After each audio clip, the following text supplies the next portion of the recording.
Invest in every hardworking and diligent person, leading them to success and realizing their dreams. 1.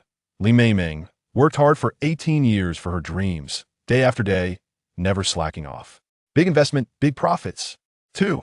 Liu Xi provides the best treatment for employees. Even if it means going bankrupt, he still pays high salaries and bonuses. In the end, employees stay loyal and work hard together, becoming a super team. Big investment, big profits. 3. Deng Chao endured 6 years of immense pressure for agricultural technology research, even being mocked as a bookworm, but never giving up. Big investment, big profits. 4. Chapter 1. The Neighbor Girl. The binding of the major shareholder's rich system was successful. Host Liu Xi, you have received the binding gift package. Please open the gift package as soon as possible and accept the system tasks. In recent days, Liu Xi has been hearing these voices in his ears. As a struggling online writer, he spends most of his time alone in his rented room, with no one around. He thought he must be hearing things. During this time, he was writing a rich man's story for studio. He thought it was probably just a fantasy generated in his mind while constructing scenes for the rich man's story. He didn't believe he had obtained the rich man's system, mainly because it seemed too ethereal and unrealistic. Bang, bang, bang. Just then, loud music came from outside. Liu Xi knew it was Meimeng next door practicing again. 3 years ago, Meimeng moved into this ground floor, 2-bedroom apartment. At first, Liu Xi found her very annoying because she would practice in the living room before 6:30 every morning. He wrote novels, often staying up until at least midnight or even 1 in the morning.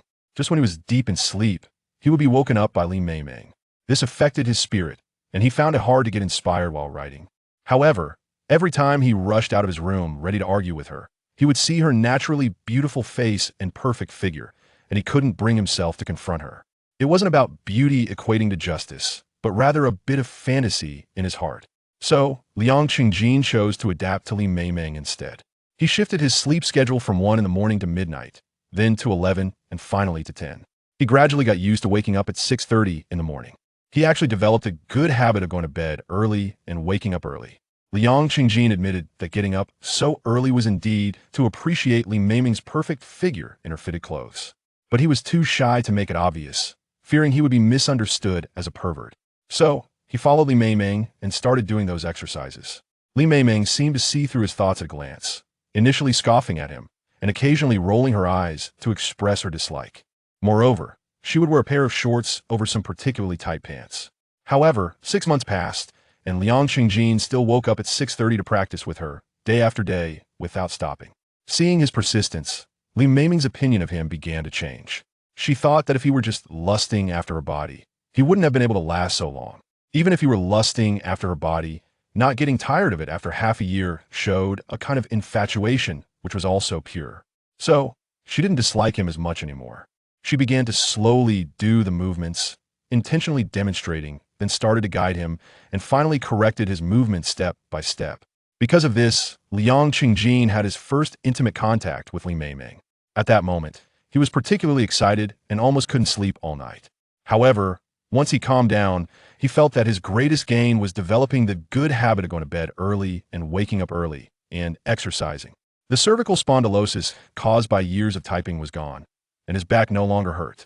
He transformed from a 215-pound overweight person to a 155-pound standard figure, looking much more handsome.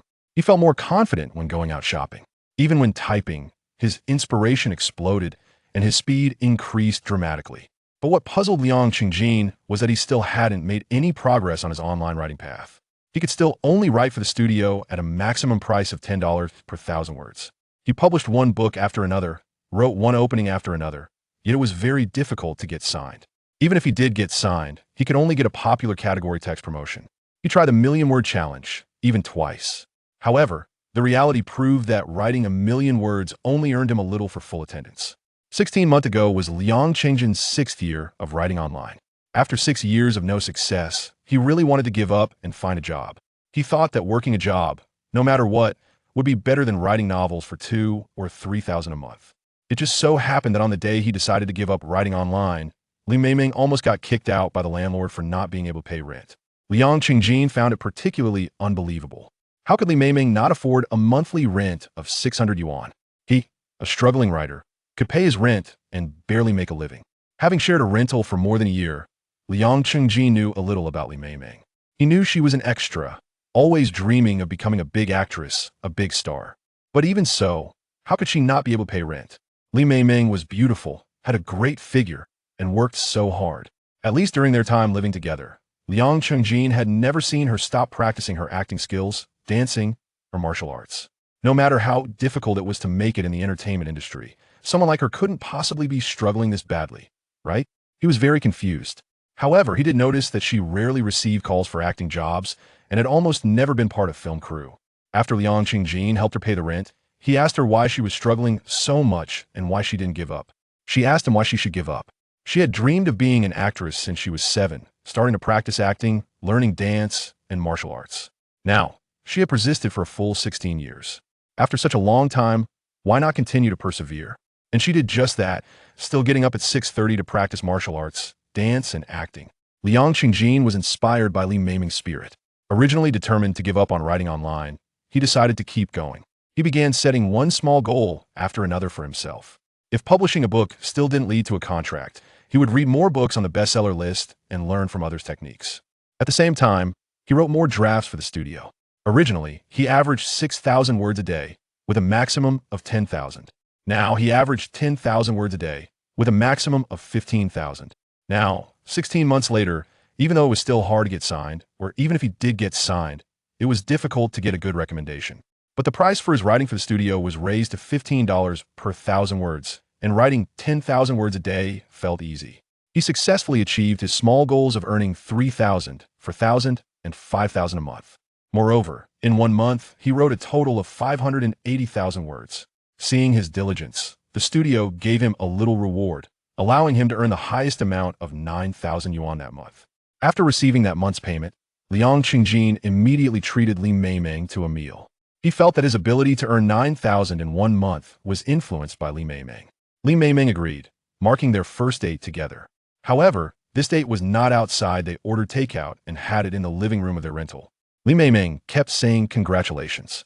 Liang Qingjin asked her about her acting dream, but she frowned and stopped talking. Thus, their first date ended awkwardly. Now, hearing the music outside, Liang Qingjin quickly put on his sportswear, went outside, and practiced with Li Meimeng. He was no longer simply appreciating her body. Rather, he had completely adapted to this lifestyle of going to bed early and waking up early, and consistently exercising every day. After practicing having breakfast, the landlord, Sister Yang, came to find Li Meimeng. It's been a week. When are you going to pay your rent? You have lived here for 3 years, and I have only increased your rent by 100. Others raise it by 100 every year. Why can't you pay the rent on time? If you don't want to live here anymore, just leave quickly. Liang Qingjin hurried back to his room, took out his phone, and said, Sister Yang, I'll transfer the rent for Li Meimeng to you first. Upon hearing this, Li Meimeng looked at him. He smiled at her and said, It's okay. Consider it a loan for me. Li Meimeng replied, Thank you. After Sister Yang left, Liang Qingjin was about to ask Li Meimeng if something had happened that made her unable to pay the rent. Just then, Li Meimeng's phone rang. However, she didn't answer and hung up directly. The caller called again, but she still didn't pick up. The caller continued to call, and she continued to ignore it. Liang Qingjin couldn't help but ask, Why don't you answer the phone? Li Meimeng hesitated for a moment and decided to answer. On the other end of the line, she heard a mocking voice. Hee, Li Meimeng, do you dare not answer my calls? It seems that you haven't received any work for over half a month, and you're still not starving to death? Li Meimeng replied, Sure, Wenjia. Please stop harassing me. Even if I give up on my dreams, I won't agree to you. Sure, Wenjia laughed. Hee, give up on your dreams? You've worked so hard, put in so much effort, and persisted for so many years. You would give up? You're lying to a ghost. Li Meimeng retorted, It's none of your business. Sure, Wenjia continued. Li Meimeng, why bother? It's just one night with someone, what's the big deal? Get lost. Li Meimeng snapped back. Sure, Wenjia said. Still so angry? It seems you're not truly desperate yet. Let me tell you, Li Meimeng, either you agree, or you can forget about making it in the entertainment industry. Just wait and see you'll never get another job in your life. Li Meimeng was too lazy to respond and hung up the phone. Liang Qingjin initially didn't want to listen to the content of Li Meimeng's call, as it was her privacy. However, he still vaguely heard it and felt very angry. At that moment, he finally understood why Li Meimeng worked so hard, persevering for so many years, possessing both beauty and figure, yet still remained just a background actor. It was because the entertainment industry had scum like Wenjia. He remembered that name. If I have the ability, I will definitely invest in movies and make Li Meimeng the lead. I believe that with her looks and talent, she will definitely become a big star. Just then, he heard a voice in his head. Please open the binding gift package as soon as possible and accept and complete the system task. This time, he instinctively replied, okay, I'll open the binding gift package.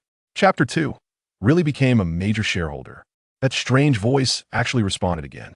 Congratulations. The host has become a shareholder of Star Entertainment Group. Task released. Please randomly help someone you think is worth helping as an investment experiment. The system suggests Li Meimeng. She is hardworking, full of positive energy, and worth your investment. Liang Qingjin was taken aback. He didn't expect this hallucination to respond. Could it be that he really obtained the legendary rich system? He thought he was dreaming and pinched himself hard. It hurt. This was not a dream. But he shook his head, still not believing that he encountered such a miraculous event. Mainly, everything felt too fantastical, too unrealistic. Especially when he thought about how he saw Li Meimeng working so hard, yet not succeeding. He really wanted to help her. The first task released by the system was related to her. He felt even more that he had read too many rich novels and had fantasies about Li Meimeng. Moreover, he tried to study this major shareholder rich system, but found no leads, clearly indicating that there was no system at all. Liang Qingjin shook his head and glanced again at Li Meimeng, who was still practicing her acting skills. He couldn't help but think how nice it would be if he really were a major shareholder of Star Entertainment. You see, Star Entertainment was originally named King Entertainment. It was later renamed Star Entertainment because they had developed many first-tier actors and stars, even creating several Best Actor and Best Actress winners.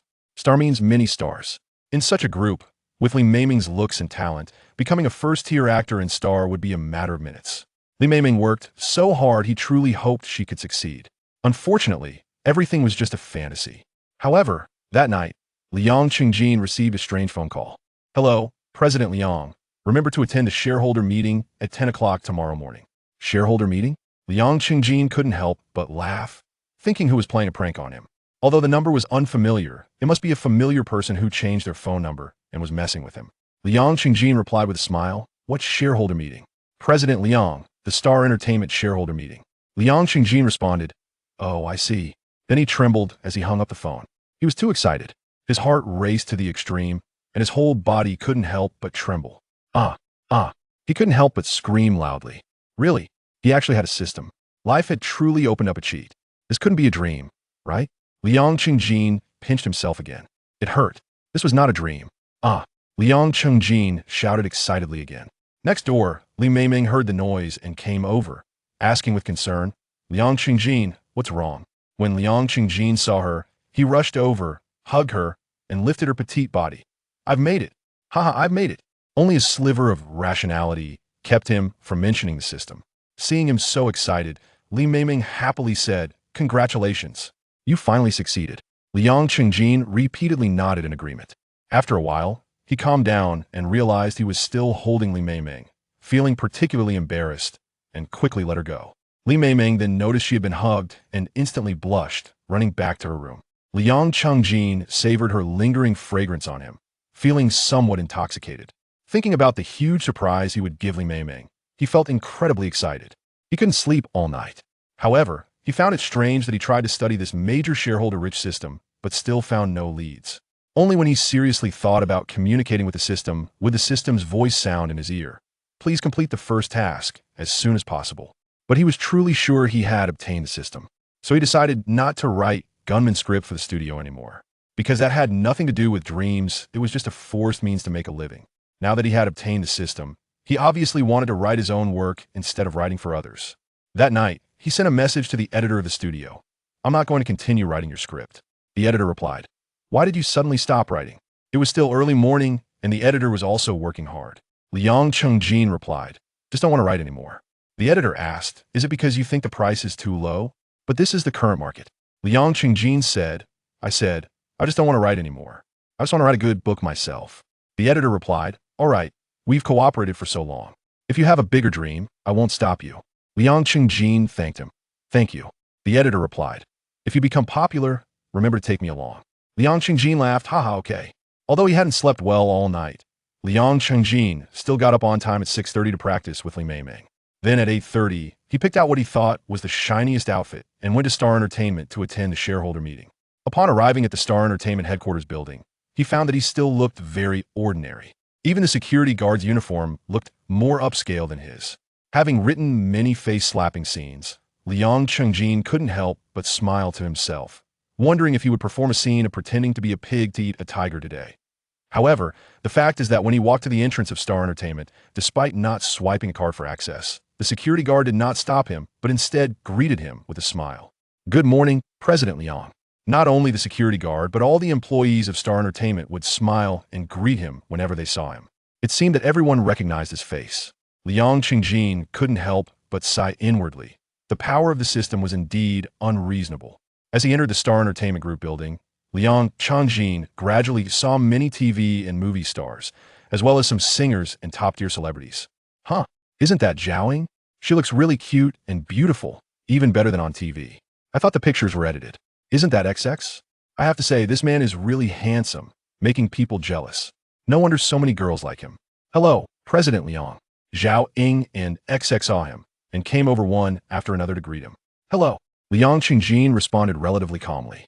He didn't forget that he was now a shareholder of Star Entertainment.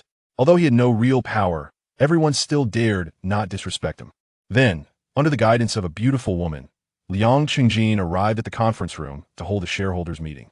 At the meeting, he learned that he was the second largest shareholder of Star Entertainment, and the dividends from the last quarter amounted to over 4 million.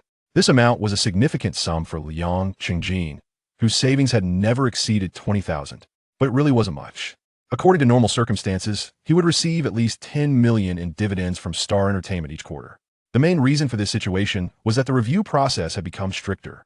Many classic segments were deleted from the films that passed the review, resulting in revenues not meeting expectations, while those that failed the review lost everything. So the main content of the shareholders meeting was to discuss how to align with the core values of the country and, under stricter reviews, create positive and socially impactful blockbuster works to find a new way forward. Liang Qingjin listened to some of it, although he didn't quite understand. He still felt that it was quite helpful for his writing. At that moment, he finally realized why he had been writing online for many years but still hadn't succeeded.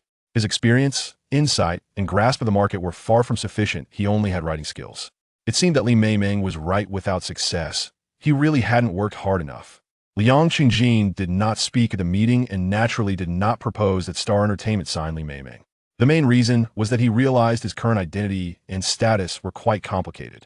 Directly recommending Li Meimeng in front of the group's senior executives and shareholders might lead to gossip. At that point, people would see not Li Meimeng's abilities, but her connections. Liang Qingjin didn't want her to be subjected to such rumors. After the meeting, he found Fong Liwen, who specialized in training new stars. Fong Liwen, in her 50s, was an experienced senior who had trained many talents, and many top-tier stars had come from her. She was a top agent at Star Entertainment, and everyone respected her. Even the chairman would call her Sister Fong when he saw her. However, when she saw Liang Qingjin, she still respectfully said, "Hello, President Liang." Liang Qingjin replied, "Sister Fong, hello. I happen to discover a girl with great potential for development, and I hope you can meet her when you have time." Fong Liwen responded, "Tomorrow. Let her contact me, President Liang." From her demeanor, Liang Qingjin could tell that she was somewhat reluctant and only agreed out of respect for him, or perhaps out of necessity. However, he didn't mind and instead smiled, saying, "Thank you, Sister Fong.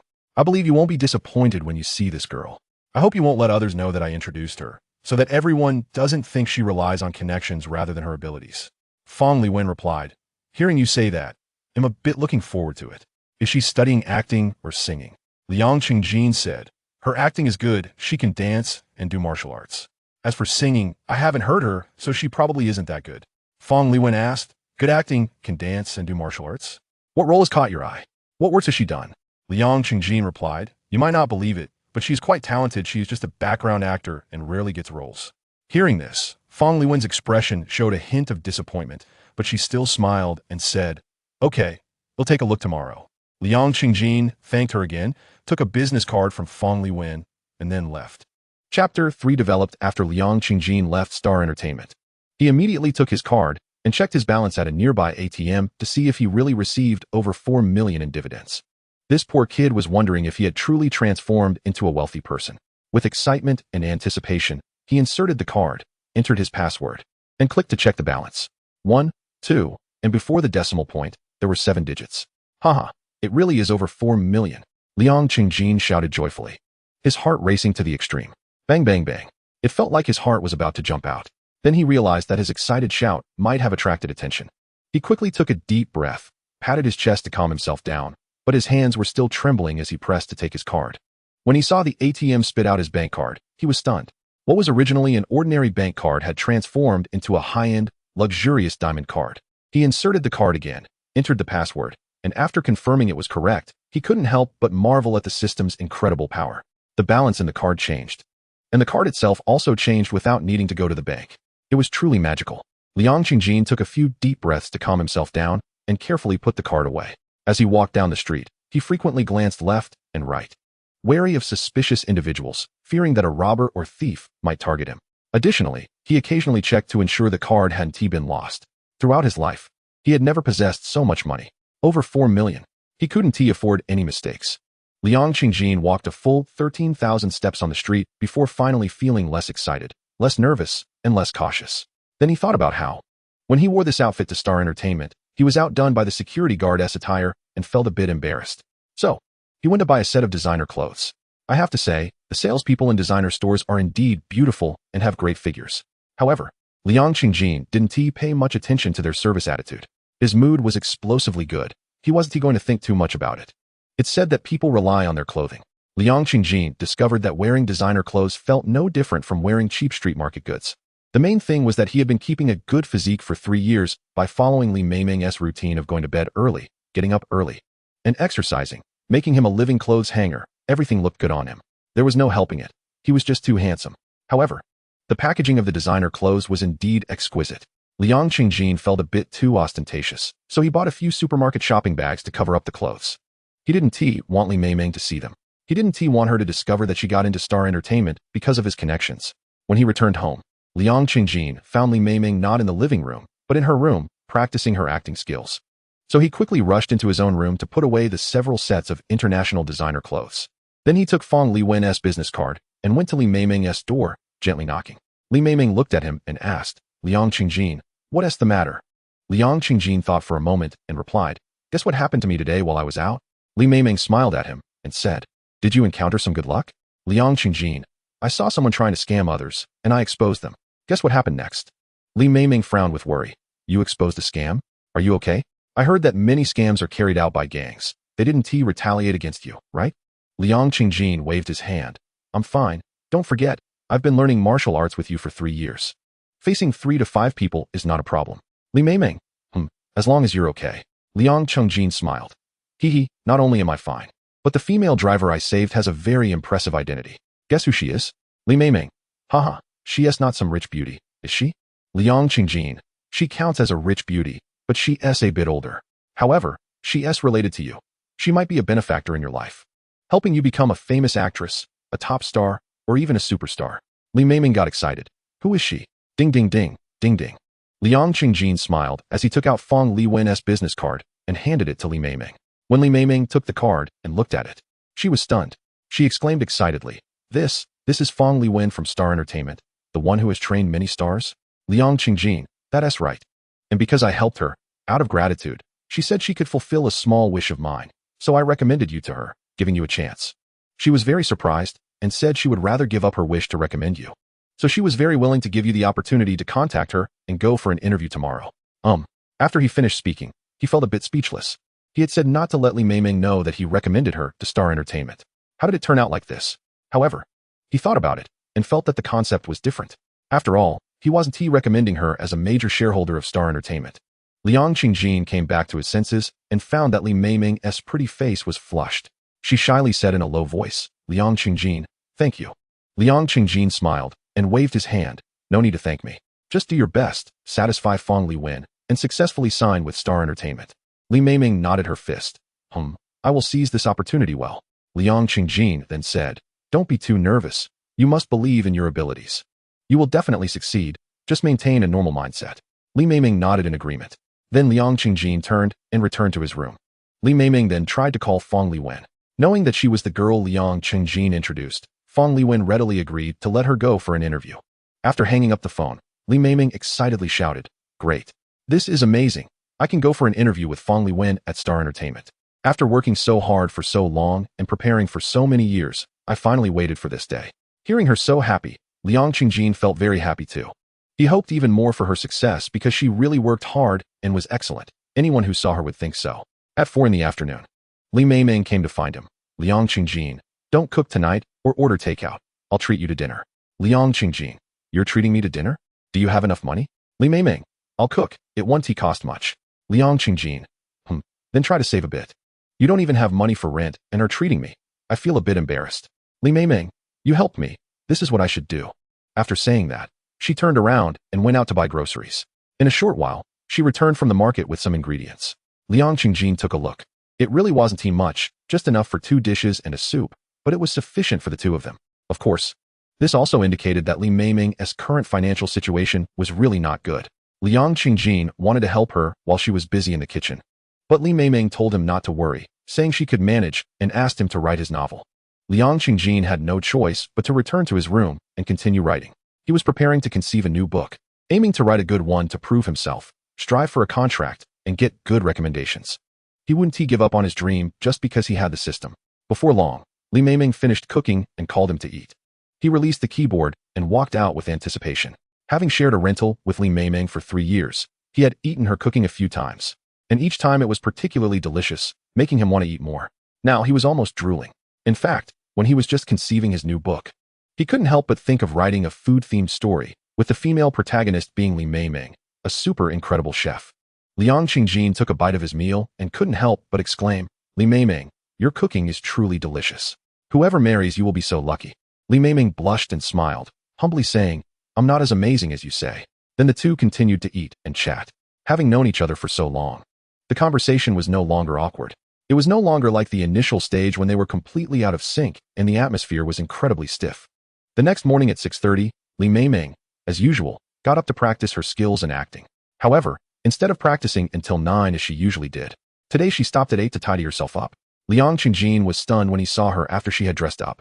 Li Meimeng was already beautiful on a regular day, but with her makeup and outfit, she was simply indescribably gorgeous. He felt like his heart was completely captivated by her. Fong Liwen, at Star Entertainment, saw Li Meimeng and couldn't help but say, "President Liang, this girl is really beautiful, and her figure is quite nice too." Having nurtured so many stars and seen countless beauties, even she said this, which showed just how beautiful Li Meimeng really was. However, Liang Qingjin could sense Fong Liwen's gaze, which implied that she thought he specifically recommended her to Star Entertainment because he was attracted to her.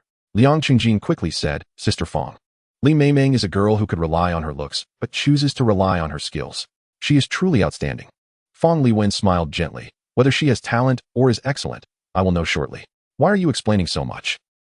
Liang Qingjin was taken aback, realizing that he seemed to be making things worse. He didn't know what else to say, feeling that the more he explained, the more it appeared he was trying to cover something up. In the end, he could only clench his fist slightly, looking at Li Meimeng on the monitor, hoping she would deliver a stunning performance later. Chapter 4. Outstanding people will seize opportunities. Fong Liwen glanced at her watch and estimated that Li Meimeng had been waiting for almost an hour, so she turned to leave, ready to meet Li Meimeng. Liang Qingjin saw this and reiterated, "Sister Fong, please don't let her know I'm a shareholder of Star Entertainment. I don't want her to think she passed your assessment because of connections rather than her own abilities." Fong Liwen was taken aback and then laughed. "I thought she wouldn't be nervous because she knew your identity. It seems her psychological quality is indeed good." Liang Qingjin was somewhat surprised, not expecting that Fong Liwen had already begun assessing Li Meimeng the moment she entered Star Entertainment. The reason for making Li Meimeng wait so long was to observe whether she was becoming more relaxed or more nervous, to test her psychological quality. Fong Liwen said, "President Liang, don't worry, I won't tell her your identity. Moreover, if she is really outstanding, I won't let everyone know that you introduced her to avoid them thinking she got in through connections rather than her abilities." Liang Qingjin replied, "Thank you, Sister Fong. I'll treat you to a meal later." Fong Liwen smiled. "No need to thank me.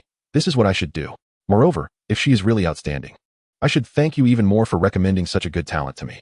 After saying that, she left and soon appeared on the monitor. Fong Liwen smiled and said, "Hello, you are Li Meimeng, right? I'm sorry for making you wait so long. I had some matters to attend to." Li Meimeng waved her hand. "It's okay." Fong Liwen continued, "Can I see your resume?" Li Meimeng opened her small backpack and took out her resume. Fong Liwen frowned when she saw it. "You only have a junior high school education? Li Meimeng nodded gently, a hint of inferiority showing in her expression. Fong Liwen asked, "Have you had a mentor?" Li Meimeng shook her head and lowered it, appearing even more self-deprecating. Fong Liwen continued, "Have you never received professional training?" Li Meimeng softly responded. Seeing this, Fong Liwen felt a bit disappointed and couldn't help but turn her head to look at the monitor. Liang Qingjin could tell that she now believed even more that he recommended Li Meimeng to Star Entertainment because he wanted her. He quickly sent Fong Liwen a message. "She is really hardworking and truly outstanding." Fong Liwen read the message, nodded slightly at the monitor, and smiled at Li Meimeng. However, before she could speak, Li Meimeng suddenly lifted her head and said, "First, Sister Fong, can you play some music for me?" Fong Liwen smiled slightly, opened the sound equipment, and played some music. As Li Meimeng heard the music, she closed her eyes slightly, found her rhythm, and began to dance a folk dance. The music was melodious, and her movements were graceful, each action elegant and captivating. Fong Liwen couldn't help but feel surprised. This dance is performed so well. Over the years, she had nurtured so many new stars, but it was rare to see someone dance a folk dance as beautifully as Li Meimeng. Fong Liwen nodded slightly and switched to a faster-paced song. However, she saw that Li Meimeng, who had been dancing a folk dance, suddenly stiffened and started dancing a robotic dance, with very standard movements and a great sense of rhythm. Especially during the moonwalk, she dragged one foot with the toe, while the other foot seemed to glide in the air without touching the ground. Fong Liwen knew that such a moonwalk tested one's body coordination and basic skills.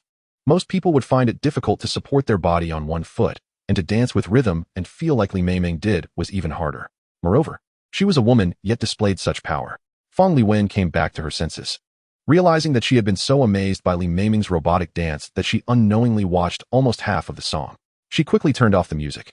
In her heart, Li Meimeng's dance had already scored full marks, and there was no need for further assessment. At this moment, she glanced at the monitor again and gave a thumbs up.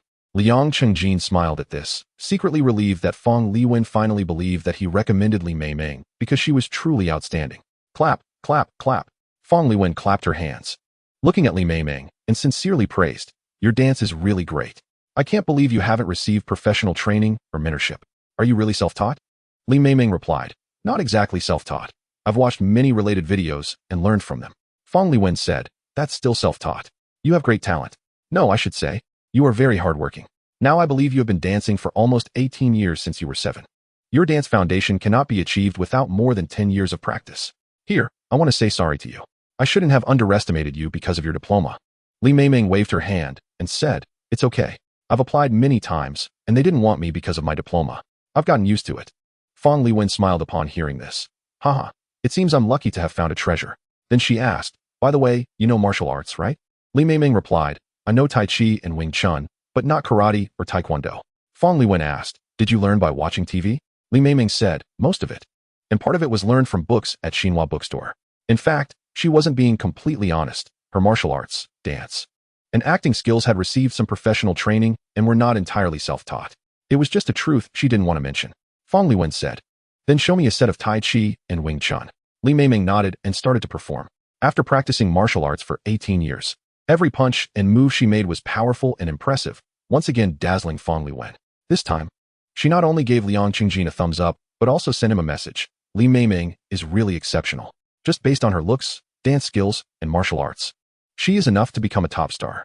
Liang Qingjin replied, "Now you finally believe I didn't introduce her to you just because she's pretty, right?" Fong Liwen said, "Sorry, Mr. Liang, I misunderstood you before." Liang Qingjin replied, "Haha, no problem. Actually, what Li Meimeng is best at is her acting." Fong Liwen asked, "Really? Then I'm even more looking forward to it." That meant she had the potential to become a huge star. After all, at her age of 25, aside from some actors who grew up as child stars, there aren't many with good acting skills. Liang Qingjin said, "Just wait and see, she won't disappoint you." Fong Liwen smiled at the surveillance camera and said to Li Meimeng, "Show me your acting skills." Li Meimeng nodded and said, "I'll express a segment with 4 emotions: joy, anger, sadness, and happiness." Fong Liwen replied, "Okay, no problem." Li Meimeng thought for a moment and said, "Today, I am fortunate to have the opportunity to interview at Starry Entertainment, and I am very happy. But what makes me angry is that Sister Fong was a bit disappointed when she heard that I didn't have a diploma. I feel very sad.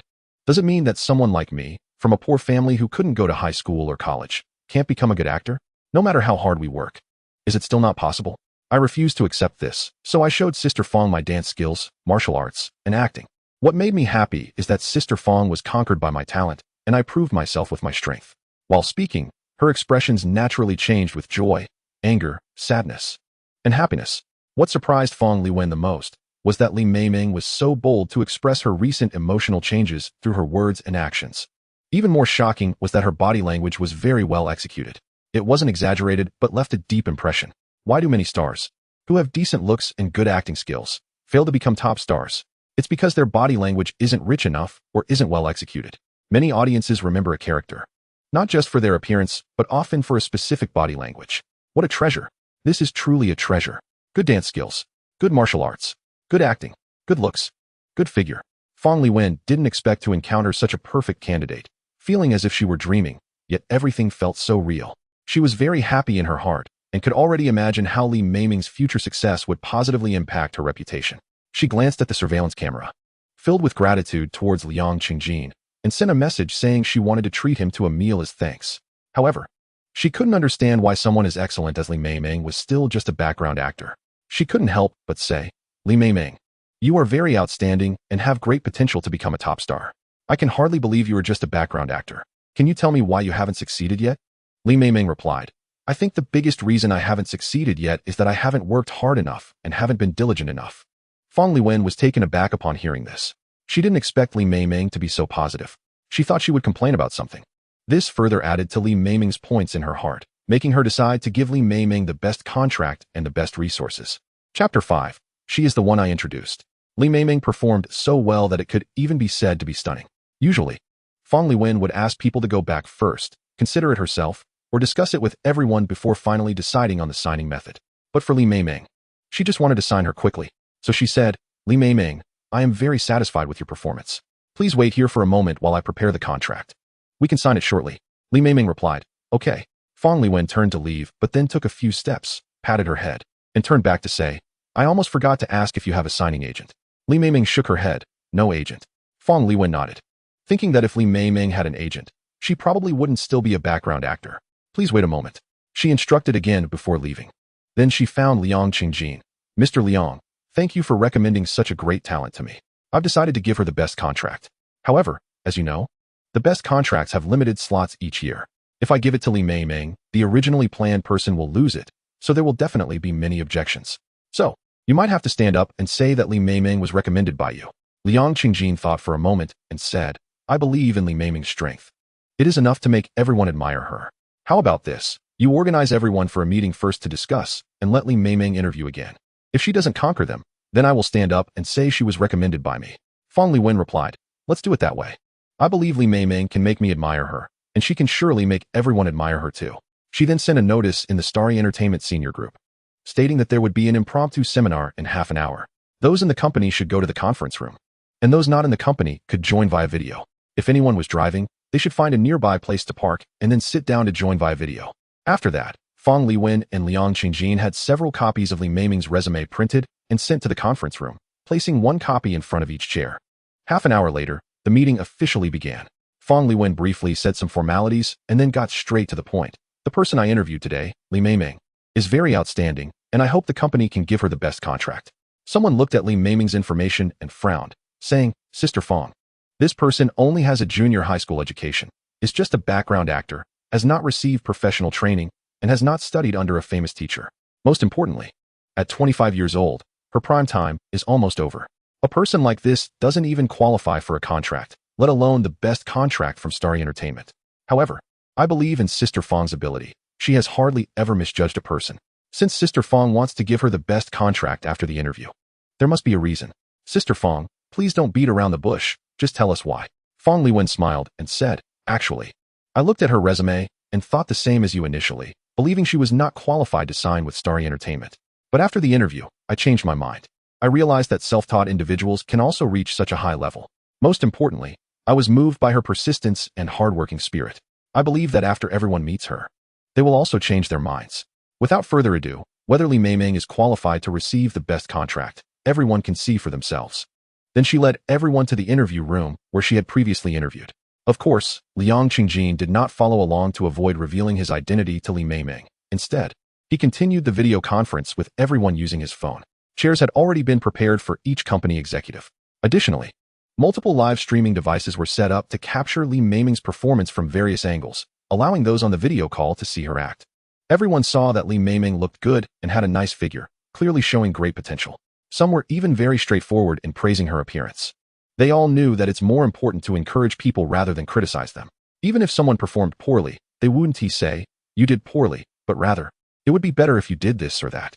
This is the core competitiveness of Fanqing Entertainment, which can cultivate multiple first-tier stars, popular giants, and top actors and actresses.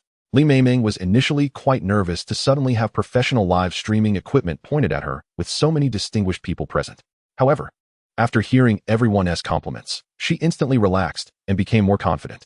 As a result, she performed exceptionally well, even more impressively than usual. The executives at Fanqing Entertainment applauded her performance enthusiastically.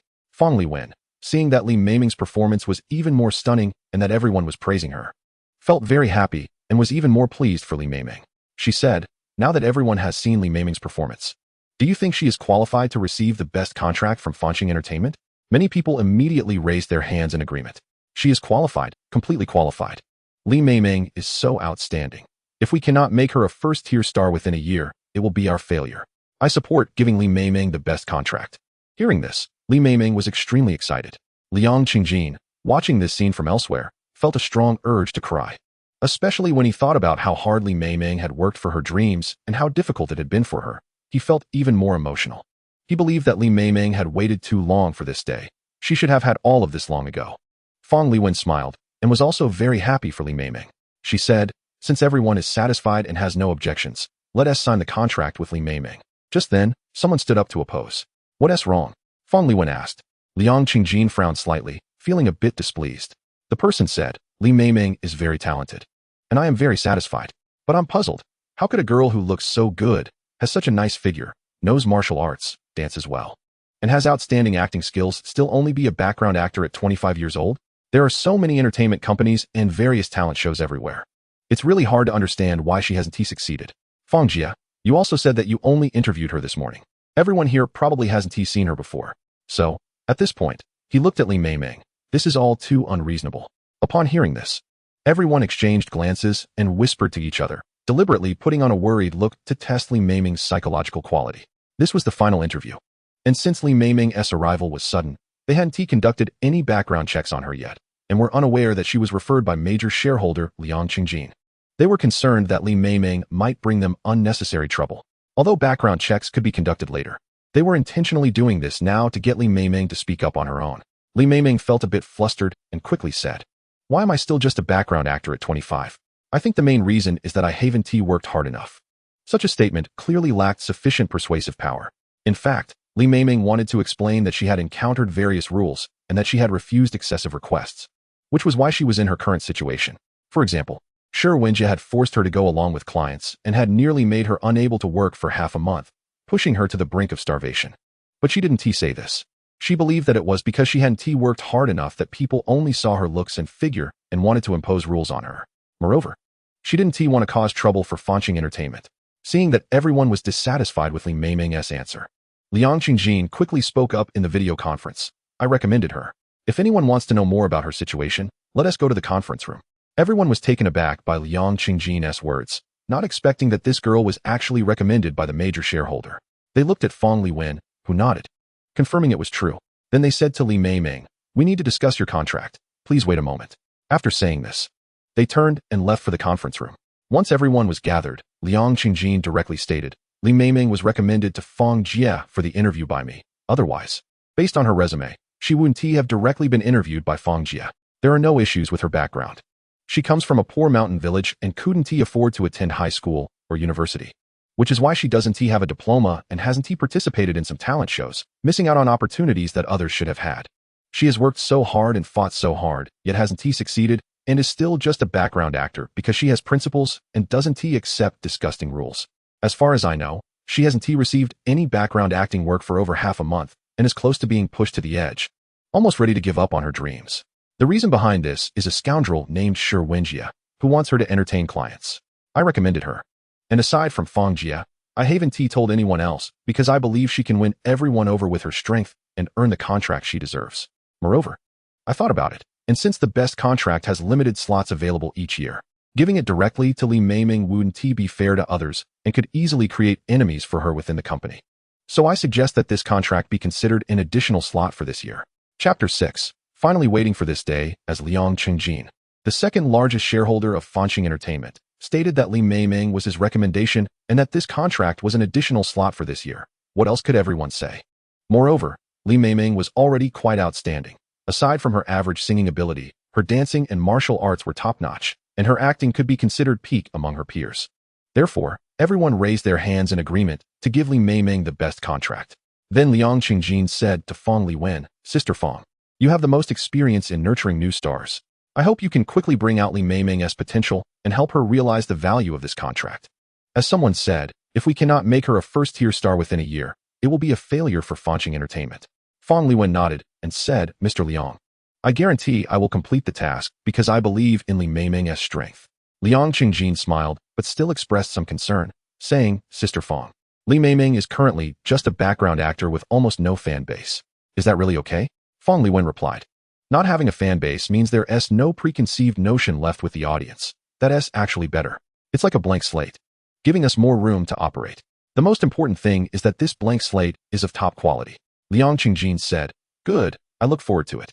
He then added, "I hope everyone doesn't let Li Meimeng know that I recommended her. I want her to feel that she earned this contract through her own strength, not through connections. Additionally, thoroughly banish Wenjia and let such scum roll out of the entertainment industry." The reason I say this is that he has already understood through the system that Wenjia is just a minor character that Fanqing Entertainment can easily eliminate. After the meeting, Fang Liwen took the contract and found Li Meimeng. "Congratulations, you have obtained the best new star contract from Fanqing Entertainment. Within the next year, the group will do its utmost to make you a first-line star." Upon hearing this, Li Meimeng was stunned, unable to believe it. Just yesterday, she was still a nameless extra who hadn't received any work for over half a month. Signing a contract with Fanqing Entertainment was something she had never even dared to imagine. Unexpectedly, today she signed with Fanqing Entertainment, and it was the best new star contract. Is this real? Am I not dreaming? Li Meimeng pinched herself hard, confirming it wasn't a dream, and tears flowed out like a dam bursting. From the age of 7 to 25, she pursued her dream of becoming an actress for a full 18 years, and on this day, it finally came true.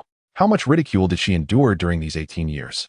How many people with similar dreams had already given up and advised her to stop insisting? How many turned her perseverance and efforts into a joke? How many thought she was being unprofessional by pursuing her acting dream?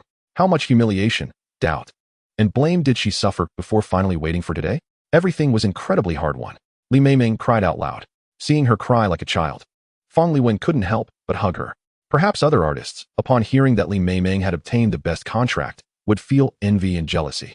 But no one knew the bitter struggles she faced behind her success as a poor girl from a mountain village.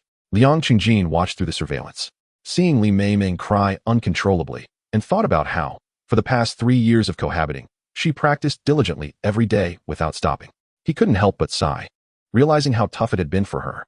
If it weren't for him using the system to help her, he wondered how much longer she would have to endure. Then Li Meimeng calmed down and signed the contract. Wiping her tears, she asked, "Sister Fang, after signing this contract, when can I receive my salary?" Fang Liwen was taken aback. She didn't expect Li Meimeng to ask that. Coming back to her senses, she replied, "You've seen the contract, right? You will receive a basic salary of 8,000 every month for your basic living expenses. Additionally, the annual salary is paid once a year, with a minimum of 3 million, and commissions are calculated separately. Any questions?" Li Meimeng said, "Sister Fang, the thing is, I only have a few dozen dollars on me right now. Can I get an advance?" Huh. Fang Liwen was even more stunned. She didn't expect Li Meimeng to be in such a dire financial situation. Many company executives were still monitoring Li Meimeng's signing dynamics through the surveillance. Hearing she had only a few dozen dollars, they were also shocked and found it hard to believe. They all glanced at Liu Xi, fully convinced that Li Meimeng truly didn't know his identity, that she was recommended by the second largest shareholder of Fanqing Entertainment. So they believed even more that Liu Xi valued Li Meimeng's talent, not her looks or figure. They all secretly decided to keep Liu Xing's secret. Fang Liwen came back to her senses, smiled, and said, "I'll lend you 10,000. You just signed with the company, and it's not good to ask for an advance." Li Meimeng repeatedly nodded in thanks. "Sister Fang, thank you. I'll pay you back as soon as I can." Fang Liwen replied, "No need to thank me. Also, the company provides free meals and accommodation. You can stay here." Upon hearing this, Li Meimeng smiled even brighter. "That's great. Sister Fong, I understand. Liang Qingjin watched this through the surveillance, feeling a mix of emotions. He didn't expect that his cohabiting life with Li Meimeng would end like this, and they would be separated. However, seeing her finally achieve her dream, he felt particularly happy. At this moment, the system's voice echoed in his mind. Congratulations, host, for completing the task. Reward, 70 million. Letting Li Meimeng sign based on her strength, not connections, earns an additional reward of 30 million. Liang Qingjin smiled upon hearing this. He didn't expect that just by ensuring others believed Li Meimeng's success came from her talent, not connections, he would receive an extra reward. A new task. Please choose a new investment target. The system suggests investing 60 million in your loyal reader, Tian Huanqi, to become a major shareholder in Tian Huanqi Films. Because once you meet him, you'll understand why. Liang Qingjin was stunned by the new task. He didn't expect that Tian Huanqi, the only fan who had ever tipped him as a league leader, was actually the owner of a film company. At this moment, he realized that this reader wasn't boasting when they told him to keep writing, as they would turn his book into a movie or TV series. It turned out to be true. Unfortunately, that book didn't get good recommendations, and its launch data was dismal, with subscriptions not exceeding 50, leading him to abandon it. Otherwise, if he had persisted until it reached 1 million or 2 million words, perhaps there would have been a day to sell the copyright for hundreds of thousands or even millions. It seems that what Li Meimeng said is true. Without success, it must mean not working hard enough or being diligent enough. Otherwise, how could such good opportunities have been missed? After thinking this, Liang Qingjin took out his phone, logged into QQ, found Tian Huanqi's QQ number, and sent a message. Hey buddy, how have you been lately? The other party's QQ showed they were online, but didn't reply immediately, likely busy. Liang Qingjin wasn't in a hurry. He took out his phone and checked the status of Tian Huanqi Films, discovering that the company's registered address was in this city, which surprised him. And then he laughed. He then saw Li Meimeng leaving Fanxing Entertainment and followed her back to their rented apartment. Liang Qingjin pretended not to know and asked, Li Meimeng, how was the interview at Fanxing Entertainment today? Upon hearing this, Li Meimeng started crying again, tears streaming down her face. Liang Qingjin asked, what's wrong? Did you fail? Li Meimeng shook her head. No, I didn't fail. I succeeded. I signed with Fanxing Entertainment, and it's the best new star contract. The annual salary is a minimum of 3 million plus commissions, and there's also an 8,000 monthly basic salary, with meals and accommodation provided. Liang Qingjin patted his chest and sighed in relief. You scared me. I thought you were crying because you didn't succeed. I knew it. You're so amazing. How could you? Wait, what did you say? You signed the best new star contract with Fanxing Entertainment? A minimum annual salary of 3 million plus commissions, and you get 8,000 a month for basic salary, including meals and accommodation? Wow. Li Meimeng, you've made it big. I'm feeling envious. I admit I'm envious. Li Meimeng smiled and said, Liang Qingjin, keep it up. I believe if you persist, you'll succeed too. Liang Qingjin replied, yes, I will work hard. Once you become famous, remember to recommend my book in your fan group. Li Meimeng said, thank you, Liang Qingjin. If it weren't for you giving me this opportunity, I don't know how much longer I would have to wait for this day to come. I want to treat you to a nice meal. Liang Qingjin smiled and waved his hand. You can succeed because you work hard and are diligent, so no need to be so grateful to me. But from now on, we will be from 2 different worlds. I don't know if we'll have the chance to meet again, so I want to refuse this meal. Once you become famous, I can show off to others, saying I had a meal with the star Li. Haha. Li Meimeng couldn't help but laugh upon hearing this. Liang Qingjin, however, raised his phone and said, can we take a selfie? That way, I can show off to others, and they'll believe me. Li Meimeng smiled and nodded, but said, wait a moment, let me touch up my makeup. Liang Qingjin replied, okay.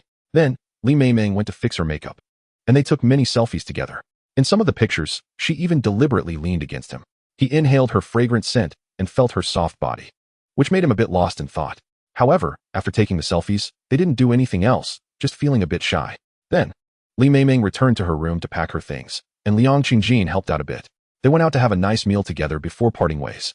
Liang Qingjin helped her with her luggage and sent her off in a taxi. When he returned to his rented place, his phone rang. It was a message from his loyal reader, Tian Huanqi. Old Jean, why did you suddenly think of contacting me? He referred to Liang Qingjin as Old Jean. In fact, Liang Qingjin wasn't much older than him. After thinking for a moment, Liang Qingjin realized he couldn't directly tell him that he wanted to invest in his film company. So he said, we're in the same city, and we've always talked about having a meal together, but it never happened. Tomorrow, I'd like to treat you to dinner. Do you have time? Chapter 7. How dare you come knocking? Tian Huanqi hesitated for a moment before saying, all right, tomorrow night, you pick a place. Liang Qingjin thought for a while and chose a location that wasn't too close or too far from Tian Huanqi's film company. He then sat down to continue brainstorming for his new book, dreaming of adapting his novel for the screen and having some of his favorite stars play the lead roles. This was his dream. If a movie were to be made, he certainly hoped Li Meimeng would be the lead, and he wanted it to be based on his own work. Therefore, he had very high standards for his new book and wasn't in a rush to write. Even when he thought of good plot points, he only noted them down temporarily. At 10 o'clock in the evening, Liang Qingjin, who was used to going to bed early, had finished his shower and was preparing to sleep. Unexpectedly, there was a sudden knock at the door. Who is it? Liang Qingjin wondered who it could be at this time. Knock, knock, knock. The person outside didn't answer and continued knocking. Liang Qingjin said, "Stop knocking. If you don't tell me who you are, I won't open the door." Knock, knock, knock. The person outside still didn't respond, knocking even harder and louder. Damn it. Liang Qingjin was a bit annoyed. Just as he was about to curse at them, he suddenly remembered that he had a system. Perhaps the system could tell him who was outside. Sure enough, before he could ask, a voice rang in his ear. "Host, the person outside is Shi Wenjie." Huh. Liang Qingjin was stunned. He really didn't expect Shi Wenjie to come here. He felt angry thinking about how these scoundrels had caused hardworking people like Li Meimeng to be overlooked and treated unfairly. Since you came knocking, don't blame me for being rude. Liang Qingjin snorted and went to open the door. He saw Shi Wenjie, who was about 30 years old, average-looking, with a somewhat unconventional hairstyle, giving off a cynical vibe. Shi Wenjie glanced at Liang Qingjin and, while reaching out to push him aside, shouted into the room, "Li Meimeng, get out here." Liang Qingjin pushed Shi Wenjie back 2 steps and said, "Li Meimeng doesn't live here." Shi Wenjie replied, "Impossible. I've already inquired. She lives here." Liang Qingjin said, "She moved out. She moved out this afternoon." Shi Wenjie exclaimed, "Moved out? Impossible. I heard she was still living here today." Liang Qingjin thought for a moment and decided to let Shi Wenjie enter the house. Then he closed the door and pointed to Li Meimeng's room, saying, "That room is Li Meimeng's. Look, all her things are gone." Upon hearing this, Shi Wenjie quickly walked towards that room. Liang Qingjin took out his phone and started recording a video of Shi Wenjie. When Shi Wenjie saw that the room was completely empty, he glanced back at Liang Qingjin's room and realized it didn't look like a girl's place. He then turned back and asked, "Where did Li Meimeng move to?" After finishing his question, he saw Liang Qingjin filming and immediately pointed at him, shouting, "What are you doing? Why are you filming?" Liang Qingjin replied, "What am I doing? I should be asking you. Why are you looking for a girl so late at night?" Shi Wenjie said, "I'm her boyfriend. Why can't I come find her?" "Give me your phone. Delete the video quickly," he demanded as he charged towards Liang Qingjin. Liang Qingjin took a step back and said, "You're her boyfriend? I've been co-renting with her for 3 years. How come I didn't know? What are you trying to do? Are you going to hit me?" Seeing Liang Qingjin dressed plainly and renting a cheap place for 3 years, Shi Wenjie assumed he was a broke loser without connections. He glared angrily and shouted, "So what if I hit you?" Liang Qingjin, however, calmly continued filming and, as Shi Wenjie approached, suddenly kicked out with a well-aimed kick. "Ah!" Shi Wenjie let out a cry, clutching himself and hopping in place, his face turning bright red. This was no joke. Liang Qingjin had studied martial arts with Li Meimeng for 3 years and was physically fit. That kick was powerful and precise. "How dare you hit me?" Shi Wenjie shouted. But before he could finish his sentence, Liang Qingjin kicked him again, causing him to stagger back in pain. "I recorded the video. You attacked me first. Is it wrong for me to defend myself?" Liang Qingjin said as he calmly put away his phone. Shi Wenjie threatened, "Do you know who I am? Kid, you're finished." Liang Qingjin smiled and said, "Hee, I know who you are, Shi Wenjie, and you're the one who's finished. The only reason you can still jump around here is that your identity is too ordinary, too insignificant." Shi Wenjie was taken aback. He didn't expect the other party to know his name and even say he was finished. Liang Qingjin then took out his phone and sent the video he just recorded to the senior management group of Fancheng Entertainment. "This man is Shi Wenjie." Shi Wenjie snapped back to reality and asked, "How do you know who I am?" Liang Qingjin replied, "You're the scoundrel who made Li Meimeng go over half a month without any work, unable to pay her rent, and almost starve. How could I not know?" Shi Wenjie, still clutching himself, twitched his facial muscles and finally said, "Since you know, you should understand the consequences of kicking me. Just wait. I'll make you pay back 10-fold or 100-fold. Seeing that Shi Wenjie had no intention of calling the police, Liang Qingjin figured he must have done too many guilty things and was afraid to face the police. With that thought, he decided to be rude and charged at Shi Wenjie, throwing a punch right at his face. Bang! The heavy blow sent Shi Wenjie spinning in place, losing 2 teeth and bleeding from his mouth. "How dare you hit me?" Shi Wenjie shouted in a rage. Bang! Before he could finish, Liang Qingjin threw another punch. "How dare you?" Shi Wenjie screamed in anger. However, this time, As soon as he shouted the first word, Liang Chengjin kicked him down to the ground. Shi Wenjie was even angrier and shouted. But just as he yelled out one word, Liang Chengjin kept kicking him, one kick after another, without stopping. At first, Shi Wenjie was extremely furious, shouting loudly. By the end, however, he was begging for mercy. "I'm sorry, big brother, I was wrong. Please spare me. I'm begging you." Throughout the encounter, Shi Wenjie never fought back. Mainly, he didn't expect Liang Chengjin to be so aggressive and strike without a word. He wanted to fight back, but the pain was unbearable, making him completely powerless to retaliate. The key was that Liang Chengjin knew martial arts, and he couldn't defeat him. Realizing his mistake and being able to correct it is a great virtue. At least he recognized his error.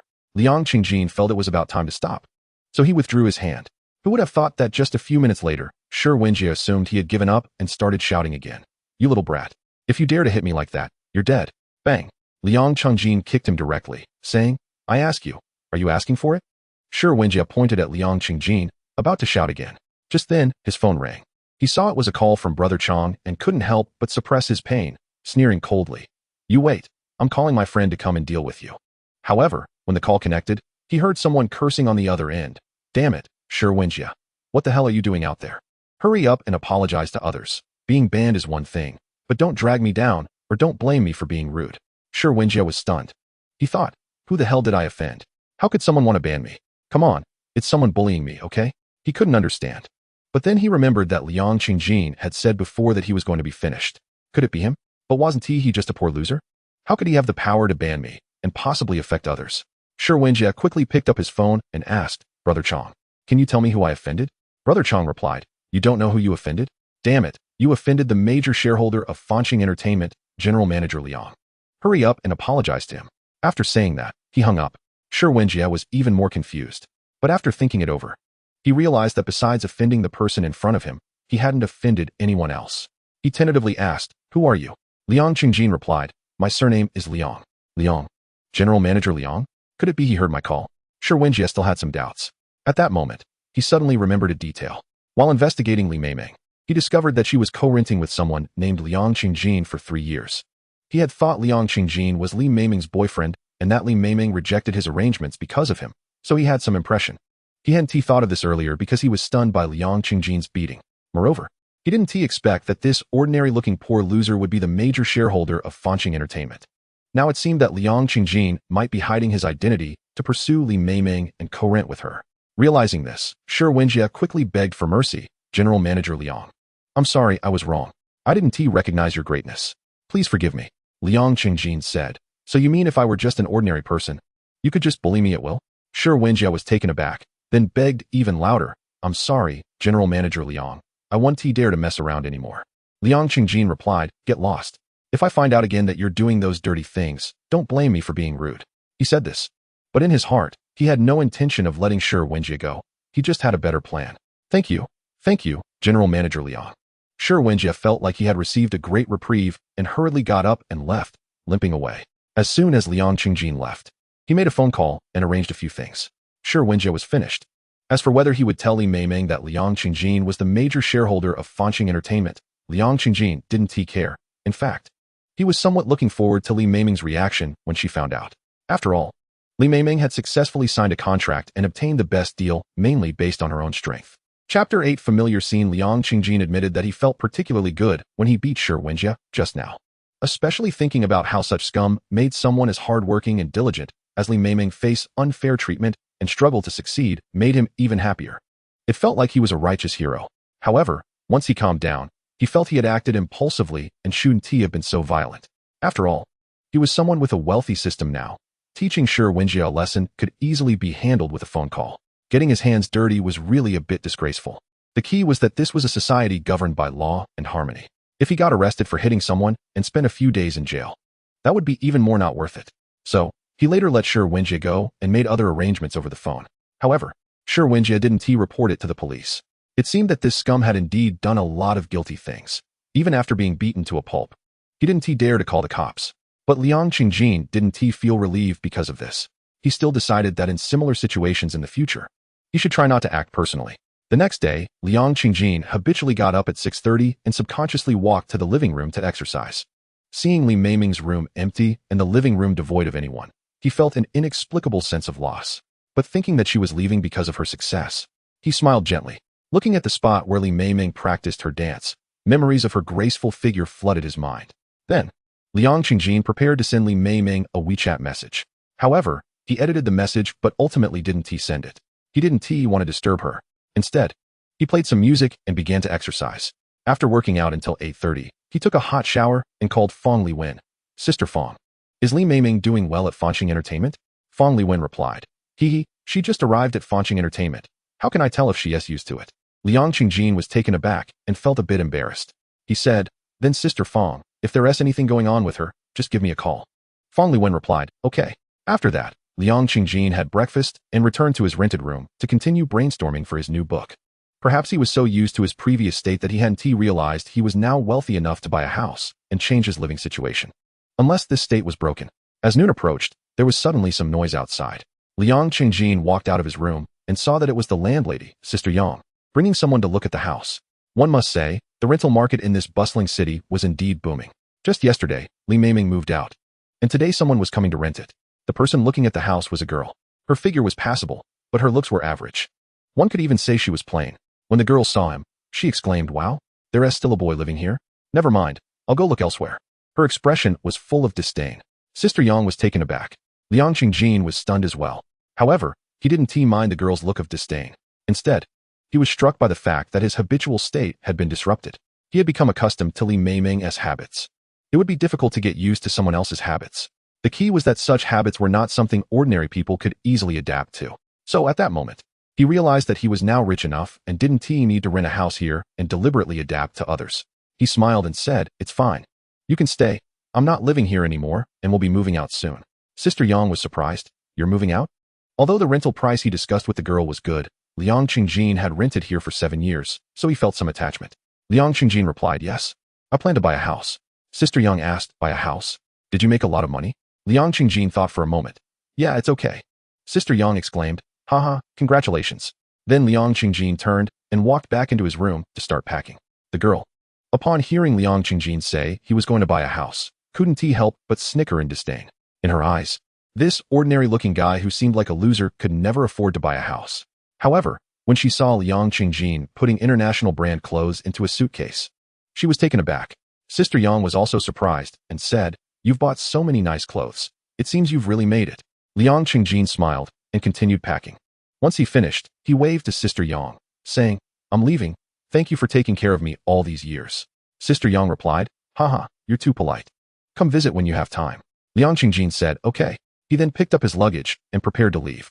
The girl saw this and hurriedly chased after him. Handsome, can we add each other on WeChat? Upon seeing Liang Qingjin with so many designer clothes, she suddenly realized that this man had a very good figure and was somewhat handsome, the kind that looked better the more you looked at him. However, Liang Qingjin waved his hand. Sorry, I never casually add people on WeChat. Perhaps because Li Meimeng was too outstanding. He found this girl quite annoying and had no interest in getting to know her. The girl pouted, feeling speechless, secretly thinking that if he didn't want to add her, she wasn't that interested either. After Liang Qingjin left, he found a hotel to stay in and grabbed a bite for lunch. Then he prepared to look at houses. Unexpectedly, at that moment, he suddenly heard the system's voice in his ear, triggering side quest. Please find the most worthy real estate agent for you to make a deal with. Wait, buying a house can trigger a quest? Liang Qingjin laughed, feeling this was quite interesting. He then started visiting real estate agencies one by one, hoping to find not only a good house, but also the right person. Suddenly, a gentle voice came from behind him. Handsome, hello. Liang Qingjin turned around and saw that the speaker was a petite girl who resembled the star Sun Li. Dressed in a black professional suit from Anja Tianxia, she smiled, holding several flyers in her right hand and handing one out with her left, presumably just returning from distributing them. No, she must have just come back because she was sweating profusely, her short hair looking damp. The girl said, handsome, take a look, it won't take much of your time. And you can use the ones you've seen as a cushion. Seeing her working so hard, Liang Qingjin couldn't help but take the flyer. The girl nodded repeatedly. Thank you, handsome. If you want to buy or rent a house, you can find me. I will definitely find you the most satisfactory listings, please trust me. Liang Qingjin replied, haha, every agent says that. Why should I believe that you can definitely find me the best listings? The girl confidently held her head high. Handsome. Although others say the same, I believe I can do better than them because I will work twice as hard to fully understand the client's needs and seriously consider them. Liang Qingjin felt that this girl's service attitude was quite good, so he nodded in agreement. The girl introduced herself. Hello, handsome, my name is Lin Xijin. Our company's store is just a short distance ahead. Let's sit down and talk. Liang Qingjin replied, okay. They then walked into the Anjia Tianxiao agency, where Lin Xijin promptly pulled out a chair for Liang Qingjin and invited him to sit down. Handsome, what would you like to drink? Liang Qingjin said. Just mineral water will do. After sharing a rental with Li Meimeng for 3 years, he had changed his preference from carbonated water to knowing that drinking plain water is the healthiest choice. Lin Xijin poured him a glass of water and smiled. Thank you for letting me help you find a house. Don't worry, I won't let you down. I'll find you the best listings. So, what are your requirements for the listings? Liang Qingjin thought for a moment and said, I want to buy a villa. It should be luxurious and spacious with a good view. Huh. Lin Xijin was taken aback. She didn't expect that after working at Anjia Tianxiao for over 2 months, struggling to learn and work hard without closing a deal, her first potential deal might be a villa. Other agents were also surprised, not expecting Lin Xijin to encounter a big client wanting to buy a villa while handing out flyers. After all, the commission for a villa can be several tens of thousands or even over 100,000. After a while, she finally came to her senses and excitedly exclaimed, handsome, what did you say? You want to buy a villa? Liang Qingjin affirmed, yes, I want to buy a villa. Lin Xijin asked, what is your budget? Liang Qingjin replied, you handle it. Just try to help me choose a good one. Lin Xijin said, okay, I've gathered 20 villa listings. You can take a look first. If you're not satisfied, I'll help you find more. With that, she took Liang Qingjin to her desk and pulled up the villa listings she had collected. Liang Qingjin noticed that her materials were very detailed and well categorized, with various types and price ranges of listings. If someone sought her help, she could surely pick out listings that would meet the client's needs in the shortest time. Moreover, as he reviewed the villa listings, he could see a large number of photos. While the angles of the photos weren't very professional, the quantity made up for it. Liang Qingjin thus felt even more that Lin Xijin was a very diligent and hardworking person. At that moment, he also believed her words. She could really find him the best and most suitable listings. Lin Xijin smiled and said, you can take a look first. I'll be right back. Liang Qingjin replied, okay, go ahead. Lin Xijin smiled and turned to go buy something. Chapter 9. The hardworking girl. Thanks to Lin Xijin's well-prepared materials and precise categorization, Liang Qingjin found it easy to select the villa he wanted after having a rough idea of his goals. It was a 2-story standalone villa with nice decor, ready to move in. However, the price was a bit steep at 82 million. Considering he still needed to invest 60 million in Tiantian Huansong film and television to complete the system task, he couldn't help but frown. At that moment, Lin Xijin returned with a bottle of glass-bottled mineral water and a pack of expensive brand snacks, smiling, handsome, here, eat while you look. What's wrong? Did you not find a listing you liked? I still have more on my phone. You can take a look. As she spoke, she unlocked her phone and opened her album to hand it over. Liang Qingjin noticed that her phone displayed over 31,000 steps for the day. My goodness, over 31,000 steps meant she had walked at least over 20 kilometers. And it was only 2 p.m. That meant she had been walking almost continuously since morning. Liang Qingjin snapped back to reality, waved Lin Xijin's phone away, and pointed to the computer, saying, I think this villa is quite nice. But the price is a bit high. My budget is 70 million. If you can negotiate it down, I can pay immediately to secure it. Lin Xijin smiled, handsome. This is priced at 82 million. 70 million is over 10 million less. The owner probably won't agree. But don't worry, I'll try my best to negotiate for you. Liang Qingjin nodded, then please contact them. Okay. Lin Xijin immediately called the villa owner. After explaining the situation, the other party said, 70 million is too low. That's definitely not going to work. Lin Xijin replied, Brother Huang, my client is really sincere. Can you lower the price a bit? The other party hesitated and said, how about this? I'm nearby your agency. Let him wait a moment. I'll come over for a face-to-face discussion. Lin Xijin responded, okay, great. Then she turned to Liang Qingjin and asked, handsome, are you busy? If not, can you wait a moment? The owner is coming over soon. Liang Qingjin looked at the time and said, it's fine, as long as he can arrive before 5 o'clock. Lin Xijin smiled, it's only a little past 2 now. He will definitely make it before 5. Just wait a moment, I'll step out for a bit. Liang Qingjin replied, no problem, go ahead. Then Lin Xijin ran out, bought a bottle of high-end mineral water and a pack of expensive brand snacks, and placed them on the table. Half an hour later, a Bentley stopped outside. A distinguished middle-aged man got out of the car. Lin Xijin hurried out to greet him with a smile. Hello, Brother Huang. The client is inside. The man surnamed Huang responded and walked in. When he saw Liang Qingjin, he was momentarily taken aback, then laughed. Ha, President Liang, so it's you buying my house. If I had known it was you, I wouldn't have made this trip. Liang Qingjin was also surprised. He really didn't expect such a coincidence. The owner of the villa turned out to be Huang Aigua, a senior executive at Fanqing Entertainment. One must say, the world is indeed small. Liang Qingjin also smiled, hee hee. I didn't expect it to be you either. The group of agents was even more astonished. They weren't very clear about Huang Aigua's identity or status. But anyone who could afford a villa and drive a Bentley was certainly not simple. Yet, this person was so courteous to Liang Qingjin. It seemed Lin Sijuan had really encountered a big client. Huang Aigua turned to Lin Sijuan and said, Shaolin, just go with President Liang's offer, 70 million. I'll sell the house. Lin Sijuan replied, okay, brother Huang. Then she looked at Liang Qingjin and asked, handsome, are you paying in full or through a mortgage? Liang Qingjin looked at Huang Aigua and asked, President Huang, are you in urgent need of cash from selling the house? I can only provide 40 million right now, but I don't want a mortgage, so can I give you the remaining money in a couple of days? Huang Aigua replied, President Liang, to be honest, I am indeed a bit short on cash recently, but 40 million is enough to solve my immediate problem. The remaining 30 million can be paid at any time. If I can't trust you, who can I trust? Liang Qingjin said, all right, let's sign the contract. Huang Aigua asked, aren't you going to take a look at the house? Liang Qingjin waved his hand. Lin Sijuan took a lot of photos and has all the information. I understand it well enough. I trust her, and I trust you too. Huang Aigua nodded. Shaolin works very hard, diligently, and carefully. She's indeed impressive. The reason I had her help me sell the house is because I recognized this quality in her. At this point, he took out his phone, pulled up a friend's social media post, and handed it to Liang Qingjin. This friend of mine bought a villa and plans to sell his original house. He didn't intend to have Angie Ajishan help him sell it, but on the day the agent was supposed to go see the house, the community happened to have a power outage and the elevator was out of service, so the agent didn't go. Shaolin happened to be handing out flyers and saw this opportunity. She immediately climbed up to find my friend. At that time, my friend was really shocked. That was on the 32nd floor. She, a slender young girl, actually climbed up there. My friend was very impressed with Shaolin, but since he had already contacted another agent, he felt it would cause trouble and politely declined. However, he still added Shaolin on WeChat and promised to recommend her if he or his friends needed to buy or sell a house in the future.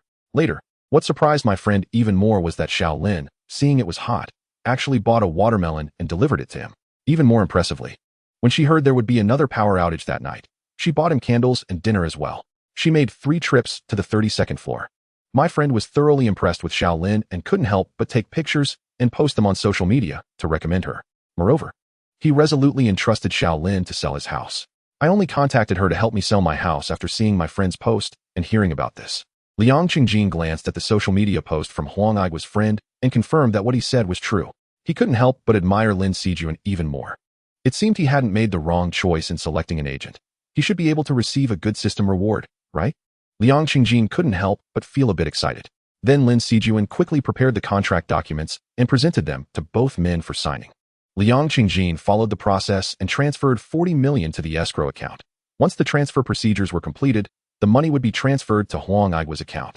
He then transferred the commission of 560,000, which was 8,000ths of the total transaction amount, to the escrow account. Once the transfer was completed, the agency would receive this money. At that time, Lin Sijuan would also earn a commission of around 100,000. After everything was settled, the system's voice rang in Liang Qingjin's ears. Congratulations, the host has completed the side quest. Reward, 70 million. Please complete the main quest as soon as possible. Liang Qingjin was taken aback.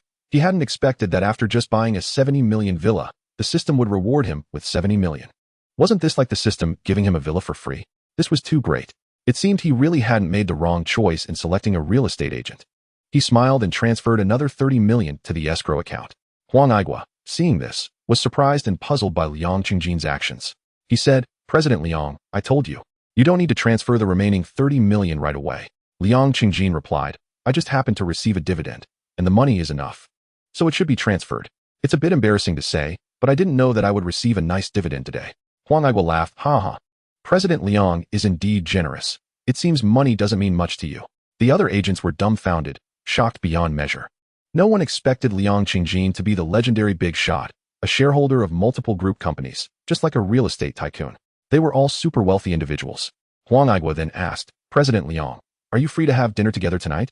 Liang Qingjin waved his hand. Sorry, President Huang, I'll treat you another day. I've already made dinner plans. Huang Aigua replied, all right, let's schedule another time. He then turned and left. Liang Qingjin checked the time. It was about time. So he turned and left for the place he had arranged to meet with Tiantian Huanqi. After Liang Qingjin left, Lin Sijuan could no longer contain her excitement. She immediately jumped up with joy. Yay, I closed a deal.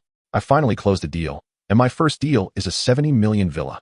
The other agents also stood up to cheer for her. Congratulations, Lin Sijuan, for closing such a big deal on your first try. I knew you were so diligent. In just 2 months, you secured so many listings, it was only a matter of time before you closed the deal. Today, you finally got the reward you deserve. At that moment, the store manager returned and saw everyone so excited. He asked, did you close a deal? Why are you so happy? Lin Sijuan replied, yes. I closed a deal, a 70 million villa.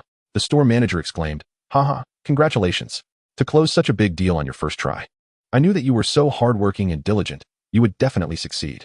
He then looked at the others and said, Shaolin has only been here for less than 3 months and has already closed such a big deal. You should all learn from her. Don't think it was just luck, do you understand? Everyone nodded, we understand. Shaolin has proven with facts that in this business, as long as you work hard and are not afraid of hardship, you will definitely close deals, and close big deals. Liang Qingjin arrived at the Gordon Western restaurant. This restaurant was quite well decorated and upscale, with relatively high prices, the minimum consumption being over 1,000 per person. The reason he invited Tian Huanqi to eat here was that he was very grateful to him. He has never given up on his literary dream.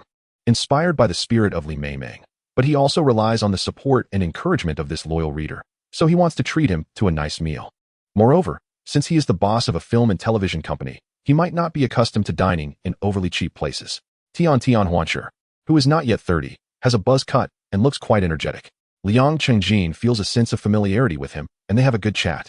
Although they only discuss Liang Qingjin's novels and do not mention Tian Huanqi's film and television company at all, when Liang Qingjin asks what he does, he doesn't tell the truth, which makes Liang Qingjin a bit disappointed. It seems like Liu Huanqi is deliberately hiding that he is the boss of a film and television company, fearing that he might want to adapt his novel into a TV movie. If it weren't for the system requiring an investment of 60 million, he definitely wouldn't want to do that. Chapter 10. The incredible team. Halfway through the meal, Liu Huanqi's phone suddenly rang. However, he did not answer and hung up directly. When the caller called again, he still did not answer. The caller continued to call, and after 6 attempts, he still did not pick up. Liang Qingjin thought Liu Huanqi was not answering because of him and said, Brother Liu, you can answer the phone, I'm fine. Liu Huanqi waved his hand. Then he looked at the ringing phone again and stood up, saying, sorry, I need to step away for a moment. After saying that, he turned and went to the restroom to answer the call. On the other end of the line, a shrewish voice came through. Liu Huanqi, do you think my words are just passing in the wind?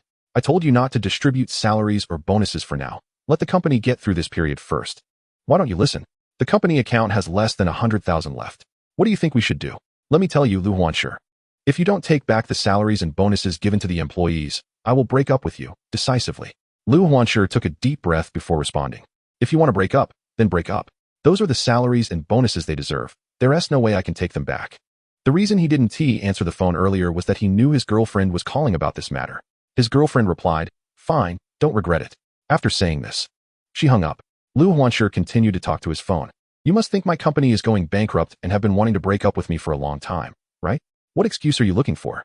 Employees work hard for me, and they deserve their pay. Poor management is my problem. There's no reason not to pay salaries. Asking me to take back the salaries given out is simply unreasonable. He said this out loud, but in his heart, he felt very upset. However, he realized that his girlfriend had already hung up and hadn't listened to him, which made him even more distressed. He then returned to his seat, picked up the glass of red wine, and downed it in one go. Then he took the whole bottle and drank from it. Liang Qingjin on the side didn't know what to say. The sun always shines after the storm. After the extreme comes the moderate. Winter has arrived. Is spring far behind? Liang Qingjin wanted to say these comforting clichés, but felt they would be awkward. After all, he knew nothing about Liu Huanqi's situation, and his comfort wouldn't hit the mark and would be useless. However, he didn't think Liu Huanqi was acting or pretending to be pitiful just to get him to invest.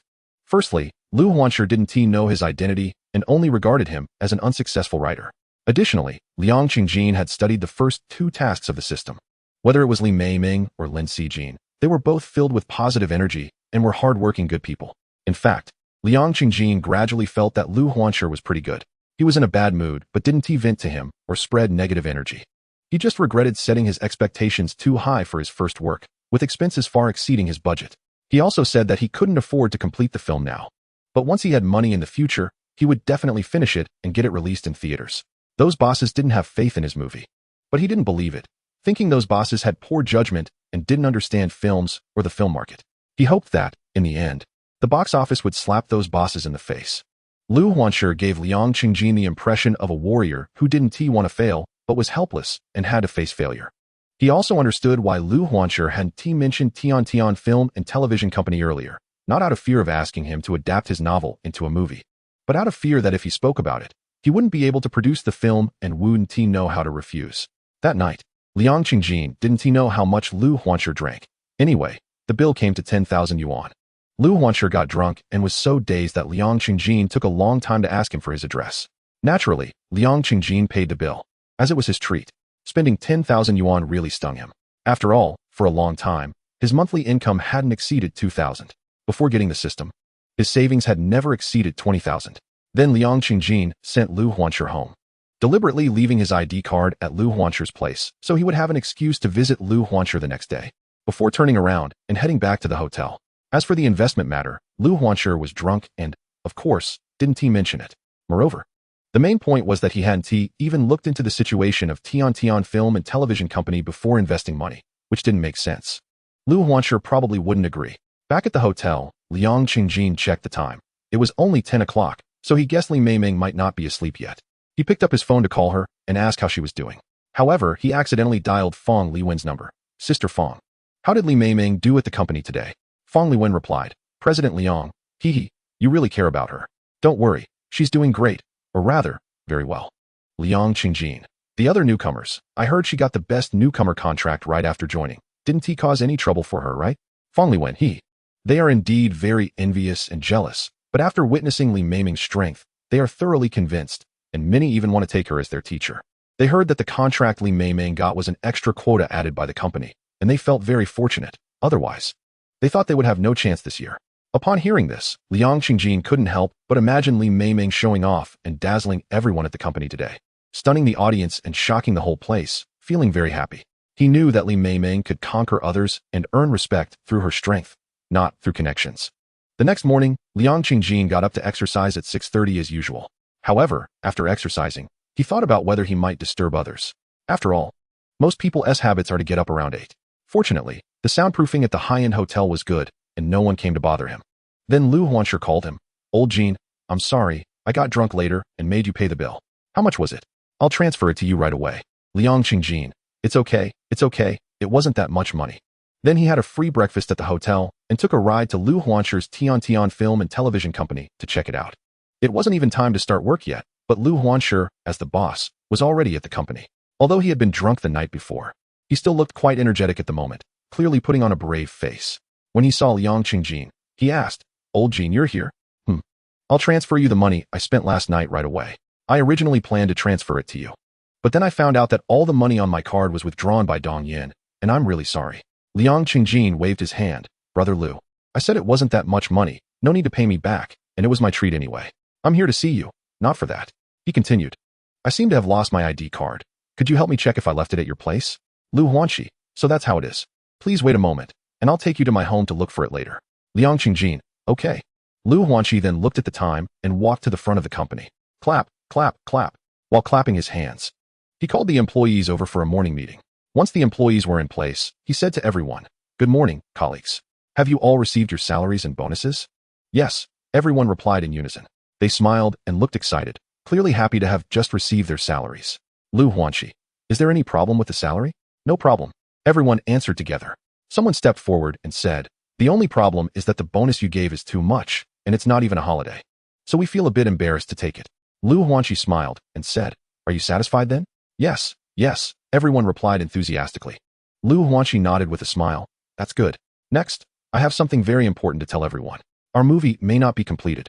My high demands have led to costs greatly exceeding my budget, and I don't want to release a subpar product and deceive consumers.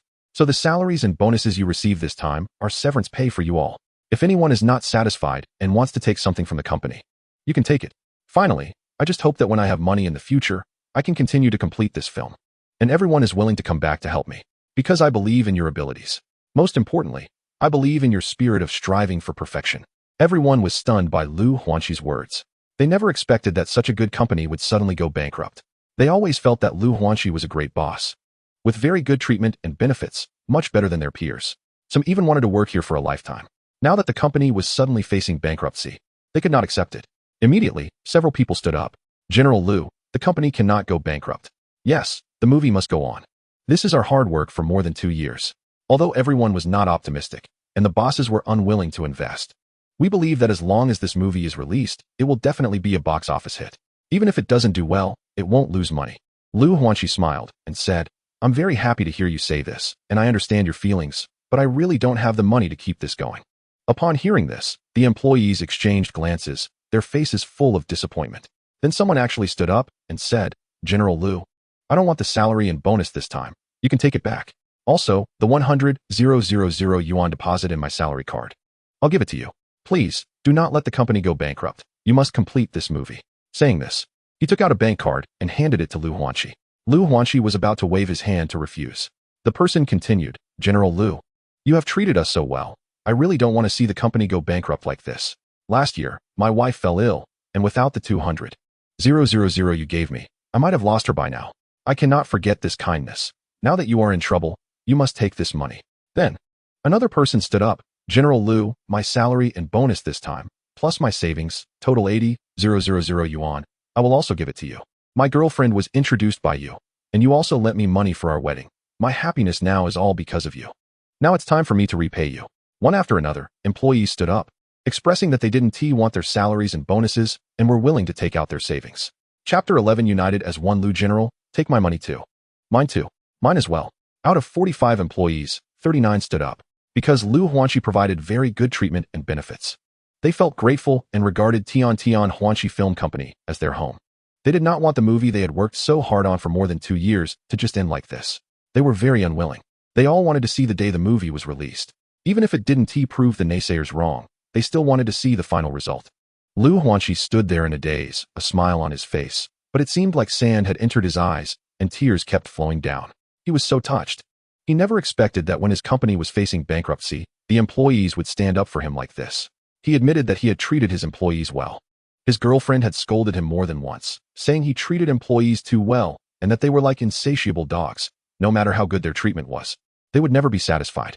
Because human desire is endless, they might not have contributed much to the company, but still constantly wanted raises. When he was unable to give them raises, they would turn into ungrateful wolves and abandon him. His girlfriend had said more than once that Liu Xi's thinking was that of an employee, not an entrepreneur or a businessman, and that the company would eventually fail. Now that the company was really going bankrupt, he felt a twinge of regret. But seeing the employees like this, he realized that human hearts are made of flesh. They can feel how well you treat them. Current employees might seem heartless because they like to jump jobs, but in fact, they might also be very sentimental because they understand gratitude.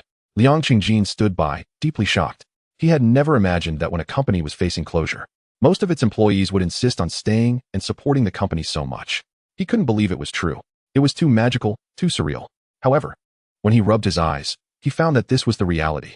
Liu Xi, as the company's boss, achieved what other bosses could not. He completely conquered the hearts of these employees. At this moment, even if the system did not designate him, he would invest 60 million in Tian Huanxi Film Company. This kind of boss-employee unity, a team that was almost completely bonded together, was too worthy of investment. He believed they would not disappoint. Liu Xi took out a tissue, wiped his tears, and let himself stabilize his emotions before saying, I did not expect you to do this. I am very touched and grateful to you. But I have calculated that to complete this movie, we still need at least 10 million. The money you have is simply not enough. And you all need to live. You cannot take out your money, nor can you refuse your salaries. Especially you, Wang Wei. Your wife is already 5 months pregnant. And this is the time when money is needed. Saying this, he deeply bowed to everyone. I am very grateful to you. But the poor management of the company is my own problem. I cannot let you pay for my mistakes. Wang Wei was the employee who just stood up and said that his wife was introduced by Liu Xi. He stood up again. It's okay, General Liu. I'll give you the money to let the company hold on for another month. You can work hard to attract investment. If you don't get the investment in the end, I want to take your salary this month. Then others also stood up, hoping Liu Xi would let the company hold on for another month. Liu Xi was still a bit hesitant, but seeing the genuine emotions and expectations in everyone's eyes, he didn't want to refuse. He nodded and said, okay, we will hold on for another month. Everyone can rest assured that during this month, I will do my utmost to attract investment for us. As for your money, I can accept it, but each of you must leave a portion to ensure your livelihood. Moreover, The finance department must keep proper accounts of everyone's money. If the movie really gets released and does well at the box office, we will distribute dividends proportionally. Hearing this, everyone spoke up, agreeing with Liu Xuanqi's arrangement. Then they found employees from the finance department and transferred their money to the company account.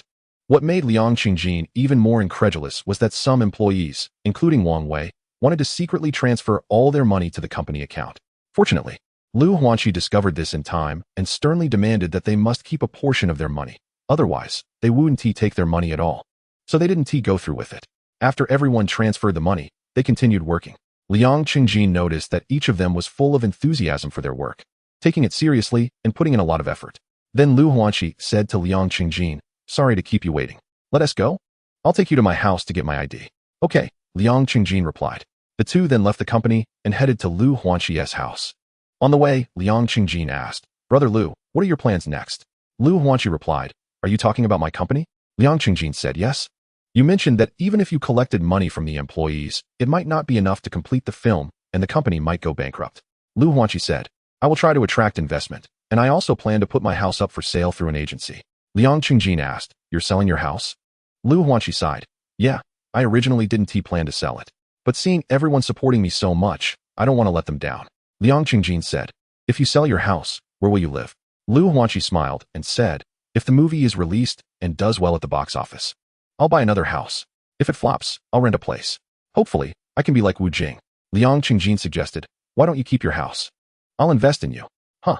Liu Xuanqi was stunned and almost swerved the steering wheel, nearly causing an accident. Then he laughed and said, "You want to invest in me? Don't joke around." It wasn't that he looked down on Liang Qingjin, but he understood Liang Qingjin's situation well. He knew he was a struggling writer and didn't come from a wealthy background.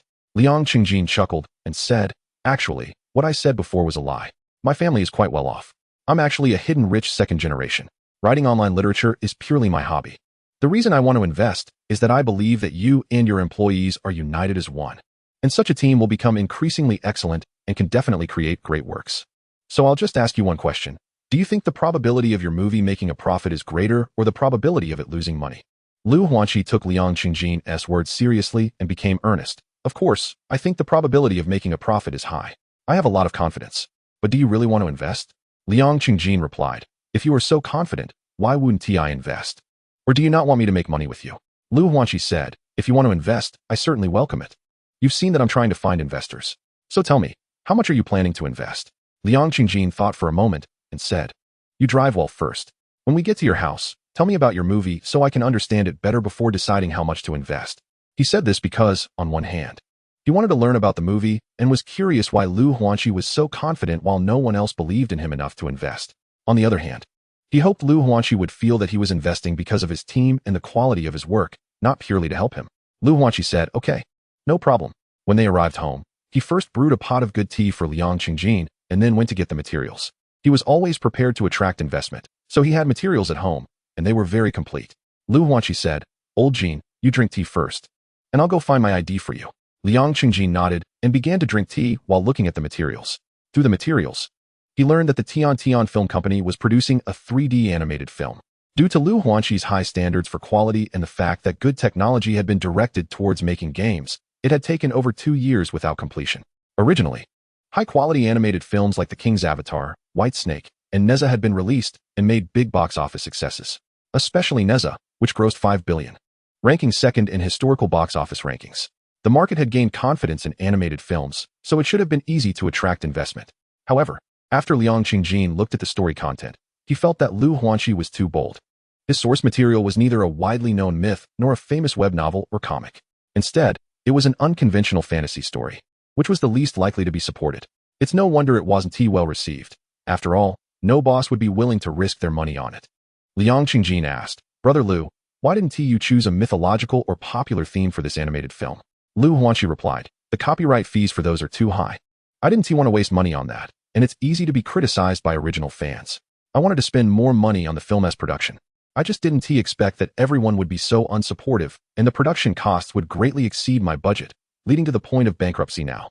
Liang Qingjin asked, "Are you satisfied with this story?" Liu Xuanqi responded, "I'm very satisfied with the story. Over the years, I've been reading web novels on Qidian Chinese Network. Although I may not be able to write them myself, I can still judge the quality of the stories.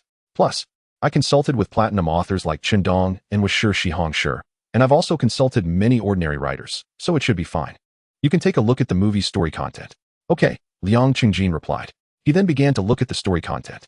The animated film did not have a confirmed name yet, just a list of many alternative titles. The content was about a female spirit who, when injured and transformed back to her original form, was accidentally saved by an ordinary man. To express her gratitude, after recovering, she disregarded the various rules preventing human spirit relationships and insisted on being with the man. With her help, the man gradually achieved great success, showcasing several scenes of him showing off and slapping faces.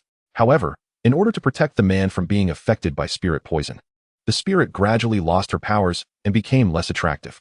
In the end, the man abandoned her for being ugly, and after learning she was a spirit, he even sought a Taoist to capture her. The spirit's family learned of this and came to take revenge. She used her last bit of strength to protect the man and the city he lived in. The story ended. What did Liang Qingjin think of this story? Personally, he didn't like it, and didn't have high hopes for it. He felt that Liu Huanqi was likely just confident in his technical skills. The system should also recognize his skills. Otherwise, Liang Qingjin would start to question his life. Chapter 12 Discussion of the plot. Liang Qingjin finished reading the story content and felt a bit conflicted. In his mind, he involuntarily recalled a line from a song. When I loved you, you were poor and studying hard. When I left you, you were on the gold list. Celebrating with candles. Can I dance one more dance for you? I am the white fox you released ages ago. So, the story was quite touching. However, it was likely that Liu Huanqi saw him finish reading and smiled, asking, so, how was it? The story is not bad, right? Liang Qingjin shook his head. I feel it's too kitsch. There are too many stories like this. But I can understand. After all, you've been working on this film for over 2 years, and it's likely that the story was conceived long before that. So it's normal for it to not keep up with the current market. Liu Huanqi honestly nodded. From the current perspective, I also think this story is a bit kitsch. But overall, it's still okay because the story is very complete. Have you heard that song White Fox? A lot of people are singing it now. And as you said, there are too many stories like this. I think the reason there are so many is that people are willing to watch them, so the market prospects should still be good. As he said this, he sighed.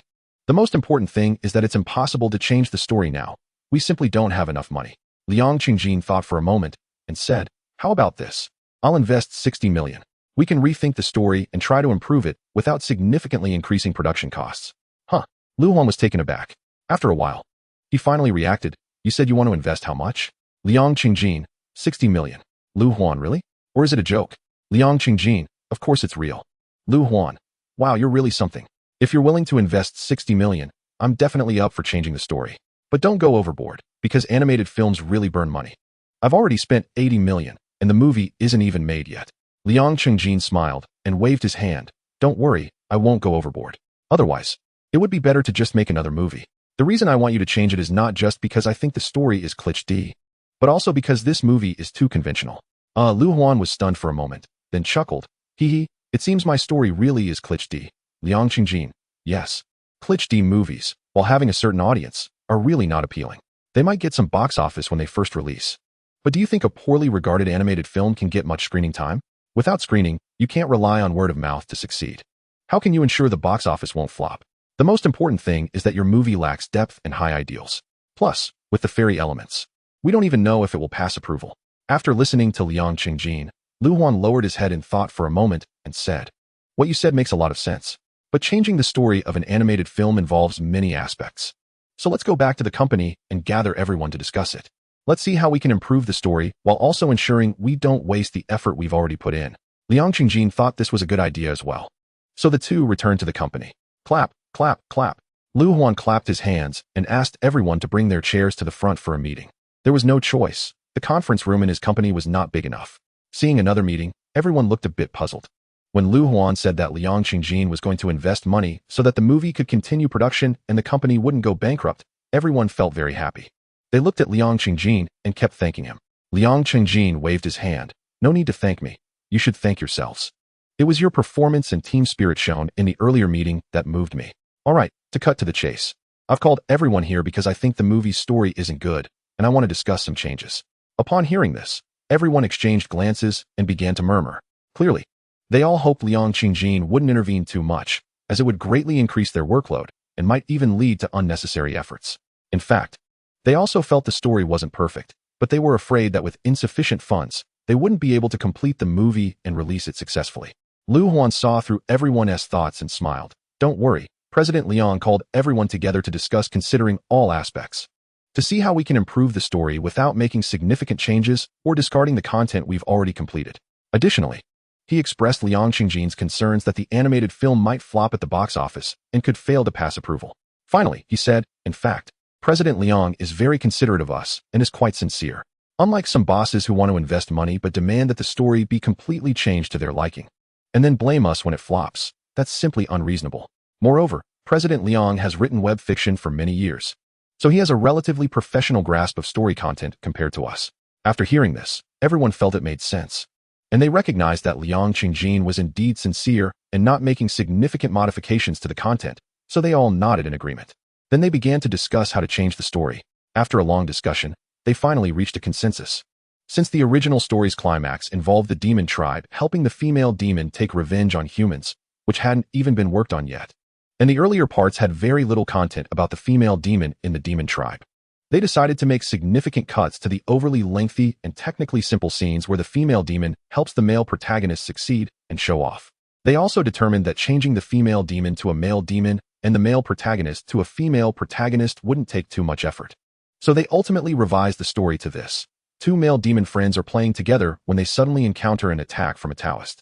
The protagonist escapes successfully because his friend sacrifices himself to protect him, but he gets injured and is rescued by an ugly female protagonist. This part takes 20 minutes and is mainly to cater to a specific market. The two male demons are more like brothers, so it won't be harmonious, and their feelings will instead be touching. To repay the favor, after recovering from his injuries, the protagonist transforms into a handsome man and uses his beauty magic to help the ugly female protagonist go from being the ugliest in the village to the most beautiful. During this time, they also have a child who could become a demon king. At first, their life is very happy. The child, due to their happiness, suppresses his demon king powers. This part caters to the mainstream female empowerment market and takes 30 minutes. The protagonist, due to losing his demon powers, becomes ugly and is thus disliked by the now beautiful female protagonist, who falls for a landlord's son in the city. In the end, because the protagonist helped the female protagonist become beautiful and lost too much of his demon power, he reveals his true form, leading the female protagonist to discover this. To be with the landlord's son, she eliminates him by bringing in a Taoist to kill him. However, the landlord's son doesn't truly like the female protagonist. He only wants the protagonist's demon core for immortality. Upon learning that the protagonist gave the demon core to the female protagonist, he kills her. This part is meant to advocate for women to be loyal in love, not to overlook men's contributions, and not to leave a man who is given everything when he becomes nothing. It also caters to men's market demands and takes 30 minutes. The child witnesses his mother kill his father and sees the landlord's son torment his mother, causing him immense pain. His demon king powers erupt, leading to destruction. Countless humans die at his hands. Meanwhile, the male protagonist's friend, who initially didn't die, saves him. The friend changes genders, taking on the appearance of the beautiful female protagonist when the male protagonist appears before the demon king. The demon king believes his parents are reconciled and, guided by the male protagonist, recalls their past happiness. He finally awakens, returning to being an ordinary child and avoiding the slaughter of an entire city of humans. This part is meant to call for couples not to divorce easily for the sake of their children, as the children of divorced parents may develop psychological issues and become like the demon king. This part takes 40 minutes. The entire movie totals 2 hours. Everyone felt that the new story content, while only featuring the demon king's final massacre of numerous humans, was much more complete, with a fresher plot, stronger pacing, and characteristics of a blockbuster film. Moreover, the story was profound and positive. The key point was that it particularly catered to the current film market. They all believed that once this movie was completed, based solely on the content, it would definitely perform well at the box office and receive many good reviews. Then they were all filled with enthusiasm, each patting their chests and assuring that they would do their utmost to make this film perfect, striving for technical excellence as well. However, Liang Qingjin personally felt that it still lacked some feeling and flavor, but he couldn't pinpoint where the problem lay at that moment. After all, he had just discussed with everyone, and there were too many constraints and factors to consider, which limited the full expression of his years of writing experience. It can only be this way for now. I'll think it over when I get back. Liu Huanqi said. Old Jean. No, General Liang, hehe. Now that the story content is settled, can we invest? Liang Qingjin waved his hand. Wait a minute, I still need to see your technology, and I have a small request. Liu Huanqi. No problem, our technology can stand the test. Go ahead and tell me your small request. Liang Qingjin, I hope the female lead, after becoming beautiful, will be modeled after a real person I recommend. Liu Xi, haha, so that's it. No problem at all. Just bring the person over later. As a man, he could naturally see that Liang Qingjin wanted to give the woman he liked a chance to become famous. How could he refuse? He then extended his hand and said, let's go, take a look at our technology. Liang Qingjin replied, I don't understand technology. Just show me some of the content you have completed. Okay, no problem. Liu Xi agreed and took Liang Qingjin to his office, opened the computer, clicked on some video files, and showed them to Liang Qingjin. Take a look, these are all produced by us. After he finished speaking, he played a video. Liang Qingjin was shocked as soon as he saw the first video. The expressions and movements of the animated characters looked very natural, not fake at all, especially their expressions, which were particularly well done. It could be said that the quality was not inferior to animated films like The King's Avatar, Whitesnake, Origin, or Neza, and even surpassed them. Chapter 13. Really good. After watching for over an hour, Liang Qingjin finished one video after another, feeling that each one was excellent. At least as an audience member, he thought it was very good.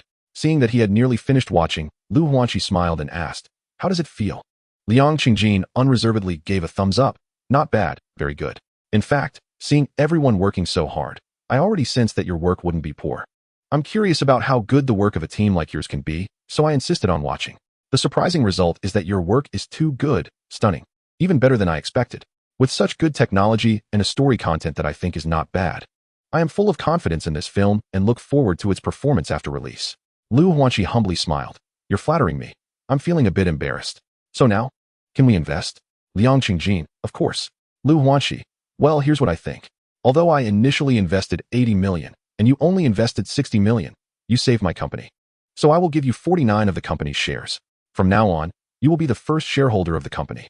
If you agree, I'll call the company's legal advisor over to help us draft an agreement. Once the agreement is signed, you can transfer the money. Liang Qingjin nodded, indicating that he had no problem with the 49 shares. Although Liu Xi was close to bankruptcy and this calculation was a bit unfair, it was better to sell a favor than to argue. After all, he had won people's hearts, held power, and mastered core technology. Mainly, this was arranged by the system.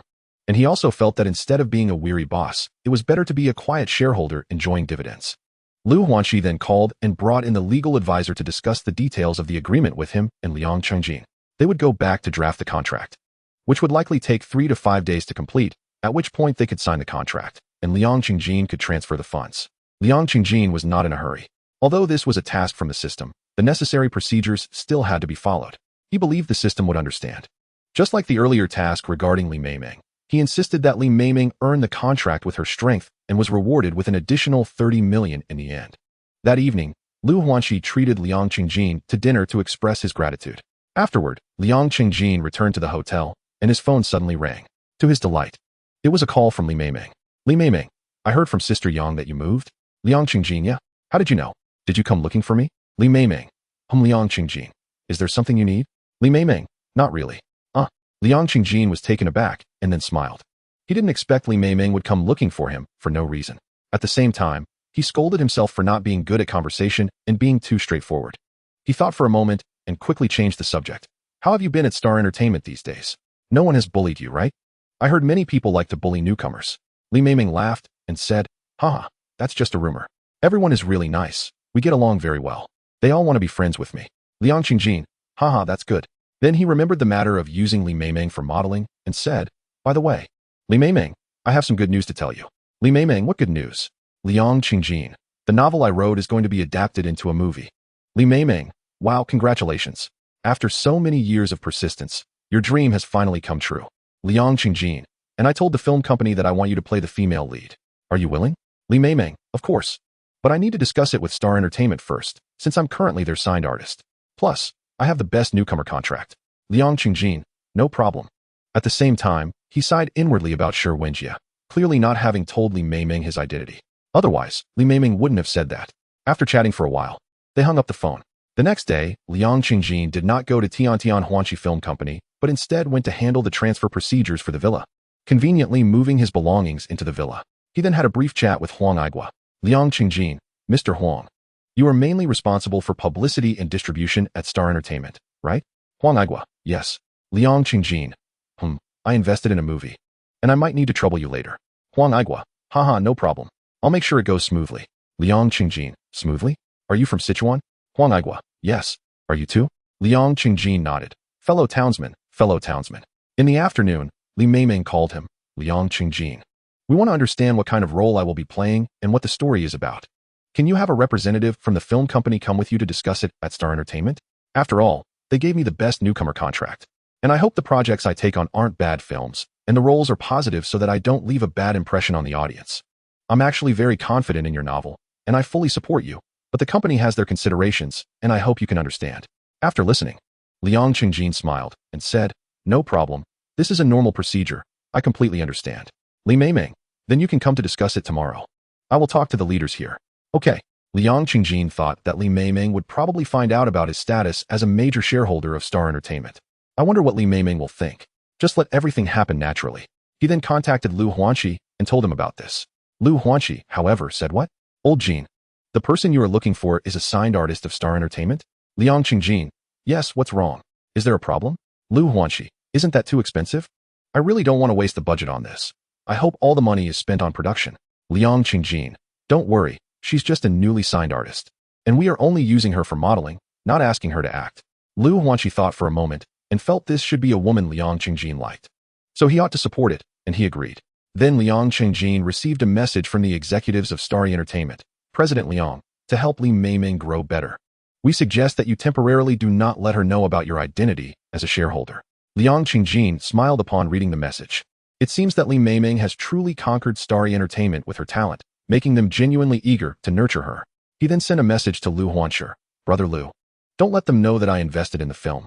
Just say that you are interested in my novel and want to adapt it into a movie. Liu Xi replied. Okay, no problem. The next day, Liang Qingjin and Liu Xi met with Li Meimeng and the two women responsible for her. One being the agent Qin Li and the other the assistant Huang Yuan. The fact that she was accompanied by two women was likely to consider his feelings. To keep Li Meimeng from knowing that Liang Qingjin was a major shareholder of Starry Entertainment, the meeting place was naturally not at Starry Entertainment, but in a private room at a CAF. When Liu Xi saw Li Meimeng, he couldn't help but be stunned, then turned to Liang Qingjin and smiled, indicating that Liang had good judgment. Liang Qingjin rolled his eyes at him. Both sides exchanged polite introductions and signed a confidentiality agreement. Li Meimeng immediately said, Sister Yuan. Sisterly. Although Liang Qingjin is just an ordinary writer and hasn't written any famous works, he has been writing for many years and has always been diligent and hardworking. Please believe that his works will not disappoint. Liang Qingjin felt very gratified and happy to see Li Meimeng recommending him right away. Liu Xi secretly gave him a thumbs up. Huang Yuan and Qin Li also smiled and nodded. Then Qin Li looked at Liu Xi and said, Tian Huansher Film Company, we have learned about you. You have been established for 27 months, but so far you have not produced a single work. Liu Xi replied, we mainly focus on animated films. I am wholeheartedly trying to create a good work, which is why we have not produced anything yet. After saying this, he opened his laptop and clicked on a video. This is an animated video we produced, and I believe its quality is very high in the industry. You can take a look. He placed the laptop in the middle of the table for Li Meimeng, Qin Li, and the others to watch. As soon as they saw it, the three of them were stunned. Even after the video ended, they still seemed to want more. They could hardly believe that it was made with a computer. The expressions, the movements, and the emotions felt so real. And the quality was not inferior to several high-grossing animated films. Indeed, who would have thought that computer production technology had advanced so much? Perhaps in a few years, actors will have nowhere to go. Facing such compliments, Liu Xi appeared very calm. Clearly, he had full confidence in his works. Then he operated his laptop again and clicked on another video, saying, our technology is quite good. You can take a look at this as well. The three nodded and watched the video again, continuing to praise it.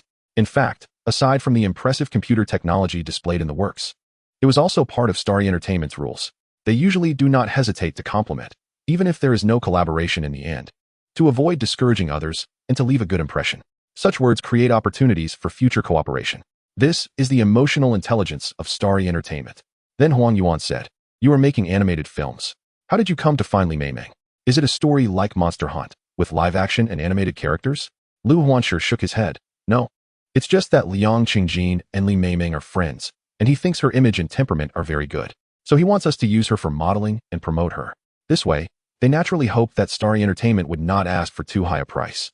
Huang Yuan nodded. I see. Then please tell us about the general storyline. Liang Qingjin immediately shared the story content. After listening, Huang Yuan and Qin Li nodded slightly and then walked aside to discuss quietly. Chapter 14. Reaching a cooperation while Huang Yuan and Qin Li were discussing. Li Meimeng nodded to Liang Qingjin. Don't worry, it's no problem. I think the story is quite good and has a certain depth of meaning. Liang Qingjin replied. Yes, I believe in myself too. Then Qin Li came over and sat down, smiling and saying, the content of your story is quite good, and its completeness is high, surpassing many works in the market. However, I personally feel that the story is somewhat lengthy, and the difficulty of conveying the intended message is a bit high. Of course, we believe that Tian Huanshe Film Company has the ability to tell this story well. As for the main female character, she said, how should I put it? She is a bit annoying, and we are worried that she will leave a bad impression on the audience. Liu Huanshe sensed their dissatisfaction with the content, but they expressed it very tactfully. He said, actually, we have been working on this film for more than 2 years. The previous story content was not satisfactory, and this is the best we could do without wasting previous work. But you don't have to worry. I believe my team can tell this story well. I think the negative impact of this character on Li Meimeng won't be significant because the model we create will show her after she becomes beautiful, showcasing her good side. Hearing this, Qin Li and Huang Yuan gave Liang Qingjin a thumbs up. Under numerous constraints, managing to modify the content to this extent was indeed quite impressive. It seems that Li Meimeng was right. Your storytelling ability is strong. They looked at Liu Huanshe.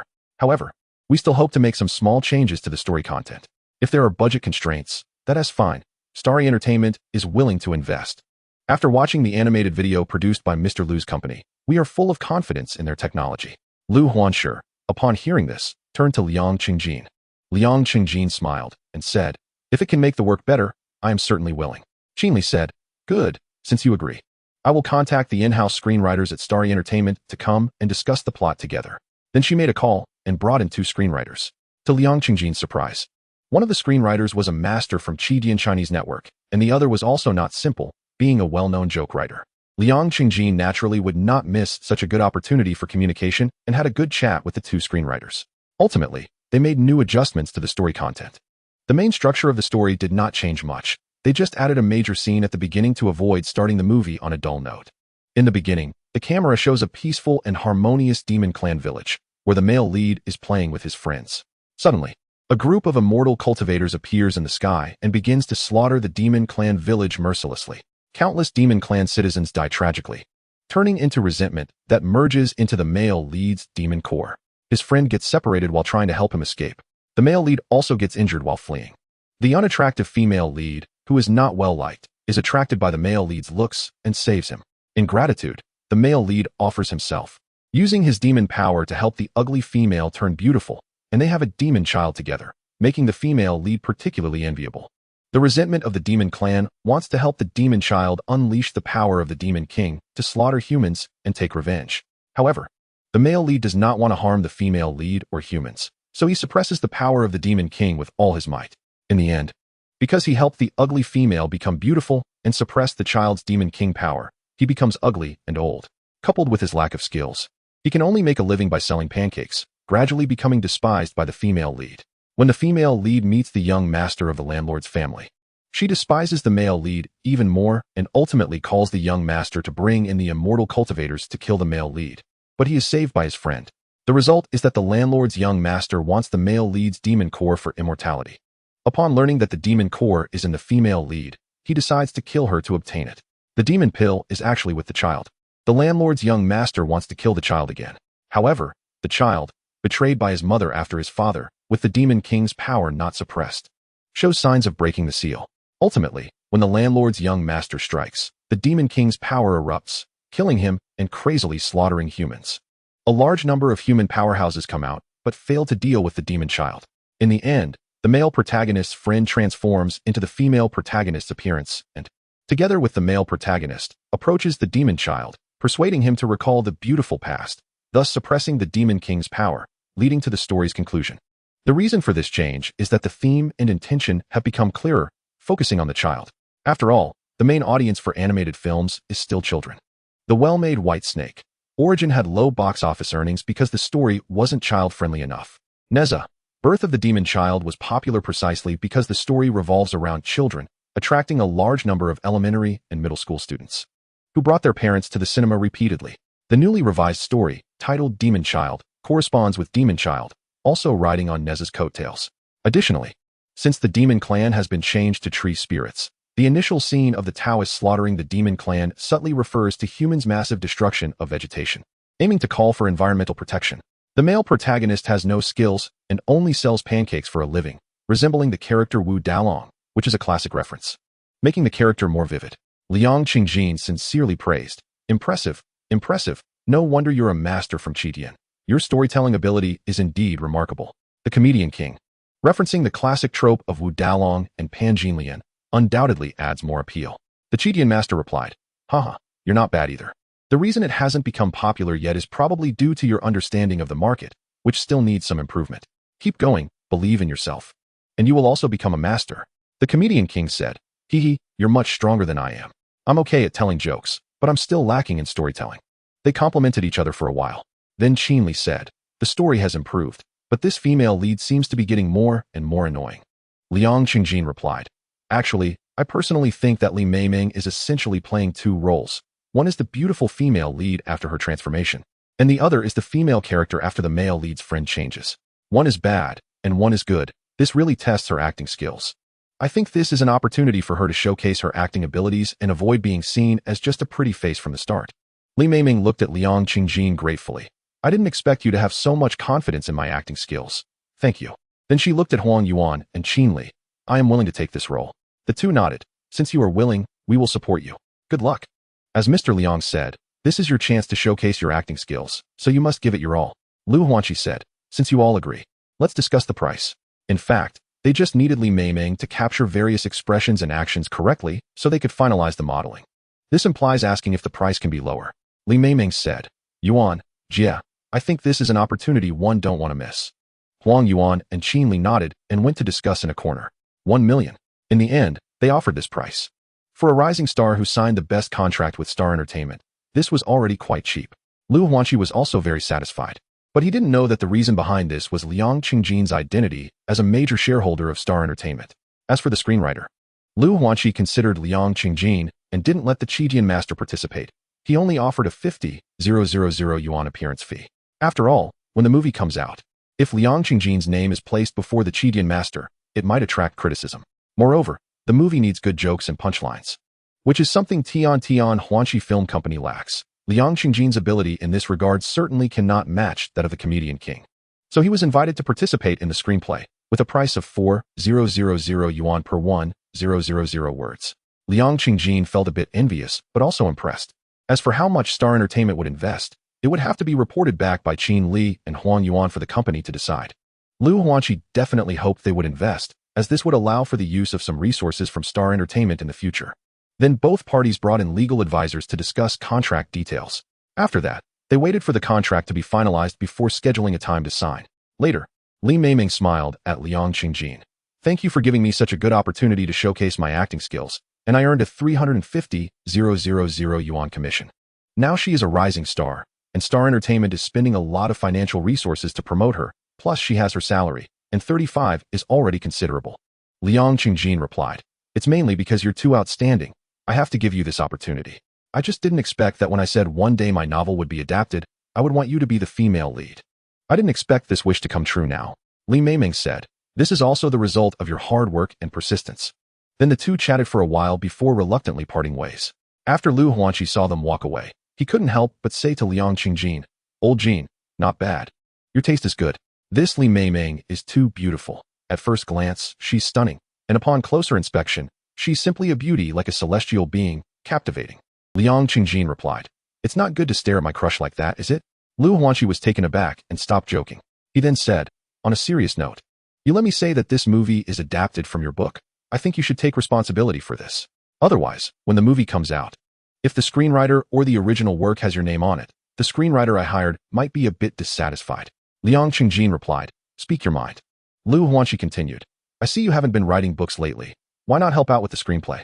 That way, when your name is on it, it will be justified." Liang Qingjin thought for a moment. Now that he suddenly had so much money, he hadn't found a suitable excuse to explain to his family. They all knew he was writing novels, and this copyright fee is a good excuse. So having the screenwriter list his name seems quite necessary. Thus, he said, "Okay, no problem. I'll learn from everyone and improve my writing skills. But I'm quite busy, so I need to take on less work.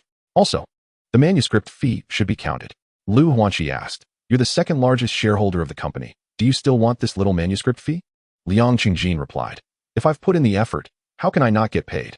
Liu Xi relented. All right, then I'll give you 1 yuan per 1,000 words. Liang Qingjin knew Liu Xi was joking and laughed, saying, 1 yuan per 1,000 words is too high. I'm afraid I disappoint you. Just give me 50 cents per 1,000 words. Chapter 15. It turns out to be a joke. 2 days later. Tian Huanxi Film Company and Star Entertainment signed a contract. In the end, Star Entertainment agreed to invest 20 million yuan. But not a penny was transferred to Tian Film Company's account. However, Meimeng's salary and the screenwriter's fees would all be paid by Star Entertainment. Additionally, Star Entertainment would also handle the promotion for Demon Child. Therefore, in fact, Tian Huanxi Film Company not only did not lose, but instead made a profit. If they had sought Star Entertainment directly for the promotional aspect, they might not even have received 20 million, let alone the salaries for Li Meimeng and the screenwriter. Of course, this is also because Star Entertainment has high hopes for this animated film and wants to use this opportunity to help Li Meimeng become famous. Since Liang Qingjin temporarily didn't want Li Meimeng to know he was a major shareholder of Tian Huanxi Film Company, he did not attend. Later, he signed an agreement with Liu Xi, only to find out Liu Xuanxi's real name was Liu Xi. Liang Qingjin was a bit angry at that moment. Brother Liu, I was so sincere and even invested in you. You should have been more straightforward and told me your real name. Liu Xi replied, Old Jin, don't be angry. I have gotten used to the name Liu Xi, and I think this name leaves a strong impression. At this point, he smiled. Liu Xi Niu Xuanxi. This is a pun in Cantonese, referring to Niu Bai, meaning awesome. Many people know this joke and laugh at me, and I just say, you can call me Niu Bai? Liang Qingjin couldn't help but laugh and gave a thumbs up. Haha, you really are Niu Bai. But to be honest, as someone who writes online literature, I feel a bit ashamed that I only thought of this pun now. He then happily signed his name and transferred 60 million to the account of Tian Huanxi Film and Television Company. Immediately, a system prompt sounded in his mind. Congratulations, host. You have completed the task, reward of 50 million. Because the host carefully inspected Tian Huanxi Film and Television Company and participated in film creation, not randomly investing without thought. You did very well, earning an additional reward of 20 million. Liang Qingjin smiled with satisfaction, but felt a bit puzzled. Isn't this a big shareholder wealthy system? Why do I keep getting financial rewards instead of becoming a major shareholder of some company? The big shareholder wealthy system will provide shareholder rewards or financial rewards based on your development needs. The host can also become a major shareholder by using wealth to invest. The system will guide the host to make correct investments, ensuring low investment and high returns. After listening, Liang Qingjin couldn't help but ask the system, since that's the case, why not let me go back to the past? That kind of investment is not difficult. As long as I have the ability to see the future, the system wants to guide the host to have investment insight. Without investment insight, going back from the past to the present will only make you moderately wealthy. But it is almost impossible to become a giant in the industry. That is not necessarily true, right? You look down on me. What do you mean not necessarily? Go find out how many current industry giants were pioneers in the industry, and you will understand. You have no idea how every industry giant fought their way up. For example, in the online literature industry, some people think that if they had started writing online literature 10 or 20 years ago, they would definitely succeed. But how many websites have died in recent years, and how many have exited the online literature circle? How about this, host? If the system let you go back 20 years, what would you do? Go back 20 years. I would definitely get into real estate. 20 years ago, you were only 5 years old. You want to get into real estate. Where would you get the money? How would you convince your family to invest in real estate? Even if back then you were almost 20, you could at most use loan leverage to buy a few houses and just collect rent now. Wanting to become extremely wealthy and a giant in the industry, entering the upper class, is almost impossible because you can't compete with others' capital. Nor can you compete with their business strategies. You would only end up as someone else's harvested leeks. Then what do you say I should invest in? People. You should invest in people. Smart people don't become bosses. Instead, they become shareholders, and they are shareholders who are not greedy for company power. Smart people let elites from various industries make money for them while they enjoy a carefree life, quietly receiving dividends. All right. The system is a bit tired and needs to rest. Resting? There hasn't been a new task released yet. However, the system did not respond at all. Liang Qingjin felt a bit speechless, sighing that this system is too different from the systems in novels. It actually needs to rest. I hope it's just resting and not disappearing.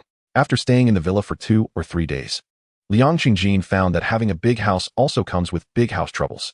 It's too spacious, and cleaning is really troublesome. Unlike his previous rental, which was small but could be tidied up quickly. Coincidentally, just as he was considering whether to hire a nanny to help clean, Lin Shijin called him.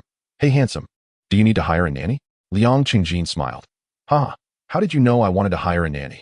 Can you predict the future? Lin Shijin, no, handsome. It's because the villa is quite large and cleaning is more labor-intensive. Homeowners usually hire nannies, which makes things much easier. Liang Qingjin, bring someone over to let me have a look. Okay, Lin Shijin replied. Liang Qingjin secretly sighed that Lin Shijin was really considerate.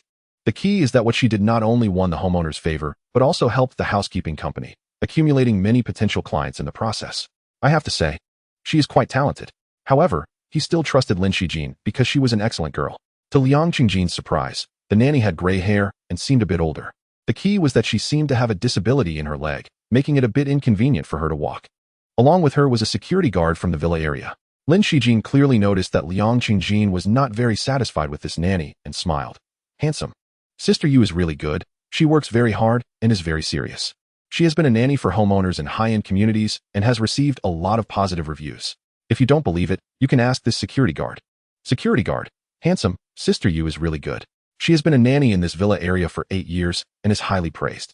If it weren't for her accidental injury last year, which made it inconvenient for her to walk, and her age being slightly older, you wouldn't even be able to hire her. Sister Yu. Handsome, you can let me work for you for a week as a trial. If it doesn't work out, you can let me go. I just hope you can give me a chance.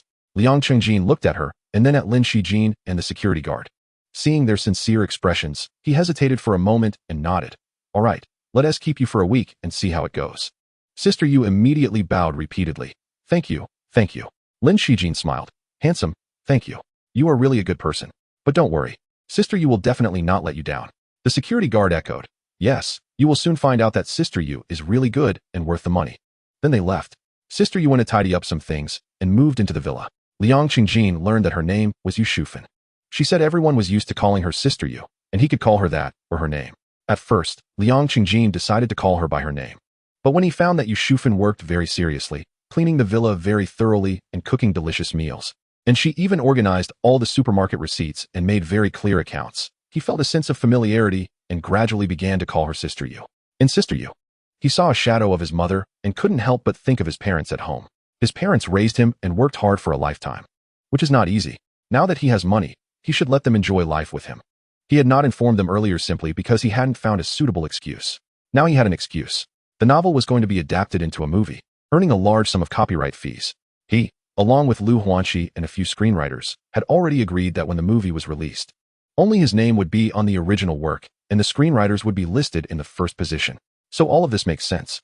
Chapter 16 Parents Liang Qingjin downloaded a contract agreement from the housekeeping company and asked the legal department of Fanqing Entertainment to review it, confirming that there were no issues. He then printed it out and found Yu Shufan. Sister Yu. After my observation, you work very diligently, and you have passed the trial period. I hope you continue to work hard and keep up the good work. Yu Shufan. Don't worry, President Liang, I will work hard. Liang Qingjin. What is your expected monthly salary? Yu Shufan. Currently, nannies in villas generally earn between 9,000 to 12,000. You can give me 9,000. Liang Qingjin. How about this? I'll give you a base salary of 9,000, with a bonus of up to 10,000, depending on your work performance. He has already understood that although Yu Shufan is older and has difficulty walking, her work is no worse than other nannies, and may even be better. Giving her 9,000 is really unfair. It's not that he has too much money to burn, but rather that if others treat him sincerely, he will also treat them sincerely. Moreover, this money is a bonus and won't be given directly. He believes that Yu Shufan will be encouraged and will do even better. Yu Shufan. Okay, Mr. Liang, you are really nice. Liang Qingjin. Yes, I have prepared the contract. Take a look. If everything is fine, we can sign it. After saying that, he filled in 9,000 in the monthly salary section, stamped his fingerprint, and signed at the designated place before handing the contract to Yu Shufan. Yu Shufan took the contract but asked, Mr. Liang, I hope to have a day off each week. Liang Qingjin. Look at the contract. I have provided a day and a half of rest time per week. Yu Shufan smiled. Thank you, Mr. Liang. Then she signed without hesitation. She can read, but probably doesn't understand the contents of the contract very well. Liang Qingjin could tell that her education level is not very high. After signing the contract, he suddenly heard the system's voice. Congratulations, host, you have completed your first independent investment, and the reward is 50 million. Huh. Liang Qingjin was pleasantly surprised, then stunned again. He was happy that the system was still there, and life could continue to be awesome. He was confused about what investment he had completed to receive such a high reward of 50 million. Host, This reward is because you signed a contract with Yu Shufan and decided to give her a maximum bonus of 10,000. Oh, so that's it. Then Liang Qingjin couldn't help but be curious about Yu Shufan. Li Meimeng, Lin Xijin, Liu Xi, no matter who they are, their connection with the system is because they are all outstanding, seemingly sharing a common trait. So there must be a reason for Yu Shufan's connection with the system. But he hasn't figured it out yet. However, although Liang Qingjin was curious, he decided to take his time to understand what kind of person she really is. After all, she will be his nanny, and there will be plenty of time in the future. For now, he decided to go home. So he said to Yu Shufan, I will be leaving for a couple of days to visit my hometown. Yu Shufan, Mr. Liang, when will you be back? Liang Qingjin, not sure for now. Yu Shufan, okay, then when you come back, give me a call, and I'll prepare meals for you in advance. Liang Qingjin nodded, secretly admiring her thoughtfulness. She really is a good nanny. Lin Xijin and that security guard were indeed not lying. Then he went to buy 2 sets of clothes for his parents, casually packed a couple of changes of clothes for himself, and went back to his hometown. Liang Qingjin didn't have a car because he had never learned to drive. He used to be a struggling writer with no money to buy a car. And even if he had money, he probably wouldn't need it. After all, writers often stay at home and rarely go out. Buying a car would be useless except for showing off. So Liang Qingjin first took the high-speed train to the city where his hometown is located. Then took a bus from the city to the county, transferred to another bus to the town, and finally took a taxi back to his village home. In fact, the cost wouldn't be more than driving himself, but it does take a lot of time and is quite troublesome. Liang Qingjin felt a bit lucky. Just as he arrived in town and hadn't found a taxi to take him to the village, a small car stopped beside him and greeted him. Hey, are you Liang Qingjin? I am. Liang Qingjin replied, and turned to see that sitting in the driver's seat was his classmate Yang Lin from elementary and middle school. He quickly smiled and greeted. Classmate Yang Lin, hello, long time no see. Yang Lin, yes, are you going home? Get in, I'll give you a ride. Liang Qingjin, okay. Thank you. As he said thank you, he got into the car. Since his luggage was very simple, he just hugged it and placed it on the seat. Yang Lin drove while asking, Liang Qingjin, I heard you're working at Huadu, how is it? Liang Qingjin, it's okay. Yang Lin, are you still writing novels? Back then, you were the talented one in our class. Your essays were the best, and your Chinese grades were the highest. You said you wanted to be a writer in the future. Liang Qingjin, I'm still writing. Yang Lin, what novel have you written? Send it to me to take a look later. Liang Qingjin, ha ha ha, sure, I'll send it to you on my phone right now. After saying that, he searched for his novel on his phone and sent it to Yang Lin on WeChat. Yang Lin, okay, I'll take a look later. Keep it up, don't give up. I've seen many writers who have made a lot of money. It's impressive. If you become famous, I can show off as your classmate and say that one of my classmates is a great author. Liang Qingjin, yes, I'm still writing, and I won't give up. Yang Lin, right, you have to persist. I'm not as talented as you. Otherwise, I would write too. Then he added, how does it feel to ride in my car? Liang Qingjin, it's quite nice. Yang Lin, hee, of course, it's nice. I spent over 100,000 to buy it. Liang Qingjin, impressive. It seems you've done well over the years. Yang Lin smiled. Hee, it's okay. Just got lucky and made a little money. As they chatted, they unknowingly arrived in the village. In fact, Liang Qingjin could feel that Yang Lin was somewhat deliberately showing off. But he didn't mind. Just like Li Meimeng said, showing off success is much better than pretending to be poor and pitiful. Moreover, Yang Lin didn't deliberately belittle him or look down on him. Instead, he encouraged him to write well and strive for fame. This kind of showing off, even though Liang Qingjin is still a struggling writer and a poor guy, he can completely accept it psychologically and doesn't find it annoying at all. He won't be jealous of others. The houses in the mountain village are relatively sparse, with one household to the east and another to the west. Liang Qingjin's house, a newly built brick house, is close to the village road. So after getting out of the car, he reached home without encountering any neighbors. His house is a 4-row, 3-room brick house, with a dedicated kitchen and bathroom on the right side, and a vegetable garden on the left, where he planted orange trees, walnut trees, and longan trees when he was a child. His mother, Sun Yu, had set up a net on a few trees to keep a group of chickens and ducks in the middle. Woof, woof, woof. Just as he arrived at the door, a wave of barking sounded. This is his family's 4-eyed dog, Xiaohei. When Xiaohei saw that he had come back, its barking immediately turned into whimpering, while it wagged its tail and rolled on the ground, looking particularly excited. Liang Qingjin hadn't returned for over a year, but Xiaohei hadn't forgotten him at all. He walked over and patted Xiaohei's head. Xiaohei was even happier, constantly licking his hand with its tongue. Cluck, cluck, quack, quack. The chickens and ducks raised in the yard were happily calling out, not knowing if they were also welcoming their little master home. His mother, Sun Yu, walked out of the kitchen, and upon seeing Liang Qingjin had returned, she was instantly frozen in place. Then a joyful smile gradually appeared on her face. Qingjin, you're back? Yes, Mom, I'm back, Liang Qingjin replied. Son Yu, you're back. Why didn't you give me a heads up? I could have prepared more delicious dishes for you. It's already past 5 in the afternoon. How am I supposed to manage now? Liang Qingjin, it's fine, we can make it tomorrow. Then he looked around. Where's Dad? Chapter 17, Bookworm Sun Yu. He.s. in the fields over at Shipawan. Liang Qingjin, oh, I'll go check on him. Saying that, he put down his luggage and was about to leave.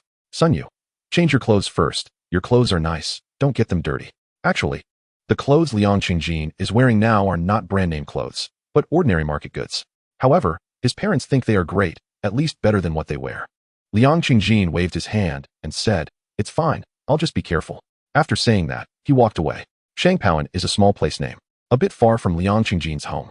On the way, he ran into a few fellow villagers, and they greeted each other warmly, asking how they were doing. Those who knew Liang Qingjin well would say, are you still writing novels? Keep it up, write well, and persist, you will definitely succeed. Soon our village will have a great writer. When he arrived in the fields, Liang Qingjin saw his father, Liang Yu. He was there using a small tiller to plow the land, panting heavily. He was wearing a faded white vest and a pair of gray shorts, with his legs and arms darkened, as if smeared with mud. In fact, their family skin is quite fair. Liang Yu is just tanned from the sun. His hands, legs, and body looked oily. That was his sweat. Liang Yu was getting older, and using the tiller seemed a bit strenuous for him. His steps were somewhat unsteady as he followed the machine. Liang Qingjin watched with some concern and quickly called out, Dad, take a break. Drink some water. I'll help you. The noise of the tiller was quite loud, and it took several shouts for Liang Yu to hear him. When he saw it was his son calling him, he quickly stopped the machine, smiling happily. Qingjin is back? When did you come back? Liang Qingjin smiled, just got home. As he spoke, he walked over and handed his father some water. Liang Yu took the water and gulped down a big mouthful, clearly thirsty from the hard work. Dad, drink some water here and take a break. I'll help you plow the land. Liang Qingjin walked over, ready to use the tiller. Wait a minute. Liang Yu quickly stopped him. How long has it been since you did this work? You can't. Liang Qingjin smiled and said, it's fine, I can do it. After saying that, he started plowing. Although he hadn't used the tiller for a long time, he had been exercising every day for the past 3 years. So his physical condition was quite good. Plus, he had used it before, so he quickly adapted. Liang Yu watched anxiously from the side. And when he saw his son was indeed fine, he finally sat down at ease, took out a leaf cigarette, rolled one, and comfortably started smoking. The noise of the tiller was quite loud, and it was difficult for the father and son to talk, so they didn't say much. However, after more than 10 minutes of plowing, a person came along, standing by the edge of the field, staring at Liang Qingjin. It was a man named Deng Chao, who was a year older than Liang Qingjin and was a classmate in elementary school. He was a top student, scoring 679 in the college entrance examination and went to the best university. Later, it was said that he also completed his master's degree. But the villagers couldn't understand why such a master stayed in the village and didn't look for a good job. Liang Qingjin also couldn't figure this out at the moment. However, he didn't have the mood to ponder this, as he felt particularly uncomfortable being stared at by Deng Chao. If he were a beautiful woman, he wouldn't mind. But the key was that he was a man. After finishing a round of plowing, Liang Qingjin couldn't hold back any longer and turned to him. Deng Chao, why are you staring at me? Deng Chao smiled. His teeth were white, his clothes somewhat tattered and dirty, and his skin was not as dark as Liang Yu's, but had a yellowish hue, like it had been exposed to the sun for a month. He didn't respond to Liang Qingjin and just turned around and ran away. This made his whole image give off a silly feeling. Liang Qingjin felt a bit speechless but ignored it. However, some villagers indeed said that Deng Chao had become foolish from studying too much and was now a useless bookworm. Liang Qingjin didn't think so, because he saw the look in Deng Chao's eyes. Although it seemed a bit foolish, it still sparkled with the light of intelligence. Just like when they were kids, he was just a bit speechless. Being stared at by him made him feel uncomfortable. However, after Liang Qingjin and his father finished plowing, returned home, washed up, and were preparing to eat dinner, Deng Chao suddenly ran to their house. There was a clear suspicion that he was trying to get a free meal. Of course, in the countryside, people don't mind if someone comes to their house for a meal. Moreover, Deng Chao didn't come empty-handed. He had 2 oranges in his hand. It seemed those 2 oranges were not a gift he intended to give, but rather he treated them like treasures, hiding them carefully in his clothes. Sun Yu warmly brought him a pair of bowls and chopsticks, inviting him to sit down and eat. Deng Chao smiled, didn't say anything, and without thanking anyone, took the bowls and chopsticks and started eating. His gluttonous eating style was a bit ugly, making his image resemble that of an honest farmer. At least it was hard to associate him with a master's identity. Liang Qingjin didn't mind him eating there, but he couldn't stand Deng Chao's eyes staring at him with a somewhat foolish smile. After dinner, he couldn't help but say, "Deng Chao, why do you keep looking at me?" Deng Chao, however, smiled, took out the oranges, handed one to Liu Xi, and finally spoke, "Try it." The two oranges emitted a faint fruity fragrance. They were big and round, with a deep color, looking quite tempting. Liu Xi, however, didn't dare to eat it. He was afraid that this was a token of affection from Deng Chao. Deng Chao urged again, "Come on, try it and see how the orange tastes." Liu Xi hesitated for a long time before taking a fruit knife, preparing to cut it open. Deng Chao stopped him. "No need, just peel it with your hands. It's easy to peel." Liu Xi took the orange, tried to peel it with his hands, and found it indeed peeled easily, just like a tangerine. "Try it," Deng Chao said. Liu Xi tore off a segment and put it in his mouth. Wow, he was stunned. This is too sweet." Not only was it very sweet, but it was also soft and glutinous, even more delicious than the popular variety sold in Japan. Liu Xi ate one segment after another, and before he knew it, he finished one orange. As he prepared to eat the second one, he saw his parents watching from the side and suddenly remembered they hadn't eaten. He quickly handed the orange to them. "Dad, Mom, this orange is incredibly delicious. I've never had one this good in Huadu. You must try it." Deng Chao smiled proudly. "Hee, I knew you would think my oranges are delicious." Liu Xi asked, "What variety is this?" Deng Chao replied, "What county are we in?" Liu Xi answered, "In county." Deng Chao said, "Then this orange is called an orange." Liu Xi asked, "Why?" Deng Chao grinned. Of course. It's because I cultivated it. It's a variety unique to our county." Liu Xi was taken aback for a moment. But thinking about it, it made sense. After all, a master should have such abilities, right? His parents were also surprised. Clearly, they hadn't expected that Deng Chao was not actually a bookworm, but was doing research that ordinary people couldn't understand. Just like how everyone initially couldn't understand Liu Xi writing online literature and regarded him as a bookworm. Later, as smartphones became more popular, the profession of online literature gradually gained recognition. People not only stopped seeing Liu Xi as a bookworm, but also encouraged him to pursue his dreams, cheering him on whenever they saw him. Deng Chao noticed that Liu Xi's parents hadn't eaten yet and smiled, saying, "You should try it too. It's really delicious." Liang Yu and Sun Yu, hearing this, were even more eager and quickly peeled the oranges, each taking half to eat. "Delicious, really delicious, so delicious. I've never had such a good orange. It feels like eating a sweet rice cake, but this has a unique fragrance that the rice cake doesn't have." They praised sincerely. Deng Chao chuckled, "I knew you would all think it's delicious. Since my sophomore year, I have been researching this. Over the years, I have traveled the entire county and conducted many experiments, and finally, I have developed my ideal variety. Our county has good soil, and the oranges grown here have always tasted great. But in recent years, our county's oranges have become increasingly unpopular in the market. Once vast orange groves have been cut down one after another. Some have introduced high-quality varieties from island countries, but they failed due to the unsuitable soil and climate. The county held an orange festival, but it has been a loss every time, and they have been too lazy to organize it this year and last. Therefore, I am determined to develop delicious oranges and make our county's oranges a well-known brand again. Heaven rewards those who are dedicated, and this year I finally succeeded." At this point, he looked at Liu Xi. "So, are you interested in doing this with me?" Liu Xi, "Why do you want to find me?" He thought, "Deng Chao can't possibly know that I have become successful, right? But I have only had the godlike system for a few days, and I haven't told anyone. So how could people back home know?" Deng Chao said, "Because in the village, there aren't many who have a college degree, and even fewer who have a bachelor's degree. And most of them are unwilling to stay at home. You are different. You write novels. Staying in the city or at home is the same for you.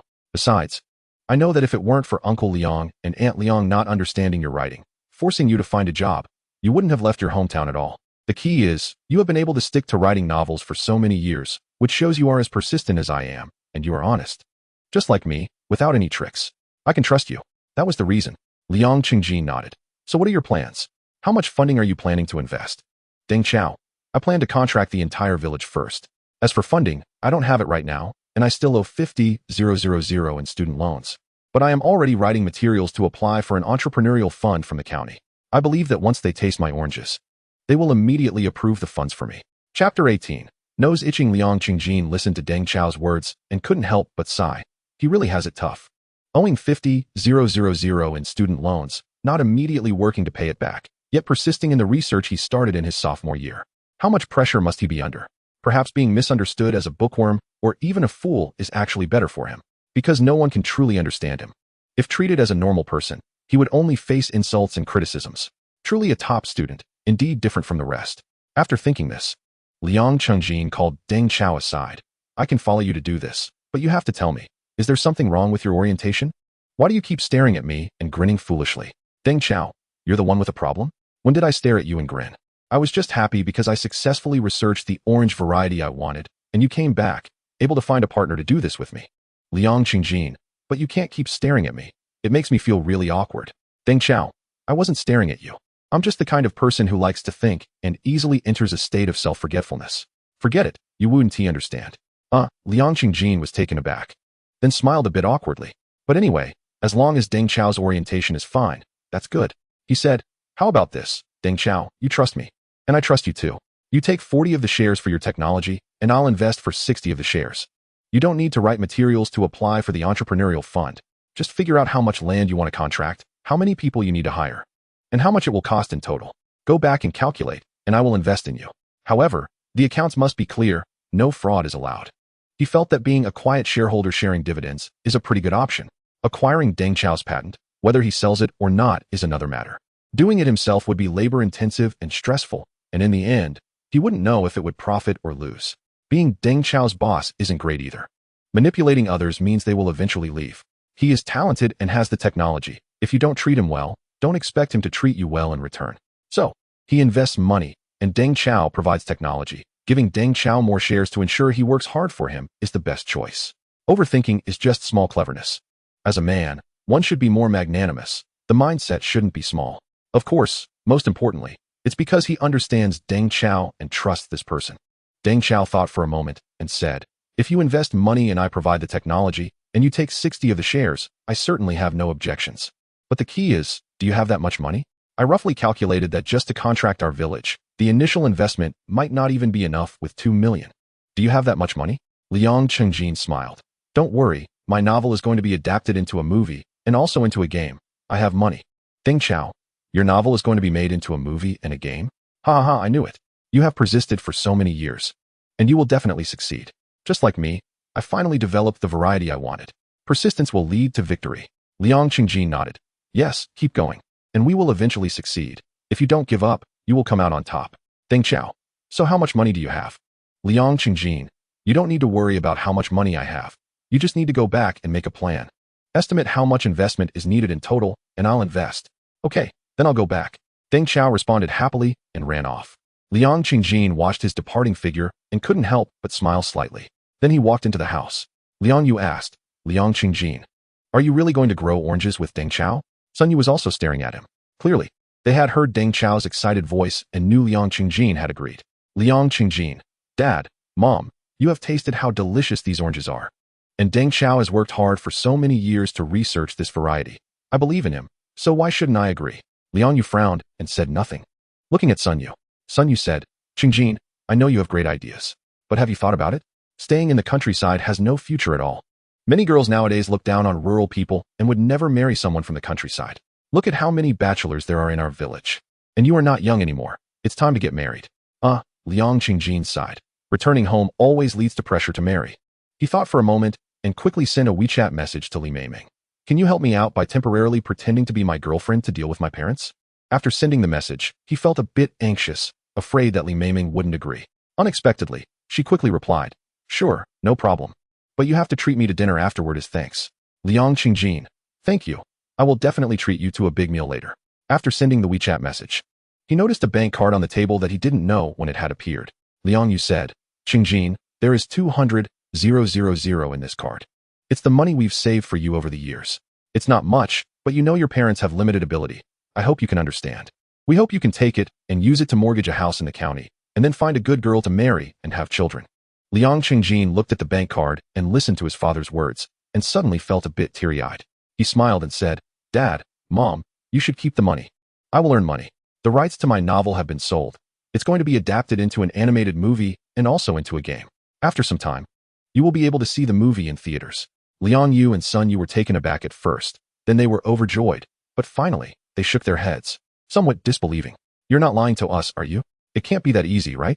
You wrote at home for so many years and didn't earn much, let alone getting it adapted into a movie. Liang Chengjin, why would I lie to you? I bought a villa in Huadu. I came back this time to take you there to enjoy life. I was just about to tell you, but then Deng Chao came. As he said this, he turned around, grabbed his luggage, and took out 2 sets of clothes he bought for his parents. Look, I even bought you clothes, all international brands. Each set costs several tens of thousands. If you don't believe it, you can check the invoices inside. As for the villa, I have photos here. If you don't believe me, come to the city with me and you'll see. After saying that, he pulled out his phone and showed his parents the photos of the villa. Liang Yu and Sun Yu stood there in a daze, not saying a word. They looked at the clothes Liang Qingjin bought for them. The workmanship and materials were indeed good, and there were invoices for several tens of thousands. They also looked at the photos on the phone. There were pictures of him at the villa's entrance, inside the villa, and even lying on the bed in the villa, which was enough to prove that he owned a villa. Then they finally came to their senses and cheered excitedly. Old man, our son has succeeded. Am I dreaming? You're not dreaming. He has persisted in writing for so many years and finally succeeded. God has finally opened his eyes. Our son has finally made it. The two smiled and shed tears of joy. They were so happy. They had put in so much effort to help their son grow up and become successful. After a while, Sun Yu calmed down but looked at the clothes and quietly complained, Qingjin, even if you earn money, you shouldn't buy us such expensive clothes. It's a waste of money, and we're not used to wearing them. Liang Qingjin replied, Mom, don't worry, this amount of money is nothing to me.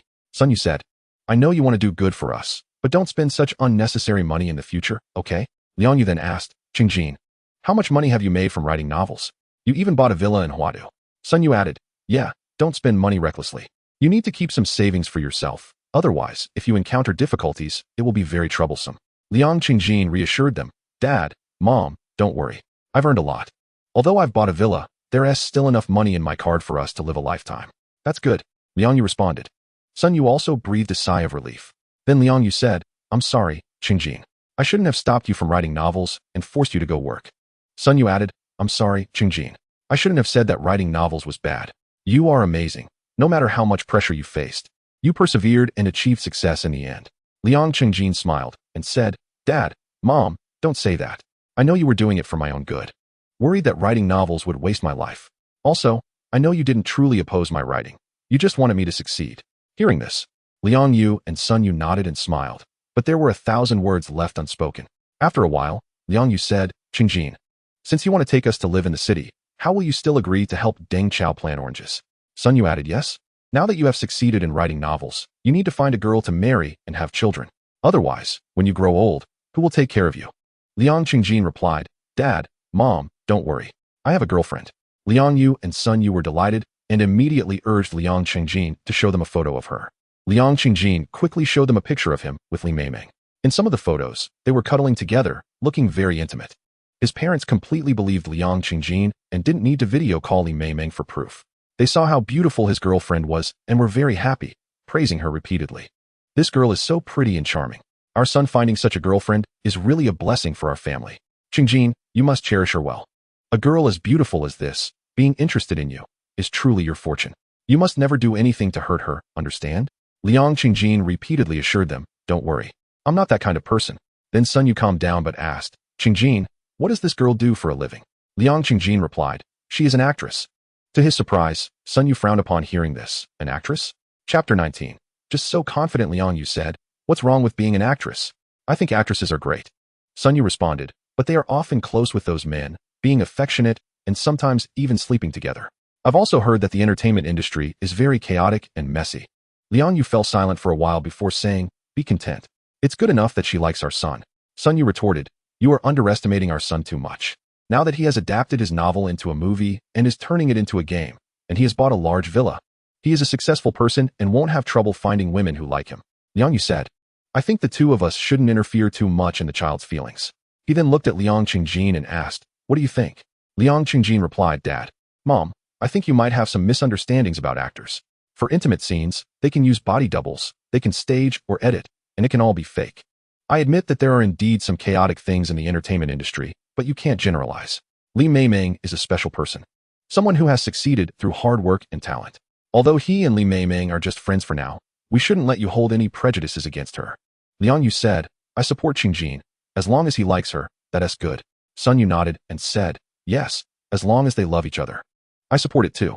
Then Liang Yu asked, Qingjin, since we are moving to Huadu, how will you still help Deng Chao plant oranges? Also, does she mind you being in the countryside? Liang Qingjin replied, she probably won't mind.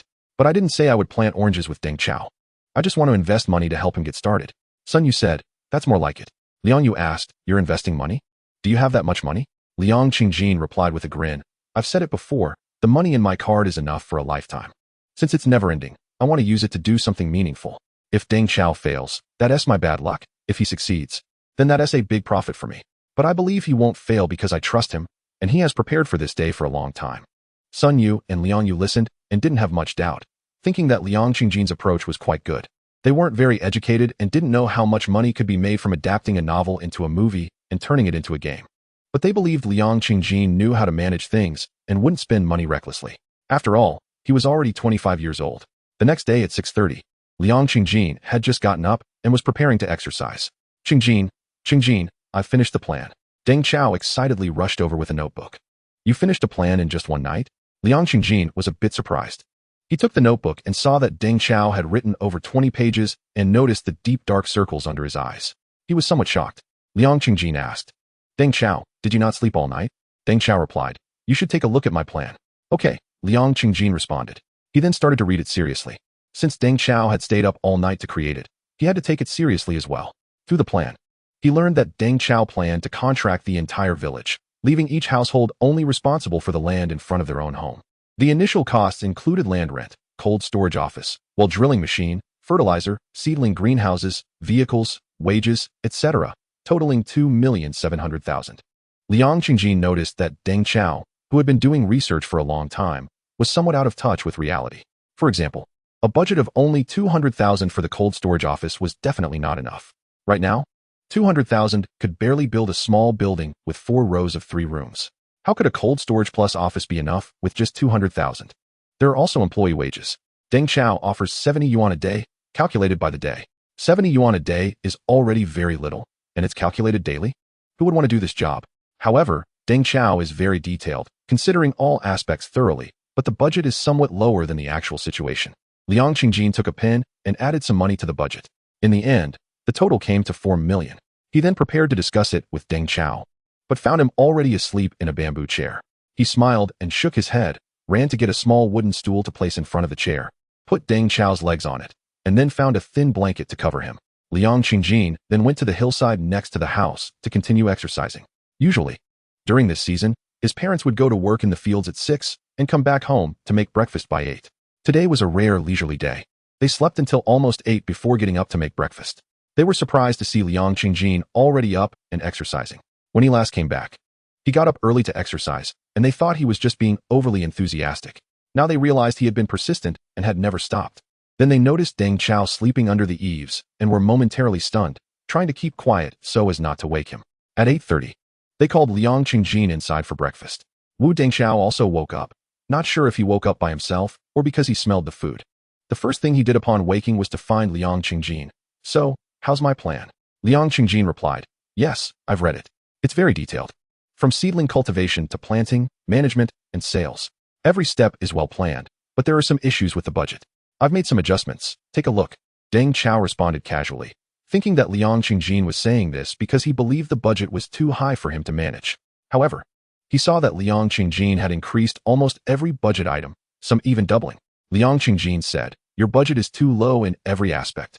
5 years ago, it might have been okay, but now it's definitely not sufficient, so I've added some." Deng Chao nodded. "Do you have that much money?" Liang Qingjin smiled. "Don't worry. Since I dared a budget like this, I have the funds." He then pointed to the main room and said, "My parents have made breakfast. Let's eat first, and then discuss it. After that, we'll go to the village office to notify a few village officials." "Okay," Deng Chao replied, and he didn't think it was inappropriate to eat here. After they finished breakfast and discussed things, feeling that everything was fine, they went to Deng Chao's house to pick 2 oranges as samples. Deng Chao's house was quite shabby. A tile-roofed house with bamboo walls coated with a layer of lime plaster, and some places were a bit drafty. His parents were both farmers. His father, Deng Guoxiang, had already gone to work in the fields. His mother, Liu Huifeng, was at home cooking food for the pigs. Seeing Liang Qingjin come with Deng Chao, she quickly came out to greet him, offering him a stool to sit on and pouring him tea. Since Deng Chao was considered a bookworm, few people in the village wanted to be friends with him.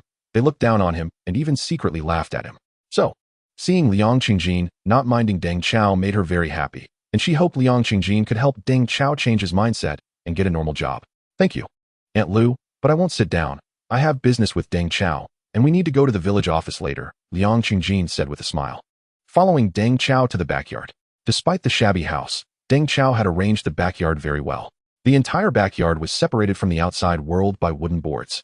It was large and divided into several parts, each serving a specific purpose that Liu Xi couldn't quite understand, but it looked very sophisticated and impressive. Woof, woof.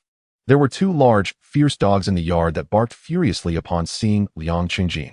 Deng Chao ran over and kicked one of them, and they finally calmed down. Then Deng Chao picked 2 oranges and turned around, leading Liu Xi out of the backyard. Liu Xi looked at the remaining oranges on the tree, feeling a bit greedy. But Deng Chao said, "Xinjin, these oranges are for my research, so I can't let you eat them. You can have as many as you want when we plant them extensively next year." Liu Xi smiled and had to hold back, following Deng Chao out of the backyard. Lu Huifeng called out to Liu Xi, "You said you were going to the village office? What are you going there for?" Liu Xi turned back. "Deng Chao and I want to contract the whole village's land to grow oranges." Lu Huifeng was stunned, unable to believe it. Watching Deng Chao and Liu Xi leave in a hurry, tears welled up in her eyes. Liu Xi and Deng Chao arrived at the village office, greeted a few village officials, and explained their intentions. "You want to contract the whole village to run a business?" The village committee secretary exclaimed in surprise. Other village officials also stopped their work to look over. It wasn't that they were overly surprised, but because Liu Xi and Deng Chao were both known as bookworms in the village. Later, they heard that Liu Xi was writing an online novel, which was somewhat credible. But Deng Chao, what he was doing didn't seem serious at all. Everyone thought he had become foolish from studying and would end up wasting his life. For such two people to suddenly want to contract the entire village and run a business was truly unbelievable. Liu Xi said, "Yes, we want to contract the whole village to grow oranges." Grow oranges? The village officials exchanged glances. Although they didn't say anything, their expressions indicated they were not optimistic. "It's just growing oranges. What's so great about it?" And county has been growing oranges for hundreds of years, and at its peak, oranges were exported abroad, and the county was even designated as the orange town by the province. But now, how many villages in the county still grow oranges? No matter how delicious oranges from a county are, they can't withstand the impact of new varieties on the market. Liu Xi took Deng Chao's 2 oranges and said, "These are oranges that Deng Chao researched for several years. They not only peel easily, but also taste very good. I believe the market prospects are excellent. These oranges hold great promise for reviving the former glory of our orange town." While speaking, he peeled the oranges and handed them to a few village officials, giving each one a piece. Deng Chao said, "Xinjin, you are not entirely correct. We can't just say they are promising. My oranges must revive the former glory of our orange town." He was that confident. Chapter 20. Making progress. The village officials, seeing Deng Chao so confident, couldn't help but feel curious. They all took the oranges and put them in their mouths, eager to see if the taste of these oranges was really as remarkable as claimed. Before eating the oranges, their faces were filled with skepticism, even a hint of disdain. After eating the oranges, their expressions changed to surprise, joy, and excitement. "Delicious, so delicious. These oranges are amazing. This is the best orange I have ever eaten in my life. Even better than those high-quality navel oranges from Japan." Liu Xi smiled upon hearing this. I didn't lie to you, did I?" Deng Chao remained calm, neither happy nor sad, as if everything was within his expectations, appearing somewhat inscrutable. However, the village officials began to worry. "But are these oranges suitable for our local soil and climate?" Previously, some villages in the county had introduced similar good varieties, but they all failed. Either the fruit was too small and the yield was low, or the taste did not meet expectations. Deng Chao waved his hand and said, "There's no need to worry about this. This orange is the result of my research on the soil in most areas of the county, and it took many hybridization and grafting experiments to successfully cultivate it. It's not only suitable for our village, but also for most villages in our county. My plan is that in the early stages, our village will grow the seedlings and plant them. Once we establish the brand and cultivate a certain number of skilled workers, we will promote it to the town and then to the county. Ultimately, we will revive the good name of the county's orange region." A few village officials couldn't help but sigh. Deng Chao's words were systematic, and his plan had steps. He was not just a bookworm who had read too much. They now realized that Deng Chao was engaged in scientific research, but ordinary people like them couldn't understand it. "This orange is really good, and if it doesn't suffer from adaptability issues, we have a lot of confidence in it. However, you need to contract the entire village, and the required funds are considerable. Are you okay with that? Although the country currently encourages college students to start businesses, and there are more subsidies for rural projects and favorable policies, you still need some capital on your part. We can't let the state fund everything, can we?" Liu Xi smiled and said, "As for the funding, you don't need to worry. I have money and plan to invest 4 million in the early stages. We are coming to you mainly hoping that you can help us with the villagers." Upon hearing this, several village officials exchanged glances. "4 million? Liang Qingjin, where did you get so much money? Even if Wadu's salary is high, it's impossible to earn that much in just a few years, right?" Deng Chao answered for Liang Qingjin. "He has written novels that are going to be made into movies and games, earning a lot from copyright fees." Everyone was initially taken aback, then they all laughed and congratulated him. "That's great. Liang Qingjin, after writing novels for so many years, you finally succeeded. Haha, we have a great writer in our village now. When the movie is released, remember to let us know. And we will definitely make sure everyone in the village goes to buy tickets to support you and contribute to your box office." Liang Qingjin nodded repeatedly with a smile. "Okay, thank you all. At that time, I will need the villagers' support. Who would dare to obstruct such good news in the village? We will not let that happen." Liang Qingjin and Deng Chao left with smiles amidst the promises of several village officials. The next day, they organized a village meeting. The village is large, but the population is sparse, so there are fewer than 400 households in total. Most of those who stayed in the village are elderly or children, so only about 500 to 600 people attended the meeting. When they heard that Liang Qingjin and Deng Chao were going to contract the entire village's land for orange cultivation, everyone was surprised. They never expected these two bookworms to suddenly embark on such a big venture. When they learned that Deng Chao had been doing scientific research at home for years to develop high-quality oranges suitable for planting in a county, they realized they had misunderstood him. When they discovered that the investment required to contract the entire village for orange cultivation was all coming from Liang Qingjin, who had persisted in writing novels for so many years and finally succeeded, earning a large sum from movie rights. They were all pleasantly surprised and expressed that they would definitely go to the cinema to support it when the movie is released. Yang Lin, however, felt a bit embarrassed and lowered his head. Now he realized how ridiculous it was to show off the more than 100,000 yuan car he bought in front of Liang Qingjin that day. He felt like a clown. He also complained about Liang Qingjin in his heart. Why be so low-key and act like a pig to eat a tiger? But upon reflection, he understood that Liang Qingjin wasn't trying to show off. He just didn't like to do it deliberately or forcefully. Now, Liang Qingjin is investing in Deng Chao, contracting the entire village for orange cultivation. Isn't that a huge show-off? Deng Guoxiang and Lu Huifeng felt a lump in their throats, holding back tears but unable to stop the tears from streaming down their faces. Cao Cao is not a bookworm. Cao Cao is not foolish from studying. He is just doing scientific research. He has succeeded. He has made it. Our son has finally made it. The two ended up embracing each other, Liang Yu and Sun Yu. Although they already knew that Liang Qingjin had succeeded in writing novels and was going to make movies and games to earn a lot of money, still couldn't help but shed tears of excitement at that moment.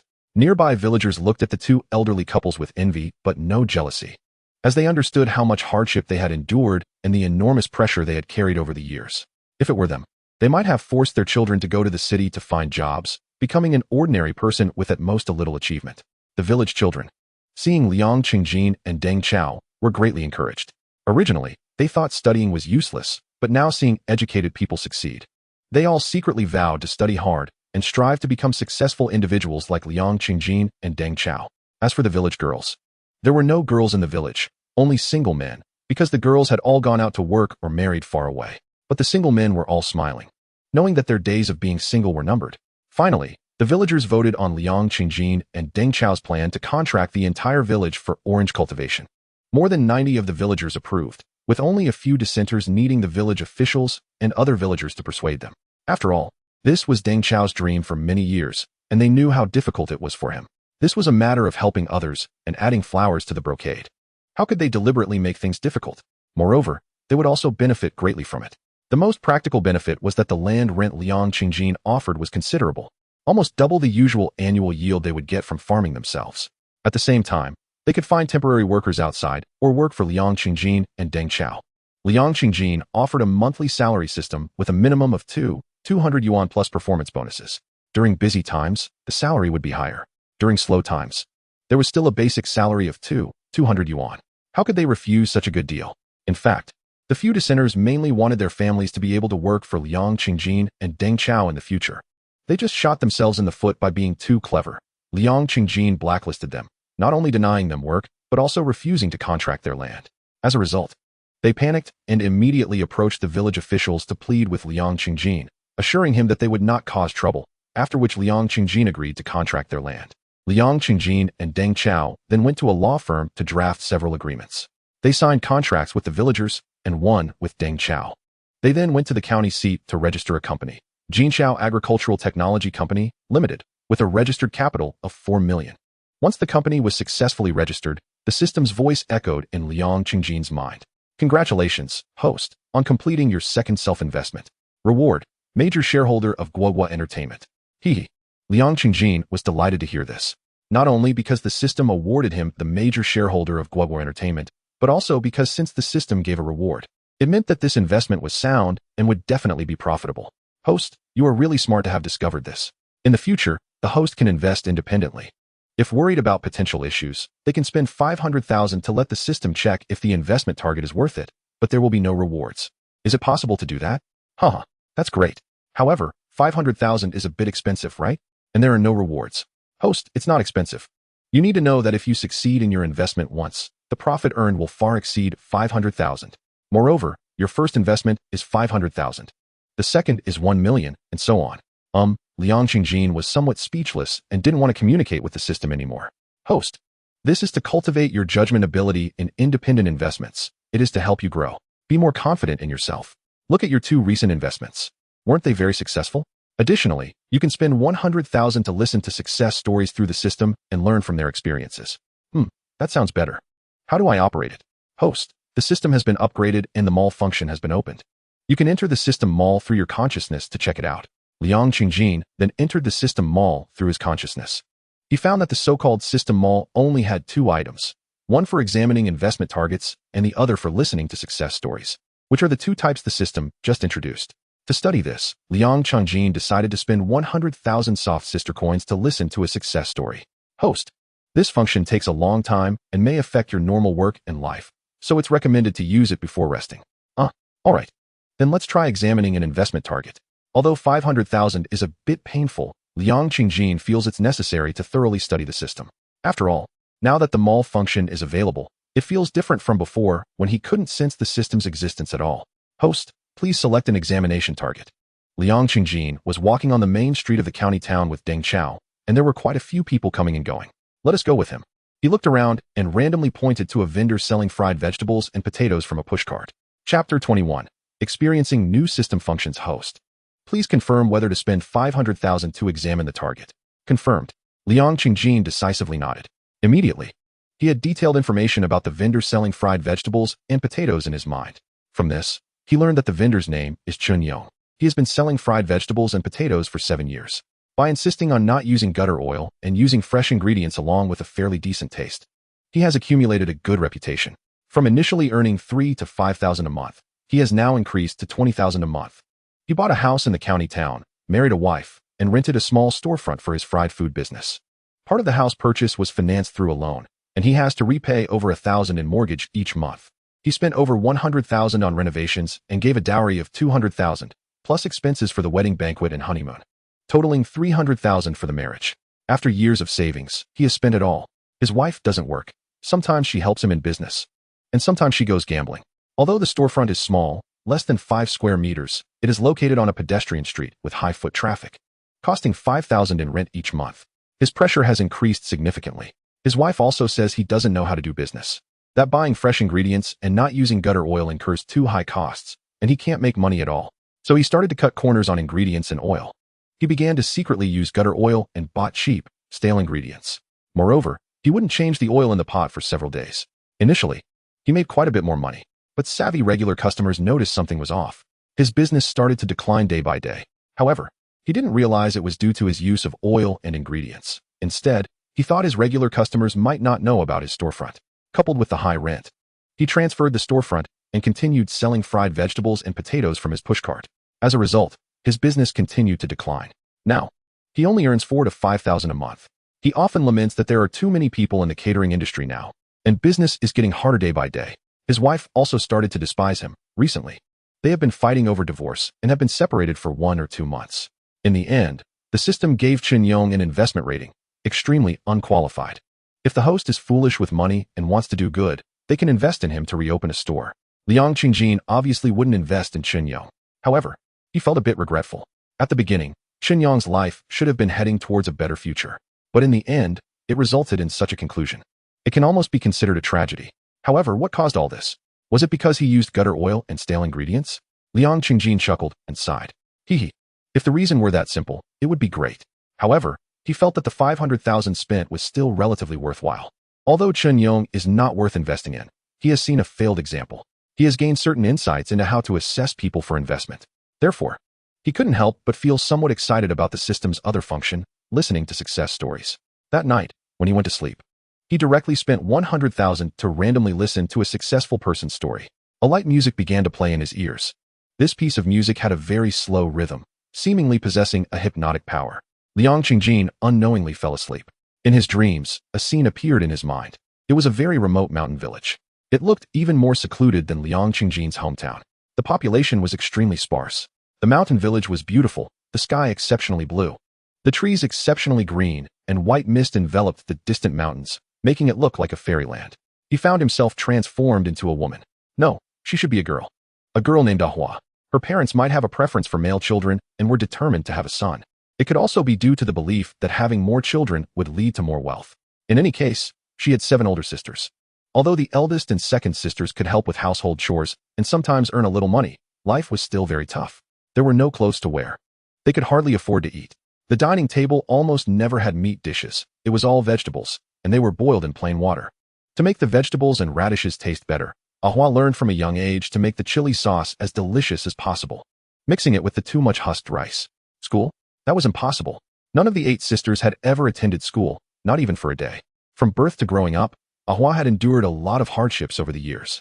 It wasn't until she married a local accountant surnamed Li and gave birth to 2 sons that she felt life had improved a bit. However, the good times didn't last long. Within a few years, her husband fell seriously ill with liver disease and lost his ability to work. The burden of the family had to be borne by her, who was small and frail due to long-term malnutrition. Seeing that many peers in the village went to Guangzhou, she followed the trend and went to Guangzhou to work for a living. In order to send as much money home as possible, she was reluctant to buy new clothes. Mending an old garment repeatedly, she was also reluctant to eat. In the cafeteria, she only got rice, not vegetables. Then she would take the rice to her dormitory, take out a glass jar, scoop a small spoonful of her homemade chili sauce, mix it with the rice, and eat it slowly. But she was still discovered. However, everyone did not laugh at her like they did at her clothes, because the chili sauce was so fragrant that it filled the entire dormitory with aroma. The co-workers who had already finished their meals couldn't help but feel hungry at the smell. They drooled and came over to ask Ahua what delicious food she was hiding. Ahua shyly introduced her homemade chili sauce, suggesting that everyone try it. After tasting it, her co-workers all praised it and quickly finished it, which made her feel particularly heartbroken. Later, when she ate rice with chili sauce, she had to sneak bites. However, despite her frugality, she couldn't cover the enormous expenses of life, her husband's medical bills and her son's tuition fees. It felt like a heavy burden weighing her down, making it hard to breathe. Yet, she gritted her teeth and persevered. Lacking education, she felt disadvantaged and vowed to ensure her 2 children could attend school and become educated and successful. A few years later, her husband unfortunately passed away. For the sake of her children, Ahua could not work outside and had to find work at home. But in her remote hometown, how could she find a job? Ahua felt hopeless. However, she noticed 2 awards for excellent student hanging on the faded yellow walls under dim lighting, and she saw hope again. So, no matter how bitter, exhausting, or unfair things got, she hid her feelings deep inside, refusing to cry. She couldn't let tears drain her energy because she needed to save her strength to earn money. She farmed and sold vegetables, waking up earlier than the roosters and sleeping later than the dogs. Some people advised her to remarry, but Ahua shook her head and smiled, saying, "How could I transfer the debt from treating my husband to someone else? I can't do such an immoral thing." However, farming truly didn't earn her much. Every time her 2 children needed tuition, she would feel at a loss. Later, her eldest son suggested that she sell tofu pudding, which was particularly delicious and could earn more than farming. Ahua remembered that her children loved tofu pudding the most and were always excited to hear they would be having it. So, she decided to carry a basket and sell tofu pudding at the market. The large basket took up too much space, and the bus driver wouldn't let her on. So, she walked 10 miles to the market to sell it. As expected, the tofu pudding sold very well. Every day, many regular customers lined up to buy her tofu pudding. She saved some money and, with everyone else's help, set up a very simple restaurant on Longdongbao Road in Guiyang, naming it Shui Restaurant. The prices were low, the portions generous, and the taste was great. Customers who came to eat the tofu pudding said it was delicious and left wanting more. Ahua felt happy hearing this, encouraging them to come again next time while giving them a bit of chili sauce as a gift. Moreover, Ahua was particularly kind. Whenever poor students came to eat, she wouldn't charge them. As a result, her business kept getting better and better. After struggling for 42 years, Ahua finally saw hope. However, what Ahua didn't understand was that many people didn't eat much tofu pudding but consumed a lot of her chili sauce, even asking for some to take away, leading to a significant depletion of her chili sauce. In 1994, as Guiyang constructed a ring road, the remote Longdongbao became a main thoroughfare. More drivers passed by, increasing foot traffic. Logically, Ahua's business should have improved, but the reality was that her business was declining day by day. Just as life had shown a glimmer of hope, it vanished again. Liang Qingjin felt that Ahua's life was truly difficult. Until one day, Ahua discovered that her tofu pudding and tea sold out, but the accompanying chili sauce had run out due to heavy consumption. She felt puzzled and decided to close the shop and investigate. To her fury, she found that as her tofu pudding business became popular, several other shops had opened nearby selling tofu pudding too. What infuriated her most was that they were using her chili sauce. Ahua angrily confronted them, saying, "You are too much. How can you bully a woman like this? I can't even run my own business, yet you use my chili sauce to thrive. I will no longer sell my chili sauce to outsiders." As a result, when she stopped selling her chili sauce, the other shop's tofu pudding businesses indeed suffered. Only Ahua's shop thrived, and she became overwhelmed with customers. Then, the surrounding shop owners came to discuss with Ahua, saying, "Everyone has tofu pudding, but your chili sauce is unique. You should focus on selling chili sauce and stop selling tofu pudding. This way, you won't be so tired and can earn more money." Ahua went home and had her eldest son help her calculate the numbers. She found that selling chili sauce was indeed more profitable, so she agreed to the suggestion. Thus, Ahua stopped selling tofu pudding and focused solely on chili sauce. To make more chili sauce, she almost spent all day in the kitchen chopping peppers. She wore out several pairs of plastic gloves daily. Her eyes watered continuously from the spice, and as she cried, they turned into slits. Life remained very hard, but seeing the chili sauce business grow better and the profits increase made her heart sweet. Chapter 22, A Bountiful Harvest. Her son discovered the business opportunity and told Ahua, "Mom, your chili sauce business is doing so well, and everyone loves it. You're too busy to handle it alone. Why not open a factory and hire a few people to help?" Ahua lacked education, but she trusted her son because he was educated. However, opening a factory required money. In the 1990s, it was unlike today, where investors were willing to invest, even if she tried to get a loan from the bank. They looked down on Ahua as a poor rural person and refused her. However, the villagers supported Ahua because they knew how delicious her chili sauce was. They also saw that her son was educated and seemed capable of doing great things. They hoped to have a business in the village so that villagers could work at home. In August 1996, the village committee lent Ahua 2 rooms to set up a dedicated chili sauce processing factory. The factory was established. However, there weren't enough glass bottles. Now that she had a factory, she wasn't the only one making chili sauce, and without enough glass bottles, she couldn't package it.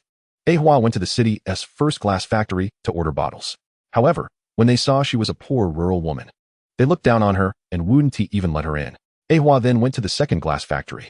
This time, she got in and met a salesperson. However, when they heard Ahua only wanted a dozen bottles, they still looked down on her, refused to customize them, and tried to chase her away. After being turned away and looked down upon again, Ahua felt furious. "You think I want too few bottles, but who starts small becomes big," she thought. "If you want tea sell to me, then I want tea leave." And so, she stayed at the glass factory for a whole day. When she got hungry, she took out her homemade steamed buns and dipped them in her chili sauce. The wonderful aroma of the chili sauce soon attracted the attention of a sales manager. The manager asked her, "Sister, what are you eating? It smells so good." Ahua replied, "It's my homemade chili sauce." The manager then asked, "Are you ordering glass bottles to package the chili sauce?" Ahua nodded yes. The manager thought for a moment and said, "All right, we can sell you the glass bottles. But your order is too small for the factory to customize because the cost would be too high for us to recover. So, you can only buy some of the ready-made glass bottles. Take as many as you can." Hearing that she could buy the bottles made Ahua very happy, and she thanked them repeatedly. Thus, when the chili sauce factory ran out of glass bottles, she would go to the glass factory to get more. However, after some time, Ahua discovered that while the chili sauce production had increased, the sales remained the same. Looking at the jars of chili sauce piling up in the factory and seeing her losses grow, all her hard-earned money and borrowed funds were spent. Ahua felt anxious. Looking at the bright red color, she felt particularly distressed, losing her appetite for tea and food and unable to sleep. Ahua was in despair. Is life really that cruel? Time and again, it gives her hope, only to let her down repeatedly. No, she cannot be defeated. In a moment of confusion, she suddenly recalls her past life, which was even harsher than now. She remembers walking 10 miles to the market to sell tofu pudding. Then, early the next morning, she packed a basket of chili sauce and set out. She first tried selling it at the market, but there weren't many buyers. People said, "It's just chili sauce. Anyone can make it. What's so special about buying it? I've never heard of this being sold for money. It's ridiculous." By afternoon, Ahua looked at her basket, still filled with chili sauce, unsure of what to do. At that moment, her son came to the market to find her. He said, "Mom, don't worry.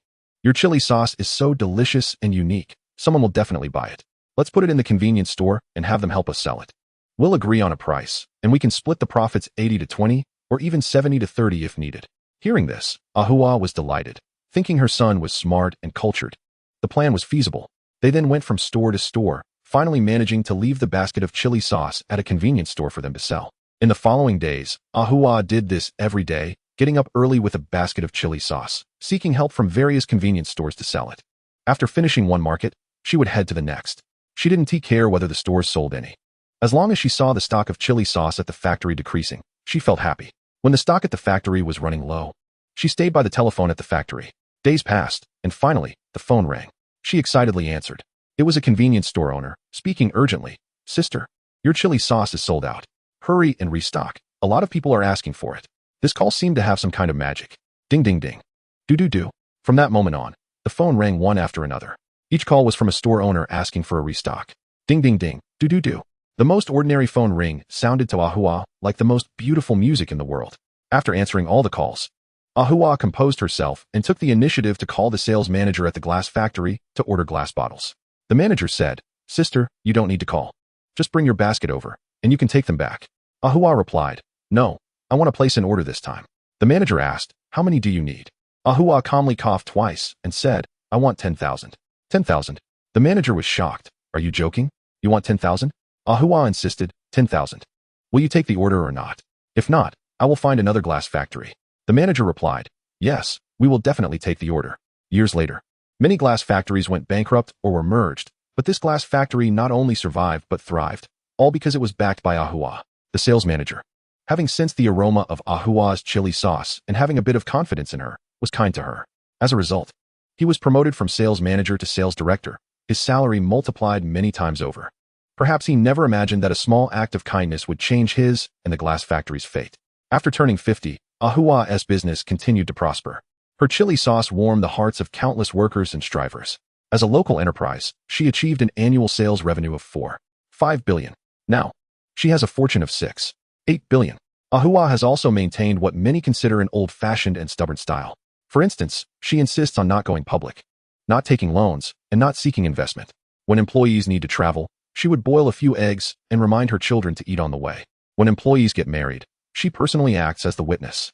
Now, in her 70s, Ahua has retired and handed the company over to her two sons. As for herself, she often rides in a Rolls-Royce Ghost to play mahjong with other elderly ladies, with a flamboyant 8888 hanging from the car. When playing cards, Ahua's movements are particularly slow. But no one ever rushes her. It's not because of her current status, which is remarkable, but because everyone knows she suffers from severe shoulder periarthritis.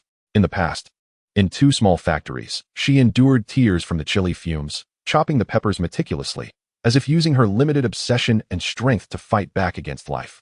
Some say the chili sauce now lacks the original flavor. Perhaps it's because it has lost the spirit that Ahua once had. The story ends, and Liang Chengjin suddenly wakes up. It's already 6 in the morning. Then he hears the system voice. "Host, having learned the story of this first successful person, what have you learned?" Liang Chengjin nods, feeling he has gained a lot, especially from several details worth noting. "Good job, host, keep it up." Liang Chengjin smiles, reminiscing about Ahua's life and reflecting on the story. He then nods in realization and gets up to exercise. In the following month, Liang Chengjin stayed home, communicating online with other screenwriters to write the script for Magic Child. Fearing the name Demon Child wouldn't pass the review, he changed it to Magic Child. If it weren't for the content being entirely different from Neza, he almost changed it to Demon Boy.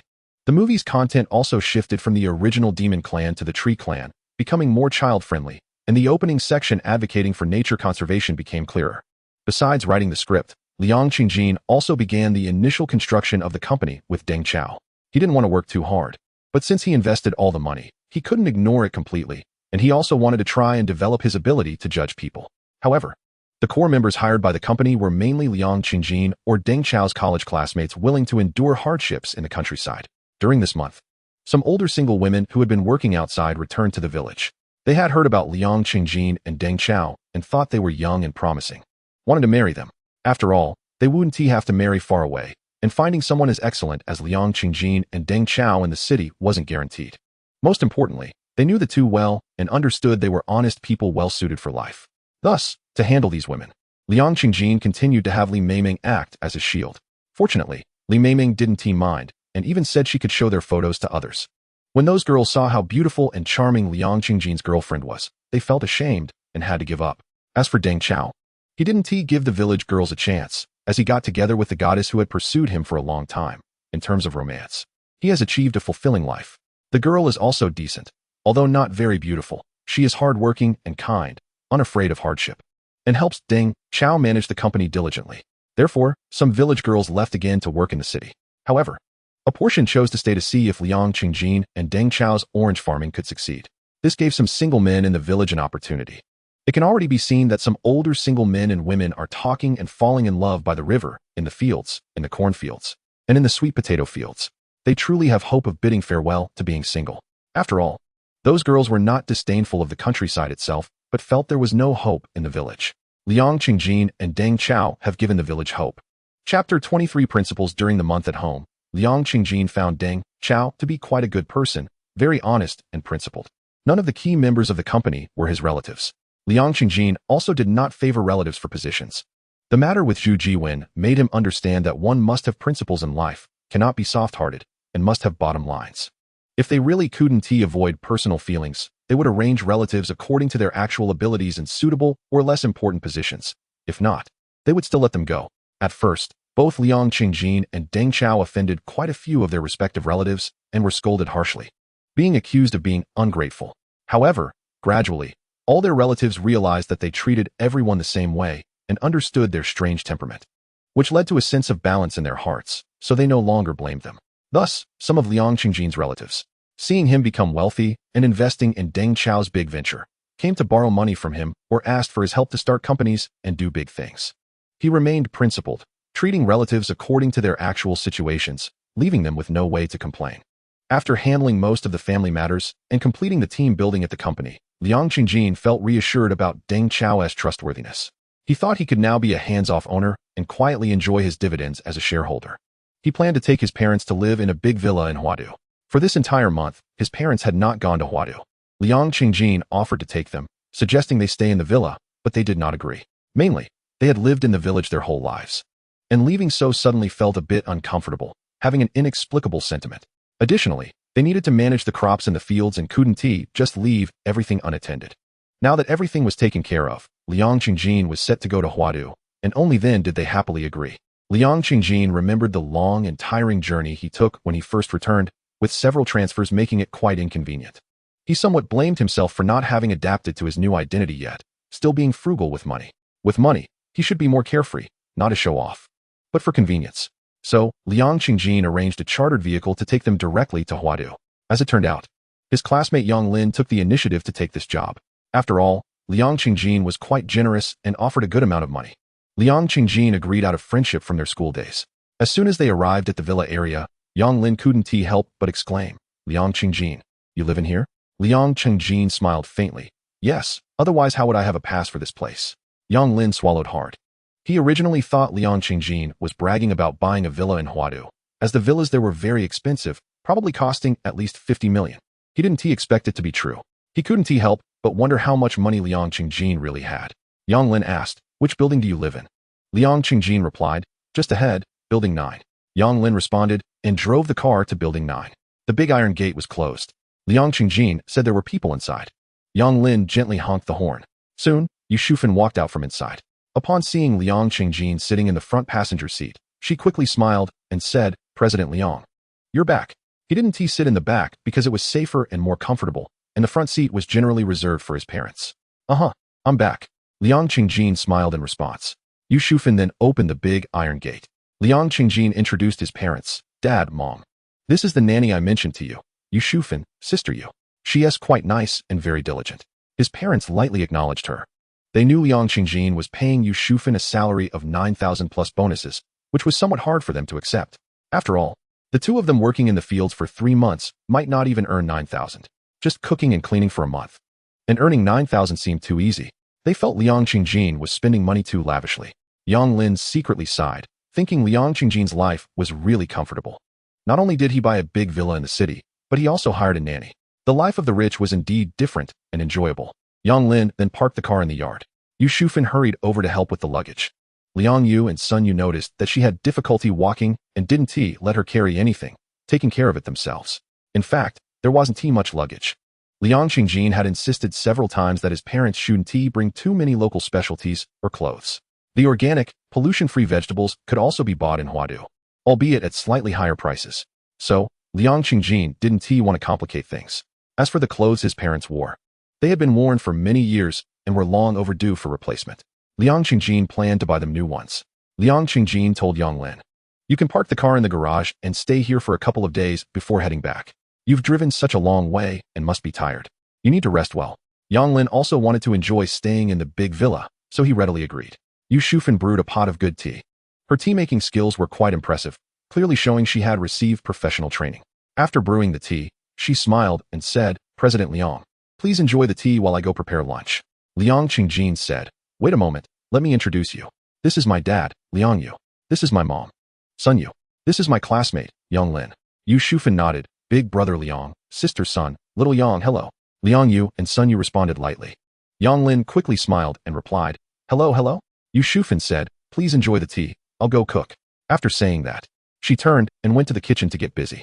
Liang Qingjin noticed that his parents were still struggling to accept him spending so much money on a nanny. So he said, "Dad, Mom, if you need anything, just let Yu Shufan do it. The villa is so big. It's much more convenient to have a nanny helping out. Now that I have the ability, you should enjoy life. If you don't want to sit idle, do the things you've always wanted to do but haven't had the chance to, like traveling or buying things you want. From now on, you won't have to worry about anything. Just enjoy life." Yang Lin chimed in, "Yes, Uncle Liang, Aunt Liang, just enjoy life. If I could let my parents not worry about anything and just enjoy, they'd be thrilled." Liang Yu and Sun Yu smiled, but said nothing. Clearly, they had grown accustomed to their previous lifestyle and couldn't change overnight. It would take time to adapt. Liang Qingjin wasn't in a hurry. He believed they would gradually get used to it. Moreover, their essay saying that it's hard to shift from luxury to frugality, but easy to shift from frugality to luxury. After lunch, Liang Qingjin said to his parents, "Dad, Mom, let us go out and take a look around, and I'll buy you some clothes." Saying this, he didn't care whether they agreed or not and pulled them out. Yang Lin saw this and offered to drive them. Liang Qingjin said, "Let us skip the car. You've driven for so long and are already tired. If you don't want to rest, you can join us." He needed Yang Lin to be there to persuade his parents to accept the more expensive clothes. Yang Lin thought for a moment and said, "Okay, let us take a taxi." Then they took a taxi together to the city center to shop. With Yang Lin helping out, Liang Qingjin successfully bought his parents some flashy branded clothes. He also took them to a styling salon for a makeover. They instantly transformed into looking stylish and trendy. Initially, they felt a bit awkward about their new image, but with Yang Lin and Liang Qingjin praising them enthusiastically, they ultimately accepted it happily. Then Liang Qingjin took everyone to the car dealership and bought a Rolls-Royce. Yang Lin saw Liang Qingjin pay without hesitation, and he couldn't help but feel his heart racing. He even suspected that his earlier bragging about his car worth over 100,000 might have been a mistake, and now Liang Qingjin was deliberately showing off in front of him. However, when he learned that Liang Qingjin didn't have a driver's license and that the car was for a driver, he immediately laughed and said, Liang Qingjin, since we are classmates, let me be the driver. The salary doesn't matter." This guy really had the mindset of a sidekick. Chapter 24. This person is not bad. Yang Lin genuinely wanted to be Liang Qingjin's driver because the benefits were too great. He could drive a top-notch luxury car like a Rolls-Royce. Most importantly, he increasingly felt that Liang Qingjin was not simple at all. Being by his side would surely broaden his horizons and allow him to learn many things. Who knows, he might even find a way to get rich. With such a good opportunity, it would be foolish not to hold on to it tightly. Therefore, he really didn't care how much salary Liang Qingjin would offer him. Liang Qingjin saw the eager look in Yang Lin's eyes and thought that he was not a bad person. He was still quite positive overall. Over the years, he had often praised Yang Lin for his good writing skills and rich imagination, encouraging him to write novels. So, he nodded and said, "All right, I can agree to that. But is it convenient for your wife to be back in your hometown?" Yang Lin replied, "What is inconvenient about it? Other husbands go off to work and only come back a few times a year. Isn't that normal? Besides, if my wife knows I'm working with you, would she really leave me? Liang Qingjin felt a bit embarrassed and smiled, secretly wondering if he was really that impressive. He thought for a moment and said, how about this? You discuss it with your wife first. If there's no problem, then you can be my driver. Since we're familiar. Sometimes when my parents want to go out, you can take them along, which is convenient. Haha, sounds good. Sounds good. I'll call Xiaoyan right now. Yang Lin happily replied, pulling out his phone to call his wife, Tang Xiaoyan. After a while, he hung up and came back to Liang Qingjin, saying, Qingjin no? Liang Zong. Xiaoyan agreed, and she was very happy to hear that I would be your driver. I told her there was no problem, and you didn't believe me. Liang Qingjin asked, all right, then how much do you hope to earn per month? Yang Lin replied, the salary doesn't really matter, just. He glanced at Liang Qingjin's parents and leaned in to whisper, my wife wants to come along to be a nanny. She said she doesn't want 9,000 a month, half of that is fine. Yang Lin didn't say this out loud. Otherwise, his parents would definitely agree and let his wife come to replace Yu Shufan. After all, Tang Xiaoyan was from the same village, and her salary demand was not high. So he wanted Liang Qingjin to make the decision. This made Liang Qingjin feel that Yang Lin was quite a decent person.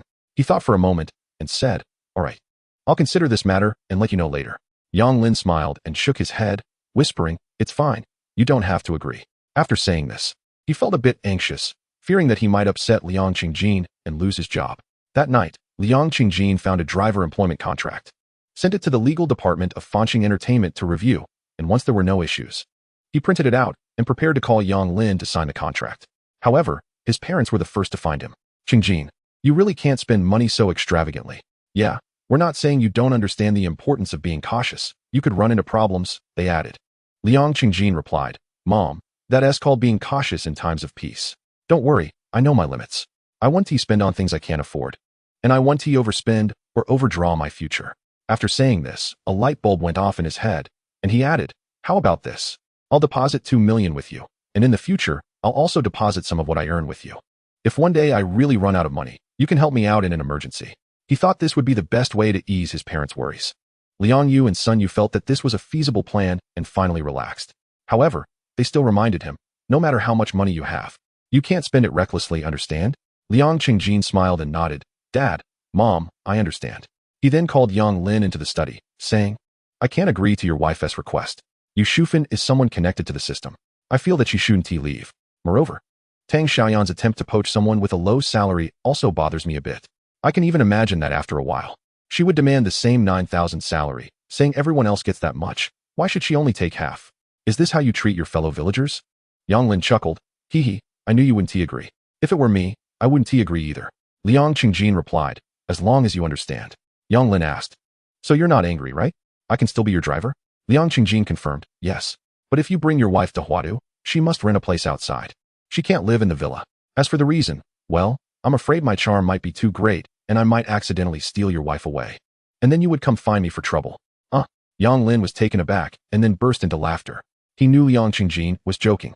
He laughed, haha. I understand. Don't worry, I want to let her live with you. That would be inconvenient. Haha. Liang Qingjin suspected that Yang Lin was joking and couldn't help but laugh. He then asked, how much can you earn in a month now? Yang Lin replied, if things are good, I can earn over 8,000. Generally, it's about 4 to 5,000. Liang Qingjin said, staying in your hometown and earning that much is quite good. I've looked into the market, and I'll offer you 9,000 plus performance bonuses. With room and board included, and 5 insurances, and 1 fund. You need to be as available as possible. Don't worry, I won't shortchange you. The performance bonus will be based on your performance. Yang Lin exclaimed, haha, no problem, completely no problem.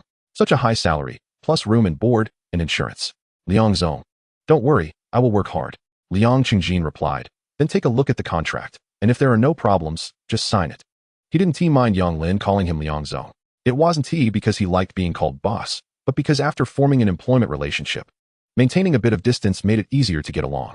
Yang Lin was taken aback when he saw Liang Qingjin pull out a contract.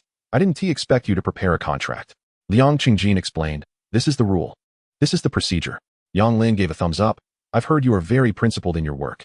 Treating relatives as they should be treated without giving any face. It's truly well-deserved. But I feel more at ease working with someone like you. Then he casually glanced at the contract and signed it with a stamp. Liang Qingjin also signed and stamped it. Unexpectedly, right after signing the contract, he heard the system's voice in his ear. Congratulations, host. For completing your third independent investment, you have received a reward of 5 million. Yang Lin had actually formed a connection with the system as well. Although the reward was only 5 million, unlike the 50 million reward for signing the contract with Yu Shufan, it indicated that having Yang Lin as a driver was a good choice. He couldn't help but feel curious about what exactly attracted the system to Yang Lin. At the same time, he was even more curious about what the system saw in Yu Shufan, as he still hadn't figured it out. Chapter 25. Curiosity, however. Thinking of Yu Shufan reminded Liang Qingjin that he hadn't paid her salary for this month. Although he hadn't stayed in the villa this month, she had tidied up the villa neatly and kept it clean, so there was no reason not to pay her salary. So he dug out Yu Shufan's bank account and transferred 10,000 yuan over, 9,000 as a base amount, plus 1,000 as a bonus. Then he texted her to check her account. However, Yu Shufan replied, "President Liang, you haven't stayed at the villa this month. It's like I've been living in your house for free. Just give me half. Why are you giving me an extra 1,000 as a bonus?" Liang Qingjin replied, "It's fine. You did well. This is what you deserve. Just continue to do well in the future, and don't let my parents have any complaints about you." Yu Shufan, "But I really feel embarrassed to take all this money." Liang Qingjin, "Take however much I give you, or I will get angry." Yu Shufan, "Okay then. Thank you, President Liang. Don't worry, I will definitely work hard and not let you down." In the following days, Liang Qingjin had Yang Lin take his parents around the main attractions of Huadu. They say it's easy to go from frugality to extravagance after a few days of enjoyment. Plus Liang Qingjin handing them 200,000 yuan, they finally got used to the luxury and stopped saying Liang Qingjin was spending money without restraint. One day, Liang Qingjin had just returned from Tiantian Huanshi Film Company when Yu Shufan approached him, hesitating for a long time without saying anything. He urged her to speak up. Finally, she said, "President Liang, can I ask you for an advance on my salary?" Liang Qingjin was somewhat surprised, as he had just sent her 10,000 yuan less than a week ago. She was living here and eating here, with hardly any expenses. How could she run out of money so quickly? Liang Qingjin asked, "Sister Yu, has something happened at home?" Yu Shufan nodded. "My child has been diagnosed with leukemia, and we need 200,000 for treatment, but we are short by 50,000. Liang Qingjin, "I see." After thinking for a moment, he said, "How about this?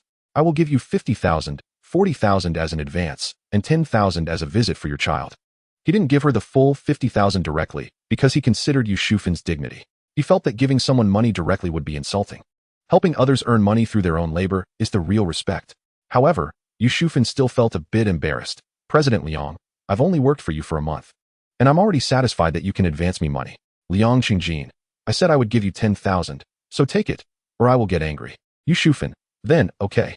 Liang Qingjin had Yu Shufan fill out a form for the advance of 40,000, then transferred 50,000 to her. Thank you, President Liang." Yu Shufan repeatedly expressed her gratitude upon receiving the money. The next day, however, Yu Shufan did not leave and stayed in the villa, cooking and cleaning as usual. How could she not go see her sick child in the hospital? Liang Qingjin, who initially had no doubts, began to feel suspicious. He approached her and asked, "Sister Yu, did the money go through?" Yu Shufan, "It went through. Thank you, President Liang. You are really a good person." Liang Qingjin, "Well then, aren't you going to see him? There's nothing going on here, and given your special circumstances, you can definitely take a few days off."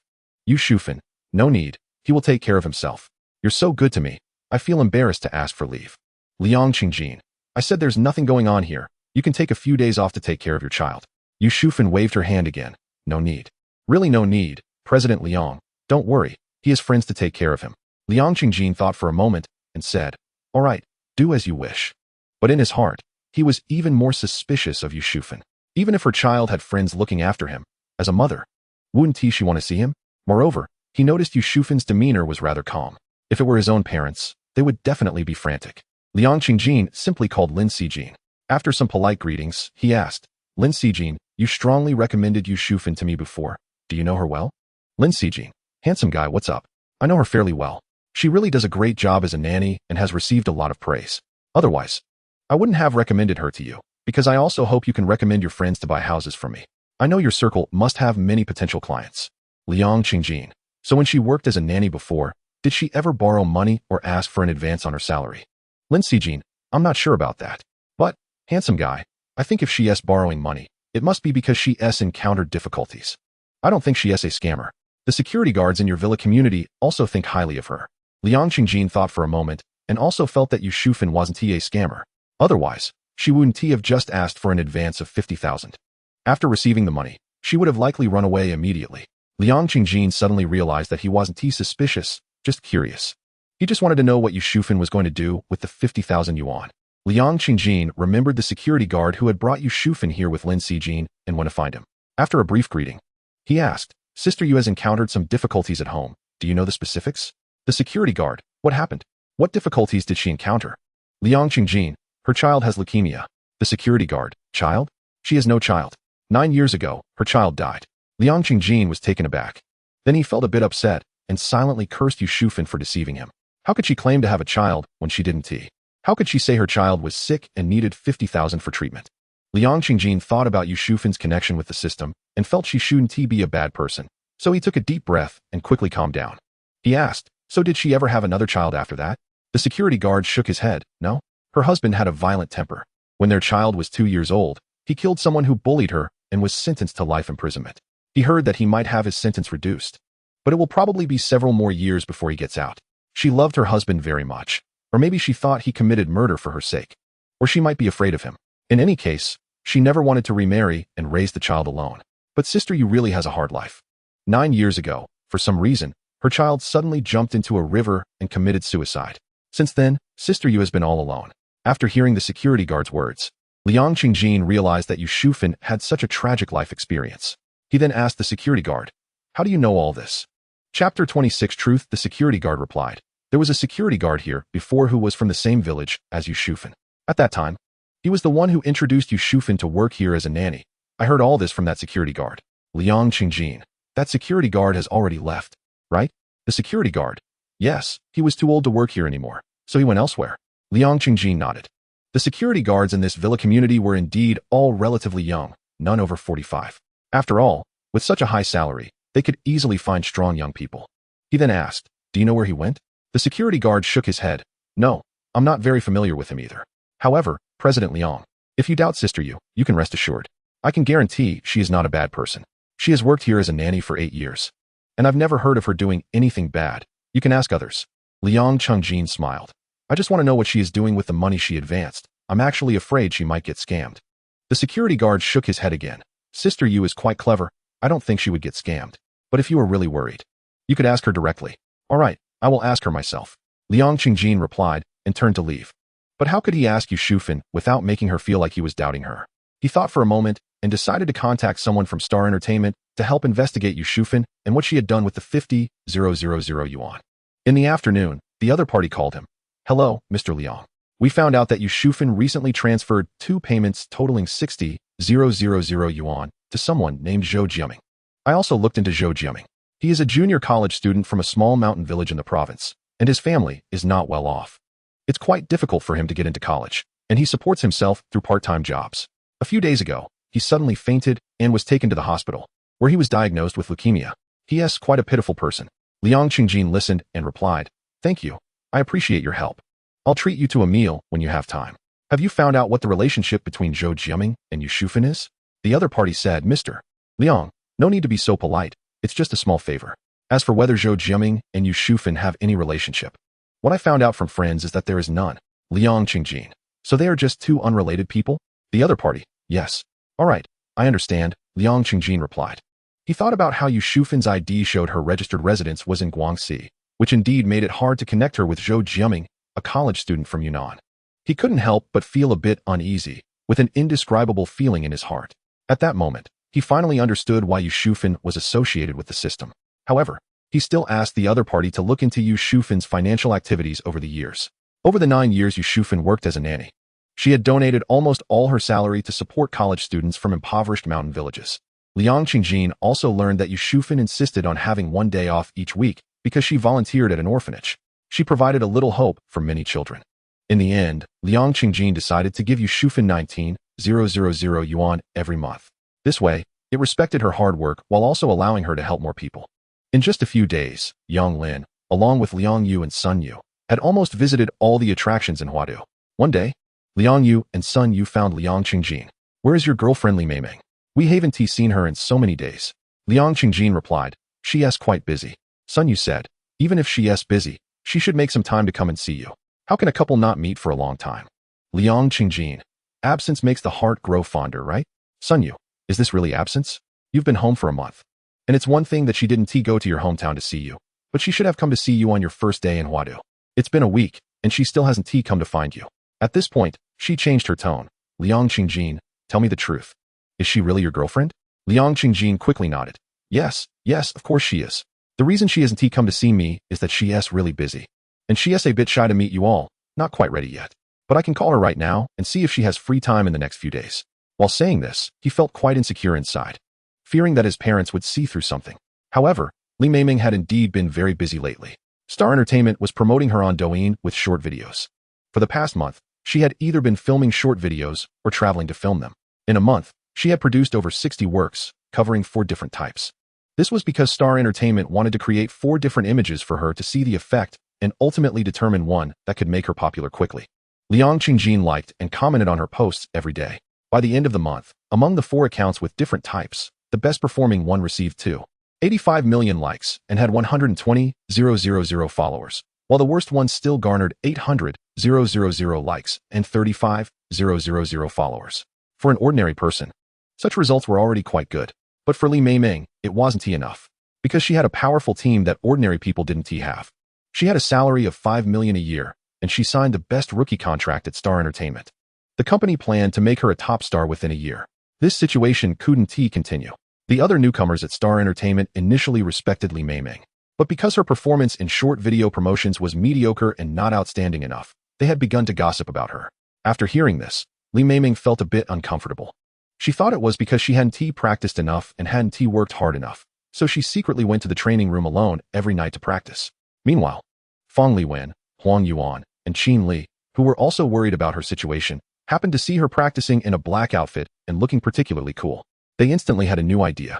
They planned to create an image for Li Meimeng similar to Scarlett Johansson's character in Black Widow, a sexy and cool persona. Given the popularity of female superhero films like Captain Marvel and Wonder Woman, they felt it was entirely feasible to shape Li Meimeng into this image.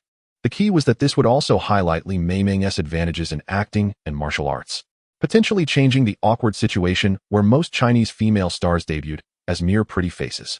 They immediately devised a new short video shooting plan for Li Meimeng. Although they found a new direction, the pressure was still significant for Li Meimeng and Fang Liwen. They had been busy from morning till night for the past few days, trying to achieve better results as soon as possible. So she really didn't have time. Chapter 27 Meeting Dad Mom. I'm going to call Li Meimeng and see when she is free. After saying this, Liang Qingjin took out his phone to call.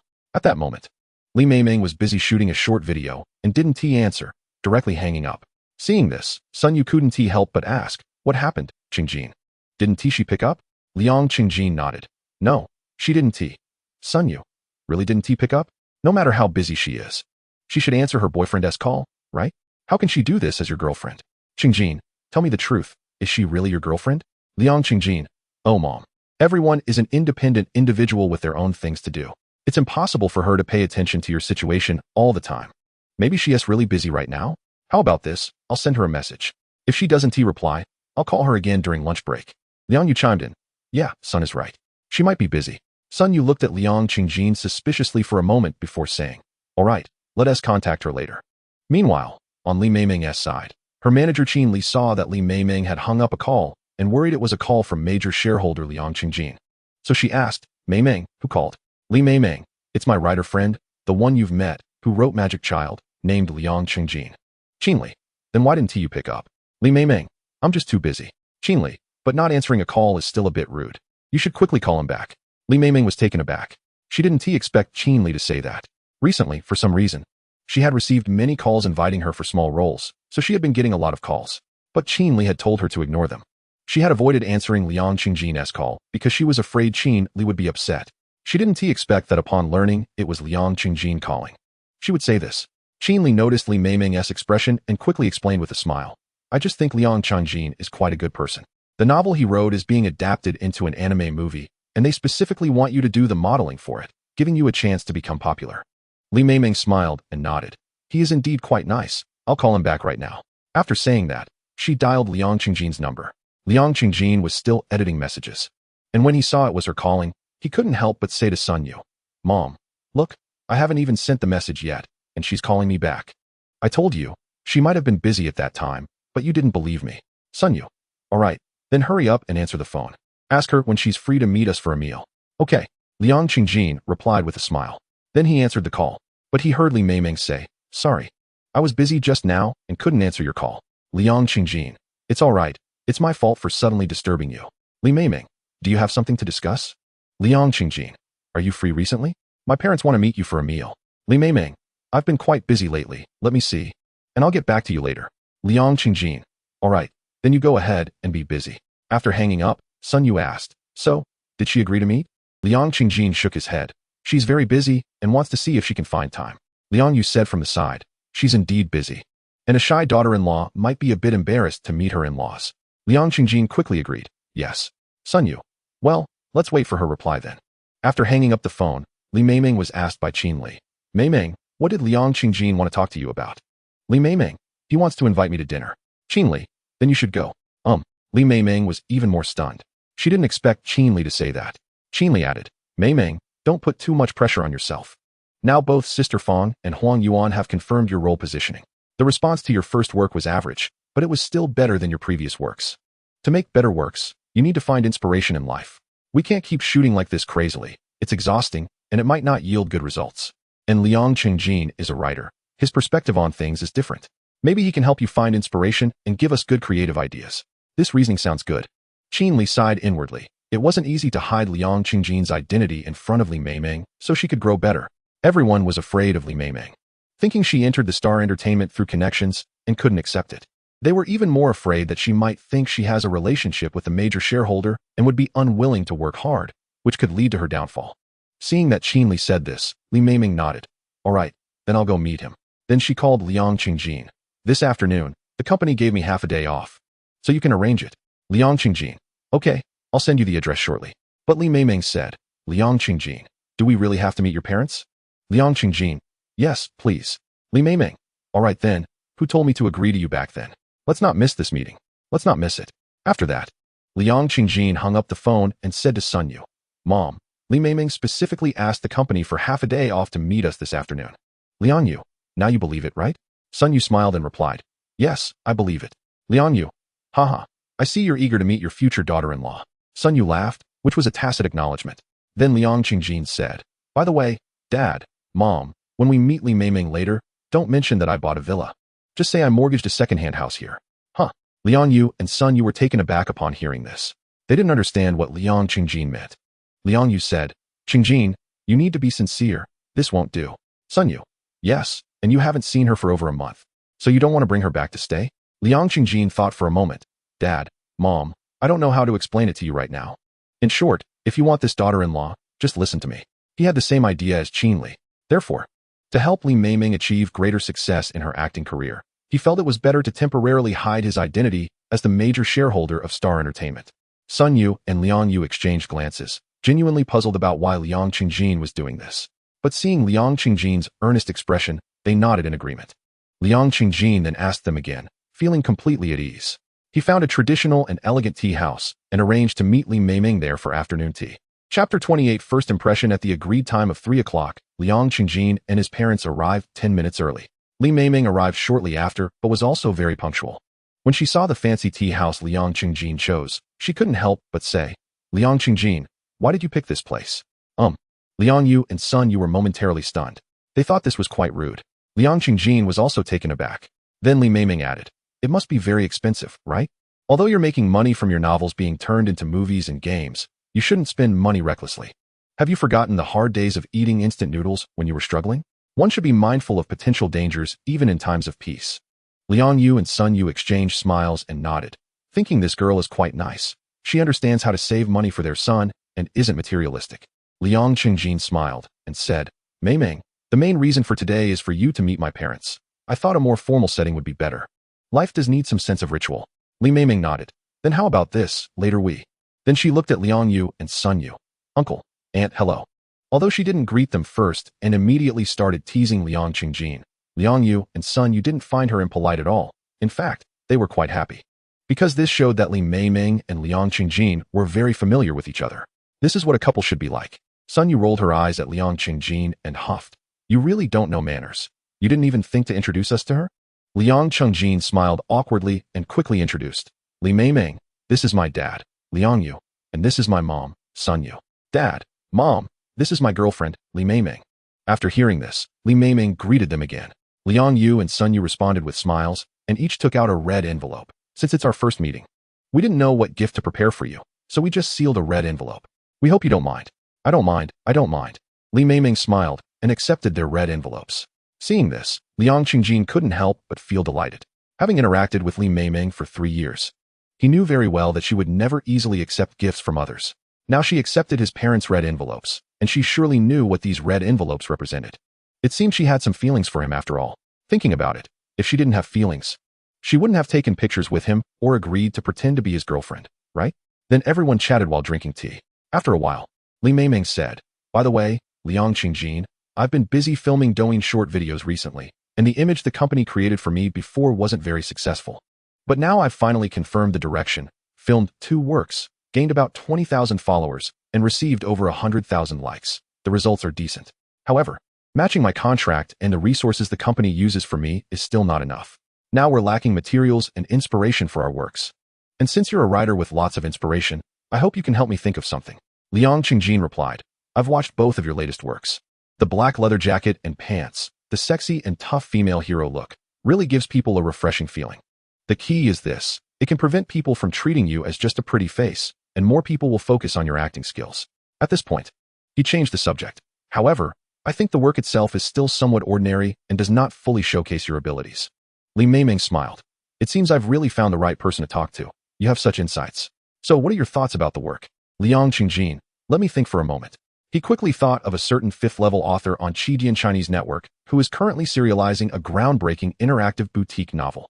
So he said, "The work should try to interact with fans as much as possible. Engaging them to attract and retain them is very important." Li Meimeng, How should this be done?" Liang Qingjin fell into thought again. Just then, the tea-serving guy came over with a large teapot, dancing as he poured tea for them. Liang Yu and Sun Yu couldn't help but praise. "Amazing, so impressive." Li Meimeng saw this and wanted to ask them not to disturb Liang Qingjin, but felt a bit embarrassed. Unexpectedly, Liang Qingjin looked at the tea-serving guy and brightened up. "Meimeng, I have a great idea." Li Meimeng, "What idea?" Liang Qingjin, "Do you think the actions of the tea-serving guy are impressive? Isn't it difficult for an ordinary person to do?" Li Meimeng, "It is indeed hard to achieve." "I understand. You mean my work should head towards high-difficulty challenges? Then let fans challenge me, and if they succeed, I'll give them some small gifts." Liang Qingjin nodded repeatedly. "Yes, yes. In the early stages, you film high-difficulty action works and let fans initiate challenges. If they succeed, you give them small gifts. In the mid-stage, you encourage fans to film high-difficulty actions, tag you, and challenge you. At this point, giving gifts no longer attracts them, so instead, if you succeed in the challenge, the fans face a punishment. If you fail, you accept the punishment yourself, and the punishment should be harmless. Of course, the challenges you accept cannot be random. In the later stages, you can use your company's resources to challenge celebrities or have celebrities challenge you. They usually have Douyin accounts and a large fan base. Interacting with them will surely help you gain popularity quickly. As for why not interact with celebrities in the mid or early stages, it's because you first need to prove to the company that you can become popular through this method. You need to demonstrate your capabilities. After listening to Liang Qingjin's words, Li Meimeng laughed even more happily. "Ha! Qingjin, you are simply my lucky star for coming up with such a great plan. Can you repeat it?" "I'll record it, and later let Assistant Huang help me draft the specific plan." Liang Qingjin agreed, and repeated what he had just said, allowing Li Meimeng to record it. After she finished recording, she smiled and said, "The more I think about this plan, the better it seems. It's very similar to the popular ice bucket challenge from before. I believe it will definitely go viral. No, I need to hurry back and discuss it with Sister Yuan and Sister Li." Then she looked at Liang Yu and Sun Yu. "Uncle, Aunt, I'm sorry.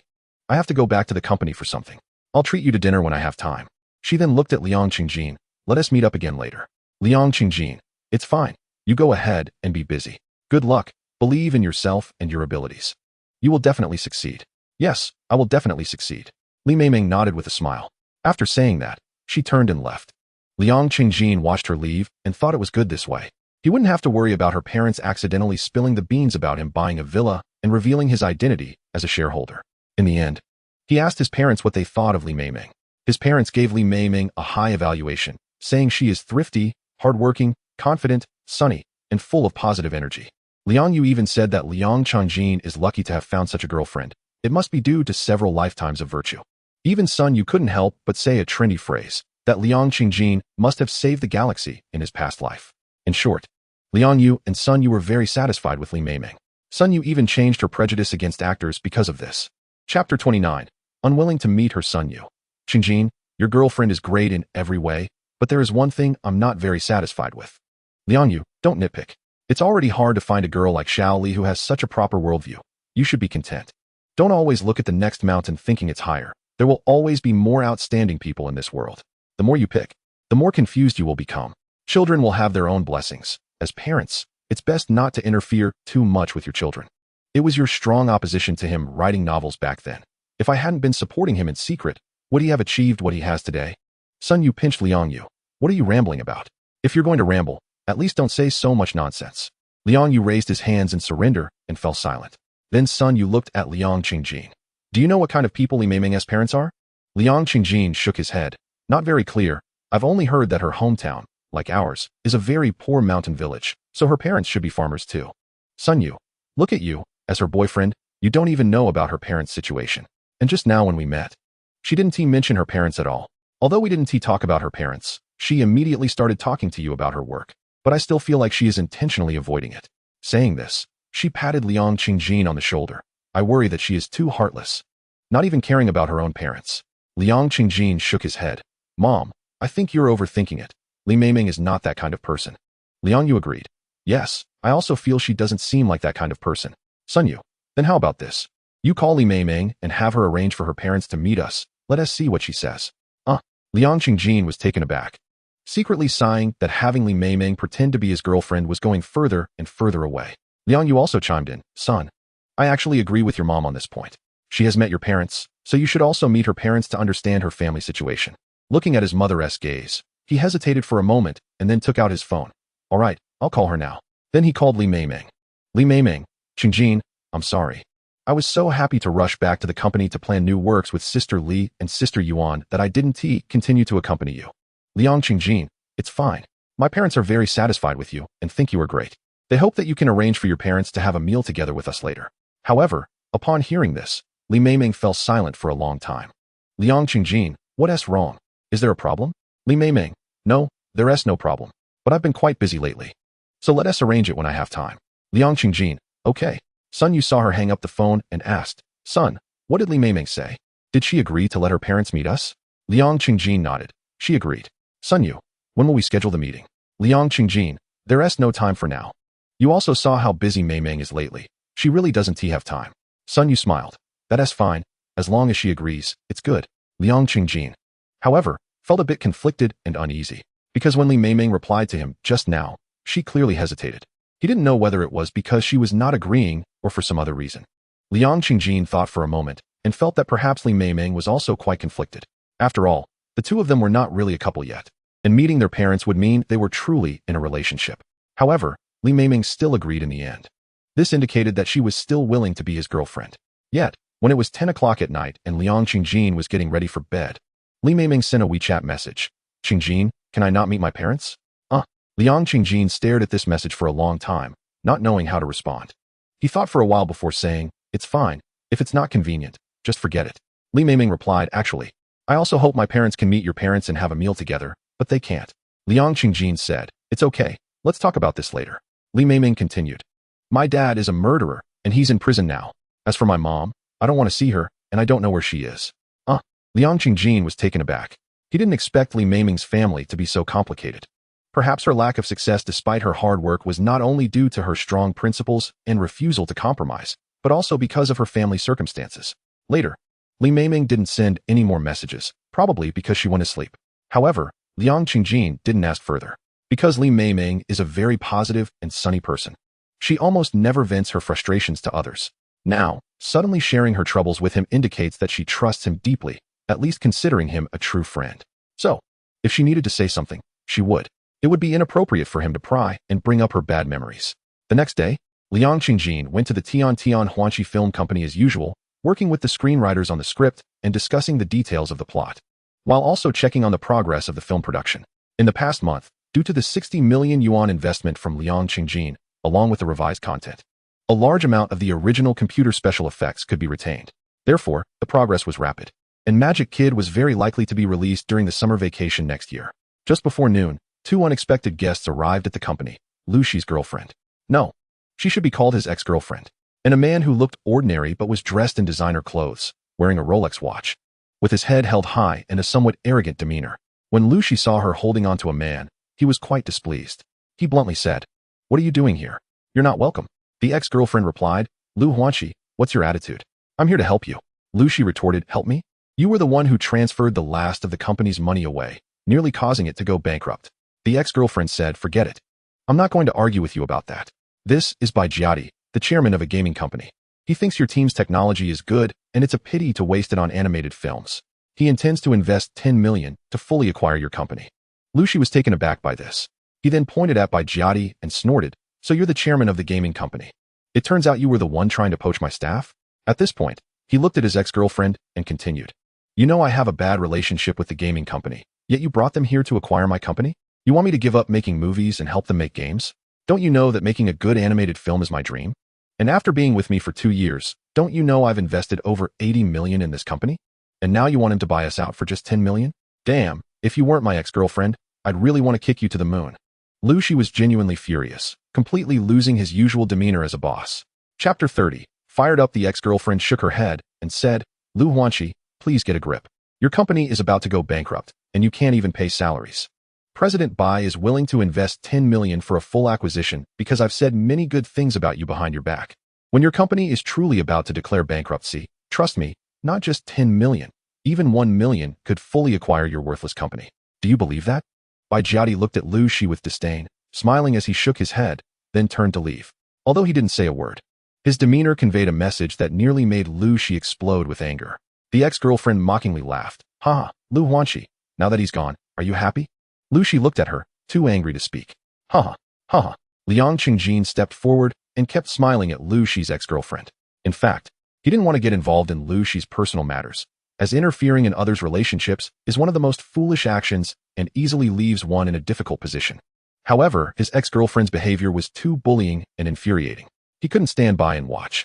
The ex-girlfriend noticed Liang Qingjin continuously smiling at her, and the sarcasm in his smile was no less than that of Jiadi's earlier. She couldn't help but huff. "Who are you? What right do you have to stand here?" She looked at Liu Xi and said, "Look at this, your employee really doesn't understand the rules and has no quality."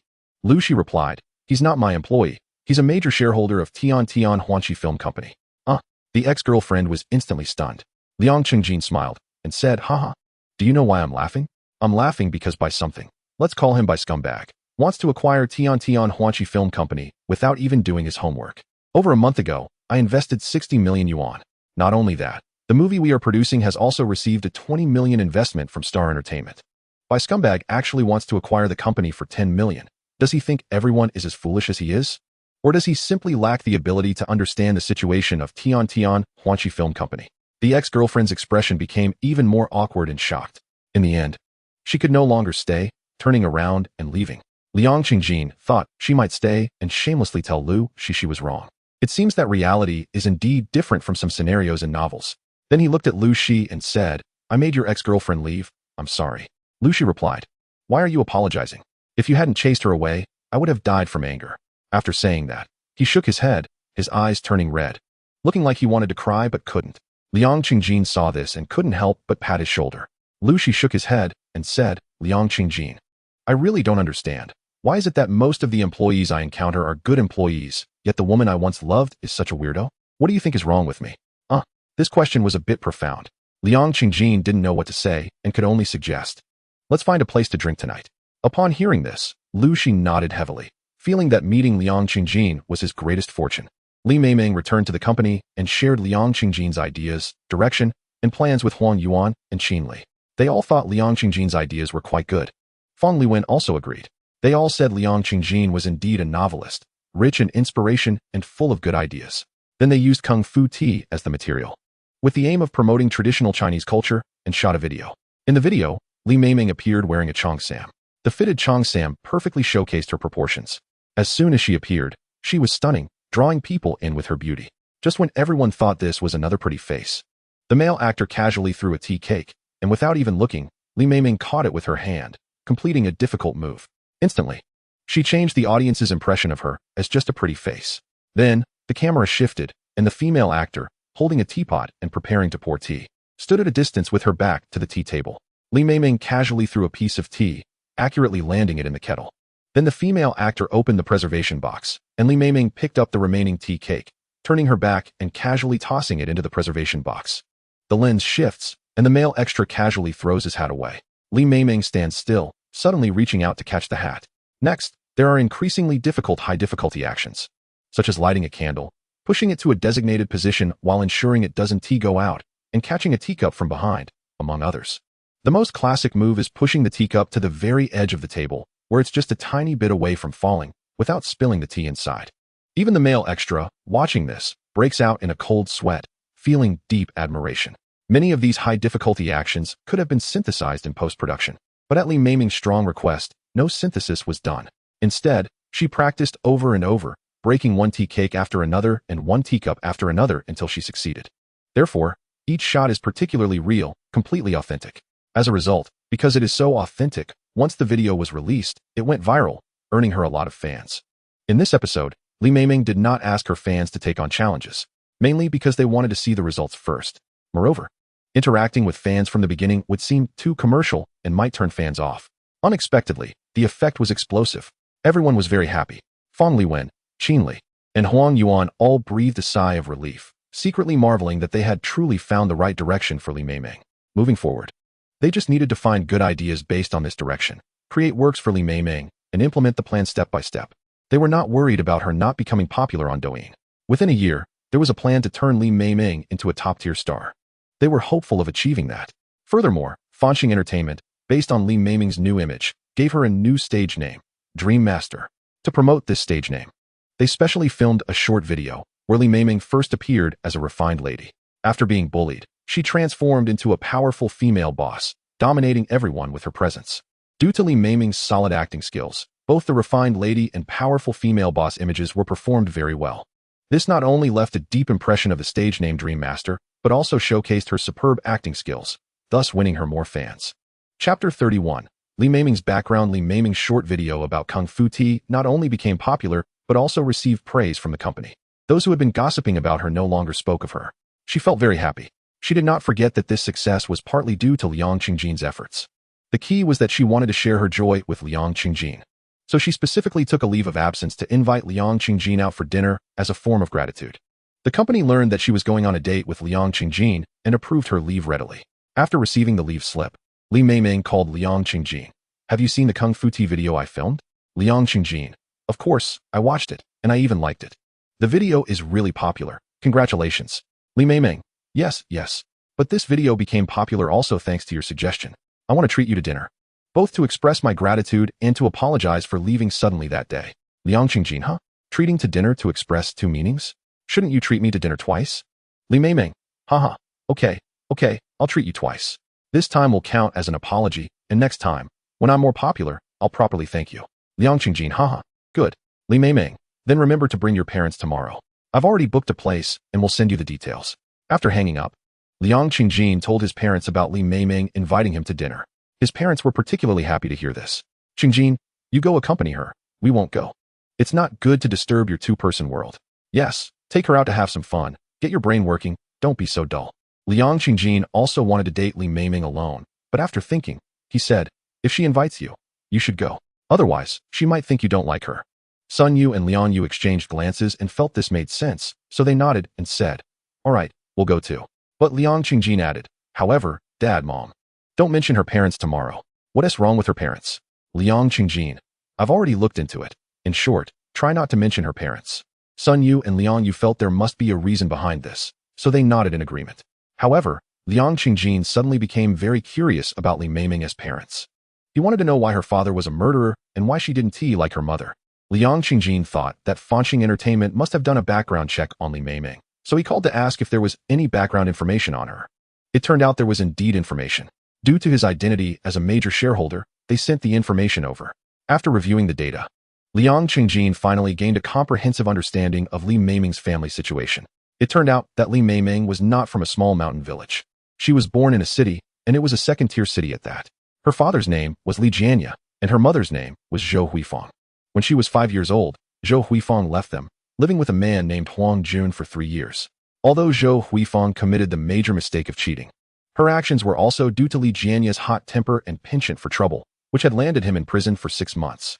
Later, when Zhou Huifang returned, she divorced Li Jianya and wanted to take Li Meimeng with her. Logically, Li Meimeng should have been awarded to Li Jianya. However, because Zhou Huifang abandoned them, Li Meimeng grew up without a mother, suffering ridicule and bullying at school. Li Jianya, who had a fiery temper, could not tolerate his daughter being bullied. He went to the school and slapped the boy who bullied Li Meimeng the hardest. Because of this slap, Li Jianya was detained for 15 days. Due to this detention and Li Jianya's criminal record, Li Meimeng was awarded to Zhou Huifang. However, Huang Jun, her stepfather, treated Li Meimeng poorly. Especially after Zhou Huifang gave birth to a younger brother, he was even harsher on her, making her do all the housework, forcing her to eat leftovers, sleep on the floor, and beating and scolding her frequently. Therefore, Li Meimeng maintained contact with Li Jianya and sometimes secretly ran over to stay with him. Li Jianya also loved his daughter very much. Knowing that Li Meimeng dreamed of becoming an actress, he went to work in the coal mines to earn money for her to enroll in professional training classes to learn acting, dance, and martial arts. On Li Meimeng's 15th birthday, since both Huang Jun and Zhou Huifang forgot her birthday and did not celebrate it for her, she took a shower, changed into the beautiful new clothes Li Jianya had bought her, and prepared to celebrate her birthday with him. Unexpectedly, just as she was about to go out, Huang Jun saw her in her beautiful new clothes, standing elegantly and charmingly, and suddenly grabbed her, dragging her to the room, intending to force her. However, Zhou Huifang was at home at the time. Seeing Huang Jun's actions, she shouted that it was unacceptable but did not stop him at all. "I've raised her for so many years. What's wrong with having a taste? Don't forget, when you followed me, you claimed you were a virgin. But now you're married and have kids. You didn't satisfy me, so let her satisfy me instead. Isn't that right?" Huang Jun's few words made Zhou Huifang sneak off to her son's room, closing the door to hide, allowing Huang Jun to do as he pleased with Li Meimeng. Fortunately, Li Meimeng had invited Li Jianya to pick her up. Just as Li Meimeng was desperately resisting Huang Jun, Li Jianya arrived in time. The hot-tempered Li Jianya, seeing Huang Jun trying to harm his daughter, erupted like a volcano. Without any hesitation, he rushed into the kitchen, took out a knife, and stabbed Huang Jun over 60 times, killing him, and continued to stab. Later, Li Jianya was sentenced to 15 years for murder, aggravated by his criminal record and the fact that he stabbed the victim over 60 times, which had a significant impact on society. However, due to good behavior in prison, his sentence has been reduced to 12 years, and he can be released in 2 years. As for why Fancheng Entertainment knows so much detail, it is because they obtained the records of the entire incident involving Li Jianya killing Huang Jun originally. Li Meimeng, who was a good student and had hopes of being admitted to a key national high school, was forced to drop out. Acting was her dream, and her father paid a high price for it. Therefore, her obsession with this dream deepened. She went to Hengdian to work as an extra, pursuing her dream while making a living. Due to a nightmare on her 15th birthday, Li Meimeng particularly resisted interacting with the opposite sex. Even after she emerged from the shadows, she was still very averse to any physical contact with men. Therefore, she has never been in a real relationship. She is also very resistant to certain unspoken rules in the entertainment industry. As a result, after more than 6 years in Hengdian as an extra, she offended many people and ultimately could not find work, which led her to Huadu. Upon arriving in Huadu, she quickly became an extra again, leveraging her good looks and excellent acting skills. Unfortunately, due to repeatedly rejecting unspoken rules, her situation worsened, and she could barely afford to eat. If it weren't for Liang Qingjin becoming a major shareholder of Fancheng Entertainment and strongly recommending her, it is hard to imagine how miserable her situation would be now. Chapter 32. Catching Dolls. Liang Qingjin looked at Li Meimeng's background information and felt somewhat heavy-hearted. He didn't expect Li Meimeng's life to be like this. However, what comforted and impressed him was that despite the hardships and repeated setbacks in her life, she remained optimistic, worked hard, and never gave up on her dreams. Liang Qingjin then found her parents and emphasized again that they should avoid mentioning Li Meimeng's parents when they see her in the future. Liang Yu and Sun Yu nodded in agreement, seeing his seriousness. The next day, the three of them met with Li Meimeng. She had booked a reasonably priced Chinese restaurant. Although she had only received a few $100,000 in acting fees, her frugal habits made her unwilling to splurge. She enthusiastically ordered many dishes, but to maintain her figure, she only ate vegetarian dishes. Li Meimeng expressed her apologies for leaving abruptly before, and then chatted with Liang Qingjin's parents to increase their understanding of each other. Liang Yu and Sun Yu were even more satisfied with her and hoped she could become their daughter-in-law. Li Meimeng looked at Liang Qingjin and said, "This video becoming popular is thanks to your idea. Do you have any good ideas to help me continue?" Liang Qingjin replied, "Tea ceremonies are quite good. They promote Chinese culture." Li Meimeng nodded. Yes, we will film a few more short videos as a special feature. I hope you can help me think of other themes. Liang Qingjin thought for a moment and said, in today's harmonious society, we need positive energy. How about you create a special video about helping others? Li Meimeng asked. Helping others? How can I showcase my acting skills and prepare for high-difficulty action challenges? Liang Qingjin smiled and said, it's simple. For example, if someone throws trash out of a car, you can kick it back into the car. If someone has their belongings stolen and is unaware, you can retrieve the items from the thief and toss them back to the original owner. After hearing this, Li Meimeng thought for a moment and said, haha, that sounds good. Even if it doesn't go viral, it can promote positive energy, which is great. I think we can definitely do this. Can you repeat it? I'll record it. Liang Qingjin agreed and repeated it, adding 2 more examples. He thought she would leave like last time, but this time she stayed longer to accompany him.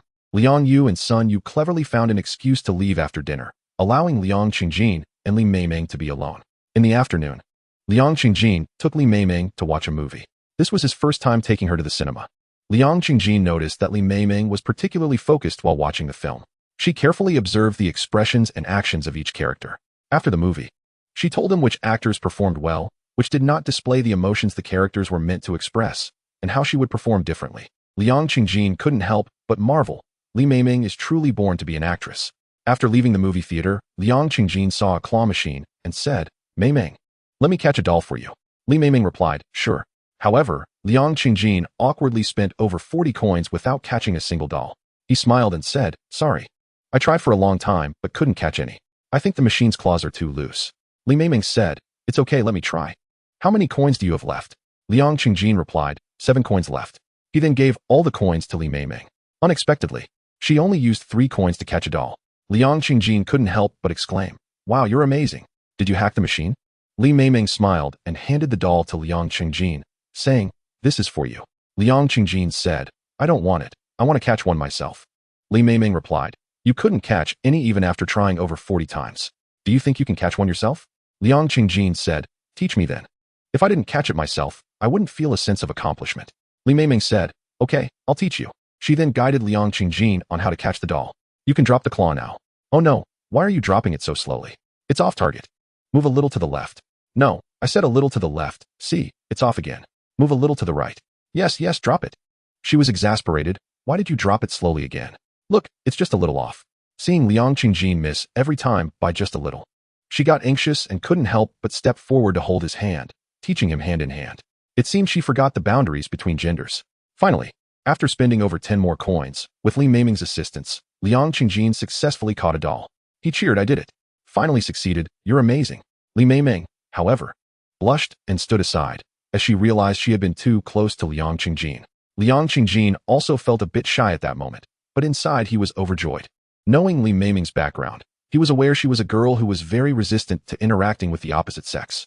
Now, she was willing to be this close to him and even engage in such intimate actions without resistance, which made him very happy. However, Li Meimeng, with a flushed face, said, Qingjin, I feel a bit tired from playing today. I should head back. Liang Qingjin, knowing she was shy, smiled and responded, okay, let me take you back. Li Meimeng said, no need, I can go back by myself. Liang Qingjin asked, then can we meet again another day? Li Meimeng nodded without saying anything and then turned and ran away. In the following days, Liang Qingjin did not receive any system tasks and continued to help with the script of Magic Child as usual. One day, as Liang Qingjin was leaving Tiantian Huanxi Film Company and preparing to get in his car, he ran into an acquaintance, his college roommate and good friend, Wang Wei. Wang Wei seemed to be intentionally waiting for him. As soon as he saw Liang Qingjin, he came up smiling. Jingu, it's really you. Long time no see. Liang Qingjin smiled and replied, Xiao Wei, hello. The two shook hands and hugged. Wang Wei said, Jingu, you've struck it rich, huh? You bought a Rolls-Royce and even hired a driver. Liang Qingjin asked, how did you know about this? Huh? Wang Wei froze for a moment, feeling a bit embarrassed, and said, I noticed it 5 days ago. I saw you get into a Rolls-Royce, and the driver was very respectful to you. I was surprised and couldn't believe it. So I secretly followed you for a few days and inquired a bit, only to find out it really was you and that you bought the car and hired the driver. Liang Qingjin chuckled. Back in college, he was the poorest in the dorm. It was normal for Wang Wei to be surprised by his changes. He then asked, why did you secretly follow me for 5 days? Wang Wei scratched the back of his head awkwardly and said, it's a long story. If it's convenient for you, let's find a place to talk slowly. As old classmates, old roommates, and old friends, they naturally should catch up properly. So Liang Qingjin nodded, took out his phone, and said, "I'll call my parents first to let them know not to wait for me for dinner." After that, he called his parents to explain the situation. Liang Qingjin said, "There's a restaurant called Mingchuan Shifu, which serves good Sichuan cuisine. Let's go there." Wang Wei opened his mouth but hesitated before finally agreeing. All right. Liang Qingjin then had him get in the car, and Yang Lin drove them to Mingchuan Shifu, where they reserved a private room. After sitting down, Liang Qingjin handed the menu to Wang Wei and asked him to order. Wang Wei took the menu, saw the expensive prices, and his face turned pale. Liang Qingjin noticed this detail and frowned slightly, wondering if Wang Wei was facing some difficulties. His family was quite well off, owning 2 hot pot restaurants with good business and high profits. In college, Wang Wei was always generous, and although he didn't wear many international brands, his clothes were among the more expensive domestic brands. He shouldn't be this shocked by the menu at Mingchuan Shifu. After hesitating for a long time, Wang Wei finally ordered a cheap vegetarian dish. Liang Qingjin couldn't help but ask, "Wang Wei, is there something you want to discuss with me?" Wang Wei scratched the back of his head again, feeling shy. "I want to ask if you could lend me some money to help me out." Liang Qingjin asked. "What happened?" Wang Wei was a decent person. Back in college, he took special care of him, knowing he came from a poor mountain village and sometimes couldn't afford meals. So he would deliberately take extra food and say he couldn't finish it, sharing it with him. Since their builds were similar, Wang Wei sometimes bought new clothes, wore them for a couple of days, and then pretended he didn't want them anymore, giving them to Liang Qingjin. So if Wang Wei was really in trouble, Liang Qingjin was very willing to help him. Wang Wei sighed and began to recount what had happened to him recently. 2 years ago, he started dating a girl named Chunyan. Chunyan came from a regular family, but she was quite attractive and treated him well. It was a beautiful love based on mutual affection. After 2 years together, they planned to get married. However, 3 months ago, his girlfriend suddenly found out she had pancreatic cancer. Fortunately, it was discovered early, and it was still in the early stages of cancer. There was still hope for recovery. Wang Wei loved her very much and was willing to pay for her treatment. Despite his family's opposition, he insisted on getting her treated. Thankfully, Chunyan's illness was eventually cured. But in this day and age, regardless of how wealthy a family might be, a serious illness can lead to financial ruin. The treatment cost over $1 million, which reduced Wang Wei's family's 2 hot pot restaurants to just 1. Coupled with the decline in offline sales, many people entered the restaurant business, and competition in the hot pot industry became increasingly fierce. The last remaining hot pot restaurant of Wang Wei's family was now on the brink of collapse. He came to Huadu to borrow money from a relative. His family had supported this relative, who opened a restaurant in Huadu, and the business was doing reasonably well. However, his relative either genuinely didn't have money or didn't want to lend it to him. In any case, after pleading with his relative for 10 days, he only managed to borrow 50,000 yuan. But 50,000 yuan was nowhere near enough to solve the current crisis of the hot pot restaurant. Just as he was preparing to leave Huadu, he happened to see Liang Qingjin sitting in the Rolls-Royce. So he followed him for 5 days and finally mustered the courage to approach Liang Qingjin today, hoping to borrow some money. "Jingu, I know it's a bit presumptuous to ask you for money, but I'm really out of options, and that's why I'm asking you." Chapter 33. What kind of person is this? Liang Qingjin thought for a moment. Although lending money to someone for business was generally a taboo, Wang Wei was a good person and trustworthy. Just like his previous investments, weren't they also helping someone with their business? So he said, "I can lend you money, but you need to first clarify the reasons why your family's hot pot restaurant is struggling day by day, as well as the solutions you have in mind, and whether these solutions can be implemented and the potential financial outcomes." After hearing this, Wang Wei quickly took out a document from his backpack and said, "Jingu, don't worry, I won't let you down. I've considered all the situations you mentioned. I just want to make some changes to improve the hot pot restaurant's business, but I need funds, which is why I thought of borrowing money." He then handed over the document. "Take a look and see if there are any issues with my proposed measures." Liang Qingjin took the document and glanced through it. He had never worked in the restaurant industry, let alone in hot pot. He didn't fully understand the content in Wang Wei's document. However, he could tell that Wang Wei had put a lot of effort into it, conducting detailed research and analysis of various data. Given Wang Wei's dedication and his genuine character, Liang Qingjin decided to help him. So he said, "How about this? I won't lend you money, I'll invest instead. You go back and calculate how much I need to invest and what percentage of shares that would give me. Then draft a contract. And if I find everything in order, we can sign the contract and I'll transfer the money to you." Wang Wei was slightly disappointed to hear that Liang Qingjin wouldn't lend him money. But when he heard that he wanted to invest directly, he immediately beamed with joy, saying, "Jingu, you are truly my savior. The luckiest thing in my life is meeting you." The two then chatted over drinks.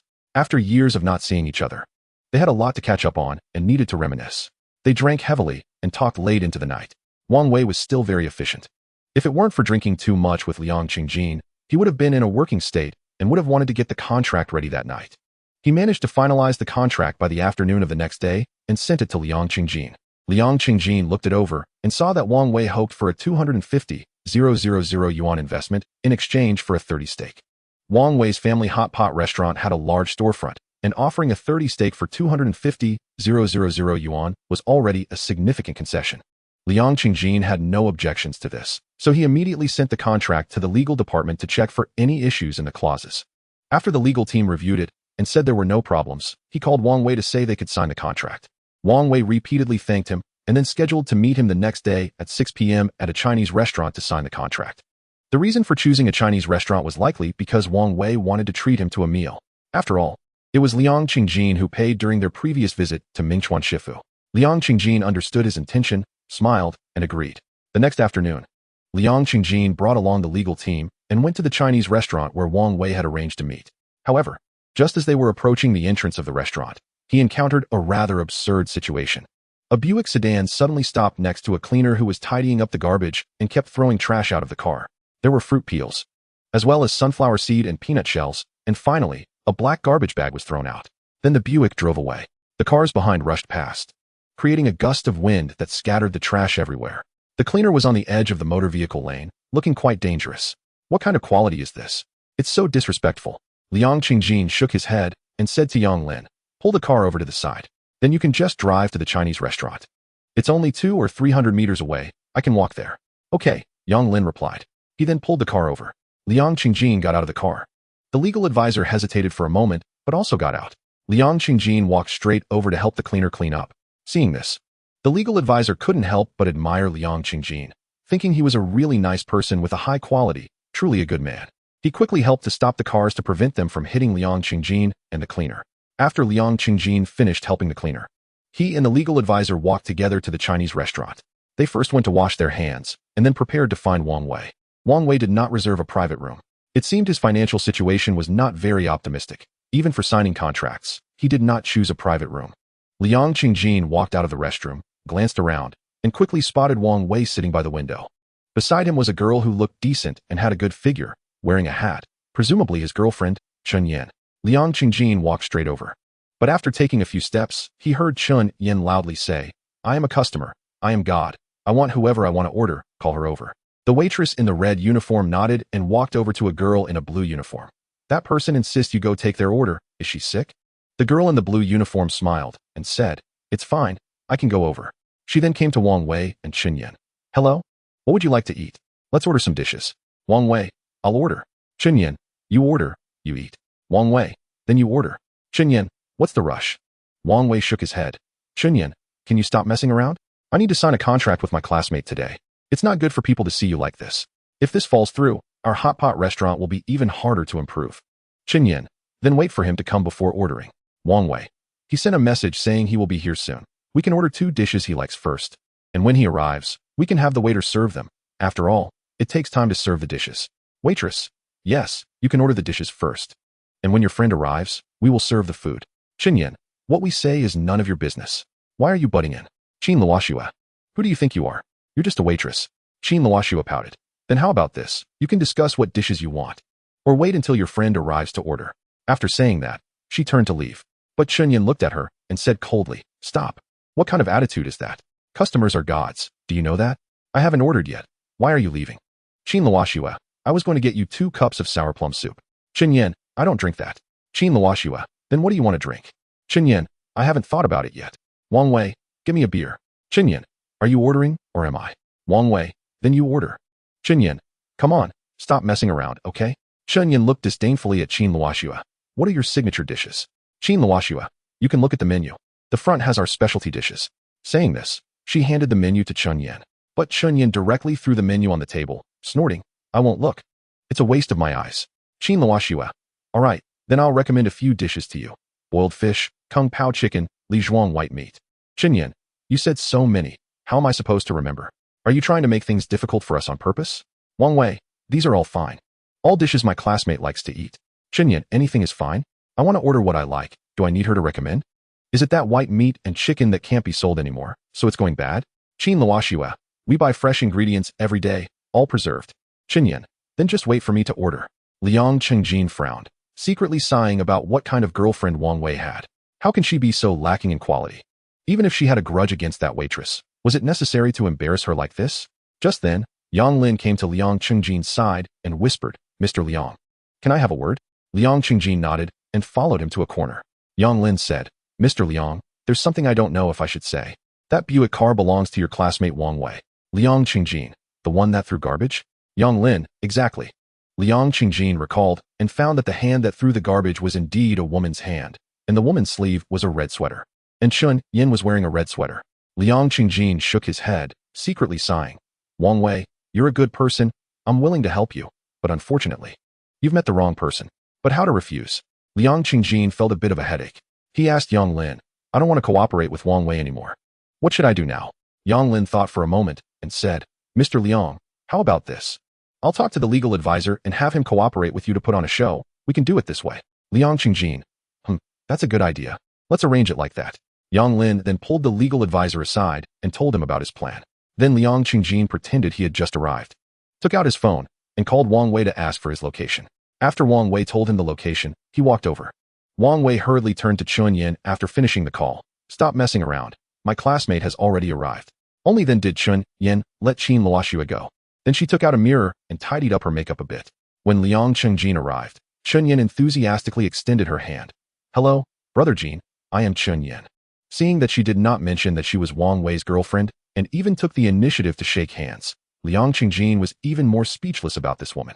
This must be the worst kind of woman, right? Wang Wei was also unfortunate, spending over $1 million on her treatment.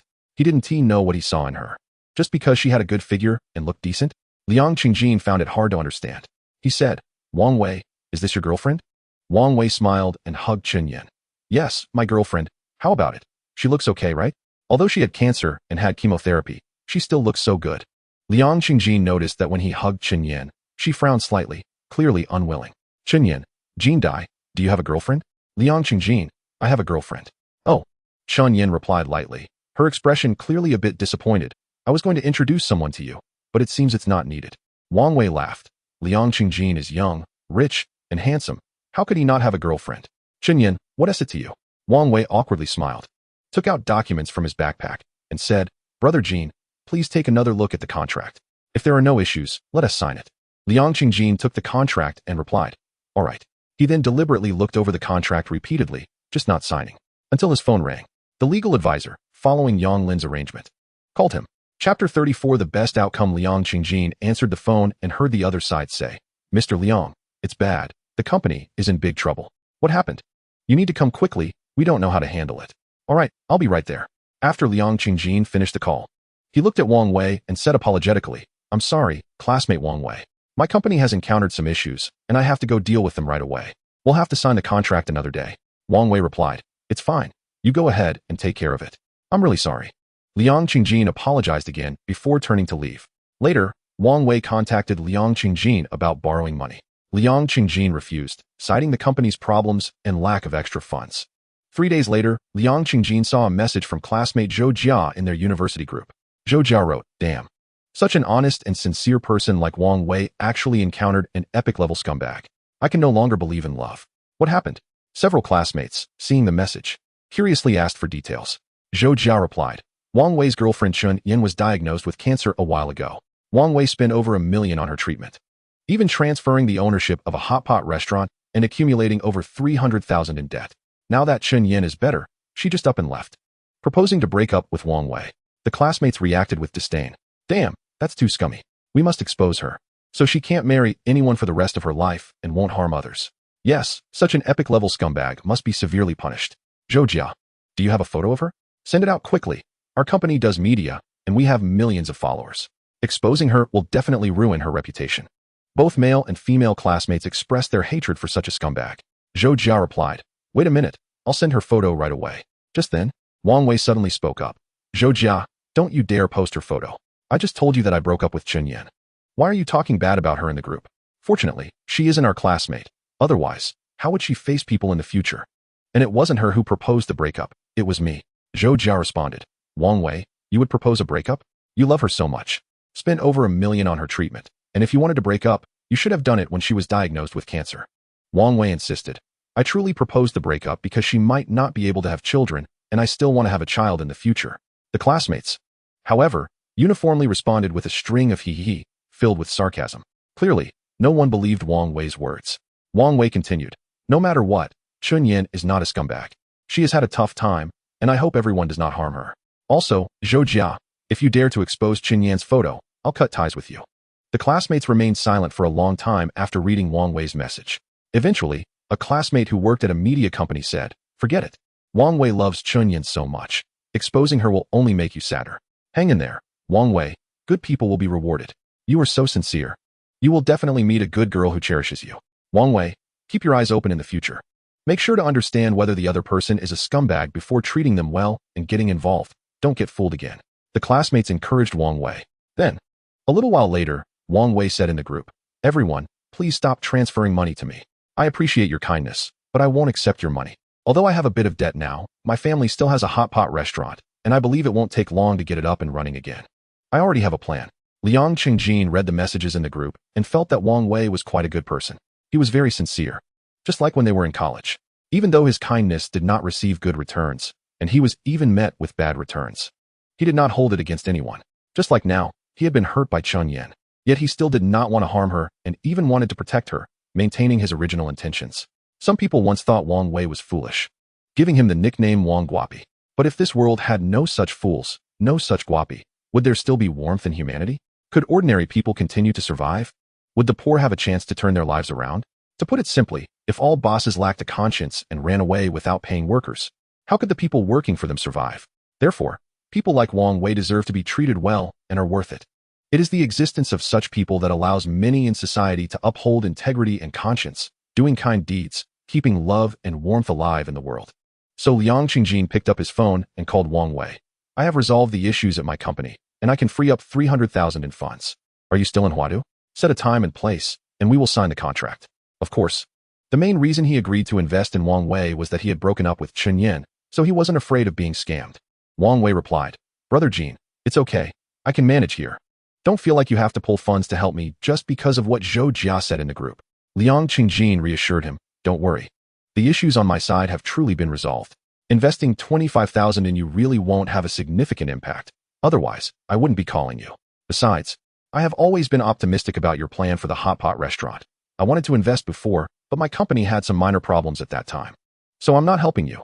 I just want to invest and make some money. If you have no confidence in your plan, then forget it. Wang Wei said, Brother Jean, I am very confident in my plan. Since you trust me so much, I will go to Huadu tomorrow to sign the contract.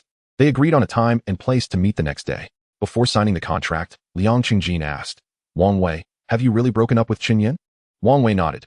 Yes, we really broke up. He looked somewhat lost as he said this. Liang Qingjin patted him on the shoulder and said, you are very sincere. So I will be honest too. Huh. Wang Wei was taken aback. Liang Qingjin said candidly, actually, I made an excuse that day to suddenly withdraw my investment because of Chun Yin. I saw her throwing trash out of the car. It was really rude. Later, I saw her publicly seeking revenge, deliberately making things difficult for the waiter. She was very uncultured. What disgusted me the most was when I showed up. She actually introduced herself to me, wanted to shake my hand, and asked if I had a girlfriend. It was obvious she was thinking of abandoning you to pursue me. How could I dare to collaborate with you when you have such a woman by your side? I trust you, but I don't trust her. I'm afraid of being scammed.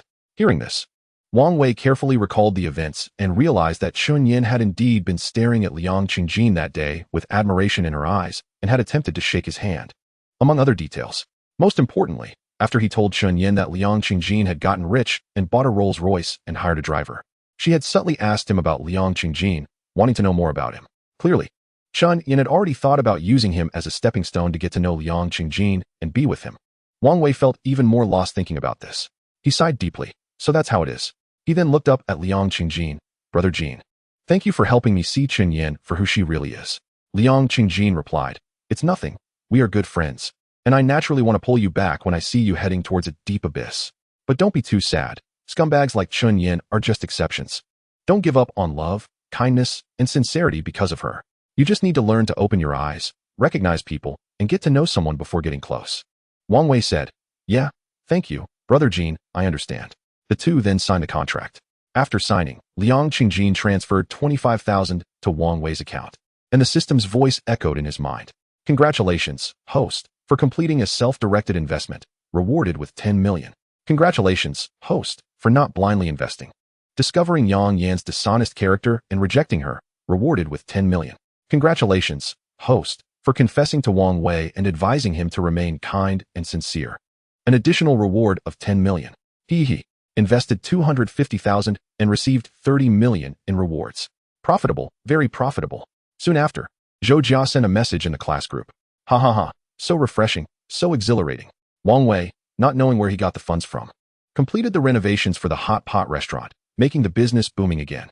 That scum Chun Yin came to beg Wang Wei to get back together. But he kicked her out and told her not to look for him again. The classmates saw this and all exclaimed with joy. Liang Qingjin was also very happy after seeing the news. Not only because Chun Yin had such an ending, but also because Wang Wei didn't tell the classmates that he got an investment from him. This avoided the classmates coming to him for investments, sparing him from trouble.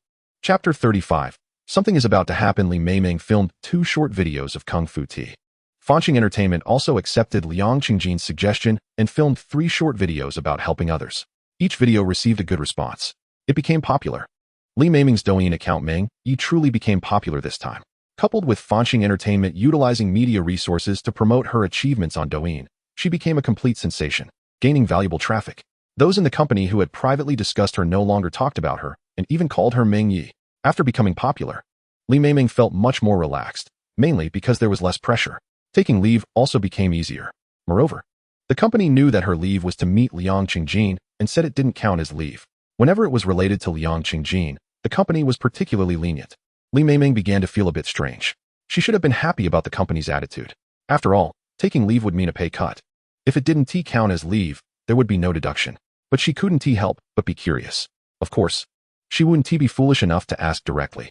Instead, she casually asked Huang Yuan as if chatting with a friend. Huang Yuan smiled and explained, of course. It's because Liang Qingjin has provided us with many ideas and suggestions. Your success is largely due to him, so meeting him is completely normal work. Li Meimeng thought this made sense and stopped overthinking it. Then she called Liang Qingjin. Are you free in the next 2 days? I want to take you to a place. Liang Qingjin, I'm free. He couldn't help but feel a bit excited, secretly thinking that Li Meimeng wanted to spend 2 days alone with him. What could happen then? Li Meimeng, okay, then pack a few changes of clothes. See you at Baiwa Park tomorrow. Liang Qingjin, all right, no problem. After hanging up the phone, he hummed a tune while packing his clothes. Sun Yu saw this and couldn't help but ask, Liang Qingjin, what are you packing for? Are you going far? Liang Qingjin smiled and replied, yes. Meimeng invited me to go out for 2 days. Sun Yu invited you out to play? Good, very good. But this is also the most challenging time for you. Whether you can take good care of someone depends on your performance these 2 days. Saying this, she shook her head with concern. No, you are so careless. Definitely won't do well. Liang Qingjin, Mom, it's careless. You're not planning to go with me, right? Sun Yu, what would I go for? To disturb your 2-person world? I'm just here to help you prepare what you need. Oh, thank you, Mom. Liang Qingjin smiled. Then Sun Yu called Yang Lin to drive her out. Soon, she returned with a large bag of things. Mainly, they were medicines. There were motion sickness pills, Huaxiang Zhengqi liquid, cold relief powder, aspirin, hawthorn pills, motilium, Huanglian oral liquid, Chuangxinlian, Niuhuang Jidu pills, flower dew, eye drops, disinfectant, and band-aids. It included medicines for motion sickness, heat stroke, cold, indigestion, stomach ache, inflammation, pain relief, mosquito bite prevention, and for minor skin injuries, covering all kinds of situations to prevent any accidents. Additionally, there was a box. Liang Qingjin felt a bit embarrassed upon seeing it. Sun Yu said, what's wrong? I'm telling you, before you get married and before planning for kids, you must take proper precautions. Otherwise, unexpected pregnancies can greatly harm the woman. Liang Qingjin nodded repeatedly. Sun Yu then reminded him, remember to buy some fruits, mineral water, and some food before you set off tomorrow. It'll be cleaner and more hygienic, got it? Liang Qingjin, got it. Sun Yu was still not at ease and made Liang Qingjin write it down on his phone before she felt relieved. Then she called Yu Shufan and asked her to take 2 bed sheets to the dry cleaner to bring to Liang Qingjin for tomorrow, saying that those from hotels were not clean, mainly because during this time, she and Liang Yu had often gone on self-driving trips with Yang Lin and had suffered many losses and learned many lessons, gaining quite a bit of travel experience. The next day, Liang Qingjin first had Yang Lin take him to the boutique supermarket in the villa area to buy some fruits and food, as well as mineral water. Then he was dropped off outside the villa area and called a ride-hailing car to Baiwa Park. They had agreed to meet at 10 o'clock. Liang Qingjin arrived at 9:40 and saw that Li Meimeng was already there. He secretly felt lucky that he hadn't let Yang Lin take him directly to Baiwa Park. Otherwise, with the luxury car, a Rolls-Royce, it would have been hard to explain. Li Meimeng saw him pulling a suitcase and was taken aback. It's just 2 or 3 days. Why are you bringing so many things? Liang Qingjin smiled and said, these are all necessities for the trip, including various medicines, food and water, and 2 sets of clean bedding. Li Meimeng, I didn't expect you to be so considerate. However, what pleased her most was that Liang Qingjin prepared 2 sets of clean bedding. This meant he wasn't using this opportunity to share a bed, not putting that first, and not thinking with his lower body. Liang Qingjin, where are you taking me this time? Li Meimeng, once we get there, you'll know. Then she took Liang Qingjin to a parking lot near Baiwa Park. She called for a chartered car. There were 2 drivers, indicating the journey was a bit far. They were a couple who looked quite friendly. When they saw Liang Qingjin carrying a suitcase, they hurried over to help. Li Meimeng introduced the couple to Liang Qingjin, the man sharing her surname, named Li Wei, and the woman named Liu Xi. They greeted each other and then asked Li Meimeng if Liang Qingjin was her boyfriend. Li Meimeng blushed and nodded, yes. Upon hearing this, Liang Qingjin was momentarily stunned. It was the first time he heard Li Meimeng refer to him as her boyfriend, bringing him great joy. Then they set off. Naturally, Li Wei and Liu Xi sat in the front seats, while Liang Qingjin and Li Meimeng sat in the back. Along the way, Li Meimeng didn't say much, seeming a bit tired, possibly from not sleeping well last night. After a short while on the car, she leaned back in her seat and fell asleep. Liang Qingjin, seeing this, propped his arm under her head, trying to make her more comfortable. As a result, while sleeping, Li Meimeng wrapped her arms around his body, snuggling against him like a little bird, holding her delicate body and smelling the sweet fragrance emanating from her. Liang Qingjin felt particularly wonderful for the first time being so close to Li Meimeng. This was something he had dreamed of. It made his heart pound quickly, unable to calm down, and he remained excited and thrilled throughout. In fact, he hadn't slept well the night before. Because he thought about going out with Li Meimeng for 2 days, where many wonderful things might happen, he couldn't feel sleepy at all. At that moment, he felt incredibly excited, even more so than before. Li Meimeng had slept for almost 3 hours before waking up. When she saw herself cuddled up against Liang Qingjin, she was first taken aback, then blushed and shyly moved to the other side. However, when Liang Qingjin tried to sit up straight, he realized that his arm had gone numb and he could hardly move it, feeling as though his entire right arm wasn't his anymore. Just a moment ago, it felt great, but now it was painful. Li Meimeng, with a flushed face, dared not look at Liang Qingjin for a long time. Finally, when she did glance at him, she found him rubbing his right arm with a pained expression. Li Meimeng, is your hand numb? Liang Qingjin, a bit numb. Li Meimeng, you took advantage of me while I was sound asleep? Serves you right. Liang Qingjin was a bit surprised. He didn't expect her to say that. He thought his earlier actions were quite warm. After all, he had maximally protected Li Meimeng to prevent her from getting a stiff neck. However, Li Meimeng then directly grabbed his arm and started to massage it. Liang Qingjin, it feels really good. Your technique is quite professional. Li Meimeng, yeah. When I was in Hengdian, I part-time taught some girls dance and martial arts. Some of them had no foundation, and when they first practiced, they were prone to strains. I learned some simple massage techniques to take care of them. Liang Qingjin, no wonder your technique is so good. A bit lower, that's the spot. Rub it a bit more. Is it comfortable? Very comfortable. Keep going, it feels really good. In the end, Liang Qingjin gently moved his arm and finally felt much better. However, when they arrived at the second-tier city where Li Meimeng was born, and he got out to pick up his luggage, he discovered that his right arm still had no strength at all. It seemed that the box his mother bought for him would be of no use. Liang Qingjin was somewhat speechless, secretly lamenting that he had missed a good opportunity for nothing. However, he didn't regret it at all. If time could be reversed, he would still do it again because he really didn't want Li Meimeng to feel uncomfortable after waking up. Then, Liang Qingjin generously booked 3 rooms, one for Li Wei and his wife, and one each for himself and Li Meimeng. Li Meimeng was very touched to see Liang Qingjin do this. Although she had started to accept interacting with Liang Qingjin as a male, she was still not ready for intimate things with the opposite sex, especially in a city where she bore many sad memories. Moreover, she firmly believed in this saying, you can tell if a man truly loves you by traveling with him. A trip not only reveals whether he can take care of others, but also shows if he is just after your body. If he doesn't suggest sharing a bed, then he truly loves you. Because traveling is exhausting, and such things can wait until you're home, there's no need to do them on the road, as it would severely affect the quality of the trip. So, Li Meimeng felt that Liang Qingjin was sincere towards her. Unexpectedly, just a little while after she entered her room, Liang Qingjin walked in. Li Meimeng, what are you doing here? Chapter 36. Li Meimeng's father Liang Qingjin picked up a clean set of sheets and smiled, saying, I'm here to change the sheets I brought for you. Li Meimeng was taken aback. She felt both embarrassed and touched. She thought Liang Qingjin still wanted to sleep with her, but unexpectedly. She could tell that Liang Qingjin's arm was still a bit sore, yet he seriously changed the sheets for her. After changing the sheets, Liang Qingjin turned off the light, carefully checked to ensure there were no hidden cameras, and then said, Meimeng, do you feel uncomfortable anywhere? I brought a lot of medicines, everything you might need. Li Meimeng, thank you. I don't feel uncomfortable anywhere. Great, Liang Qingjin replied with a smile. Then he took the air conditioning remote control. I've set the temperature to 26 degrees, an eco-friendly temperature. This temperature is the least harmful to people and nature, so don't mess with it to avoid catching a cold. Li Meimeng, okay. When did you become so attentive? You weren't like this when we were co-renting. Liang Qingjin, haha. That's because you didn't know me well enough. Li Meimeng, then I'll get to know you better in the future. Liang Qingjin, aren't you afraid that after getting to know me, you'll fall in love with me? Li Meimeng, shameless. After a bit of playful banter, Li Meimeng suddenly said, Qingjin, I want to talk to you seriously. Liang Qingjin, I'm serious too. You're really beautiful, so pretty.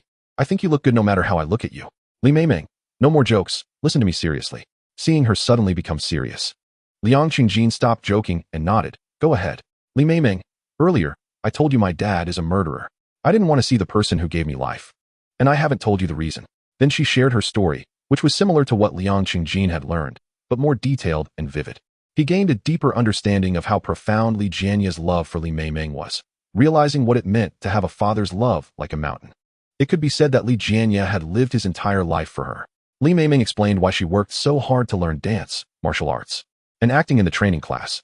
It was because she had witnessed Li Jianya digging coal in a coal mine to earn the expensive tuition fees for her. Coming out covered in dirt, she saw his palms calloused, so thick that even if a needle pierced half a centimeter in, it wouldn't bleed. When Li Jianya was just imprisoned, Li Meimeng went to see him, and he said that the thing he regretted the most was being too impulsive, unable to control his bad temper, and not having studied law, so he couldn't solve the problem in a better way. Otherwise, he wouldn't have ended up in prison, and the court wouldn't have awarded her to her mother. He could have always protected her from being bullied. She wouldn't have almost been harmed by Huang Jun. As Li Meimeng spoke, she began to cry.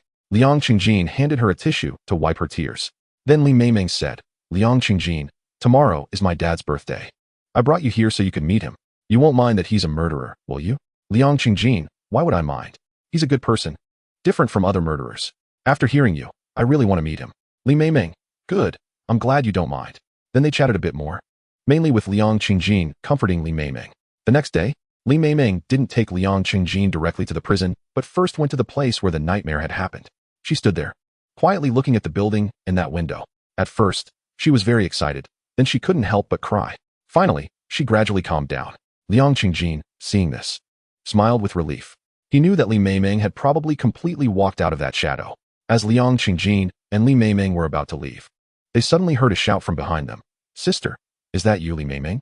Turning around, they saw a 15 or 16-year-old boy dressed in cheap imitations. However, he looked somewhat handsome, making his clothes appear quite fitting. He mainly resembled Li Meimeng, possessing that quiet and refined kind of charm typical of popular young stars. Liang Qingjin didn't need to guess. He knew that this boy was Huang Lele, the child of Zhou Huifang and Huang Jun. He was holding a gift box in his hand, not knowing who it was intended for. When he saw Li Meimeng turn around to look at him, he immediately opened his mouth and chuckled. Sister, it's really you. Then he looked at Liang Qingjin and asked, is this your brother-in-law? Li Meimeng looked at him and wanted to say, I'm not your sister, but when she opened her mouth, she hesitated and finally turned around and left. Liang Qingjin glanced at Huang Lele, gave him a slight nod, and then quickly followed Li Meimeng. Huang Lele was left standing there in a daze. He knew that Li Meimeng would come here every year on this day. Every time, he would come here secretly and watch her from afar. If it weren't a weekend, he would take a leave of absence to come. If he couldn't get a leave, he would skip school to come. Later, he finally found out that this day was Li Jianya's birthday. So the gift box contained a birthday cake, which he had bought with the money he earned from handing out flyers all day. Today, he had mustered up all his courage to call out to Li Meimeng, hoping she would take him to visit Li Jianya. But unfortunately, Li Meimeng completely ignored him. He sighed, thinking of Huang Jun's actions back in the day, and understood very well. The prison was located in a county suburb of a third-tier city adjacent to this city. It would take more than 3 hours to drive there. On the way, Li Meimeng didn't speak. Liang Qingjin also didn't take the initiative to talk to her because he knew she needed silence at that moment. After arriving in the county, Li Meimeng went to the cake shop and picked up the cake she had ordered in advance. The cake was quite special, with no indication of Li Jianya's age, only a bright star on it. When they arrived at the prison, Li Jianya saw the cake and smiled. Liang Qingjin could see that he was very excited, likely because the shape of the cake had a special meaning. However, although Li Jianya was excited, he spoke slowly. Meimeng, I finally got this birthday cake. I have been waiting for this day. This is the best birthday gift. Li Meimeng smiled and responded, yes, I succeeded. I signed a new star contract with Star Entertainment. They helped me gain millions of fans in just 2 months, and they have also tailored many plans for me. Next summer, there will be an animated movie called Magic Child released, based on my character model. Li Jianya said, that's great. I knew that if you persevered, you would definitely succeed. Then he looked at Liang Qingjin. Is this your boyfriend? Li Meimeng replied, yes, Dad, this is my boyfriend Liang Qingjin. I could succeed because he helped me a lot. After many years of struggling in Hengdian, I went to Huadu to make a breakthrough. Many times, I couldn't hold on. But his relentless pursuit of his dream as a writer, that kind of perseverance and hard work, inspired me. He even gave me the opportunity to interview at Star Entertainment. Now he has also succeeded. Magic Child is adapted from his novel. Liang Qingjin was taken aback. He had always thought it was Li Meimeng's relentless spirit that inspired him. He never expected that he had also influenced her and became her motivation to keep going. Li Jianya nodded to Liang Qingjin. A person with heart will not be let down, a good young man. The visiting time was not long. After a brief chat, they sang a birthday song and cut the cake to eat. Finally, Li Jianya said, Meimeng, you go ahead first. I have a few words to say to Liang Qingjin. Li Meimeng agreed and turned to leave. Li Jianya said, Liang Qingjin, do you feel my speaking speed is particularly slow? Liang Qingjin replied, it's okay. It is indeed slower than normal. Li Jianya laughed. Haha, it seems you are an honest child, not fake. I used to speak very quickly, but later, to cultivate my character and temper, I changed my irritable temper in here. Now, I face everything calmly, and my speaking speed became like this. Meimeng has lived such a tough life. It's all because of my previous temper. At this point, his eyes suddenly became sharp, and his speaking speed quickened. Liang Qingjin, I hope you won't be so irritable. You must take good care of Li Meimeng and handle things in a better way, so she doesn't suffer any grievances. Also, you can't bully her. You can't do anything to let her down. Otherwise, I won't spare you when I get out. Liang Qingjin nodded repeatedly. Don't worry, Uncle Li. I will take care of her. Li Jianya asked, still calling me Uncle Li? Liang Qingjin replied, Dad? Li Jianya acknowledged and waved his hand. Go, the time is almost up. I hope you treat my daughter the same way you treat your writing. Liang Qingjin said, Dad, I will definitely treat Li Meimeng well. Li Jianya replied, talking is not as good as doing. Liang Qingjin nodded and then left. Outside the prison, Li Meimeng asked him, what did my dad say to you? Liang Qingjin replied, he told me to take good care of you. Li Meimeng asked, did you promise? Liang Qingjin said, of course I promised. Li Meimeng's face turned red. Then, before returning to Huadu, Liang Qingjin asked Li Meimeng, are there any fun places around here? Take me to play around before we go back. Li Meimeng replied, but the company only gave me 3 days. It might not work. Liang Qingjin said, then you can call to ask for leave. Li Meimeng hesitated for a moment, then took out her phone and called to ask for leave. She thought the company would not agree. Unexpectedly, when the company heard she was with Liang Qingjin, they readily agreed, saying it wouldn't count as asking for leave, but as a business trip for inspiration, and encouraged her to play for a few more days to relax. They wanted her to prepare for participating in the upcoming variety show Please Actors, Stand By from Chidian Entertainment. Liang Qingjin saw her finish the call and asked, how was it? Did the company approve your leave? Li Meimeng replied, not only did they approve my leave, but they also said it wouldn't count as leave, but as a business trip. Liang Qingjin laughed. Haha, that's great. Li Meimeng said, but I find it a bit strange. It seems that every time it involves you, the company is especially lenient. Do you know why? Liang Qingjin was slightly taken aback by her words. Did she discover something? Chapter 37. On fire. Liang Qingjin thought for a moment.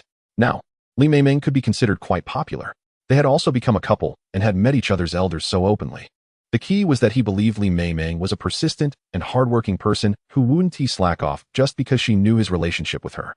So, he said truthfully, actually, I am a major shareholder of Star Entertainment. Li Meimeng was stunned upon hearing this. She never expected Liang Qingjin would say that. Although she sensed that the relationship between Liang Qingjin and Star Entertainment was a bit complex, she still found it hard to believe he was a major shareholder. She smiled and said, don't be joking. Liang Qingjin replied, why, don't you believe me? Li Meimeng said, it's not that I don't believe you. But if you are a major shareholder of Star Entertainment, how could you be living in such a shabby rental place writing failed novels? Liang Qingjin asked. Then why do you think Star Entertainment is so lenient with me? Li Meimeng thought for a moment and said, I don't know. Maybe you really are a major shareholder, but I still find it hard to believe. I believe more in what Sister Yuan said, that you provided many good ideas for our short video projects. So, I can take you around to play, but you have to help me come up with ideas. Otherwise, I want to be able to report back when I return. Liang Qingjin smiled and patted his chest. No problem, I'll handle it. Then Li Meimeng took Liang Qingjin around, enjoying the sights while searching for inspiration. Li Meimeng mentioned that short videos about Kung Fu Tea and helping others were already being imitated by others. If it weren't for the resources of Star Entertainment helping her get recommendations, she might also face the awkwardness of being less popular than imitators. After all, she is a newcomer, while some internet celebrities already have millions, even tens of millions of followers. The main reason is that the short videos she is currently filming, although challenging, are not completely unreplicable. Most importantly, the current special effects technology is excellent. Many things can be handled with special effects. What left Li Meimeng speechless is that some people even doubt that her videos are also composed with computer effects. Therefore, she hopes Liang Qingjin can come up with an idea that is hard for others to imitate. Liang Qingjin asked her, Meimeng, calm down and think carefully. What do you have that those people find difficult to surpass? What can you do that would only make it easier for you to become popular if they imitate you? Li Meimeng replied, dance, martial arts, and acting. These are my strengths and the areas where I am most confident. But how can I make them distinctive? Liang Qingjin said, as long as you know where your strengths are and find the right direction, you won't be afraid of not having a distinctive style. I have thought of 2 directions. Li Meimeng asked, what are the 2 directions? Liang Qingjin replied, one direction is to compare classic film clips and showcase your acting skills. Somewhat similar to the once popular Little Coffee Show, and you said you wanted to participate in Please Actors Get in Position, right? This is a good way to warm up.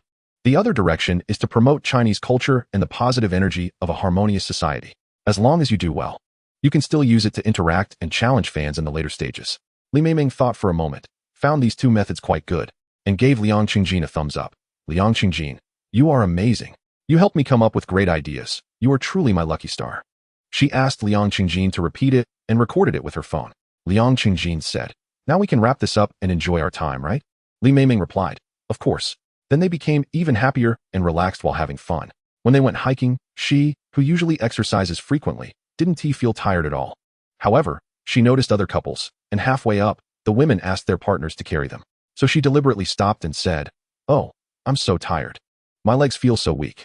After hearing this, Liang Qingjin came in front of her, squatted down, and said, come on, I'll carry you. Li Meimeng smiled sweetly inside and climbed onto Liang Qingjin's back. She only weighed a little over 90 pounds. Liang Qingjin, who often exercises, didn't find it tiring at all. Only happiness. Full of happiness. Liu Xi saw Liang Qingjin carrying Li Meimeng and couldn't help but tease. Look how he acts like a man. Li Wei, panting, said, how can I carry someone? Moreover, Liu Xi was a bit chubby, weighing at least 130 pounds. He thought for a moment and said, oh, don't pity him. Liu Xi was taken aback at first, then laughed. Although Li Wei didn't carry her, he still made her laugh. Then everyone continued hiking. After climbing nearly 300 steps, Liang Qingjin also felt a bit overwhelmed, sweating profusely and panting. His tank top was soaked with sweat. Li Meimeng's soft chest was pressed tightly against his back. It was wonderful yet also painful. Seeing this, Li Meimeng said, let me down to rest for a while. Liang Qingjin replied, it's okay. We're only 100 steps from the top. I can hold on. But Li Meimeng insisted, you've carried me for nearly 300 steps already. You've done so much for me. For this last 100 steps, it should be my turn to do something for you. So let me down. I don't want it to be that you only give to me in the future, and I don't give to you. Liang Qingjin was very touched by her words. His legs, which were already trembling from exhaustion, seemed to be filled with strength in an instant. He carried Li Meimeng and rushed up, surprisingly managing to carry her to the top of the mountain in one go. Then he set her down. Feeling like his legs were not his own anymore, he just wanted to sit down and rest. You can't stop now. Li Meimeng quickly supported him, walking slowly at the mountain top, letting him breathe deeply and calm down. She gave Liang Qingjin a reproachful look. Why didn't you let me down when I asked you to? Liang Qingjin smiled. It's okay. I'm not afraid of putting in more effort for you. Li Meimeng replied, but you should also know your limits. Now you're exhausted, and your legs are almost cramping. Later when we go down, I'll probably have to support you the whole way. It's just like when 2 people are together. If one party exhausts themselves for the other has to take care of them. So at all times and in all places, one side can't just give. Both sides need to work hard together. Liang Qingjin asked, where did you learn all these principles? Li Meimeng replied, over the years, I've played many minor roles, seen many characters, and heard many stories. I have gained some insights. Upon hearing this, Liu Xi hugged her tightly. Meimeng, do you think I must have saved the galaxy in my past life to meet such a wonderful girl like you? Meimeng said, stop it, that's cheesy.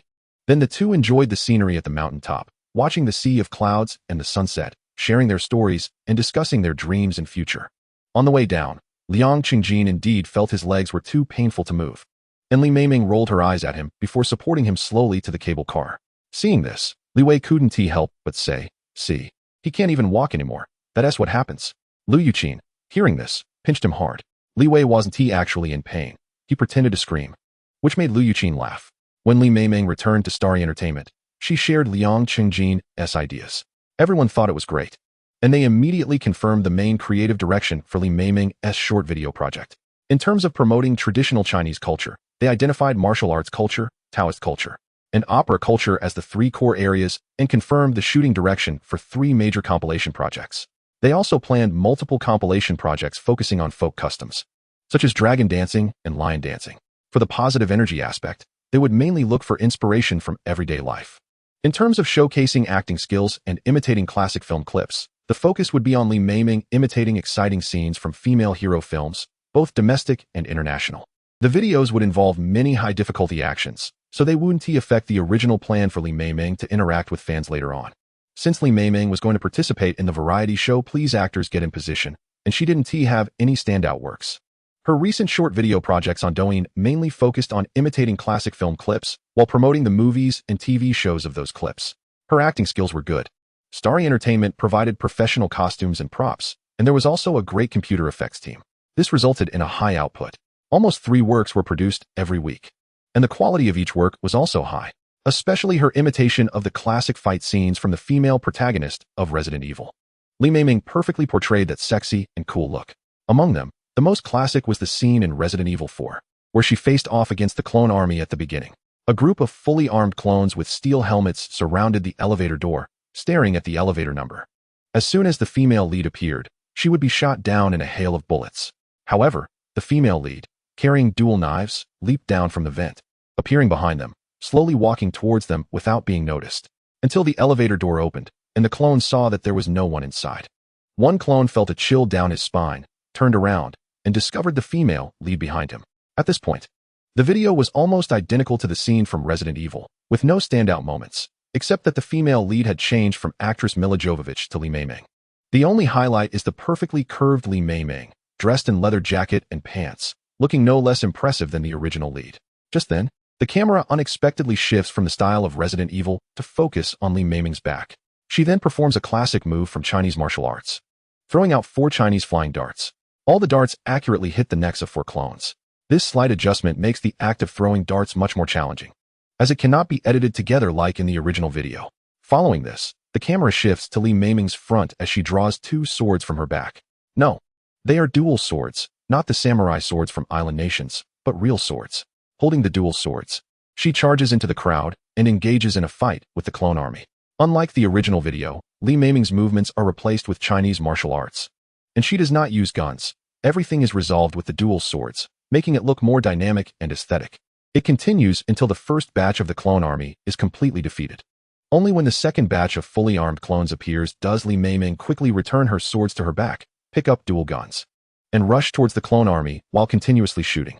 After entering the army, she draws her swords again to fight. Although the later close combat against hundreds seems a bit exaggerated compared to the original video's superpower instant kills, the lengthy fight scenes test the actor's martial arts and dance skills even more. Excessive repetitive movements can make it seem like edited clips. However, Meimeng, with her solid foundation, performs excellently. This video not only earns her praise from domestic netizens, but also accolades from some foreign Douyin users. So cool, like an Eastern Milla Jovovich. Oh no, Dreamy. I'm liking you more and more. What should I do? This short video looks incredibly satisfying. It definitely deserves a like. Wow, I thought it was a movie edit, only to discover it was made by Dreamy. Amazing. Dreamy could totally be an actress. I unconditionally support her films. Chapter 38. Fame brings controversy as a result. Meimeng gained a massive following on Douyin, quickly becoming a top internet celebrity and a small video streaming star. Many fans left messages for Meimeng, hoping she would live stream and perform the cool moves of the female lead from Resident Evil. However, Meimeng declined. Star Entertainment also did not allow her to live stream. They did not want to turn Li Meimeng into a mere internet celebrity, but rather a star. Although internet celebrities can also earn a lot of money, and some top ones earn just as much as stars, internet celebrities generally do not get the same level of recognition. Since Li Meimeng chose not to livestream, and Star Entertainment also forbade it, fans felt disappointed. Therefore, when Li Meimeng announced she would participate in Please Act, fans were filled with anticipation. Her participation not only excited her fans, but also stirred the hearts of countless small video internet celebrities. Li Meimeng was the only one entering Please Act with an internet celebrity identity. What kind of sparks would fly between internet celebrities and actors? Could an internet celebrity successfully enter the entertainment industry and earn its recognition? They were all filled with anticipation. This was akin to a contest between the online literature circle and traditional literary circles. GDN Entertainment also took advantage of this hype, leading to a significant increase in viewership for the first episode compared to the previous season. With her years of hard-earned acting skills, Li Meimeng captivated the audience, earning a lot of praise and continuously advanced, resulting in growing popularity and an increasing fan base. Her future seemed to be getting brighter. However, with fame comes controversy. And at this moment, someone suddenly leaked information online. It was claimed that Li Meimeng's father was a murderer. They also said she had worked as a massage girl, implying she had been promiscuous. A wave of malicious and defamatory rumors descended upon her. This wave of negativity began with the claim that Li Meimeng's father was a murderer, gradually revealing criminal records of Li Jianya. Then it escalated to accusations about Li Meimeng's past as a massage girl, with subtle photos of her with clients surfacing. Step by step, the rhythm of the revelations was very well orchestrated. It was evident that a very professional team was behind it. Even Liu Xi, who knew Li Meimeng well, felt that if it weren't for his prior knowledge of her, he might have believed it. He couldn't help but develop some resistance towards Li Meimeng, leading some fans to turn away or even become detractors. So, those unaware of the truth, the onlookers, were even less likely to defend her. In just 3 days, Li Meimeng lost nearly 4 million fans on Douyin. After the third day, she continued to lose thousands, even tens of thousands of followers daily. Liu Xi initially thought the negative rumors were part of a publicity stunt orchestrated by Star Entertainment. However, it turned out to be otherwise. Entertainment companies rarely create negative publicity for their artists. Mishandling it could severely test their crisis management abilities and negatively impact the company, making it not worth the cost. Star Entertainment speculated that Li Meimeng's outstanding performance in Please Act had attracted jealousy, leading to malicious defamation. However, it was also possible that during her early days in Hongdian, she had humiliated a big-name actor who now feared retaliation once she became famous, leading to the smear campaign against her. The exact reason needed thorough investigation. Find out, we must determine who is behind the smear campaign against Li Meimeng, and they must pay the price. Liu Xi didn't forget that after completing his investment with Deng Chao, he received a reward from Guoguo Entertainment as a major shareholder. Thus, he not only instructed Star Entertainment to investigate, but also asked Guoguo Entertainment to look into it. He decided to combine the resources of both entertainment companies to ensure that the person behind the slander would pay a heavy price. Even so, as Liu Xi watched the overwhelming negative opinions about Li Meimeng online, he still felt uneasy. Previously, thanks to the hype from Star Entertainment, GDN Entertainment videos, and Douyin short videos, Li Meimeng's popularity had soared. Now, the negative opinions had an equally large impact on her, especially since both Star Entertainment and Guoguo Entertainment had invested significant resources and hired numerous online commentators to help clear her name. It was all in vain, and the situation seemed to worsen. Liu Xi felt that if this was not quickly contained, Li Meimeng's acting career might be doomed. He had not forgotten that he had a system and was someone who had unlocked cheats. In order to quickly find out who was blackening Li Meimeng, he used the system to further explore her past and ultimately identified 3 prime suspects. One was the male director Zhang Dada, known for several bad films. Another was Yang Bai, a once popular actor who had now fallen to a third-tier status. The last was Chen Mimi, a female actress who had starred in a couple of bad films and had now retreated to a third-tier position. As for others, like a background actor who had been very nice to Li Meimeng and had pursued her crazily, but was rejected, Liu Xi ruled him out, believing these minor characters could not create such a massive wave of negativity. Unlike Zhang Dada, Yang Bai, and Chen Mimi, who had all made a bit of a name for themselves in the entertainment industry and could still live comfortably. In Li Meimeng's first year in Hongdian, director Zhang Dada had noticed her beauty and figure. He also believed that Li Meimeng had a solid foundation in martial arts, dance, and acting, and was hardworking and diligent, indicating a bright future in the entertainment industry. So he not only wanted to win over Li Meimeng, but also wanted to use her to gain fame and fortune for himself. At first, Zhang Dada employed various tactics, showing her care and concern, giving her gifts, and arranging minor roles for her, providing her with opportunities. He even promised to support her through high school and film school, aiming to mold her into a big star. He thought that since Li Meimeng was still under 16 at the time and very naive, she would not be able to resist these tactics and would surely fall for him. However, to his surprise, she consistently rejected him, unwilling to have any physical contact, not even holding hands. After 6 months of not getting anywhere, Zhang Dada grew impatient. So he devised a final scheme, deliberately involving Chen Mimi, who was getting along well with Li Meimeng and treated her like a close friend and sister. They would compete for the leading role in a new film. He sent his hotel room number to both Li Meimeng and Chen Mimi, expecting Li Meimeng to show up, but it was Chen Mimi who arrived. Zhang Dada felt extremely disappointed at the time. Although Chen Mimi was also beautiful and had a nice figure, he found no interest in her and did not touch her the entire night. It wasn't until the next day, just before dawn, that he finally got what he wanted. Originally, Chen Mimi was already a bit jealous of how well Zhang Dada treated Li Meimeng. This experience only deepened her hatred for Li Meimeng.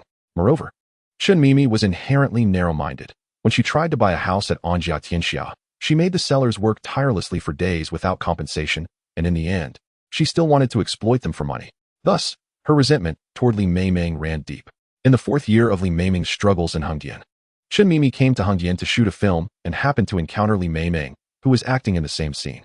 However, Chen Mimi was a significant supporting role, while Li Meimeng was still just a small extra. At that time, Chen Mimi not only severely humiliated Li Meimeng, telling her that she had not done well after 4 years and was still stuck between being a background actor and a small extra, but she also intentionally staged a scene where she splashed water on Li Meimeng. Each time, she splashed water on Li Meimeng's face, and after each take, she would deliberately say that Li Meimeng was not good enough, causing Li Meimeng to be scolded by the crew. After more than 10 takes, she splashed water on Li Meimeng over 10 times, soaking her clothes completely. It was winter, and the temperature barely reached 8 degrees. Because of that scene, Li Meimeng caught a cold and had a fever for 3 days, needing 4 fluids to recover. But that wasn't enough. Just as Li Meimeng was starting to recover from her cold, Chen Mimi intentionally set up another scene where she kicked her into a pond. Like before, they shot it over 10 times, leaving Li Meimeng drenched and subjected to severe scolding from the crew, ultimately leaving her without any pay. Li Meimeng's cold worsened, and she ended up hospitalized for several days, spending all her money. Yet, Chen Mimi did not let up and designed a scene where she would slap Li Meimeng, hoping to take the opportunity to actually slap her. However, Li Meimeng refused. Unexpectedly, she found herself unable to receive any roles for a long time, not even able to arrange for background roles. If it weren't for her part-time job teaching martial arts and dance, she might have starved. It wasn't until later when male actor Yang Baibai came to Hengdian to shoot a film and happened to notice her solid martial arts and dance skills, combined with the fact that the stunt double for the crew was injured, that he recommended Li Meimeng. Stunt doubles earned high fees, and the crew recognized Li Meimeng's skills. So she worked with them for over a year and made a good amount of money. However, good times did not last long. Once, while filming outdoors and resting at a campsite, Yang Baibai sneaked into her tent, wanting to sleep with her. Li Meimeng was frightened and fought back. Yang Baibai said he had helped her so much, so what was wrong with wanting to sleep with her? Li Meimeng didn't care about that and kicked him hard, sending him to the hospital. As a result, she lost most of her savings and was once again blacklisted. Afterward, she spent more than half a year in Hengdian without any work, and even the number of people wanting to learn martial arts and dance from her dwindled. Unable to continue, she moved to Huadu, where she encountered Liang Qingjin. Liang Qingjin felt that all 3 of them were highly suspicious. Director Zhang Dada considered himself the first to discover Li Meimeng's potential, but in the end, he didn't win her over, leaving him with regret and jealousy. Since he couldn't have her, he wanted to ruin her. Chen Mimi feared that if Li Meimeng became famous, she would seek revenge on her, especially since Chen Mimi's own career was declining, and she could only play minor roles lasting no more than 15 minutes. Yang Baibai might have been holding a grudge against Li Meimeng for that kick that nearly ended his lineage. The key was that their issues had only happened 3 years prior. Liang Qingjin didn't care who among the 3 was behind the blackening of Li Meimeng. He ordered an investigation. He tasked Fanqing Entertainment and Guobo Entertainment to help with the inquiry. Once confirmed, he wanted them to publicly apologize to eliminate the negative impact on Li Meimeng, and then he would arrange for them to suffer greatly, making it impossible for them to survive or die. As for the other 2, he would ensure they faced a very grim end. Such scum could not be allowed to remain. Chapter 39. You must be strong despite the overwhelming tide of negativity. The strong Li Meimeng was not defeated. She continued to seriously film short videos to upload to Douyin, calling on her fans not to believe those rumors. However, the result had little effect, even backfiring. The haters, trolls, and those led by the narrative in the gossiping crowd flooded the comments of her new video with insults. Dream Master, haha. You even dare to call yourself a master? Dear little Meimeng, how much are you? 3,000, is that okay? Don't raise the price. How can it be 3,000? I'll pay a maximum of 1,000. You guys are too much. This kind of trash isn't worth 1,000, at most 300. Haha, I'm only offering 50. What? 50? I only spent 20 to get it done back then. There were countless such comments. Because their wording was quite clever and evasive, they all passed moderation. Li Meimeng and her team couldn't delete them fast enough, so they temporarily disabled the comment function. Looking at these disgusting comments and the rapidly declining follower count, Li Meimeng gritted her teeth, but her inner strength remained unyielding. She did not forget that she was not alone in this journey. She still had Liu Xi encouraging her from behind, Fanqing Entertainment supporting her, and seniors like Feng Liwen, Qin Li, and Huang Yuan guiding her ahead. She did not let fear hold her back. She continued to take her short video projects seriously and participated earnestly in the recording of the 8th episode of Please Take Your Positions. She faced everything with confidence and positivity. Moreover, she was delighted to find that a video had suddenly appeared online, apologizing and admitting to maliciously defaming her. It even made the trending headlines. In the video, actress Chen Mimi was apologizing. I'm sorry, Li Meimeng. I should not have defamed you or slandered you. Although your father is a murderer, it was to prevent you from being forced. It was an act of defense against excessive force during a rape. He is more like a hero. You did indeed give massages, but you were never a massage girl and have never given massages to men. The people you massaged were all female apprentices learning dance and martial arts from you. I only took a part of the images. The actual photos are like this. Then came the original images of Li Meimeng massaging her female apprentices. Everyone could see that the previously exposed images online were indeed cropped from these photos, proving that the rumors claiming Li Meimeng had been a massage girl were truly malicious slander. Finally, Chen Mimi said, I'm sorry, Li Meimeng, for causing you a tremendous negative impact. I feel very sorry, and I now deeply regret it. At this moment, I finally realized that you didn't hold a grudge against me for what I did. It was just my narrow-mindedness that made me think you would seek revenge as you grew up, leading me to maliciously slander you.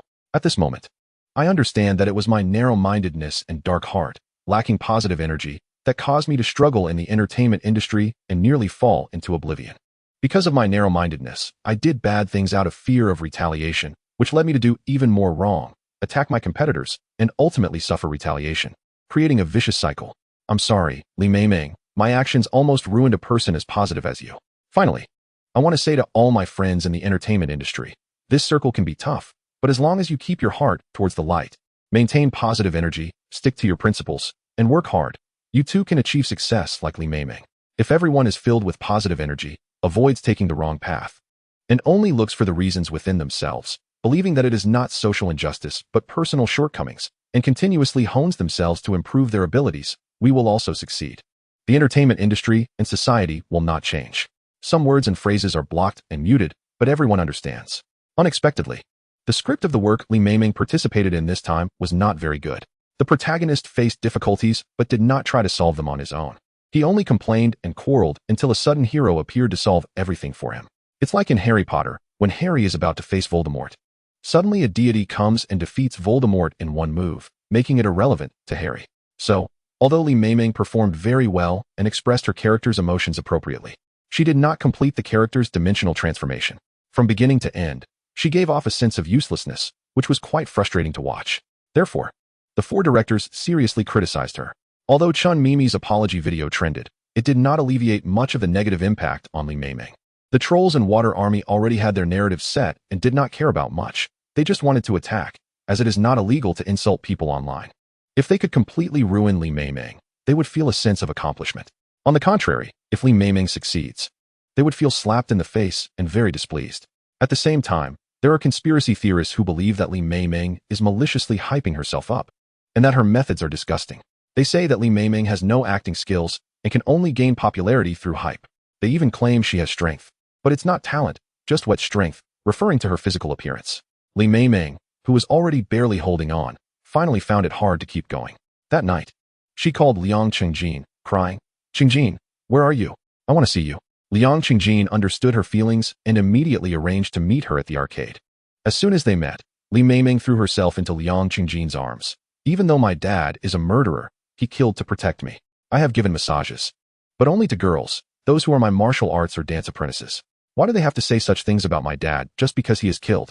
Can't they first understand the specific situation? Why am I being wronged when I have never been a massage girl? And Mimi has clarified this for me. The 4 directors clearly said that my acting itself is not the main problem. The biggest issue lies with the script. Why do they say I have no acting skills and that I rely on my body and physical appeal to participate in the show and get promoted? Why is that? Liang Qingjin held Li Meimeng, patting her back to comfort her. Let me tell you why. Because you are famous, because you are popular, because people are jealous of you.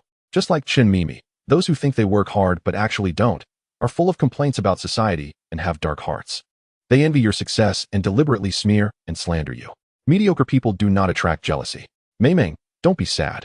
The more people blacken you, the crazier they become. The more it shows how successful you are. The wave of criticism is a process every artist must go through before becoming a star. Once you get through this wave, you will be even more successful. But if you can't get over this hurdle, the road ahead will be much more difficult. Chapter 40. Don't give up on your dreams. Li Meimeng sobbed in Liang Qingjin's arms. Qingjin, I know the principles you are talking about. I also try hard not to take these malicious slanders to heart. But seeing those disgusting comments, and knowing that my achievements, which I worked so hard for over the years, might be destroyed like this, makes me feel so upset. Liang Qingjin said, Meimeng, you have to be strong. Think about how much effort you put in to become a star actor, how much sweat you shed. Don't forget, that is not only your dream, but also your father's expectation of you. Father's expectation. Upon hearing this, Li Meimeng couldn't help but recall her early days. After practicing martial arts and dance for a few days and feeling unbearable pain, she stopped going to the training classes. When her father, Li Jianya, found out, he didn't blame her and said it was fine if she didn't want to learn. Soon after, there was a water inrush accident at the coal mine where Li Jianya worked. He and 5 co-workers were trapped in the coal mine. At first, everyone thought they were still alive. After 20 hours, some began to believe they had died. Her heart ached as she stared at the coal mine, hoping her father would suddenly come out. After 50 hours, many believed they were beyond rescue. The thought of losing her father made her cry uncontrollably, and no amount of consolation helped. After 80 hours, almost everyone believed they had perished due to the cold, lack of clean water, and food. 80 hours was already the limit of human endurance. She stopped crying, feeling she had completely lost her father. If a miracle occurred and her father returned alive, she vowed to be obedient and study hard. However, the authorities never gave up on them, dispatching multiple rescue teams and implementing several rescue plans, preparing 6 ambulances and 20 medical staff on standby. After 96 hours, after 4 days and 4 nights of hard work, the fire brigade finally found all 6 of them. They were alive, and their vital signs were stable. During those darkest 4 days and nights, Li Jianya and his 5 co-workers huddled together, starving. They ate a bit of moss from the rock walls or chewed on their leather belts. When they were thirsty, they filtered water through their sleeves to drink. When they felt like they were about to break down, they encouraged each other. In the end, they made it through. When reporters interviewed Li Jianya about what kept him going, he said it was because he had a lovely daughter. He wanted to protect her and let her grow up without losing her father. Li Meimeng cried when she saw her father say this on television. Soon after Li Jianya was discharged from the hospital, he returned to the coal mine to continue working. Li Meimeng urged him not to go back, saying it was too dangerous. Li Jianya told her, if I don't go, how will I earn money to buy you gifts, pay for your education, and help you achieve your dreams? At that moment, she vowed to work twice as hard, to learn martial arts, dance, and acting to fulfill her dreams. Because she knew that no difficulty was scarier than what her father faced being trapped in the coal mine for 4 days. Liang Qingjin hugged her and said, when you return to Fanqing Entertainment, you can talk to senior artists like Demi Mi and Yang Liang. They have experienced darker times than what you are going through now. They will tell you how to get through it. And don't worry. You are a signed star at Fanqing Entertainment, a key artist being cultivated. They are your strong support, and they will solve everything for you. Li Meimeng asked, will Demi Mi and Yang Liang really talk to me? They are all big stars. Liang Qingjin replied, if you don't go find them, how will you know? Show your usual confidence. Li Meimeng said, okay, I will give it a try when I go back. Liang Qingjin continued, next, let us have some fun and vent out your frustrations. Li Meimeng agreed, and then Liang Qingjin and Li Meimeng spent over 2 hours playing at the arcade. After that, they went to a boxing gym, put on protective gear, and for more than half an hour, Liang Qingjin acted as a human punching bag for Li Meimeng. Bang! Li Meimeng kicked Liang Qingjin with a whip kick, sending him spinning and collapsing to the ground. Li Meimeng quickly took off her gloves and rushed over, asking, Qingjin, are you okay? Liang Qingjin smiled and shook his head. I'm fine. The key is for you to be happy. Li Meimeng blushed, filled with happiness. Liang Qingjin asked, are you done venting? Do you want to continue? Li Meimeng replied, I've vented enough. Let us not continue. Look at you. You have injuries in so many places. Liang Qingjin reassured her, it's fine. I have protective gear on, just a few minor injuries. Li Meimeng asked, does it hurt? Liang Qingjin said, not at all. Come on, let us continue. Li Meimeng laughed. I really feel like I've vented enough. Don't worry, I'm really fine now. Seeing her smile, Liang Qingjin felt very happy and relieved. However, to help Li Meimeng get through this hurdle and become a true star, he still called Demimi, Yang Liang, Reba, Naza, and other stars. He hoped that Li Meimeng would seek them out, and if they received a call from her, they would not refuse. They should share how they faced dark times and encourage Li Meimeng to persevere. After finishing the calls to the stars, he also called the 4 directors of Please Get Ready to encourage them to support Li Meimeng and help her cope with the dark times. The next day, Liang Qingjin left Huadu and arrived in the city where Li Meimeng was born. After some inquiries, he found Huang Lele. He wanted to find Huang Lele to help clarify things for Li Meimeng, since Huang Lele was the biological son of Huang Jun. If he could stand up for Li Meimeng, it would definitely have a good effect. Liang Qingjin had also considered letting time solve everything and dilute everything. But if he didn't clarify things in a timely manner, it could become a lifelong stain on Li Meimeng's reputation. People would say she was the daughter of a murderer and had once been a massage girl for everyone. The place Liang Qingjin found Huang Lele was an abandoned factory. He and 4 friends had formed a silk and bamboo band. He was the lead singer, with 2 girls playing the guzheng and 2 boys playing the xiao and di. This abandoned factory was their secret base. When Liang Qingjin found Huang Lele, the 5 of them were happily playing music.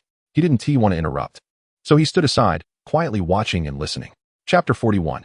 Enjoying the moment, he saw Huang Lele pick up the microphone and start singing. At the riverside inn, the fishing lights return. Don't rush, let us wait until the incense burns out before setting sail. The moon hasn't risen tonight, and there is no news from the one who is far away. The rain of longing falls by the riverside. O moon, illuminate the hooves of his horse. The wind and sand pass, leaves fall and rise with the wind. Once you leave, there is no return.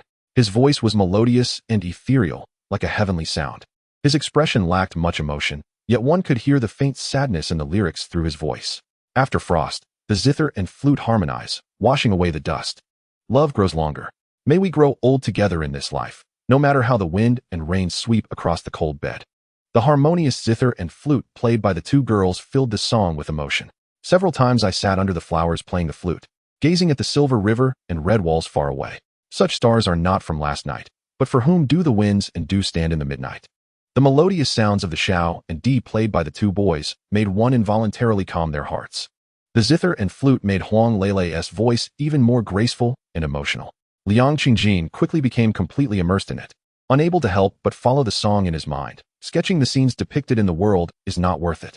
Having rarely heard ancient-style music, he was suddenly enchanted by such a gentle voice. He felt very much at ease, as if his entire soul had been cleansed. All emotions began to settle, and he found peace. When the song ended, Liang Qingjin was still lost in it. Brother-in-law. Until Huang Lele called him brother-in-law, he snapped back to reality. For a moment, he even forgot the purpose of coming to find Huang Lele. He couldn't help but praise. Huang Lele, you sing so beautifully. Huang Lele smiled. It's okay. The girl playing the zither walked over and said, it's not just okay. His voice is naturally beautiful. He has a voice that makes people jealous. No one says he sings poorly. The others chimed in, agreeing that Huang Lele's singing was naturally good. The boy playing the xiao said, Lele really has a talent for singing. From elementary school to high school, he has always come in first in every singing competition he participated in. All his music teachers really like him. His elementary school music teacher even used connections to let him learn singing for free from a friend. The boy playing the di added, almost everyone who has heard Lele sing can't help but hope he makes a name for himself in this field. The girl playing the zither said, originally our band only had 4 members. Generally, I would play the zither and sing at the same time, but after meeting Huang Lele, I just play the zither and don't sing anymore. Because Lele can sing both male and female parts, and his female voice makes me feel inferior. Liang Qingjin couldn't help but look at Huang Lele. You can sing female parts too? Lele, sing a verse from New Concubine Drunk. Come on, sing a bit. When he said this, the 4 of them began cheering for Huang Lele to sing. They quickly returned to their positions and began to play the zither, flute, and di, accompanying the music. Huang Lele seemed to have a unique feeling for music. As soon as he heard the music, he couldn't help but enter a state of forgetting himself, picking up the microphone and singing. The snowflakes fell that year. The plum blossoms bloomed on the branches. The flowers by the clear pond that year left too much sorrow. Love and hate are fleeting moments, raising a cup to the moon, feelings like the sky. Love and hate are both vague, asking when you will love. The reflection of the chrysanthemum platform in the bright moon, who knows my heart is cold. drunk in the arms of the king, dreaming back to Tang Dynasty love. Huang Lele really could sing female parts. When he transitioned from I would willingly die for true love at the foot of Mong slope to love and hate are fleeting moments, the switch was very natural. Moreover, his male voice was rougher than Liu Gong's, while his female voice was more delicate and beautiful. If Liang Qingjin hadn't seen it with his own eyes, he wouldn't dare to believe it was all sung by Huang Lele alone. How is it? Don't you think Lele's rendition of New Concubine Drunk is pretty good? After the four finished playing, they approached Liang Qingjin. Liang Qingjin could tell that they genuinely liked Huang Lele's singing. That's why they were so eager for everyone who heard Huang Lele sing for the first time to say he sang well. This would give them a sense of recognition too. And indeed, they really liked Huang Lele's voice, finding it particularly comfortable to listen to. Otherwise, they wouldn't repeatedly invite Huang Lele to join their band as the lead singer. It should be noted that playing this silk and bamboo music was very costly. And with their families not being wealthy, it wouldn't have been possible otherwise. Huang Lele is particularly poor, and under normal circumstances, it would be impossible for him to join a band. Liang Qingjin smiled and nodded, saying, "Yes, that's right, really great. I can't even describe it with words." Then Huang Lele introduced his four friends to Liang Qingjin. The one playing the piano is called Hu Zhongqin. The one playing the zither is called Li Miaoxian. The one playing the xiao, a Chinese flute, is called O Yangyu. The one playing the flute is called Qin Yun. The silk and bamboo ensemble they formed is called Lu Zai Qi Zhong, joy in it. The character Lu can be pronounced as Lu, joy, or Yu Moon. After the introduction, Huang Lele asked, "Brother-in-law, I still don't know your name?" Liang Qingjin replied, "My name is Liang Qingjin." Huang Lele nodded and looked at everyone, saying, "This is my brother-in-law, Liang Qingjin." Then both sides greeted each other. Ouyang stepped forward and said, "Let's go. We'll take Lele's brother-in-law out to eat. It's on me." He is considered the richest in the band. The band Le Zai Qi Zhong was also founded by him. Since he offered to treat, Liang Qingjin naturally wouldn't insist on paying, as he is a guest. Guests should follow the host's arrangements. If he insisted on treating them, it might lead others to misunderstand that he looked down on the place they chose, which would be inappropriate. On the way to the restaurant, Liang Qingjin did not engage in much conversation with them. Mainly, they were discussing music, talking about where they could improve. Liang Qingjin didn't understand these topics and couldn't join in the conversation even if he wanted to. Huang Lele actually didn't want to leave Liang Qingjin out, so he tried to chat with him.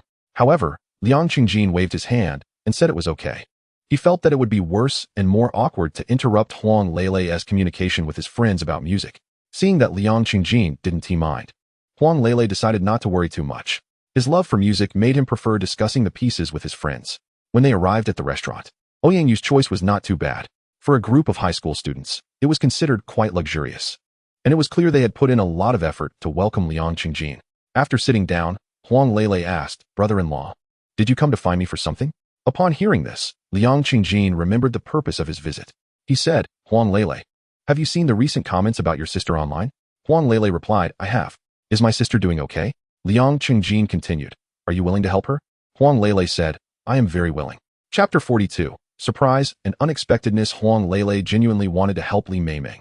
He regarded her as the closest relative in the world. Li Meimeng is 9 years older than him.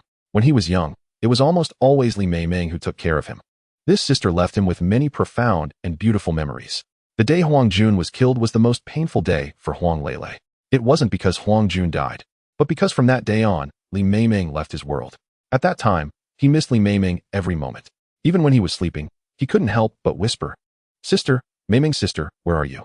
Don't you want Lele anymore? Lele will give you all the delicious food. Please don't leave me, okay?" Huang Lele hated Huang Jun deeply, perhaps even more than he hated Li Meimeng. For a full 10 years, 10 anniversaries of death, 10 spring festivals, 10 Qingming festivals, and 10 ghost festivals, he never burned a piece of paper money for Huang Jun, never lit a stick of incense, and had never visited Huang Jun's grave. Huang Lele's four friends, upon hearing Liang Qingjin mention Li Meimeng, all expressed their indignation on her behalf, saying that the trolls and hired commoners were too much. Earlier, they even specifically filmed a video on Douyin to clarify for Li Meimeng, calling on their fans to support Minya. Unfortunately, even the clarification video featuring Chun Mimi, who had played many important roles and is now a third-tier actress, didn't bring any positive impact when it trended. The video they made had an even lesser chance of making a significant impact. After all, they had only about 300,000 followers on Douyin, which was not enough influence. It wasn't that their skills were poor. With Huang Lele's singing talent, if he were serious, he would definitely have more than 300,000 followers. The main reason was that they were now high school students focused on their studies. Additionally, Yang, the creator of the band, faced strong opposition from his family regarding his music pursuits. His parents hoped he would study business and take over the family company, believing that pursuing music had no future. Moreover, Yang was playing traditional silk and bamboo music. Many traditional bands have disappeared without a trace without even making a splash. Traditional music can be a hobby, but Yang's parents thought he was wasting his time and youth. Since he was the economic cornerstone of the band, if his parents found out, the band would likely disband. Furthermore, Qin Yun's family also did not want him to pursue music. Thus, they didn't dare to invest too much energy into the band. In fact, the music videos they posted on Douyin were quite good and received many likes and positive comments. Otherwise, they wouldn't have gained over 300,000 followers. However, because their music was good and Huang Leilei's voice was so beautiful, people thought their sound was post-processed. They didn't have time to explain, leading to their lukewarm reception. Liang Qingjin took a look at the videos they filmed. In the video, Huang Leilei and his 4 friends explained why Li Meimeng's father was a murderer. In the end, Huang Leilei said, "Please believe what I say, because I am the biological son of the deceased Huang Jun.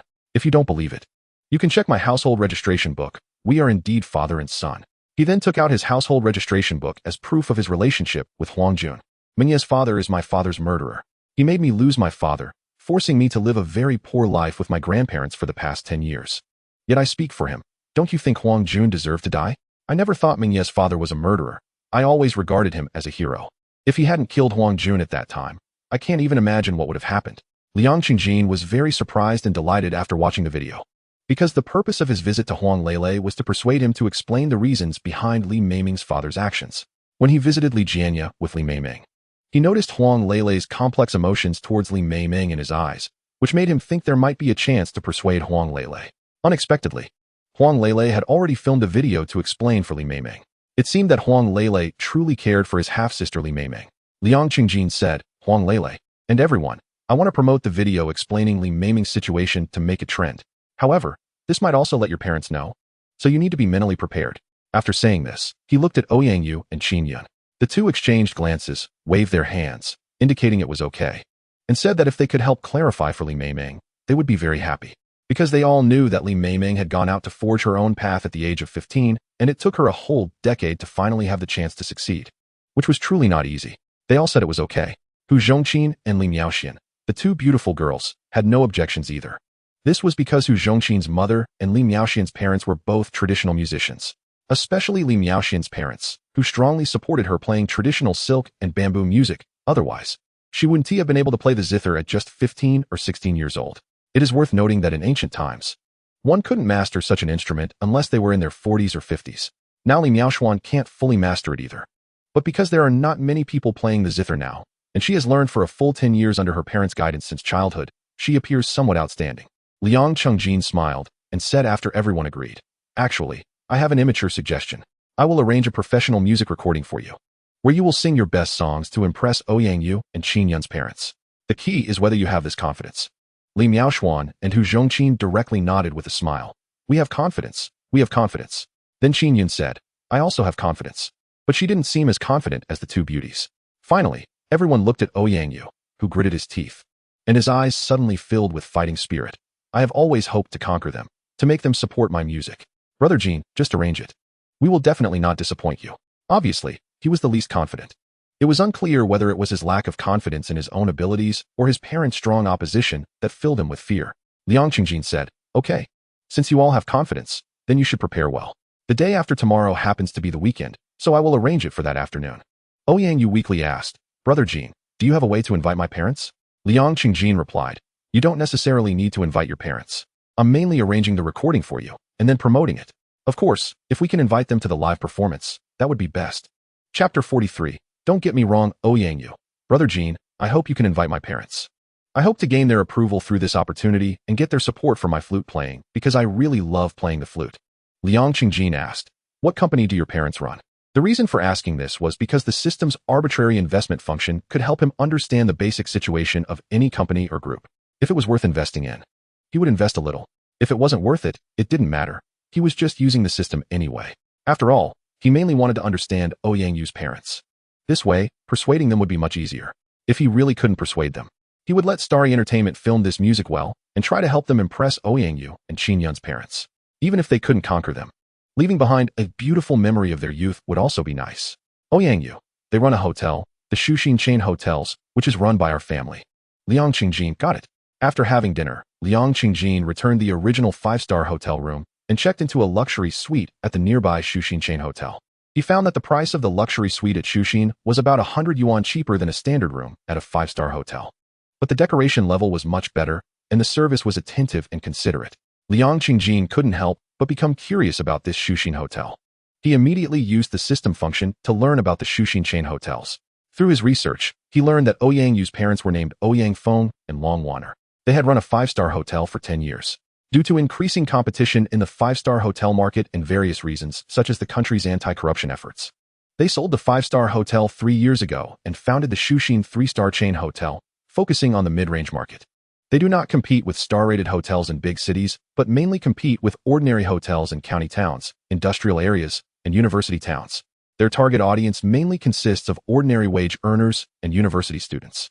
The prices are not much higher than ordinary hotels, but the decoration style and service level far exceed those of ordinary hotels. The initial investment was huge. Even now, they have not fully recouped their initial investment. However, with their affordable prices and high-quality service, they have managed to establish a foothold in the industrial area and university town of this city. They currently have 7 chain hotels. It shouldn't be long before they recoup their investment. After learning about the Shuxin chain hotels, Liang Qingjin felt it was worth investing in. He wasn't very familiar with the market. Through the system, he listened to the stories of successful people, gaining insights and learning from them. He knew that no matter how good a project was, if the people behind it were not capable, it wouldn't succeed. Just like many real estate companies that went bankrupt in the past 20 years, they should have made a fortune during the skyrocketing housing prices, but ended up losing everything. Why have Ouyang Feng and Long Waner not recouped their initial investment yet and opened 7 Shuxin hotels? Because they have confidence in themselves, confidence in this model. And they also have ambition. With a little speculation, Liang Qingjin could tell that they must have seen the first Shuxin hotel demonstrating great competitiveness and potential in the hotel market, which is why they crazily increased their investment and opened 6 more hotels. Moreover, he looked at the future goals of the Shuxin chain hotels, which aim to establish at least one Shuxin chain hotel step by step in every county in the province and across the country. Such ambition and madness show that the model of Shuxin chain hotels really has market potential, and they are indeed very confident. Therefore, Liang Qingjin clicked on the investment option for this project without hesitation. The system prompted, host, 800,000 can purchase one of the shares, and the maximum investment cannot exceed 24 million. Please confirm the investment amount for purchasing 30 of the shares. 7 hotels, and purchasing one of the shares costs 800,000. Liang Qingjin felt it was a bit expensive, because from what he understood, the typical initial investment for a 3-star chain hotel was between 5 million and 7 million. System, host, the decoration and service of the Shuxin chain hotels are much better than that of ordinary 3-star chain hotels, so the initial investment is naturally much higher. Between 10 million and 13 million. I see. Then I will invest 24 million to purchase 30 of the shares. System, okay. Please choose whether to invest directly through the online system or through offline investment in reality. Offline investment is at an 80 discount. Liang Qingjin, offline investment in reality. He originally wanted to meet Ouyang Feng and Long Waner, and since offline investment offers an 80 discount, he can save a lot of money. Of course, he chose the latter. System, okay, Ouyang Feng will contact you shortly. Not long after, Liang Qingjin's phone rang. It was Ouyang Feng contacting him to sign the contract tomorrow. The two quickly agreed on the time and place.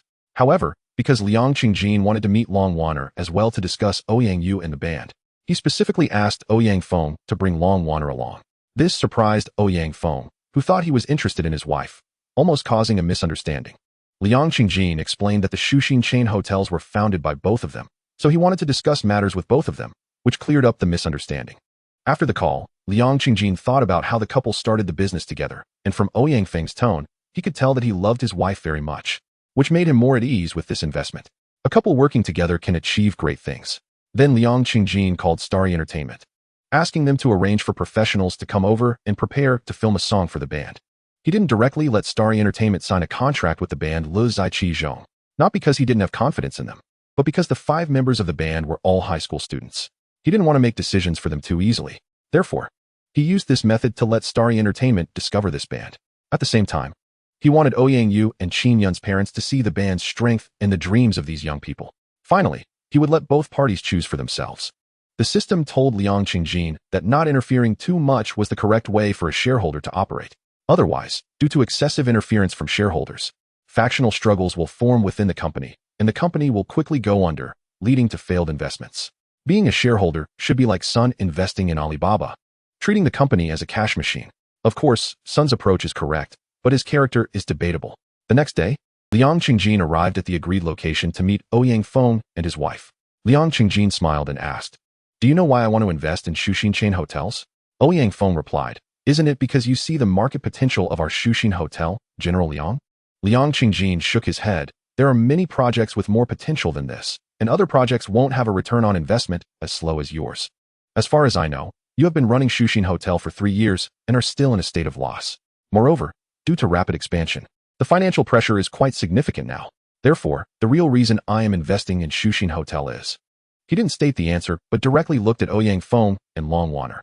Ouyang Feng felt a bit flustered seeing Liang Qingjin's gaze on Long Wanner. Chapter 44. Have dreams. Although Liang Qingjin is very young, only in his 20s, Long Wanner is nearly 40, but has maintained herself well. She looks young and beautiful. Moreover, it is said that some young people nowadays like mature women. Therefore, Ouyang Feng thought about Liang Qingjin's request last night to have Long Wanner come over to sign the contract together, feeling quite anxious. Long Wanner seemed to misunderstand and took Ouyang Feng's arm, smiling. "General Liang, I wonder what the real reason is for your investment in Shuxin Hotel." Liang Qingjin raised 2 fingers. "There are 2 reasons. The first reason is that you two have been so loving for so many years, sharing joys and sorrows, and starting a business together. I believe that when a couple works together, they can achieve great things. The second reason is that you have not forgotten the original intention of founding Shuxin Hotel. Last night, I stayed at Shuxin Hotel and was pleasantly surprised. I didn't expect such good service at such a low price, even better than a standard room in a 5-star hotel. I felt very comfortable and at ease. And your attentive service made me feel the warmth of home. The staff personally led me to the room and checked again to see if the sheets and quilts had been changed, if the disposable toiletries had been replaced, and if other items were complete. Since your hotel has various decoration styles, she even asked if I felt uncomfortable with the room environment, and if so, I could choose another style. She carefully introduced me to other services the hotel offers, pointing out which ones are free and which are chargeable, along with the specific prices. The service was truly thoughtful and considerate. I hope you continue to uphold this. It is your core competitiveness. Upon hearing this, Ouyang Feng and Long Wanner both breathed a sigh of relief, and smiles appeared on their faces. They felt proud to receive such heartfelt praise from someone of Liang Qingjin's status. They both said in unison, "General Liang, rest assured, we will continue to uphold this." Liang Qingjin nodded. "I believe in you because you have dreams and are willing to persevere for those dreams. After all, breaking the norm of a unified decoration style is a huge risk that no one would dare to take without a dream or dedication." Ouyang Feng and Long Wanner laughed heartily. They were actually quite surprised because, due to financial pressure, they had met several bosses in recent months, trying to bring in some investment. But those bosses came in and lectured them on the principles of hotel management, pointing out what was wrong here and there, suggesting changes to save costs and raise prices. They were directly rejected. Liang Qingjin was the first one to be so optimistic about them, to recognize and praise them. Ouyang Feng and Long Wanner stood up together and said, "General Liang, to be honest, we were initially a bit reluctant about your investment. If it weren't for the financial pressure, we wouldn't have come to meet you. Because you were too young, I was afraid you might lack experience and mess things up. Now we realize we were wrong. It is precisely because you are young that you support our business philosophy and encourage us to break conventions and traditions. Therefore, we warmly welcome your involvement. Originally, you wanted to take 30% of the shares for 24 million, but now we can give you an 80 discount. And with an additional 200,000, you can invest just 19 million. Liang Qingjin was taken aback, not expecting the 80 discount from the system to come about this way. However, he had said so much not for this, but to guide Ouyang Feng and Long Wanner to discuss Ouyang Yu's dream. He smiled and said, "I also very much hope to join you because you have dreams and are willing to work for those dreams, and Ouyang Yu is also such a person." "What?" Ouyang Feng and Long Wanner were momentarily stunned, then exchanged glances, not understanding why Liang Qingjin suddenly brought up Ouyang Yu. Liang Qingjin also felt a bit awkward. He smiled and said, "I heard that Ouyang Yu likes music and plays the xiao, which I think is great. After all, if a person has no dreams, how are they different from a salted fish? Everyone should have dreams. What if they come true? Even if they don't come true, having worked hard and fought for them means there will be no regrets in the future." At this point, he shook his head and said, "Oh, I've digressed a bit. Let's hurry up and sign the contract. One should not say too much. It is better to be concise." Moreover, He had already said enough. Then Liang Qingjin took a look at the contract, showed it to the legal team for review, confirmed there were no issues, and readily signed and sealed it. He then transferred 19 million to the finances of Shuxin chain hotels, officially becoming a shareholder. In the afternoon, the people from Fanqing Entertainment arrived. Liang Qingjin arranged for them to stay at Shuxin Hotel. Upon arriving at the hotel, they found the environment was not worse than that of some five-star hotels, and the service was very attentive and considerate, making them unable to stop praising it. Originally, they had watched the music video featuring Liu Xi on Douyin and understood their basic situation, planning to shoot in the ancient street. Now, they suddenly changed their minds and decided to film at Shuxin Hotel, choosing a luxurious suite with traditional Chinese decor. This way, they could avoid the hassle of slowly taking scenic shots. Moreover, they were scheduled to start recording tomorrow, so time was tight. This was also a sudden addition to Liang Qingjin's work, and they were quite busy. Filming at Shuxin Hotel would also serve as a good advertisement for the hotel. Since Liang Qingjin had already become a shareholder, he naturally had no objections. Then he found a place to invite the team from Fanqing Entertainment and the 5 members of the band Liu Xi to dinner, allowing them to communicate and ensure that tomorrow's recording would go smoothly. The band members were surprised to hear they would be recording at Shuxin Hotel, especially Ouyangyu, who seemed somewhat unwilling and said he knew of a good place in the ancient street that would be great for filming. The people from Fanqing Entertainment looked at Liang Qingjin. Clearly, they preferred to shoot at Shuxin Hotel, as it was indoors and they were already staying there, making it much more convenient. Liang Qingjin thought for a moment and said, Ouyangyu, tell me honestly, are you afraid of filming at Shuxin Hotel because your parents will find out? Don't you want your parents to come and watch you record this music? If that's the case, wouldn't it be better to choose their hotel? Chapter 45. A beautiful ending. Ouyangyu waved his hand. No, Brother Jean. I really think that the old street is better. But when he spoke, his eyes flickered, clearly showing some guilt. Liang Qingjin noticed that Ouyangyu was intimidated. He thought for a moment and said, let me ask you, do you really know about Shuxin Hotel? How do you know that the place they chose is definitely not as good as that one? Ouyangyu fell silent.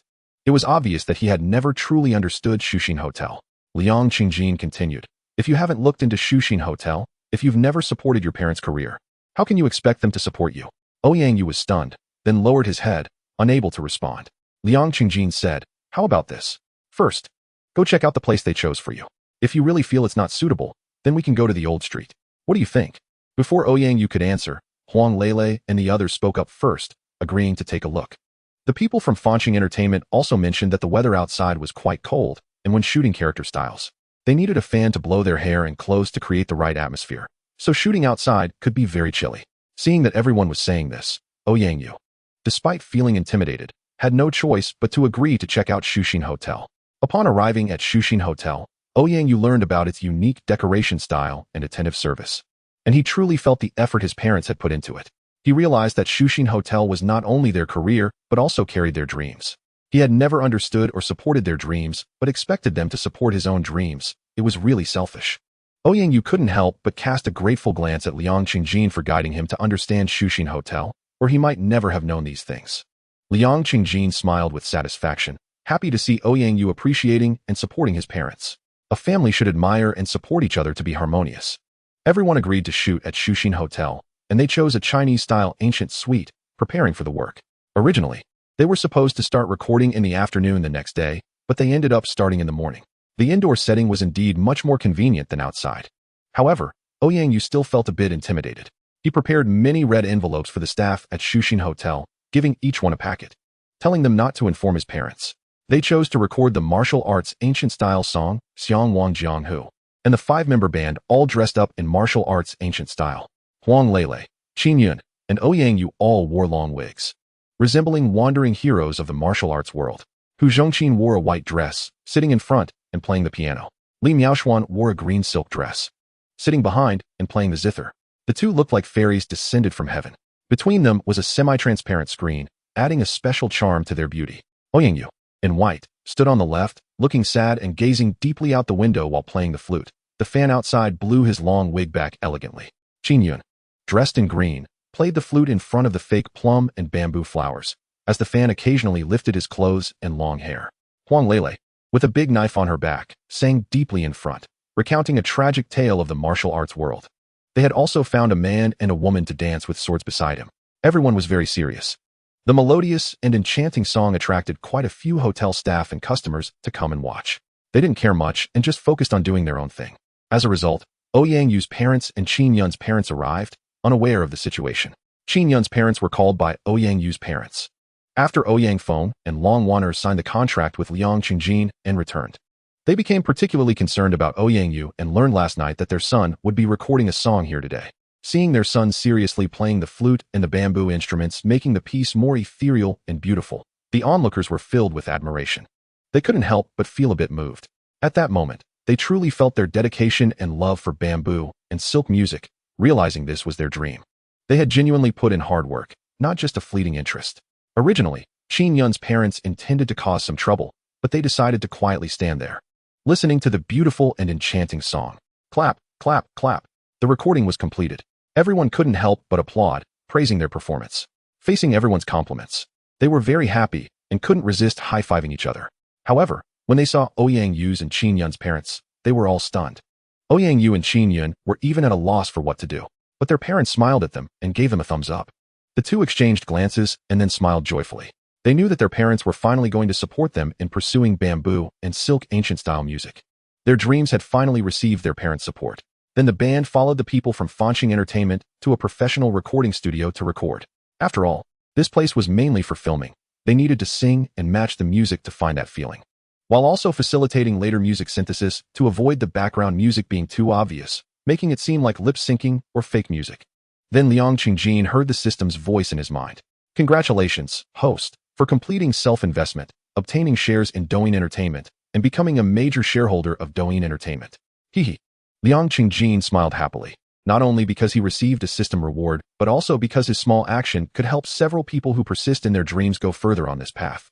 Especially someone like Huang Lele, who naturally has a good voice and singing talent. Everyone should hear her singing because it is a joy. The system character panel also added Huang Lele, but did not add the other members of the band. The band and the people from Fanqing Entertainment finished recording in the studio around 3 in the afternoon. Seeing that there was still time before dinner and noticing that everyone was very tired, especially the people from Fanqing Entertainment, who all looked exhausted, he suggested that everyone go to a massage and foot bath shop to relax. The people from Fanqing Entertainment were momentarily taken aback. Then the men started laughing, shaking their heads with strange expressions. The women looked somewhat speechless. Ouyang Yu and Qin Yun quickly declined. Brother Jean, we won't go for a massage and foot bath. We're still minors and won't do what you adults do. Huang Lele even questioned him. How can you say that? Are you being fair to my sister? Hu Zhongqin and Li Miaoshuan blushed and kept shaking their heads. Liang Qingjin looked at everyone's reactions, feeling a bit confused. He thought to himself, I just suggested you go for a massage and foot bath to relax. What else with all this reaction? He realized that everyone had misunderstood. Slap. He slapped his thigh hard. Suddenly, he burst into excited laughter. Chapter 46. The inspiration from a stroke of genius, haha. Liang Qingjin couldn't help but laugh. Seeing this, everyone looked at each other, not understanding what he meant. Some even suspected he had a problem with his brain. Liang Qingjin laughed. Haha, that's great. I meant for you to go to a proper place for a massage and foot bath, but you misunderstood me. As a result of your misunderstanding, I had a burst of inspiration and suddenly thought of a good idea. Prejudice. That's the great idea I came up with. The reason you misunderstood me is that you have prejudice against massage and foot bath establishments, thinking that such places are not pure. But you don't know that most massage and foot bath places are legitimate and not dirty at all. Most of the girls working in the massage industry are good girls. Everyone felt embarrassed at first for misunderstanding Liang Qingjin's words. However, after hearing what he said next, they fell into deep thought, especially the 5 students from the Lu Zhaizhong Xian band, who seemed to have an epiphany. Then, when everyone realized that Liang Qingjin was going to take them to a legitimate massage and foot bath shop, they naturally stopped refusing and went to enjoy it. However, for the 5 high school students, it felt more like a curiosity. After Liang Qingjin finished his massage and went to the front desk to pay, an old man with graying hair came in. He walked with a limp, and his body trembled slightly. It was hard to tell how old he was by his staggering gait. A beautiful waitress approached him enthusiastically and asked, Sir, do you want a massage or a foot bath? The old man, however, was eyeing the beautiful waitress up and down, his gaze sweeping over her proud chest and finally resting on her legs clad in sheer stockings. He chuckled lewdly and said, How much for a full service? The waitress's smile instantly froze, then turned cold as she glared and said, Get lost. Go find your mom for that, or your daughter, or your sister. As she spoke, she raised her hand to strike the old man. He quickly turned and ran away, but due to his leg difficulties, he was only able to take small, shuffling steps, which looked particularly comical. Liang Qingjin watched this scene in surprise and disbelief. He didn't expect that while trying to relax at a legitimate massage and foot bath shop, he would witness something like this in such a short time after paying. This indicated that the social misunderstandings and prejudices against the massage and foot bath industry were even more terrifying than he had imagined. After paying, Liu Xi approached the beautiful waitress and said, "That old man is really disgusting. At his age, with his physical condition, he still wants a full service." The waitress shook her head and replied, "Yeah, those old guys really aren't worth anything. They rely on the retirement funds earned by us young people, but spend their days doing these things." Seeing that the beautiful waitress was willing to engage in conversation, Liu Xi smiled inwardly and directly asked, "Are there many people who come to legitimate massage and foot bath shops asking for full service?" The waitress turned her head to look at him and said, "Handsome, why do you ask that?" Liu Xi smiled honestly and said, "Hello, beautiful. The thing is, I'm currently filming a short video called Prejudice. The content mainly addresses the prejudices people have against various industries. I want to know if there are significant prejudices and misunderstandings regarding the massage and foot bath industry. I hope to create a short video that helps everyone view various industries and the people in them correctly." The waitress replied, "Is that even a question? Many people immediately think of something inappropriate when they hear massage and foot bath.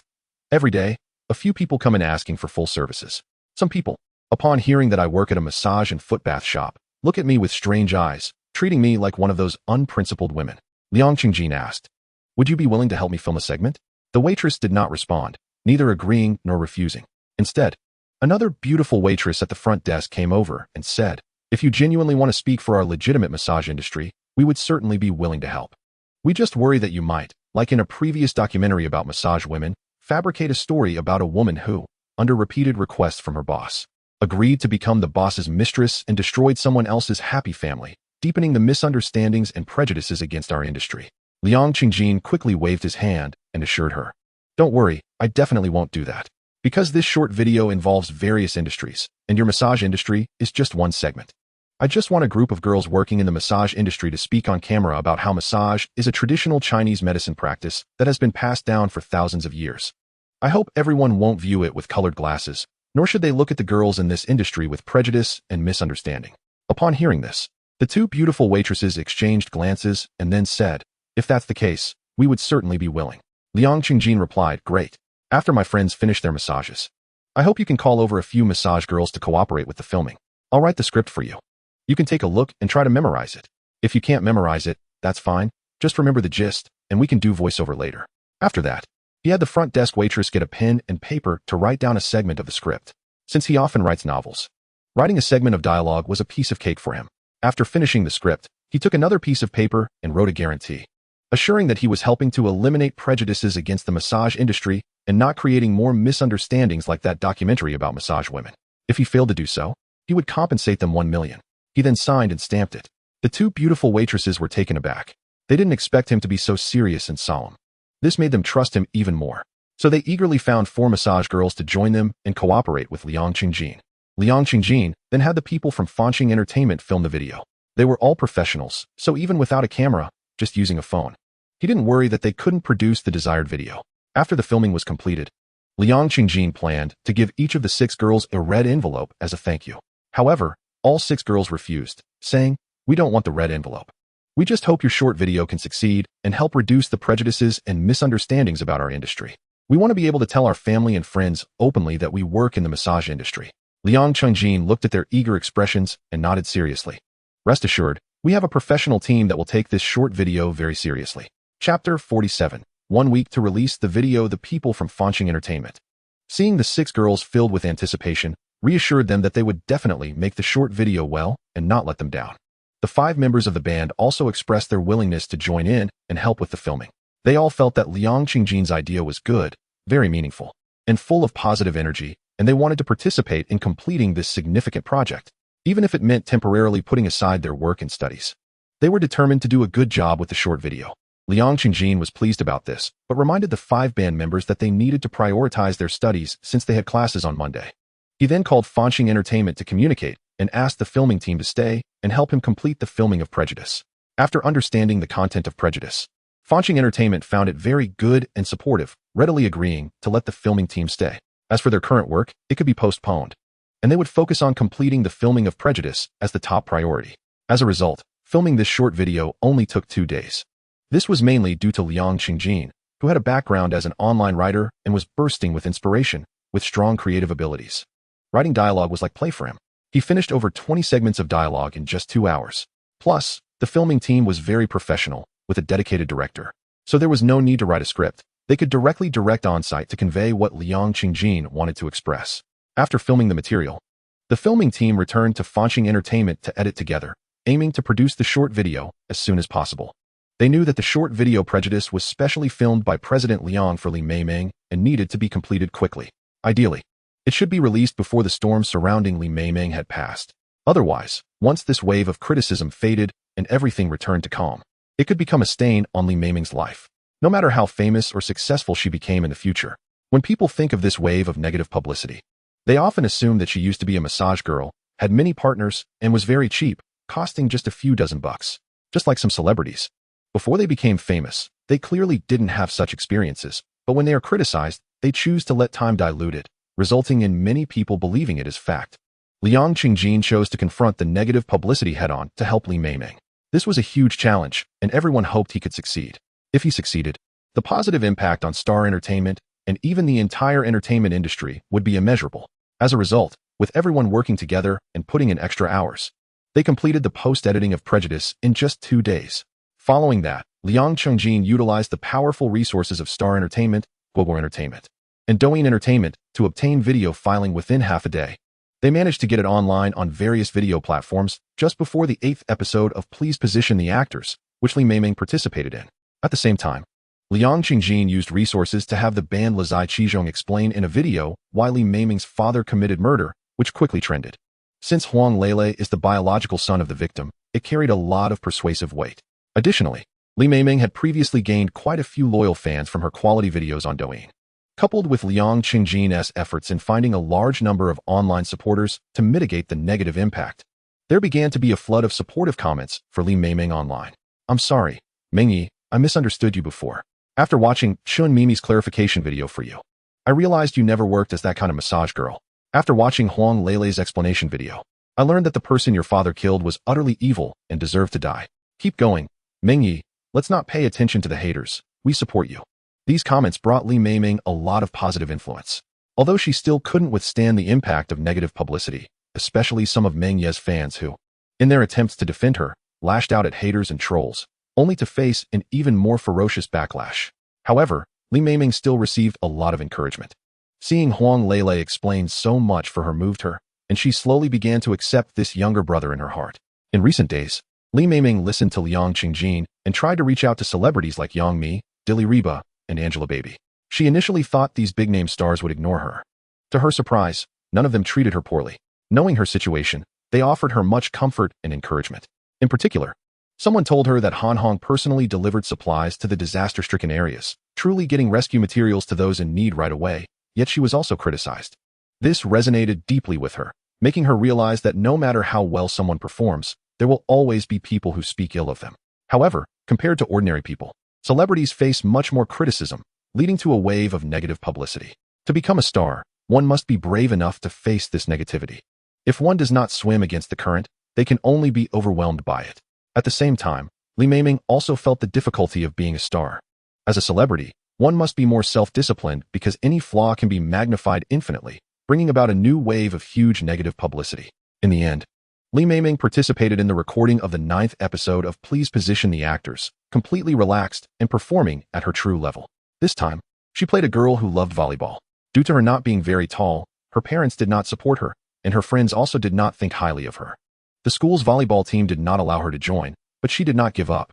She persistently practiced every day, ultimately transforming herself into a very agile and nimble person, successfully joining the volleyball team as a substitute. During a competition, her remarkable performance caught the attention of the provincial volleyball team coach, and she became the libero of the provincial team. The shooting involved 4 characters. The parents were played by 2 guest actors, while the friends were portrayed by the competing actors. On the surface, Li Meimeng's character was filled with positive energy and seemed simple. However, the rival character showcased more acting skills, as she had to express the journey from initially not supporting Li Meimeng and opposing her playing volleyball to being moved by her persistence and effort, and finally being happy for her success in joining the provincial volleyball team and being inspired by her spirit. This character was very three-dimensional and complete. Meimeng primarily needed to portray her character's dedication and strength, which, compared to her rival, offered fewer opportunities for expression. Nevertheless, she still performed slightly better than her opponent based on her own strength. It was truly not easy. Chapter 48 Short Film Prejudice. The four directors also praised Meimeng's performance and offered encouragement.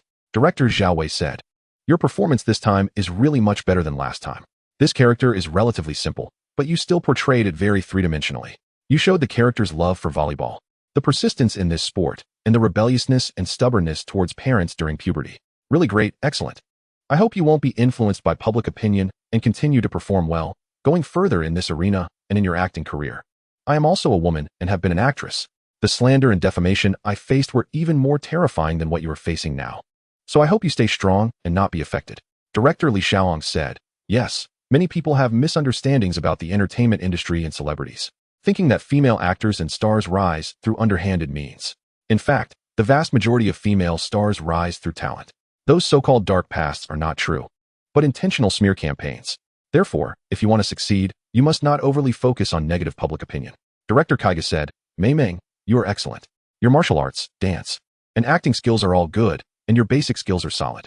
Although you are still an internet celebrity now, your future is definitely bright. The role you played this time was really good. What struck me the most was the part where your friend advised you not to play volleyball.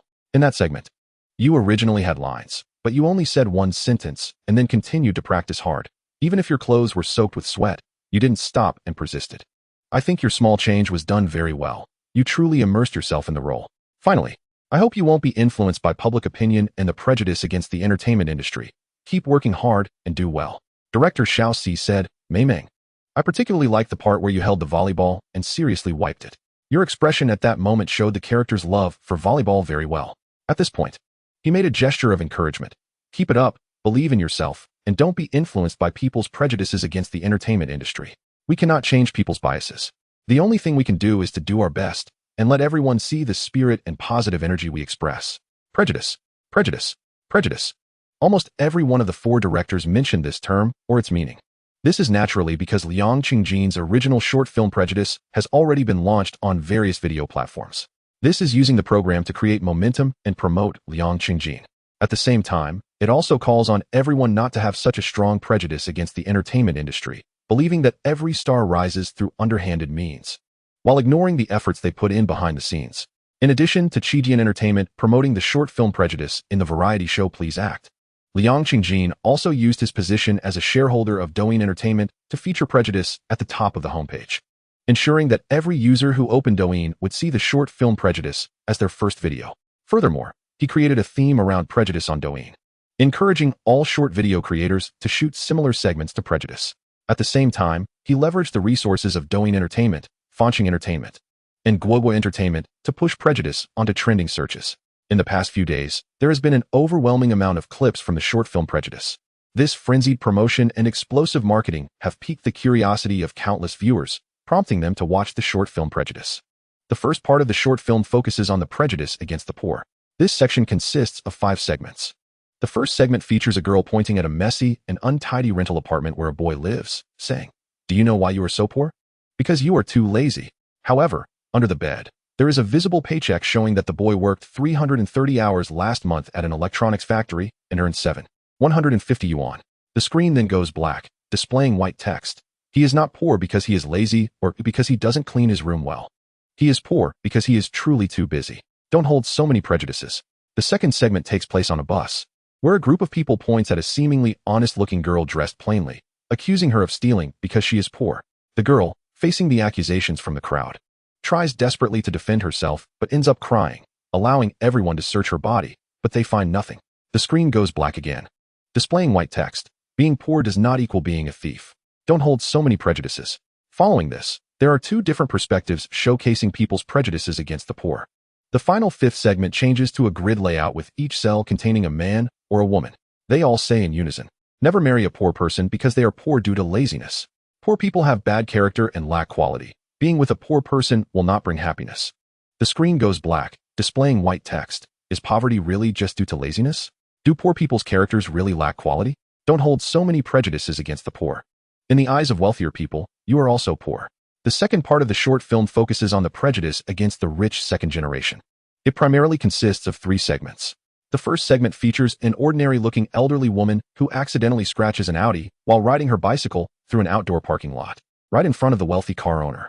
The rich second generation approaches her, asking if she is hurt, thinking to himself that since the elderly woman looks poor, he might as well let it go without asking for compensation.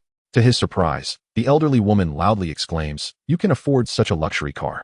You must be very rich, so you don't need to argue with an old lady like me, right? You don't need me to pay, right?" The rich second generation becomes displeased and responds, "How can you say that?" The elderly woman retorts, "What's wrong with what I said? Everyone come look." This rich second generation driving an Audi is bullying an old lady. Nearby people hear this and start pointing fingers at the rich second generation, saying he is wrong here and there. The rich second generation, feeling helpless, shakes his head and drives away. As he enters his car, a donation receipt is visible in the driver's seat, showing that he recently participated in a charity event for impoverished areas and donated a total of 500,000 yuan. The screen goes black, displaying white text. Not every rich second generation is a bad person. Don't hold so many prejudices. The second segment tells the story of a rich second generation who buys a Porsche. People gossip about him, saying he is using his father's money to buy a car. The scene shifts to the rich second generation sleeping at his office desk. The screen goes black, displaying white text. Not every rich second generation's wealth comes from their parents. Please do not overlook the sweat they have put in. Don't hold so many prejudices. The third segment features a grid layout again, with each cell showing a rich second generation man or woman. They are either studying hard, working diligently, donating, or helping others. The screen goes black, displaying white text. Not all rich second generations are wasteful. Not all are unkind because of their wealth. Don't hold so many prejudices. Chapter 49. Popularity. The first segment features a sanitation worker. A 15-year-old girl, dressed in sanitation clothing, is diligently sweeping the streets. A mother points at the girl and scolds her child, saying, "Do you see her? If you don't study hard, you'll end up like her, being a sanitation worker." Upon hearing this, the girl silently puts down her broom. From that day on, the girl and the sanitation worker's figure are no longer seen. The once clean and tidy road gradually becomes littered with garbage, making it increasingly dirty and impassable for people. On a nearby wall, there is an honor roll featuring the girl's photo, showing that she ranked in the top 20 in the county's high school entrance exam. The screen goes black, displaying white text. Sanitation workers make our world more beautiful and cleaner. Don't hold so many prejudices. The second segment features a security guard. The storyline is somewhat similar to that of the sanitation worker, but with a more creative twist. When the mother tells her child that if they don't study well, they will only be able to become a security guard in the future, all the security guards in the world fade away one by one until they disappear. Because of the absence of security guards, thieves become rampant, crime rates in the city rise, and the police are overwhelmed, leading to chaos in the world. The screen goes black, displaying white text. Security guards maintain peace in a given area. Do not look down on them, for you need them. Don't hold so many prejudices. The third segment features a delivery worker. At an intersection, a delivery worker checks the time and rushes out just as the red light is about to end. He ends up getting hit by a BMW that runs the yellow light at the last second, falling to the ground with a bleeding head, surrounded by scattered deliveries and a deformed electric bike. The BMW owner jumps out of the car, arrogantly pointing at the delivery worker, and scolds him. "Do you delivery workers really have to rush so much? Why don't you obey traffic rules and run red lights? Are you trying to get yourself killed? Do you delivery workers even know how much trouble you cause us?" People gather around, taking photos and posting them on social media, either blaming the delivery worker for running the red light or advising others not to run red lights. A delivery worker gets hit for running a red light. The scene then shifts to surveillance footage, clearly showing that the BMW was running a red light while the delivery worker had a green light. The screen goes black, displaying white text. Not every delivery worker, courier, or person on a two-wheeler disobeys traffic rules. Don't hold so many prejudices. The fourth segment features a taxi driver.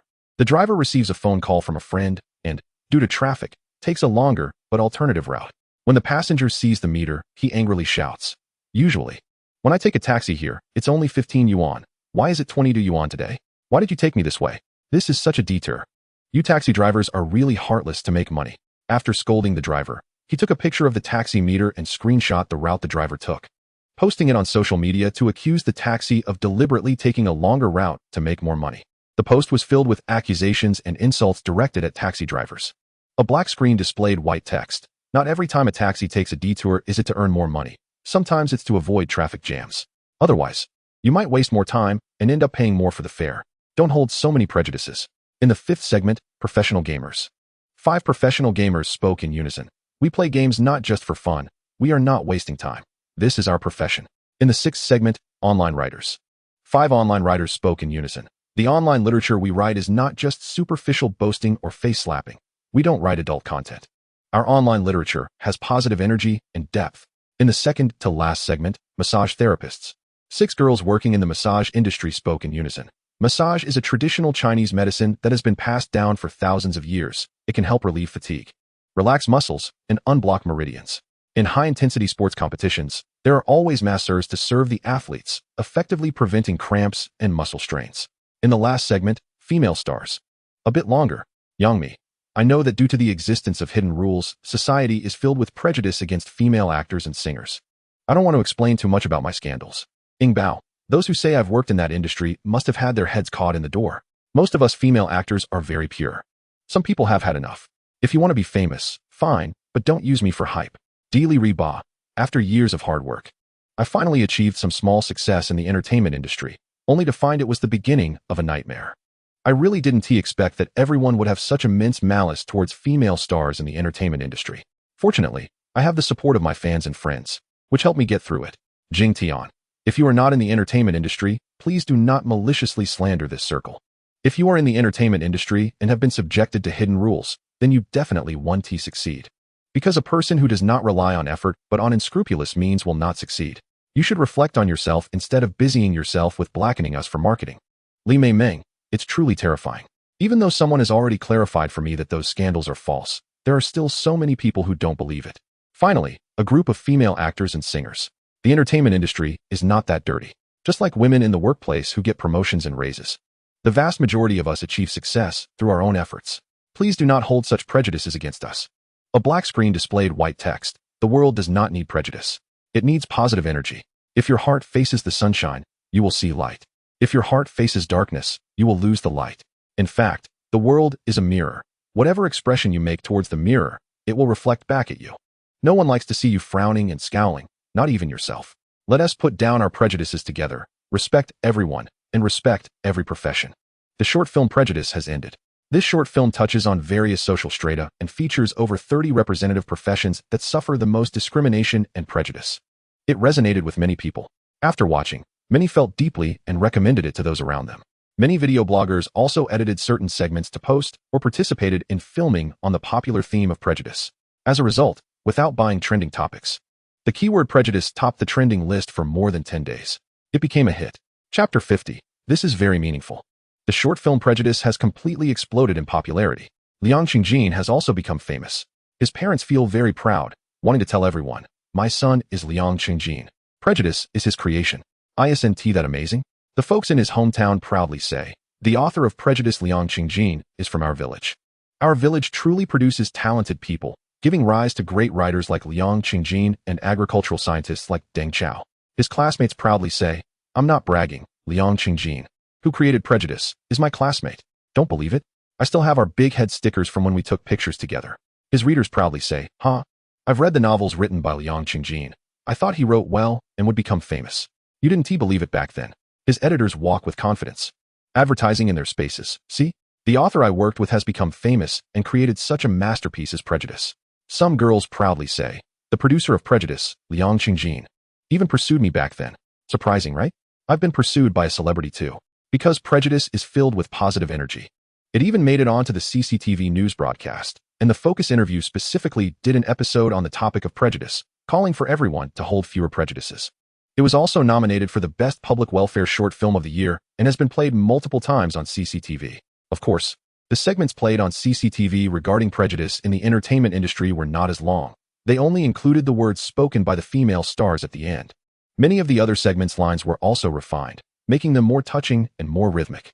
However, Liang Qingjin still felt particularly happy, because he never expected that the short film Prejudice, inspired by a misunderstanding when he simply asked everyone to get a foot massage, would achieve such great success. Compared to the success of the short film, he was even happier about the positive impact it brought to the world. This is something very meaningful and very positive. As for the initial purpose of helping Li Meimeng clear her name, it seems to have become less important, due to the positive influence of the short film Prejudice. Along with the hot topic of prejudice overshadowing everything, the online backlash against Li Meimeng quickly subsided. Meimeng became stronger and more mature after experiencing this backlash. During the recording of the program, Please Actors Get Ready, she performed normally, even outperforming herself, ultimately winning the championship and signing on as the female lead for the director's new film. Perhaps her persistent choice of director Liu Xi was because he had already cast her as the female lead for the new film. And now that the topic has been stirred up again, the new film will surely attract a wave of traffic. While she achieved success on the show, she also attracted a large number of fans to Douyin short videos, bringing her total fan count to over 27 million. Meanwhile, Liu Xi did not change his usual routine because of the explosive success of Prejudice. He continued to focus on ensuring that Magic Child could be released as scheduled next summer, seriously assisting the screenwriters to ensure that they could complete it as soon as possible and submit it for review. However, because of the short film Prejudice, the original work of Magic Child, the screenwriters, and the production all bore his name, which would certainly make future submissions for review much easier. One day, due to a significant disagreement over a plot detail, Liu Xi and the screenwriters went to the Tian Film Company to hold a meeting for discussion. After the discussion, it was already noon, time for lunch. Liu Xi, Liu Xi, and the screenwriters came out of the conference room and saw the company employees discussing where to eat. Deng, today, I'm not going to Haoshiju for lunch. What's wrong, Haozi? Isn't the food at Haoshiju pretty good? Plus, it's clean and hygienic. It's expensive. A vegetarian dish costs 25. I can't afford it. Yeah, it is a bit expensive. Let's find another place. Many others also said that the food at Haoshiju is too expensive and didn't want to eat there. It's not worth it. Liu Xi listened to their conversation and couldn't help but say, usually we eat at Haoshiju. Let's go there today as well. I'll treat 2 dishes at each table. Upon hearing that Liu Xi was treating 2 dishes, some people were very happy but didn't want to lose face in front of the boss, so they immediately agreed. However, the mouse still shook his head. Sorry, Mr. Liu. You all go eat. I'm going to have noodles. Liu Xi asked, what noodles do you have for lunch? Luo Hao, have you encountered any difficulties recently? Luo Hao replied, the main issue is that the rent for the house I rented suddenly increased by 1,000, which is a bit beyond my budget. But when I looked for houses, I found that rent everywhere has gone up. Some houses are even worse, but more expensive. Then other employees who rented houses outside also chimed in, saying that in the past month or two, they didn't know what was going on, but rents everywhere had increased, and the increase was scary. Houses that used to be 3,000 or 4,000 a month now cannot be rented for less than 5,000. Liu Xi nodded. Recently, rents have indeed increased a lot. The employee dormitory I rented for everyone has also increased by 18,000 a month.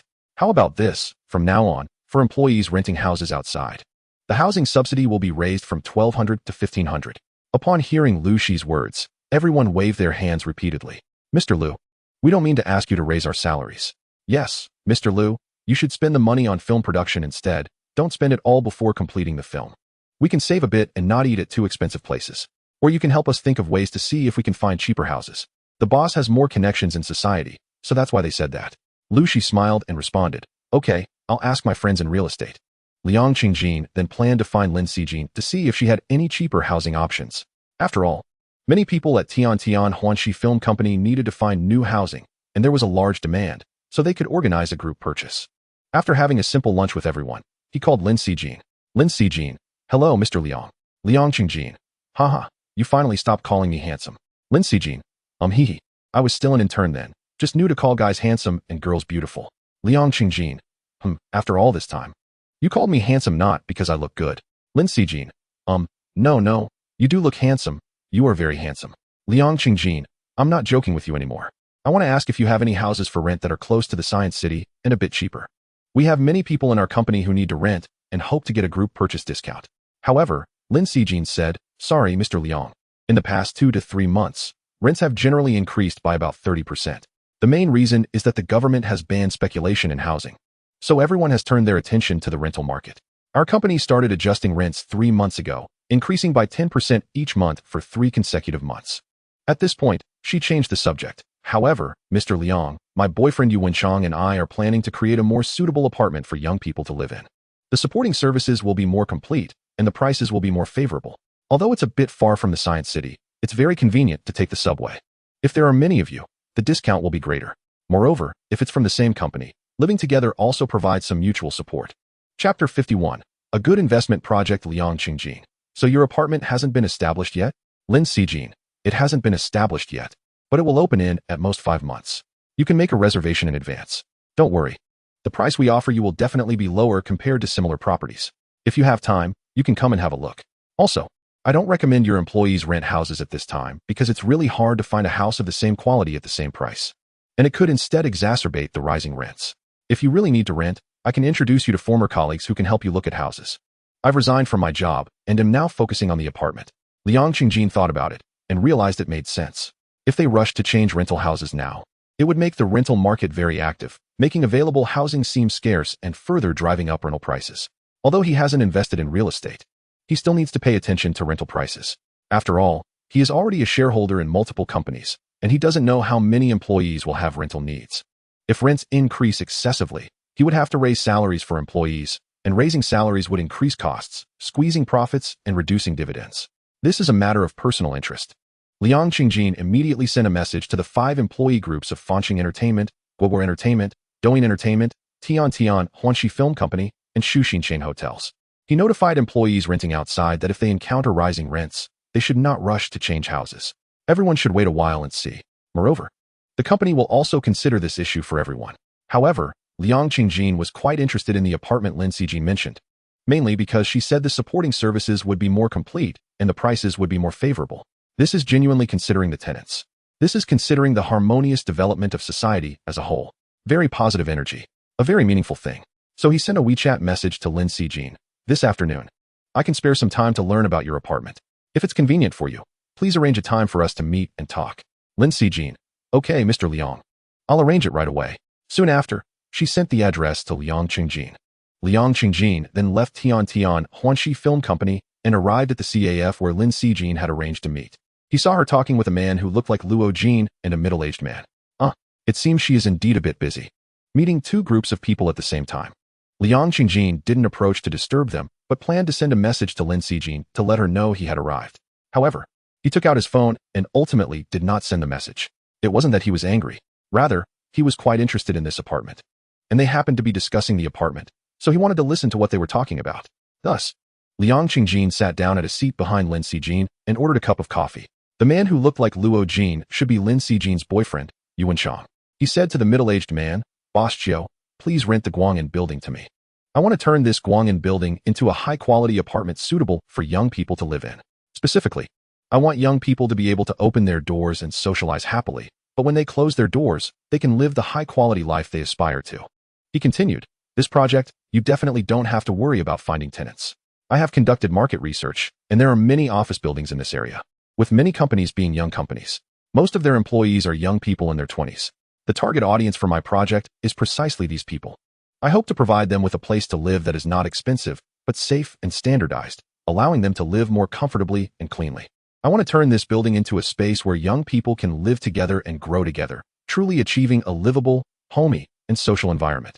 After listening, Boss Chiu said, you want to rent my building. Given our long-standing friendship, I won't rent it to Anjia Tianxia. I'll rent it to you. How you manage it is your business. Why are you saying so much to me? Yuan Chang. Boss Chiu. I hope you can give me some discounts on the rent. Moreover, the discount can also be considered as your investment. Boss Chiu. So you want me to invest in your project, huh? Then tell me, what is the return on investment? Yuan Chang. We have been friends for many years. Regarding the return on investment, I wouldn't dare to make empty promises to you. I can only assure you that this project is something I, Yuan Chang, will dedicate the second half of my life to as my career. And you should have heard that I sold my house. I have no way out now. Boss Chiu hesitated for a moment and said, I am not a greedy person when it comes to business.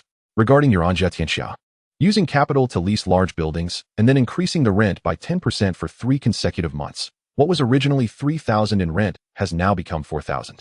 I think it's too ruthless, too heartless. They are killing the young people.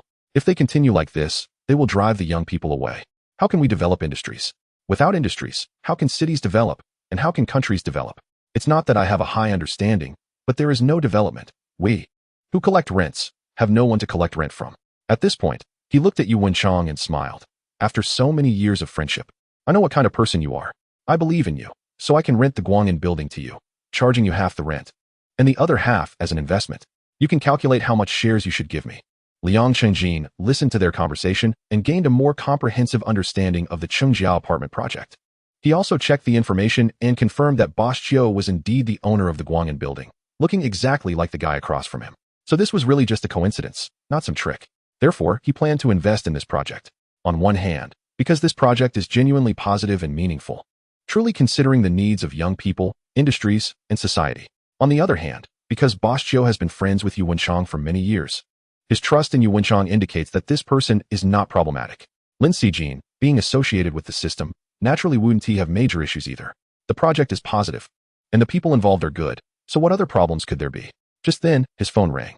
It was a call from Lin Xijin. She must be asking if he had arrived. As a result, when Lin Xijin heard the phone ring behind her, she turned around, seeing Liang Qingjin right behind her. She was taken aback. Liang Qingjin was also stunned and felt a bit awkward. Chapter 52. Guaranteed Profit. Lin Xijin came to her senses and quickly bowed to apologize. I'm sorry, Mr. Liang. I didn't know Wenchang had an appointment with Boss Chiu here. It wouldn't be good if I didn't come over, so I'm really sorry. Liang Qingjin smiled and waved his hand. It's fine, I just arrived. Boss Chiu noticed and said, Wenchang, we'll discuss the shares later. I have something else to do, so I'll leave first. Yu Wenchang smiled, stood up, shook hands with him, and went to see him off. Lin Xijin said goodbye to Boss Chiu and quickly began to introduce Liang Qingjin to the situation of Qingjiao apartment. After listening, Liang Qingjin gained a further understanding of Qingjiao apartment. Through his research, he found that Qingjiao apartment is somewhat similar in concept to the Comfort Hotel founded by Ouyang Feng and Long Wanner, both genuinely serving young people who are sincerely striving for their careers. After Lin Xijin finished her introduction and saw Yu Wenchang return, she first introduced Liang Qingjin to him. Liang Qingjin also introduced himself and politely shook hands with Yu Wenchang. Then Lin Xijin asked, Mr. Liang, what do you think of Qingjiao apartment? If you book now, the price will be significantly discounted. Liang Qingjin, I can't decide on the booking for now. I need to further understand the situation of the employees. Lin Xijin smiled lightly. No problem, I'll wait for your news. Moreover, since you are my first deal in life and have accepted the relationship with Sister Yu that I introduced, I will still give you the necessary discount. Liang Qingjin thought for a moment and then directly said, Lin Xijin, does this project still need investment? Lin Xijin's eyes lit up at his words, and she looked very excited. Clearly, she didn't expect Liang Qingjin to suddenly propose to invest in this project. She came back to her senses and nodded repeatedly. Yes, of course we need it. Yu Wenchang was also very excited and immediately began to introduce the prospects of the Qingjiao apartment project to him. At the same time, he handed Liang Qingjin the proposal he originally prepared for Boss Chiu. Liang Qingjin waved his hand. I already have a preliminary understanding of this project. No need to say so much. Besides, I am the kind of person who invests not by looking at the project, but by looking at the people. No matter how good the project is, if the people are not capable, it won't work. Conversely, even a poor project can succeed if the people are capable. I hope you too, as well as the team you are going to form, can maintain your original intention in starting a business, and always remember that you sincerely want to help young people by providing them with a livable, family-friendly, and social-friendly haven. Upon hearing this, Yu Wenchang and Lin Xijin were both taken aback. They were surprised that Liang Qingjin would say such a thing. They nodded repeatedly, patting their chests to promise to maintain this original intention. Liang Qingjin smiled. I believe in you. So, tell me, what is your preliminary budget? And how much investment would be appropriate for me to put in? If Yu Wenchang and Lin Xijin change their original intentions, I won't accompany them. This will also be written into the contract. Yu Wenchang said, the budget is around 20 million. The rent for Guangyan building is 10 million a year. Boss Chiu will collect half from me, and the other half will be considered an investment, which is 5 million. My team and I have prepared over 9 million. So if you invest, it would be 6 million for a 30% share. Liang Qingjin nodded. All right, no problem. You two go back and prepare the contract. After hearing this, Yu Wenchang and Lin Xijin both stood up and bowed to Liang Qingjin to thank him. Thank you, Mr. Liang. With your investment, we can finally start this project immediately. Originally, we planned to officially open 5 months later, but now we can advance it by a month. We will move and renovate for 2 months, using environmentally friendly materials, and once the renovation is completed in 2 months, we can move in and officially open for business. Liang Qingjin, don't thank me. If you need to thank someone, thank yourselves. It's your spirit that moved me. Then Yu Wenchang and Lin Xijin took Liang Qingjin out for dinner. It seems the two of them were indeed a bit short on money, as they chose a roadside stall. However, the food was really good and clean. During the brief interaction, Liang Qingjin found that Yu Wenchang, being a local, was quite reliable, very knowledgeable about the area, attentive and kind. Although his ambition wasn't very grand, unlike someone who aims to do big things, he was more like someone who gets things done. On the other hand, Lin Xijin just happened to be a person full of energy and ambition, wanting to make a fortune and do great things. The combination of these two people complemented each other's shortcomings and would definitely succeed. After dinner, Liang Qingjin had Yang Lin drive him to the villa. However, he noticed that Yang Lin's gaze was somewhat evasive, and he seemed hesitant to speak. Liang Qingjin couldn't help but ask, "Yang Lin, what's wrong?" Yang Lin hesitated for a moment, ultimately finding a place to park and pulled over. Then he kept apologizing. "I'm sorry, Mr. Liang. Today my wife secretly moved into the villa while I wasn't paying attention. I didn't agree, and I wanted to take her back, but Uncle Liang and Aunt Liang agreed to let her stay. Moreover, she even terminated her rental contract. I don't know what to do. What she's doing is clearly causing trouble. She works selling jewelry on Zhongshan Road, which is so far from the villa. It's not convenient at all. If you all go to work together in the morning, I can't just send her and not you, right? I really don't know how to handle her." Liang Qingjin patted his shoulder and said, "Haven't you all been living well in a rented place for the past few months? Yang Lin, it's been fine living here. But in the last 2 or 3 months, the rent has increased every month. Originally, it was 3,500 yuan, and now it has gone up to 4,500. She feels it's not worth it, so she decided to move into a villa." Liang Qingjin frowned. Although Yang Lin's wife, Deng Chao, had personal reasons for moving into the villa, the skyrocketing rent was indeed a problem. This made him feel that the Chengjia Villa project run by Yu Wenchang and Lin Xixin was quite a good project. Investing in this project, regardless of profit or loss, was very positive and meaningful. At that moment, he heard the system's voice in his head. "Host, your investment this time is guaranteed to be profitable. Even if you can't make money from this project, you are solving the housing issues for most employees of the Xingxing Entertainment and Tiantianhuanshe companies, allowing them to work more comfortably. Additionally, you will become a shareholder in more companies in this city in the future. Your actions to stabilize rent will also be more beneficial than harmful in the long run." Hearing the system's voice, Liang Qingjin couldn't help but smile. But then he thought in his heart, "Why don't you give me a reward?" The system replied, "Host, you haven't signed a contract with them yet. Once the contract is signed, the system will grant you the corresponding rewards after evaluation. In other words, the better I do, the more rewards I get, right?" The system replied, "Yes, host." He got it. Chapter 53. Still so considerate, Liang Qingjin had been communicating with the system for half a minute and completely forgot he was still talking to Yang Lin. Yang Lin stared at him with a frown for half a minute, feeling anxious. He quickly said, "Mr. Liang, don't worry, I'll take Xiaoyan and move out later." He was afraid of upsetting Liang Qingjin and losing this high-paying, easy job that also broadened his horizons. Liang Qingjin thought for a moment and said, "You should have a good talk with your wife."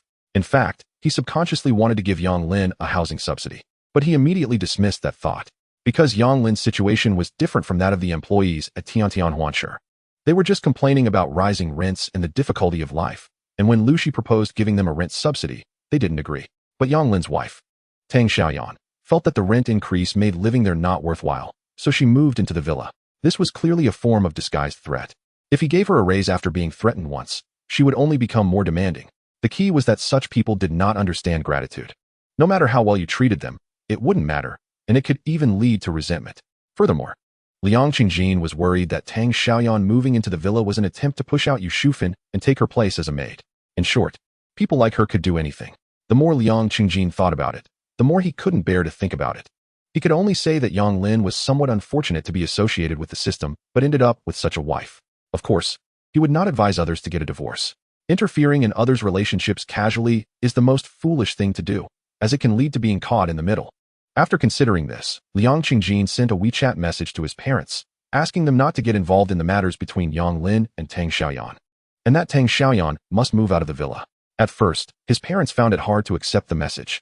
They thought that since they were all from the same hometown, there was no need to be so heartless. However, they quickly realized that Liang Qingjin was a man of principles, and there must be a reason for his actions, so they stopped thinking too much about it and agreed. Considering their feelings, Liang Qingjin explained a bit, saying that Deng Xiaoyan moved into his villa because of the rent increase, as if he owed her something. And that behavior was inappropriate. After hearing this, his parents were more understanding. After all, Yang Lin was just Liang Qingjin's driver, and he was hired because of their hometown and school ties, which was already quite generous. Deng Xiaoyan's behavior was indeed somewhat selfish and ungrateful. Then Liang Qingjin and Yang Lin returned to the villa. Yang Lin went straight to find Deng Xiaoyan to talk. At first, Deng Xiaoyan couldn't accept it at all, feeling that Liang Qingjin was being unreasonable and not valuing their hometown and school friendship. But Yang Lin analyzed it for her, saying that if Liang Qingjin didn't value their relationship, he wouldn't have given him this job. He also told her that this job was not only easy but also offered the opportunity to meet many influential people with great prospects. If her unreasonable behavior caused him to lose this job and such a good opportunity, it would truly be a case of losing big for the small. He added that Liang Qingjin had many classmates and fellow townsfolk, and quite a few of them were good drivers, many of whom were eager to get this job. She shouldn't be ungrateful for her good fortune. Tang Xiaoyan wasn't very reasonable, but she could clearly calculate the benefits, and after listening to Yang Lin's analysis, she finally agreed to move out of the villa. She also followed Yang Lin to find Liang Qingjin and apologize to him. Seeing their sincere attitude in admitting their mistake, Liang Qingjin gave them a week to find a new place, but they had to move out after a week if they hadn't found one. Yu Wenchang and Lin Xixin prepared the contract very quickly. After all, it was a 6 million investment, and they dared not be the slightest bit negligent. That evening, they completed the contract, and the next morning, they called Liang Qingjin to meet him at the Guang'an building to sign the contract. The reason for meeting at the Guang'an building was that they wanted Liang Qingjin to see the location of the Guang'an building and gain a more comprehensive understanding of the market prospects for converting the building into apartments.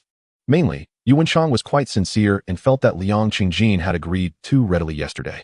Fearing that he might be underestimating the situation and later feel that they were trying to trick him, Liang Qingjin arranged for legal counsel to accompany him to the Guang'an building and the temporary office of Yu Wenchang and Lin Xixin. To his surprise, at that moment, the small office was filled with more than 10 people, completely packed. Yu Wenchang and Lin Xixin were busy explaining something to them, looking overwhelmed. When Lin Xixin saw Liang Qingjin, she quickly ran out holding the contract documents, smiling and apologizing. "Sorry, Mr. Liang. We need you to move to a nearby tea house to sign the contract." Liang Qingjin, however, stood still. "What's going on with these people?" Lin Xixin replied, "They are long-term tenants at the Guang'an building. They don't want to move out. Thinking that Yu Wenchang and I are still employees of Anjia Tiantang and are trying to force them out. Because previously, Anjia Tiantang planned to rent the Guang'an building and intended to clear them out. Yu Wenchang is explaining it to them." Liang Qingjin nodded. "Then I'll take a look first. I'm not very busy. You can go handle this matter with Yu Wenchang." Lin Xixin hesitated for a moment, but still agreed. "Okay." She then fetched 3 chairs for Liang Qingjin, the legal counsel, and Yang Lin to sit.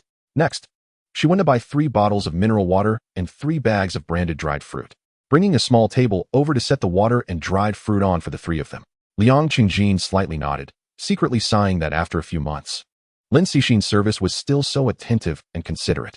However, he was more interested in how Yu Wenchang and Lin Xixin would handle the long-term tenants at the Guang'an building. After all, they had lived there for many years and had developed feelings for the place. Suddenly asking them to move out was indeed hard to accept, and not something that could be resolved with just a bit of money. Liang Qingjin listened carefully as Yu Wenchang and Lin Xixin presented 2 alternative solutions.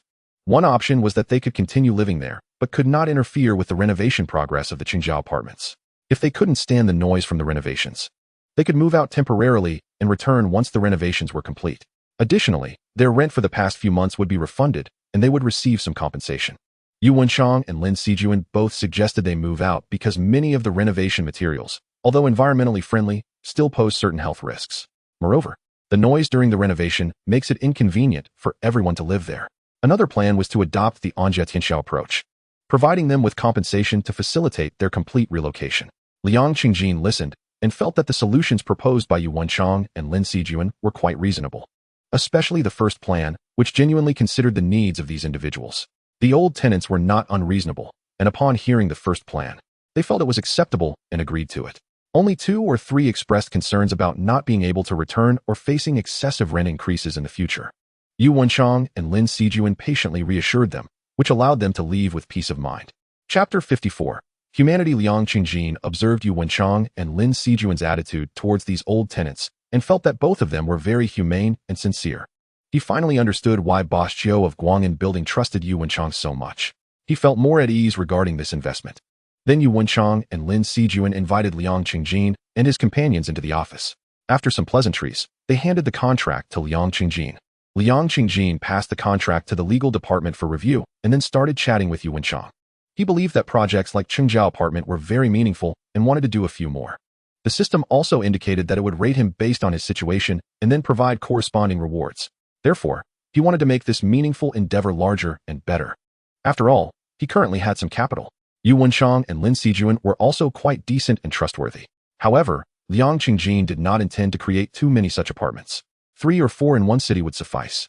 He planned to start from Huadu and, once he had more capital, expand to other cities. The reason for limiting it to 3 or 4 was that he believed too many would disrupt the rental market. Since Anjia Tianxia dared to boldly engage in long-term rentals, It indicated that the government did not oppose it. After all, this was beneficial for housing prices. The reason for always emphasizing stable housing prices rather than lowering them is that the economy needs real estate support. Our country is known as an infrastructure maniac. In recent years, it has been able to construct so many highways, high-speed railways, and bridges because a large amount of funding was absorbed from the real estate sector to do this. Therefore, appropriately increasing rents is beneficial for stabilizing housing prices, and the government would certainly not oppose it. However, Anja Tianxia had raised rents by 30% in just 3 months, which was excessive. If not controlled, it could lead many people to blindly follow suit, causing prices to rise too quickly, which would be detrimental to price stability and economic development. Thus, having 3 or 4 such apartments in a city would be akin to the affordable housing initiatives launched by the government, which would have a stabilizing effect on rents and prices and would definitely garner government support. But if too many were created, disrupting the rational development of the entire market, that would not be acceptable and would be suppressed. During this period, Liu Xi learned a lot from the system and understood the logic behind it. There are too many companies tied to interests in the real estate sector. Even entertainment companies are included. Stabilizing housing prices is really important. Therefore, he said to Yu Wenchang, I plan to establish 4 of these apartments in Huadu. Regarding funding, here is my thought. For the other 3 apartments, I will invest 40% of the funds and hold 40% of the shares. If you lack funds, I can lend to you at the interest rate of public housing funds, and there will be no interest for the first 3 months. If you agree, we can collaborate. If not, I will have to consider other options. Yu Wenchang, upon hearing this, hesitated. President Liang, you are very sincere, and I am glad that you trust me and Lin Sijuan so much, but I think it is more prudent to proceed step by step. Clearly, he was a more cautious person and would not act recklessly. Lin Sijuan, however, said, Wenchang, since President Liang trusts us and has given us this opportunity, I believe we should seize it. I am confident that as long as we take it seriously, we will not disappoint President Liang. She clearly had a lot of drive, which complemented Yu Wenchang's cautiousness. Yu Wenchang looked at Lin Sijuan, hesitated for a moment, and finally said, okay, I agree. For this career, I even sold my house. What else is there to fear? President Liang, thank you for your trust. I will not let you down. Liu Qingjin saw their agreement, smiled and nodded, then turned to the legal department to ask if there were any issues with the contract. Upon confirming there were none, he signed and stamped it. He then explained the collaboration methods and points of attention for the other 3 projects to the legal department, asking them to draft a new contract for those projects. Liu Qingjin then told Yu Wenchang and Lin Sijuan, the contracts for the other 3 projects will take a few days to prepare. In the meantime, you can first determine the locations for these 3 projects so that construction can commence as soon as possible. Yu Wenchang nodded and said, I already have some ideal choices for the 3 projects. The locations are similar to Guang'an Building, and there are many office buildings nearby. The owners of 2 of the buildings are my friends, so it should be easy to negotiate. However, I am not very familiar with the Yinlong Building in the Science and Technology City area, so negotiating that one might be a bit more troublesome, but I will do my best to secure it. Hearing this, Liu Qingjin could not help but praise, as expected of a local from Huadu. You quickly have choices in mind, and you are familiar with the owners of 2 of them. It seems I really found the right person. All right, go ahead and negotiate. Let me know if you encounter any issues. In the following days, Lin Sijuan mainly handled the moving work for Guang'an Building, while Yu Wenchang went from place to negotiate. To his surprise, the building he thought would be the hardest to negotiate turned out to agree most readily. The 2 buildings he thought would be easier to secure required considerable effort before they agreed. However, they were not intentionally making things difficult. As friends, they wanted to test Yu Wenchang's determination, fearing that he might go all out only to end up with nothing. In contrast, for Ding'an Building, Yu Wenchang ran there 3 or 4 times without success. Cheng Yuda, the owner of Ding'an Building, insisted on renting the building to a large real estate agency that was also engaged in long-term rentals, Good Home Real Estate. Yu Wenchang invited him to dinner and entertained him, speaking many good words, but Cheng Yuda still did not agree. Each time, he said that dining and entertainment were fine, but discussing the rental was out of the question. As a result, Yu Wenchang wasted a lot of unnecessary money and time. Initially, he did not want to trouble Liu Qingjin, but he had no choice but to call Liu Qingjin to explain the situation. President Liang, I'm really sorry. Cheng Yuda said I was late and has already rented Ding'an Building to Good Home Real Estate. He cannot break the contract. However, I did not hear this news and do not know why. Liu Qingjin replied, it's all right, I will think of a way. If it really doesn't work, we can proceed with the 3 projects first, or you can look for more options. Yu Wenchang said, okay, I will research further and look for more options, and also get started on the moving work to prepare for the subsequent renovations, aiming to open as soon as possible. Liu Qingjin said, all right, you go ahead and get busy. After hanging up, he contacted other shareholders of the three major entertainment companies, Fanxing Entertainment, Guowar Entertainment, and Douyin Entertainment, as well as Ouyang Feng and Longwaner. Although some of them were not in Huadu, as a first-tier city and an economic and cultural exchange center, they might still have connections or acquaintances with Cheng Yuda. To his surprise, Ouyang Feng and Longwaner happened to know Cheng Yuda. Previously, they had worked with Cheng Yuda on a 5-star hotel project and had a good relationship. Although Ouyang Feng and Longwaner have moved on to establish a Shuxin chain hotel and are no longer in Huadu, they still keep in touch. Upon hearing that Liang Qingjin was looking for Cheng Yuda, the Ouyangs quickly came to Huadu to help arrange a meeting with him. Before meeting Cheng Yuda, Liang Qingjin called Yuan Chang. Mr. Yu, you and Cheng Yuda don't have any conflicts, do you? Yuan Chang replied, Mr. Liang, we have no conflicts. Our relationship is fine, and we still get together to chat occasionally. However, he has never agreed to this, which I find puzzling. Liang Qingjin said, then let us go meet him together later. Chapter 55. You are not worthy. The place arranged by the Ouyangs was a private restaurant located in a villa area. They chatted with Cheng Yuda there, reminiscing about their past experiences running a 5-star hotel, while also boasting about their current businesses. When Cheng Yuda learned that the Ouyang couple had recently secured a 19 million investment from Liang Qingjin, which relieved their financial pressure and allowed them to continue expanding their branches, he became somewhat curious about this person. When he found out that Liang Qingjin also helped the Ouyangs improve their relationship with their son Ouyang Yu, fostering family harmony, his curiosity grew even more. He couldn't help but feel a sense of anticipation, glancing towards the door from time to time, hoping to see Liang Qingjin soon. Before long, Liang Qingjin arrived. Today, he was dressed in casual attire from domestic brands.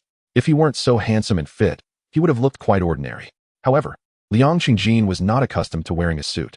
Even when discussing business, he preferred casual wear. If others were influenced by Western notions and thought that not wearing a suit was disrespectful, he didn't care. Business was optional. Cheng Yuda saw Liang Qingjin and didn't think anything was wrong with his casual attire. He quickly greeted him with a smile. Hello, Mr. Liang. He was incredibly enthusiastic. Liang Qingjin smiled and shook his hand.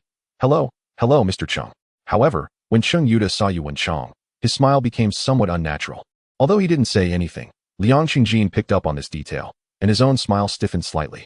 Yuan Chang sensed that Cheng Yuda was not particularly fond of him, but still greeted him warmly with a smile. Cheng Yuda responded with a smile. Then he quickly realized that the dinner hosted by the Ouyang couple tonight was likely primarily for Yuan Chang to rent Ding Building. He hurriedly went forward, put his arm around Yuan Chang's shoulders, and exchanged greetings with him. The Ouyang couple then asked everyone to sit down. Cheng Yuda also sat right next to Yuan Chang, intentionally explaining to Liang Qingjin and the Ouyang couple that he and Yuan Chang were longtime friends. The Ouyang couple called the owner over and began to order dishes.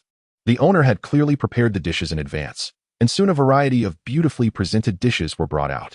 In no time, there were over a dozen dishes on the table, each looking like a work of art. Liang Qingjin tasted them and found the flavors quite good. Clearly, the chef who made these dishes was top-notch. It made sense, considering this private restaurant was located in a villa. It couldn't be simple. Everyone ate and chatted, drinking and enjoying themselves. At first, no one mentioned business. They talked about trivial matters in life, which helped build rapport. However, Liang Qingjin noticed that among the four of them, only Cheng Yuda occasionally complained. This made it a bit awkward for him to speak up. Cheng Yuda, however, seemed oblivious to this issue. After a while, Cheng Yuda patted Yuan Chang on the shoulder. Although Anjia Tianxia, Tiantian Real Estate, Fangdianxia, and several other companies want to rent Ding Building and are offering prices 20 higher than yours, I've decided to rent it to you at your price. Considering our long-standing friendship in the face of the Ouyangs and Mr. Liang, Yuan Chang smiled and thanked Cheng Yuda. At the same time, he admired Liang Qingjin greatly, secretly sighing at his impressive ability. As a longtime friend of Cheng Yuda, he had not been able to secure the deal, but with Liang Qingjin's involvement, Cheng Yuda had readily agreed and even made concessions. Later, everyone continued drinking and chatting. Liang Qingjin noticed that Cheng Yuda began to casually mention some difficulties he was encountering in business. He also explained to Yuan Chang that his previous refusal to rent Ding Building was due to a desire for more funds to circulate. Cheng Yuda, being a seasoned businessperson, spoke quite tactfully, but Liang Qingjin could still detect the underlying meaning. It wasn't that these past few months had transformed him from a nobody into a savvy businessman. Rather, Cheng Yuda's initial gesture of putting his arm around Yuan Chang's shoulders and sitting close to him made Liang Qingjin feel somewhat uncomfortable. If their relationship was truly that good, why had Yuan Chang needed to ask him multiple times without receiving a positive response? As the dinner concluded, Cheng Yuda offered to drive Yuan Chang back. However, Liang Qingjin declined on Yuan Chang's behalf, stating that he wanted to chat a bit more with him. Cheng Yuda considered offering to drive Liang Qingjin as well, but hesitated, feeling it might be a bit forward. So he smiled and said his goodbyes, letting the driver take him away. The Ouyang couple warmly saw him off. Once Cheng Yuda left, Liang Qingjin approached the Ouyang couple and asked them, "What do you think of Cheng Yuda? I'm not asking you to speak ill of him. I'm preparing to collaborate with him and want to understand him better, so I hope you can be honest." Ouyang Feng replied, "Cheng Yuda is quite a decent person, principled and personable. His only flaw is that he is somewhat henpecked and likes to listen to his wife. But I can't blame him. His wife is 15 years younger and beautiful, so he naturally wants to pamper her." Long Wanner added, "As a woman, I hope men can pamper women and treat them like treasures. However, men also shouldn't lack their own principles. Cheng Yuda sometimes listens to his wife too much. Our decision not to continue with him on the 5-star hotel project was due not only to market reasons, but mainly because his wife has a narrow mindset and is overly calculating. We simply couldn't get along." Upon hearing this, Liang Qingjin felt that it wasn't entirely Cheng Yuda's fault. He might also share some of those thoughts. Liang Qingjin didn't believe that a person would do things completely against their will simply out of love or to pamper someone. He himself was very fond of Li Meimeng, but if she asked him to do something he was unwilling to do, he would refuse. This was a fundamental principle of dealing with people. After thinking this through, Liang Qingjin turned to Yu Wenchang. "You are Cheng Yuda's longtime friend and know him best. Now that he has agreed to rent Ding Building to us, what are your thoughts?" Yu Wenchang hesitated for a moment before saying, "Mr. Liang, I don't dare to guess your thoughts or intentions.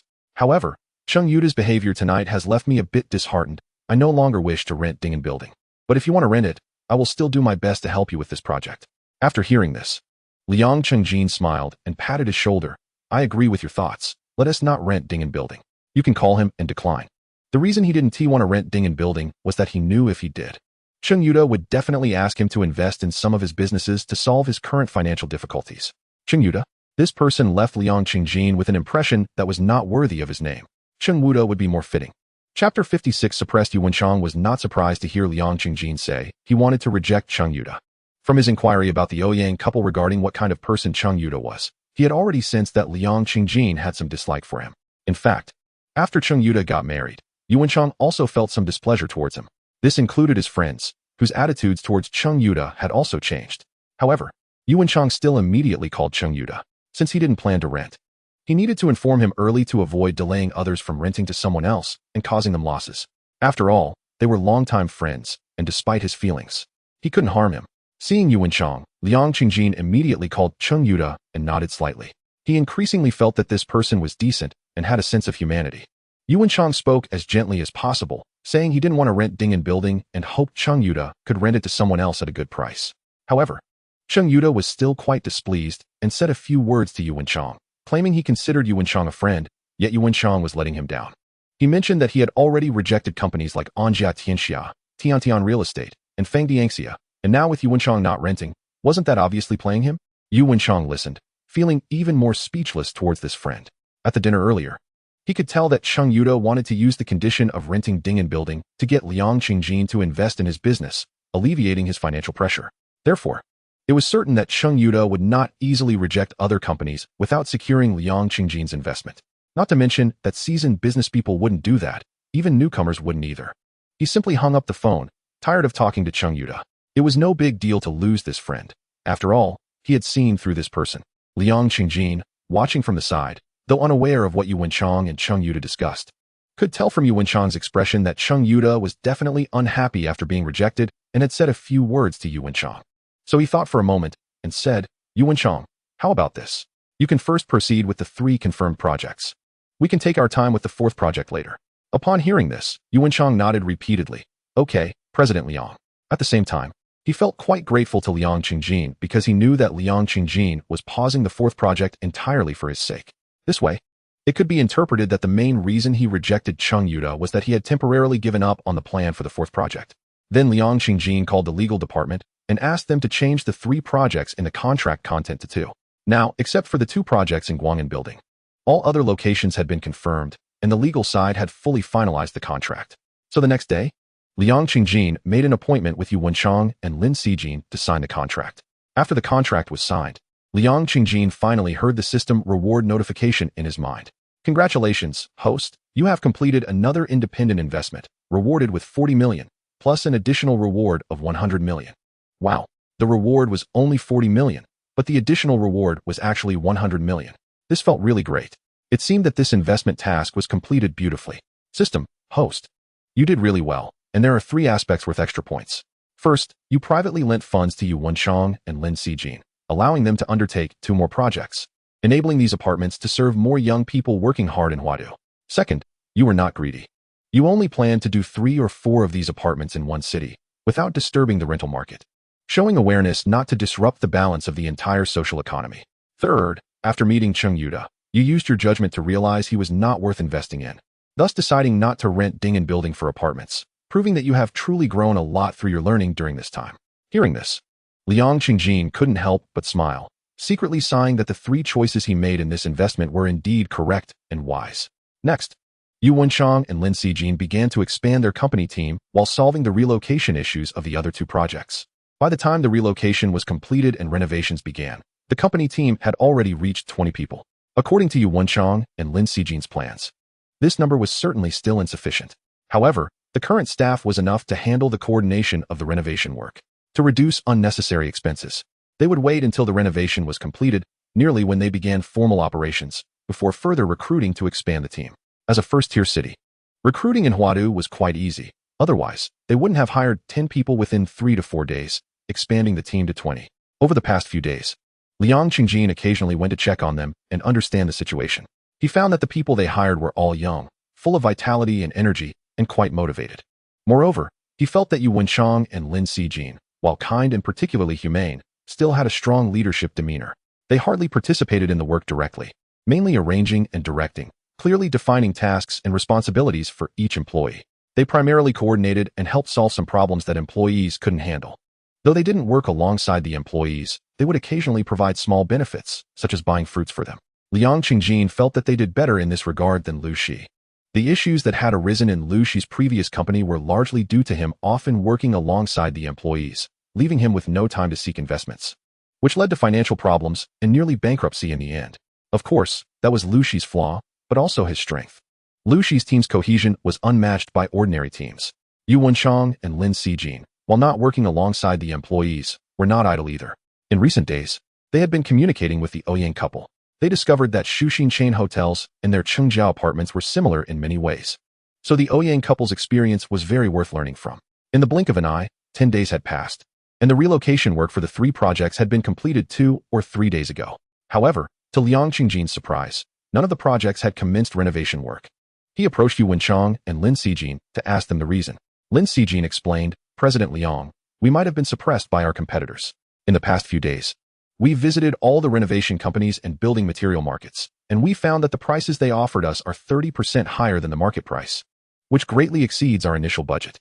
Yu Wenchang added, "Although all major agencies are promoting long-term rentals and the rental market is booming, causing renovation and building material prices to rise, a 30% increase at once is still particularly unreasonable. Having worked in real estate for so many years, I have a good sense of the normal fluctuations in renovation market prices, so we should be under suppression." Chapter 57. A marketing genius. Liang Qingjin frowned after hearing Lin Xijin and Yu Wenchang's explanation. "I didn't expect them not to offer discounts on such a large order. But to do this," Lin Xijin replied, "although our order is substantial, it still pales in comparison to the agencies. Moreover, agencies can engage in long-term collaborations. They wouldn't dare offend them." Liang Qingjin nodded. This was indeed the case. At this point, Yang Lin stepped forward and said, "President Liang, I can handle the workers for the renovation." Liang Qingjin turned to look at Yang Lin. Yu Wenchang asked, "Master Yang, what kind of renovation company are you in contact with? We plan to complete the renovation work in 2 months, so the timeline is tight, and we need a larger company." Yang Lin smiled and nodded. "No problem if we need more people.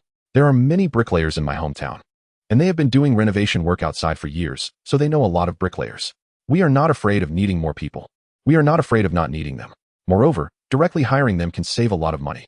A friend of mine in the renovation business once told me that for a renovation cost of 100,000, a conscientious renovation company takes 15,000, while a less conscientious one takes at least 20,000, and then the foreman takes another 5,000 to 10,000. So, spending 100,000 only gets you at most 80,000 worth of renovations, which is particularly unwise. By hiring workers directly, we can save that money. Furthermore, if we contract with a renovation company, they will eventually subcontract to small foremen anyway, which is essentially giving money to the renovation company for nothing. The most outrageous part is that the renovation company will also suggest that you buy materials from designated building material stores, profiting from the price difference. My friend told me that a floor that could be negotiated for 100 yuan each could be charged over 300 yuan each by the renovation company if they see you as a wealthy client who doesn't know better. I know you are worried about post-renovation guarantees. In fact, if problems arise, renovation companies have plenty of reasons to wrangle with you. Yu Wenchang nodded at Yang Lin's words. What Master Yang said is indeed true.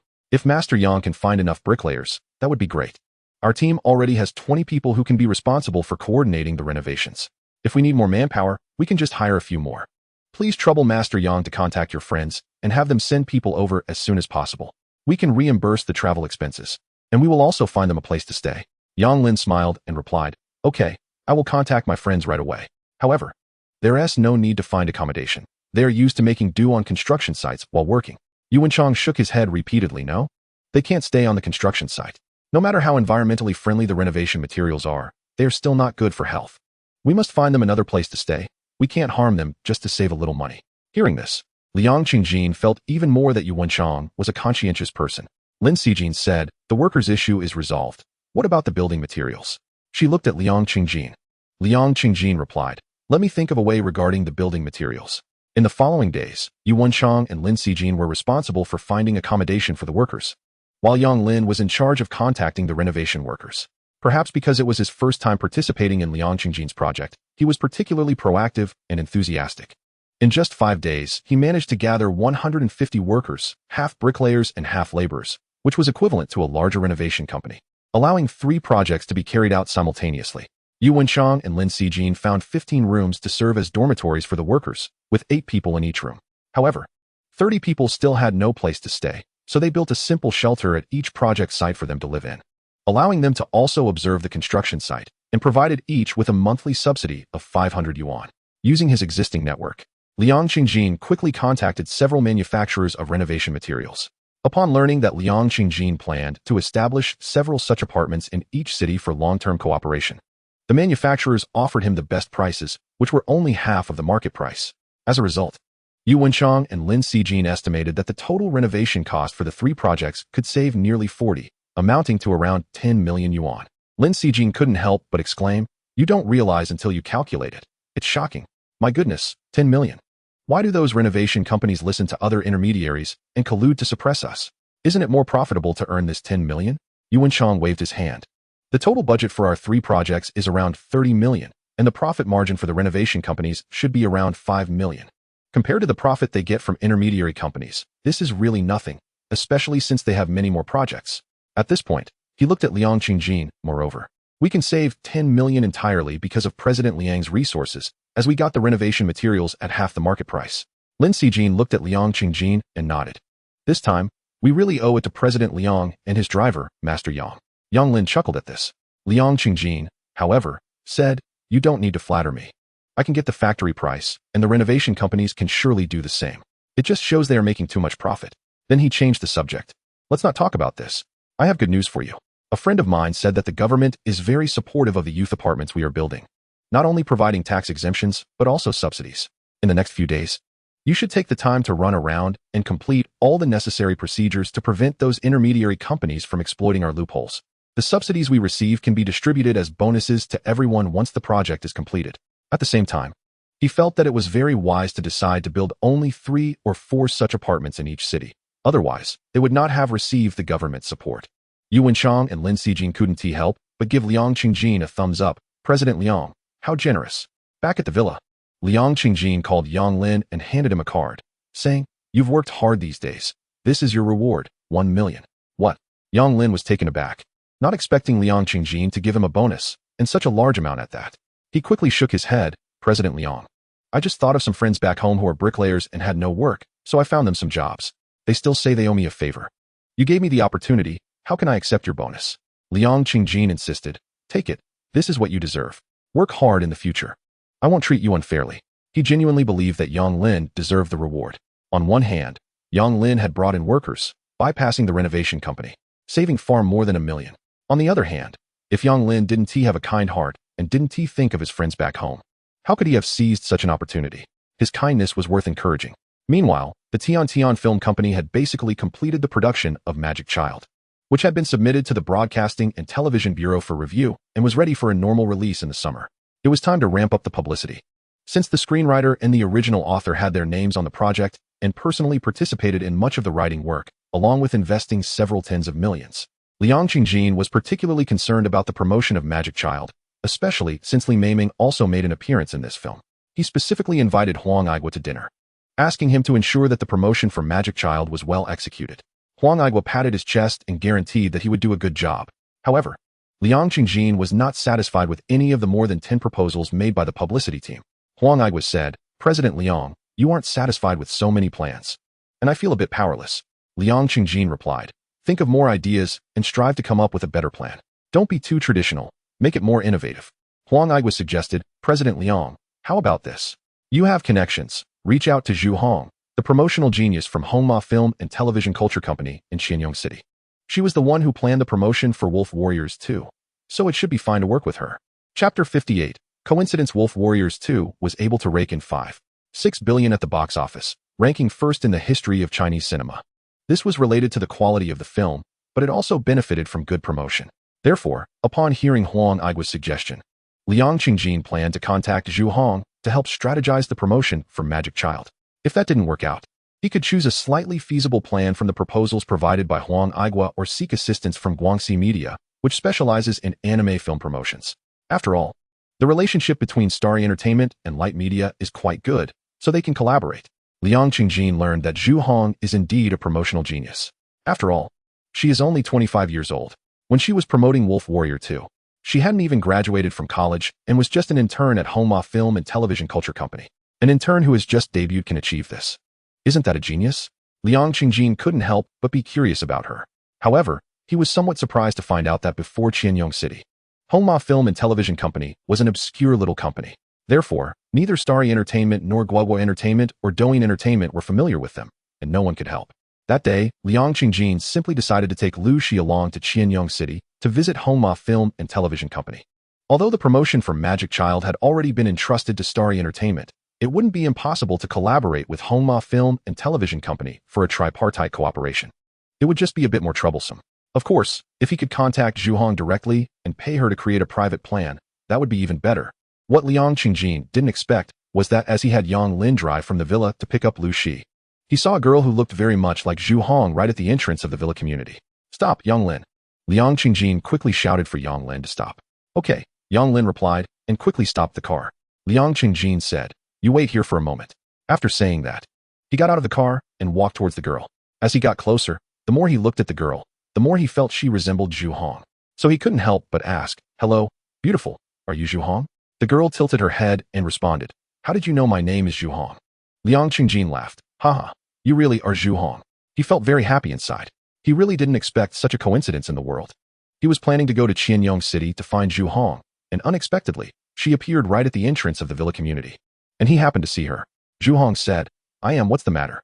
Liu Xi asked, "Do you have time now? I have a movie I want you to help with a promotional plan. I don't know if you have time. If possible, let's go to a nearby tea house and talk." Zhu Hong waved her hand. "Sorry, I don't have time right now. I need to find someone, a very important person." Liu Xi asked, "Who are you looking for? Do they live in this villa community? If you tell me, I can help you find them." Zhu Hong shook her head with a smile. "I don't know if she is here. She is not a resident, but a nanny." At this point, she looked at the security guard. "This big brother also said that if I want to find a resident, maybe I can find them, but to find a nanny is too difficult. So I'm just standing here waiting, hoping to see her." Liu Xi asked, "Do you have her phone number? You could call and ask her." Zhu Hong shook her head. "I don't have her number." Liu Xi said, "Then tell me her name, and I can ask in the residence group." Zhu Hong waved her hand. "I don't know her name. I only know she is Erin Yang." No phone number, no name, just knowing she is Erin Yang. How can that be found? There are many people called Erin Yang. Also, if Zhu Hong doesn't even know the nanny's name, why is she looking for her? Liu Xi curiously asked, "What is your relationship with this nanny? Why do you want to find her?" Zhu Hong replied, "She should be considered my mother. She sponsored me through college. Now that I've graduated and found a good job and made money, I've used many connections to finally learn that she is working as a nanny in Huadu Villa community. I've already run to 2 places, hoping she is here. Sponsored her through college?" Upon hearing this, Liu Xi instinctively thought of Yu Shufan. After all, Yu Shufan had been using her money to sponsor impoverished college students. Previously, she even advanced money to treat a student with leukemia. Right. Jia is the second child, so she could definitely be Yang. Yes. Sometimes her donation name is written as Yang. After thinking for a moment, he said, Zhu Hong. I don't know if the person you're looking for is her, but I think you should meet her. Upon hearing this, Zhu Hong looked at Liang Qingjin with some doubt. It was obvious that she was somewhat suspicious that Liang Qingjin was purposely saying this to get her to create a promotional plan. However, after thinking it over, she didn't give up on this opportunity. What if it really is her? After all, she had been looking for this benefactor for a long time. She had always wanted to find her to express her gratitude. So in the end, she nodded. Okay, I can meet her, Liang Qingjin said. Then I'll call her and arrange for her to meet you at a nearby tea house. Zhu Hong hesitated for a moment and then replied, okay, let us go. Then Liang Qingjin took Zhu Hong to the nearby tea house. Before leaving, he saw Yang Lin still waiting there. So he called him and asked him to drive the car back to the villa. Yang Lin didn't ask why, just replied and drove the car back to the villa. Liang Qingjin then called Yu Shufan, Sister Yu. Put down what you're doing and come to the Lanqi tea house outside the villa community. Okay, Chairman Liang. Yu Shufan didn't ask anything and quickly tidied up and ran out. Before Yu Shufan arrived, Liang Qingjin ordered a cup of tea for Zhu Hong and himself. He wanted to say that the person Zhu Hong was looking for was their nanny, but in the end, he didn't say it. He didn't want to cause unnecessary misunderstandings. Soon, Yu Shufan arrived. She walked into the tea house, looked around, found Liang Qingjin, and walked straight over. Hello, Chairman Liang. What do you need me for? Liang Qingjin replied. This beautiful lady is looking for you. Yu Shufan turned her head to look at Zhu Hong. She saw Zhu Hong completely frozen, looking particularly excited, even trembling slightly. Finally, she came to her senses and stood up, grabbing Yu Shufan. It's you, Yang. It's really you, I finally found you. What? Upon hearing this, Yu Shufan stood there stiffly as if she had been electrocuted. Yang. This is a name she occasionally wrote when donating. Since this girl called her Yang, it indicated that she was very likely one of the impoverished college students she had sponsored. And for so many years, she had never thought about receiving anything in return. Now someone had found out her identity. Chapter 59. Good deeds are rewarded. Yu Shufan came back to her senses and shook her head with a smile. You've got the wrong person. After saying that, she tried to push Zhu Hong's hand away. However, her eyes couldn't lie. They were already shimmering with tears, almost unable to hold them back. Clearly, seeing a once impoverished college student she had sponsored grow up and become capable, and having a heart full of gratitude made her extremely happy. This proved that her years of dedication were worthwhile. In Douyin videos, there are those who complain about receiving too little support, blaming their sponsors for not buying them expensive phones. If a sponsor encounters difficulties and cannot continue to support them, they may even turn around and accuse them of fraud. Such situations should be extremely rare. Yet, Zhu Hong clung to her tightly. It's impossible. I can't be mistaken. We've spoken on the phone twice. Your voice I'll remember for a lifetime. Yu Shufan struggled to say, there are many people with similar voices. It can't be me. Zhu Hong insisted. Yang. You are Yang. I won't mistake it. Because I've already investigated, every penny of the money that sponsored my college education came from Huadu. I've also used connections to find out that Yang works as a nanny in the villa community and is over 50 years old. The only one that fits is you. At this point, she looked at Liang Qingjin. Most importantly, he just called you. And I heard him call you Sister Yu. Just admit it, second aunt. Liang Qingjin, seeing this, moved his lips and couldn't help wanting Yu Shufan to admit it, but ultimately did not say anything. Yu Shufan noticed Liang Qingjin hesitating, so she said, Mr. Liang, you have known about my situation for a long time, which is why you give me a bonus of 10,000 yuan every month. So, it was you who asked her to find me? Liang Qingjin smiled and waved his hand. Sister Yu, you are mistaken. It wasn't me who asked her to find you. She came here on her own. However, I did know about your support for impoverished college students long ago. Since you advanced money to me for Zhou Jiaming's leukemia surgery, I have known. Zhu Hong echoed. Yes. I found a way to contact you myself. He just said that he knows who I am looking for, and I was a bit suspicious of his intentions. After saying that, she couldn't help but glance at Liang Qingjin a few more times, feeling that this man was quite decent. Knowing that Yu Shufan was supporting impoverished college students and giving her a monthly bonus of 10,000 yuan to help more people, she decided to agree to Liang Qingjin's request to help plan the movie's promotion. Yu Shufan hesitated for a moment and finally nodded. Okay, I admit it. I am second aunt. Zhu Hong was overjoyed upon hearing this and couldn't help but hug Yu Shufan. I knew it was you. That's great. I finally found you. Second aunt, from now on, consider me your daughter. Let me take care of you in your old age. Yu Shufan, however, gently pushed Zhu Hong away. Seeing the college students I support succeed and have a grateful heart, I am already very satisfied. But I don't need you to take care of me. I have bought retirement insurance and can rely on my pension to live. Also, I don't want you to disturb my life." After saying this, tears welled up in her eyes, flowing uncontrollably. Zhu Hong looked at Yu Shufan. She was truly grateful to Yu Shufan and really wanted to repay her well. However, just as she was about to say something, Liang Qingjin called her aside. Liang Qingjin said, "Zhu Hong, how about this? When Sister Yu Er gets old and retires, you can come to take care of her." Zhu Hong thought for a moment and felt this was quite good, so she nodded in agreement. Then she went back to Yu Shufan and said, "Second aunt. I promise you." Yu Shufan smiled and nodded. "Yes, work hard, earn money, and do some good deeds with the surplus. That is the greatest reward for me." Upon hearing this, Zhu Hong couldn't help but step forward and hug Yu Shufan again. Liang Qingjin, watching from the side, felt a bit moved. He then invited Zhu Hong to his home for a meal. Zhu Hong wanted to spend more time with Yu Shufan, so she gladly agreed. Then Liang Qingjin called Liu Xi. "I found Zhu Hong. No need to go to Qianyong City. You can come to my house for lunch. And we can discuss the promotion of Magic Child together." Liu Xi asked, "What's going on? How did you find Zhu Hong?" Liang Qingjin immediately told Liu Xi about what had just happened. Upon hearing this, Liu Xi couldn't help but laugh. Haha, this might be what they call good deeds bringing good returns. If you hadn't listened to Lin Xijin's advice and accepted Yu Shufan, a nanny of a much older age, Zhu Hong wouldn't have come to you. If you hadn't insisted on giving Yu Shufan 10,000 yuan every month, I guess Zhu Hong wouldn't have agreed to help us plan this promotion. Liang Qingjin smiled and replied, "Yes, kind people are always lucky, because they have helped many people.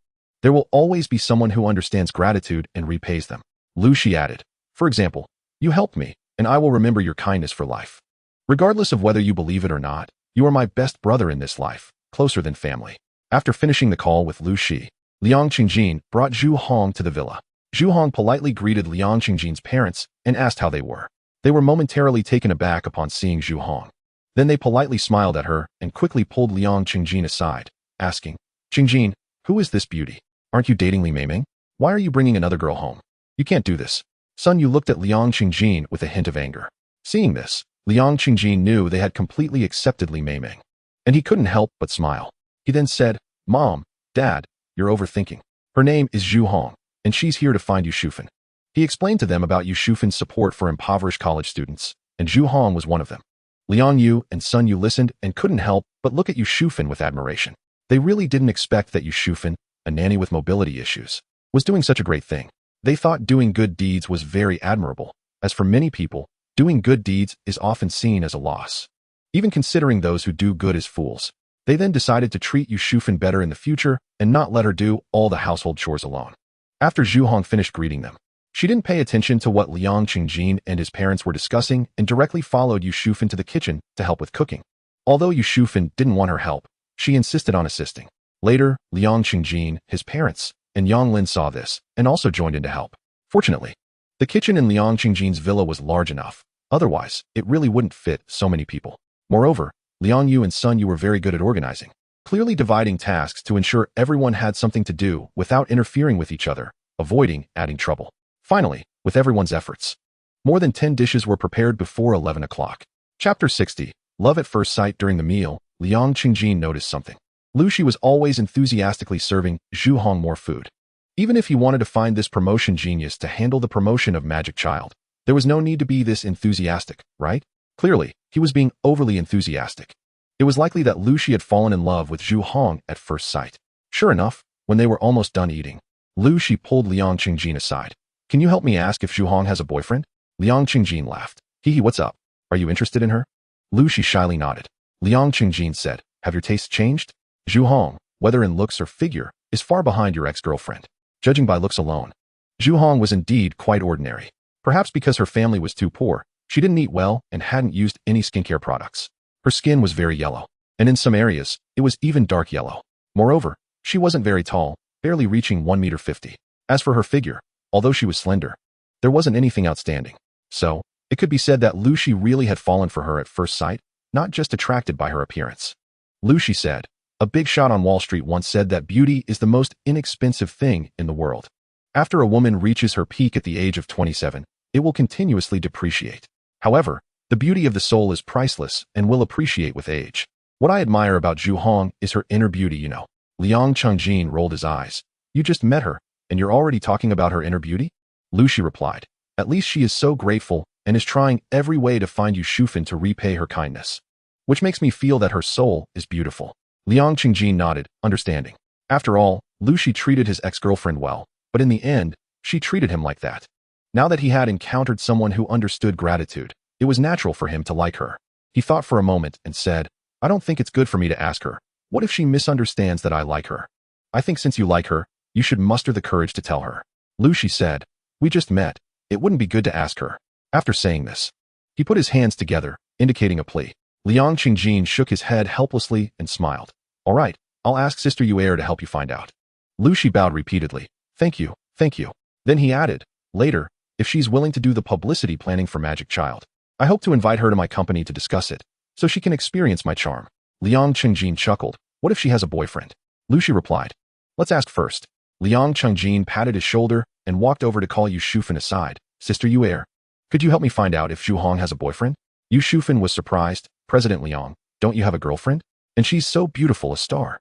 Liang Qingjin was speechless. Sister Yu'er, you've misunderstood. It's my friend who likes her. After saying that, he pointed at Liu Xi. Yu Shufan looked over and saw Liu Xi grinning and nodding at her. She thought Liu Xi wasn't unattractive, and as the company president, he was young and accomplished. So he and Zhu Hong seemed compatible. Therefore, she agreed. After everyone had finished eating, Yu Shufan took the dishes to the kitchen. And when Zhu Hong went to help wash the dishes, Yu Shufan asked, Zhu Hong, do you have a boyfriend? Zhu Hong shook her head. No boyfriend. Yu Shufan continued. You're so outstanding. There must be many people pursuing you, right? Zhu Hong smiled. Indeed, there are a few people pursuing me, and they're quite persistent. Yu Shufan asked, do you have someone you like? Zhu Hong shook her head. Not at the moment. I still want to see what their character is like. Yu Shufan replied, yes. You should take a good look at their character. But if you don't like someone, you should make it clear and definitely don't accept their gifts, understand? Zhu Hong said, I know, not to casually accept things from others. Accepting kindness is a basic principle for a woman or even for a person. Then she changed the subject. Sister Air, why are you suddenly telling me this? You're not trying to set me up with a boyfriend, are you? Yu Shufan smiled. You finally caught on. But it's not a setup, it's just Liu Xi, he thinks you're great.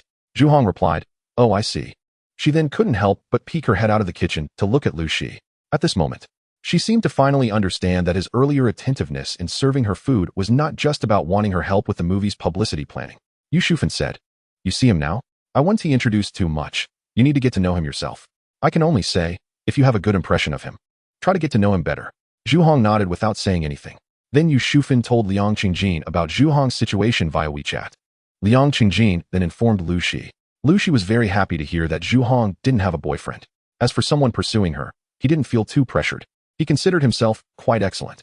Then Liang Qingjin saw Zhu Hong helping Yu Shufan wash the dishes and approached her to ask if she would agree to help plan the publicity for Magic Child. Zhu Hong hesitated for a moment, but finally said she could first learn about the movie. Liang Qingjin suggested that Zhu Hong go to Tiantian Huanshe Film Company to watch the film. Zhu Hong agreed. Seeing this, Liu Xi couldn't help but show a grateful expression. Before leaving the villa, Zhu Hong took out a card and handed it to Yu Shufan. Yu Shufan refused, saying, I have a place to stay, food to eat, and a salary here. I don't need this money. Liang Qingjin then said, Zhu Hong, you've just graduated not long ago. Although you made some money from the publicity of Wolf Warrior 2, there will be many places where you need to spend money in the future. So, you should take this money back. We will take good care of Sister Yu'er, don't worry. His parents also stepped in to say they would treat Yu Shufan like family. Only then did Zhu Hong take the card back. As they were leaving, Liang Qingjin said, Zhu Hong, President Liu is the executive producer of the animated film Magic Child and knows the film best. Why don't you just ride with him to Tiantian Huanshe Film Company and let him tell you about it? Zhu Hong understood that Liang Qingjin was intentionally creating an opportunity for Liu Xi to get close to her. However, she didn't mind and, after a moment of hesitation, agreed. Liu Xi excitedly gave Liang Qingjin a thumbs up. On the way, he kept telling Zhu Hong how strong his company team was and how impressive the quality of the animated film Magic Child he produced was. Zhu Hong listened but felt somewhat annoyed, thinking Liu Xi was a bit arrogant and exaggerated, seemingly trying to show off in front of her. However, when they arrived at Tiantian Huanshe Film Company, she saw that everyone in the company was working hard, with no one slacking off. She watched the sample of Magic Child and found the quality to be very good. The details of the characters' expressions were handled very well, and the large battle scenes were perfect from detail to overall presentation, looking very impressive. It was indeed top-notch.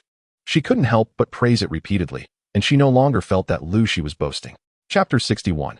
Empathy after watching the sample of Magic Child. Zhu Hong's eyes turned red, and she felt like crying. Liang Qingjin and Liu Xi initially wanted to ask her how she felt about Magic Child and if she had any thoughts on the publicity, but they felt embarrassed to speak up. After a moment, Zhu Hong ultimately couldn't hold back her tears. Liu Xi quickly handed her a tissue to wipe her tears. At the same time, he was overjoyed. The fact that this animated film could move Zhu Hong to tears indicated that the storyline was good.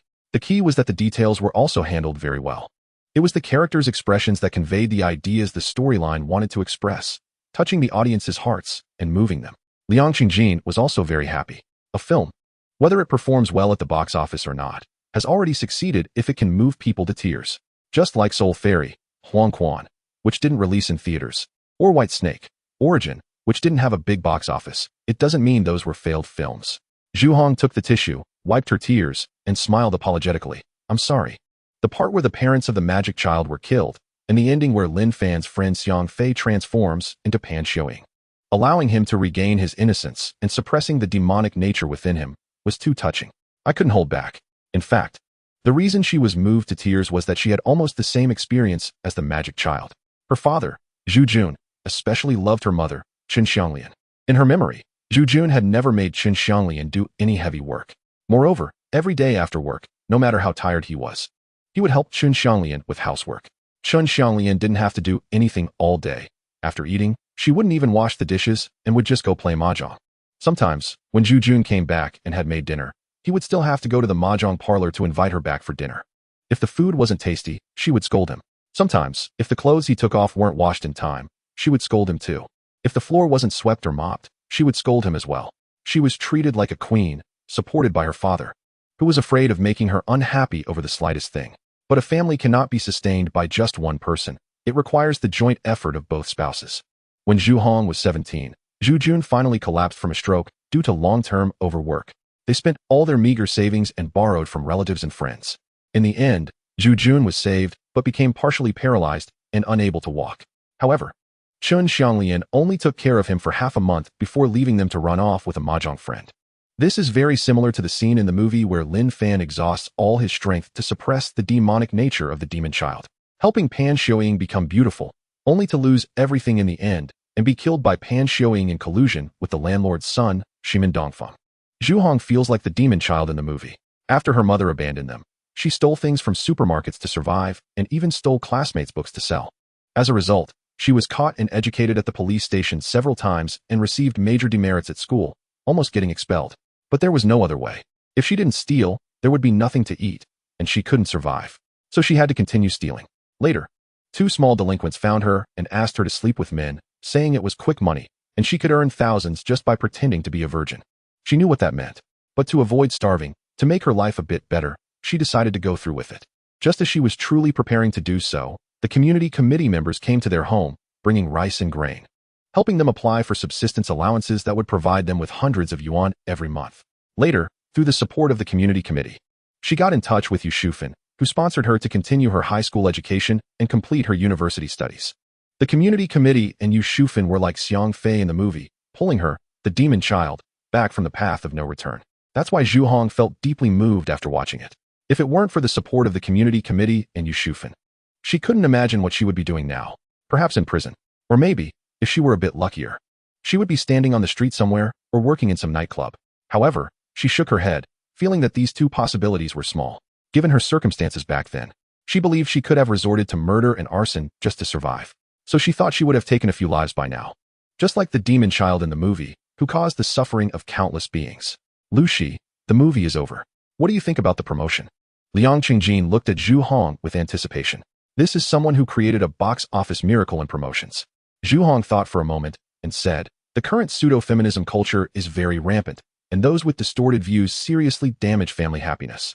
It makes women only know how to take without giving, and increasingly unable to feel satisfied or appreciate the goodness of others. Just like Pan Xiaoying in the movie. Lin Fan gave so much for her and treated her so well, but she couldn't see it, thinking that because she was magically beautified. She truly believed she was a fairy and looked down on Lin Fan, wanting to be with the landlord's son. So I think we can plan the promotion of Demon Child from the perspective of opposing pseudo-feminism culture. Liang Qingjin said, Zhu Hong, I support opposing pseudo-feminism culture. But personally, I think promoting like this won't have much effect. If the movie flops, the anti-pseudo-feminist idea it wants to express won't spread better either. Because opposing pseudo-feminism will affect too many people's interests. Everyone knows that girls are more emotional than boys and prone to impulsive consumption. Only by amplifying girls' grievances, magnifying their rights, and promoting the idea that men spending money on women is the most basic expression of love can we maximize consumption stimulation. Therefore, promoting against pseudo-feminism might cause even the best movies to flop, and whether it can even be screened in cinemas is a question. Unless pseudo-feminism has risen to the level of seriously affecting the birth rate and social sustainability, opposing it will only gain mainstream support then. I wonder if you have better ideas. Liu Xi felt that there are really too few girls like Zhu Hong with proper views. How many girls nowadays do not wholeheartedly support pseudo-feminism? He remembered watching a Douyin video where a girl said she got married without asking for a penny in bride price from her husband. Nor did she ask for a house or car. As a result, the comment section was filled with tens of thousands of comments ridiculing her as a fool, saying she would definitely regret it later. Zhu Hong thought for a moment and felt a bit impulsive because of her mother and the pan showing in the movie. She looked at Liang Qingjin apologetically. "I'm sorry, I lost my composure just now. Using the opposition to pseudo-feminism culture as a promotional gimmick definitely won't work. I thought carefully again. Your movie is called Demon Child, and the main content revolves around the growth of children and the impact of parents' emotional changes on children. So I have a bold idea." Chapter 62. Unconventional Paths. Liang Qingjin and Liu Xi looked at Zhu Hong with anticipation. Liang Qingjin said particularly boldly, "What bold idea? Just say it, don't be afraid. As long as it's feasible, I'm willing to try." Zhu Hong, why did Ne Zha achieve explosive box office success? Besides the fact that the content and quality are indeed good, with positive word of mouth spreading and people recommending it to each other. Another reason is that children brought their parents to the cinema for second and third viewings. Industry insiders estimate that this portion of the box office exceeded 1.5 billion yuan. Demon Child corresponds to Ne Zha and borrows from its popularity. I watched the content, and there are no bloody scenes. In the end, the Demon Child completely transforms and slaughters villagers, all presented in cool grand scenes. The only detail of the little girl collapsing in front of her parents' corpses does not glorify bloody violence, but rather emphasizes the pain of the child losing her parents, deepening the theme of the Demon Child's suffering from losing parents. So I believe this animated film is very suitable for middle and primary school students to watch and can resonate with some of them.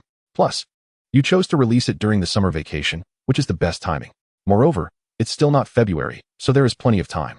Therefore, my bold idea is to plan a national essay contest for middle and primary school students themed Mom and Dad, Please Don't Divorce. There are about 200 million middle and primary school students in the country, with around 100 million elementary school students, over 50 million middle school students, and over 40 million high school students. Assuming that 1/10 of them participate in this essay activity, and only half of those who participate go to watch this animated film, and half of that half bring at least one parent, then the audience would be at least 15 million. If we estimate the average ticket price at 35 yuan, the box office would be 525 million. This way, the film company could earn about 1.9 billion, plus a 10 million subsidy for exceeding 500 million in box office, and also the online copyright. So excluding advertising sponsorship, the film company's profit would be at least 210 million. After listening to Zhu Hong, Liang Qingjin thought there was some reasoning in her words. At least she had her own logic, and this logic had a certain persuasiveness. The way she spoke was so eloquent that he felt a bit tempted. What left Liang Qingjin speechless was that Liu Xi was staring at Zhu Hong with a foolish look, as if he had no opinion at all. He then asked, "If your idea can be realized, that would be great. We could make a small profit. Why do you still say it's a bold idea?" Zhu Hong, in my impression, it seems no one has ever done promotional activities like this, and whether it can be executed is a question. Whether it can achieve the effects I hypothesized is also a question. At this point, she changed the subject. Moreover, the biggest problem is that such an essay contest cannot just be held once, so the costs might be high. Liang Qingjin, you don't have to worry about the cost. If the essay contest is successful, we can also attract a lot of sponsorship, which can greatly reduce our costs. Plus, if Demon Child can break 500 million at the box office, that would be considered relatively successful. And we would definitely produce Demon Child too. By then, the second essay contest would also serve as promotion for the movie. With this, he smiled. The main point is that the current divorce rate remains high. In some families, even if parents do not divorce, there is not much affection between the couple. The impact on children is very significant. Therefore, such an essay competition has a certain public welfare aspect, which is meaningful and positive. Zhu Hong smiled upon hearing this. So does President Liang agree to this plan? Obviously, she really hopes that Liang Qingjin will agree. Liang Qingjin nodded. You go write the proposal for me to take a look. I feel that the biggest challenge in executing this plan is how to integrate it well with the movie's content. It can highlight the movie's content and quality like conventional publicity, but this is your expertise, and I believe you can handle it. As for the budget, it's $50 million for one session, tentatively 2 sessions. $50 million for one session means $100 million for 2 sessions. Zhu Hong was taken aback. She didn't expect Liang Qingjin to be so generous, willing to allocate $100 million for an essay competition. Previously, when she was at Xianyang's Hongma Film and Television Culture Company, her boss was never this generous. Zhu Hong smiled and nodded. Okay, I'll write the proposal right away. Liang Qingjin noticed that Liu Xi was still silent and gently nudged him. Why don't you say something? Stop staring at the beautiful lady. Liu Xi, a bit shy, said, I'm not staring at her. I'm thinking. Liang Qingjin, then tell me what you've thought of. Liu Xi, I think Zhu Hong's idea, although bold, is still good, and there is a possibility of realization. However, I think the theme of mom and dad, please don't get divorced, is not very good. Nowadays, with the internet being so developed, many middle and primary school students receive a lot of knowledge and information, and they are generally more mature. A large portion of students are quite open-minded and supportive of their parents' divorce. There are also many left-behind children for whom it doesn't make much difference whether their parents get divorced or not. And for rebellious students, it's even harder to say. So I feel that for this theme, if we can get even 1% of participation, it would be good. The last part of this statement seemed a bit harsh. Zhu Hong frowned. The funding from President Liang is $50 million for one session, and after deducting the event costs, we can set the essay rewards very high for one session. Liu Xi, if the rewards are high, it can at most attract 1/50th, and that is still quite ideal. Just think about it. How many essay activities did we have when we were in school, but how many people actually participated? Zhu Hong shook her head. That is a different nature. I will find a way to get more people to participate in this essay competition. However, the theme can indeed be changed. I also feel it has too many limitations. How about changing it to mom and dad? Please don't leave me. Liu Xi waved his hand. The limitations are still very large. While Liang Qingjin listened to their debate, he was deep in thought. At this moment, he finally thought of a suitable theme. How about changing the essay theme to mom and dad? I hope you can love me like this. This way, it encompasses all the ideas of middle and primary school students who hope their parents do not divorce, want their parents to spend more time with them, and hope their parents can understand them without being too strict, thus reducing the limitations. At the same time, the Ministry of Education can further understand the inner world of middle and primary school students through this event, thereby promoting educational reform. This essay competition becomes even more meaningful and positive. Liu Xi and Zhu Hong thought about it carefully and felt that this theme indeed had no limitations and was very in line with the thoughts of many middle and primary school students. So they nodded in agreement.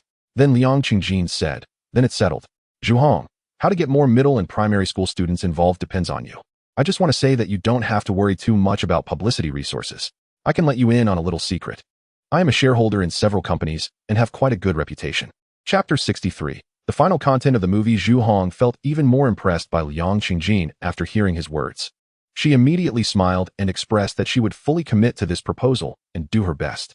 Liang Qingjin then arranged a hotel for her, allowing her to take her time, focusing on quality rather than speed.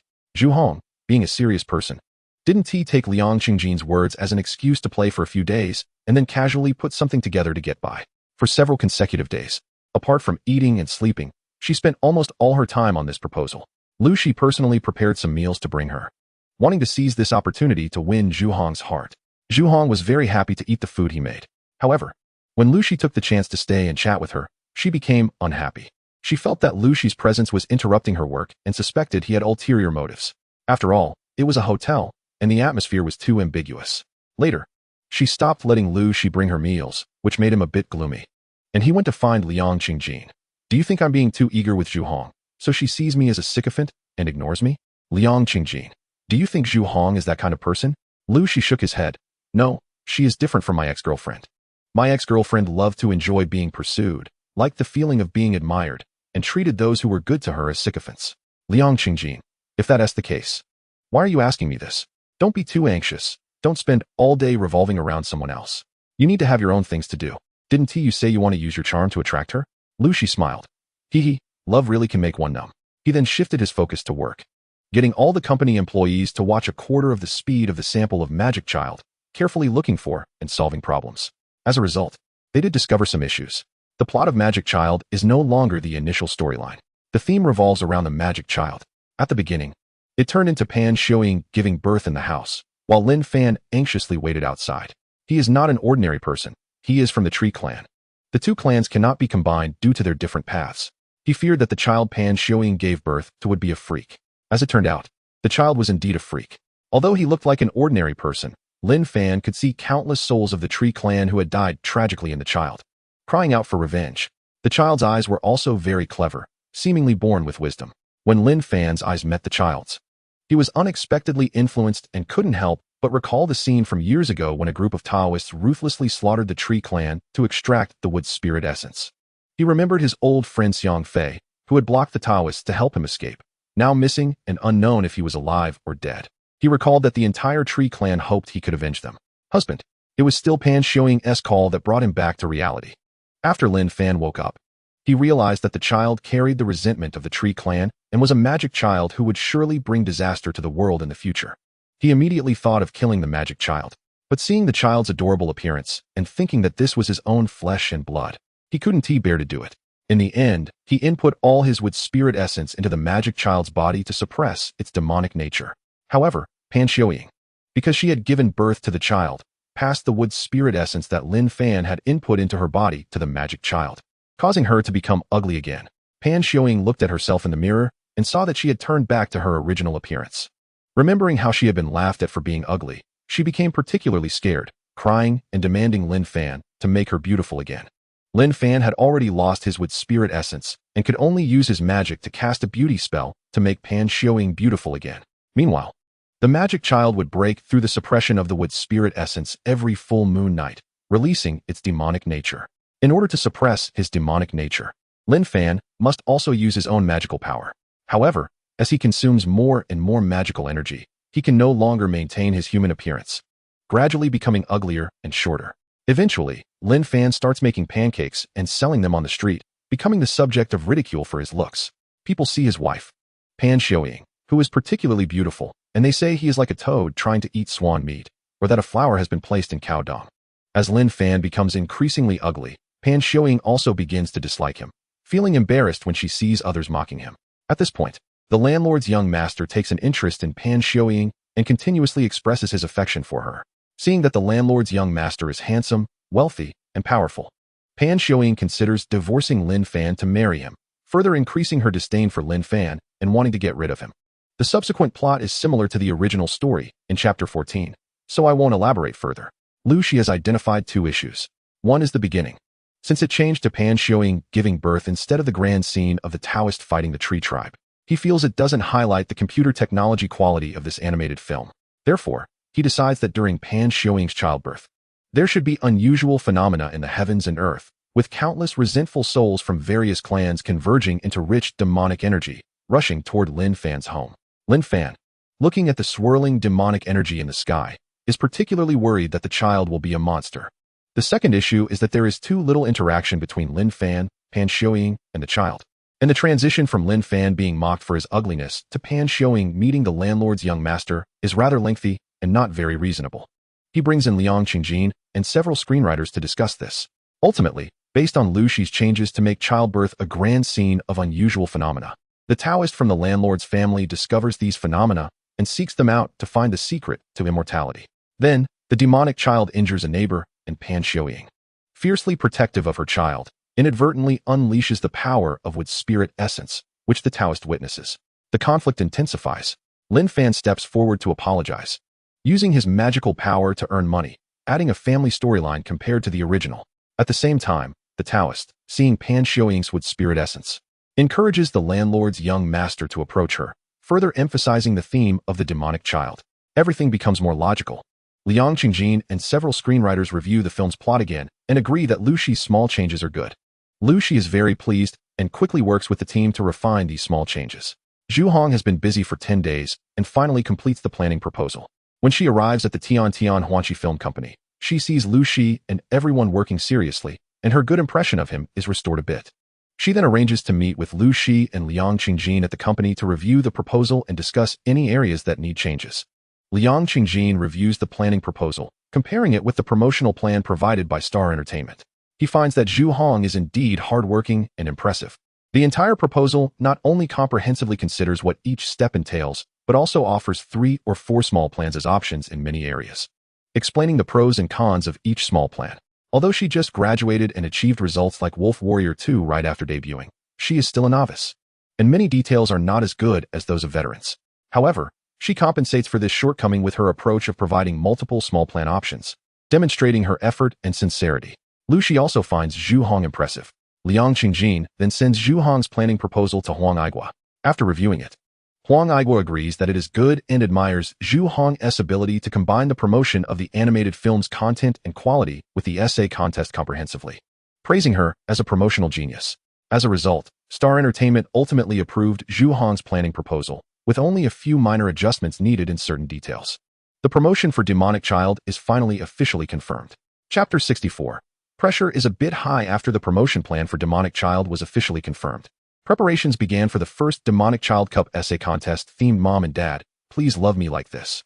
Liang Qingjin directly utilized the resources of Star Entertainment, Guoguo Entertainment, and Douyin Entertainment for promotion.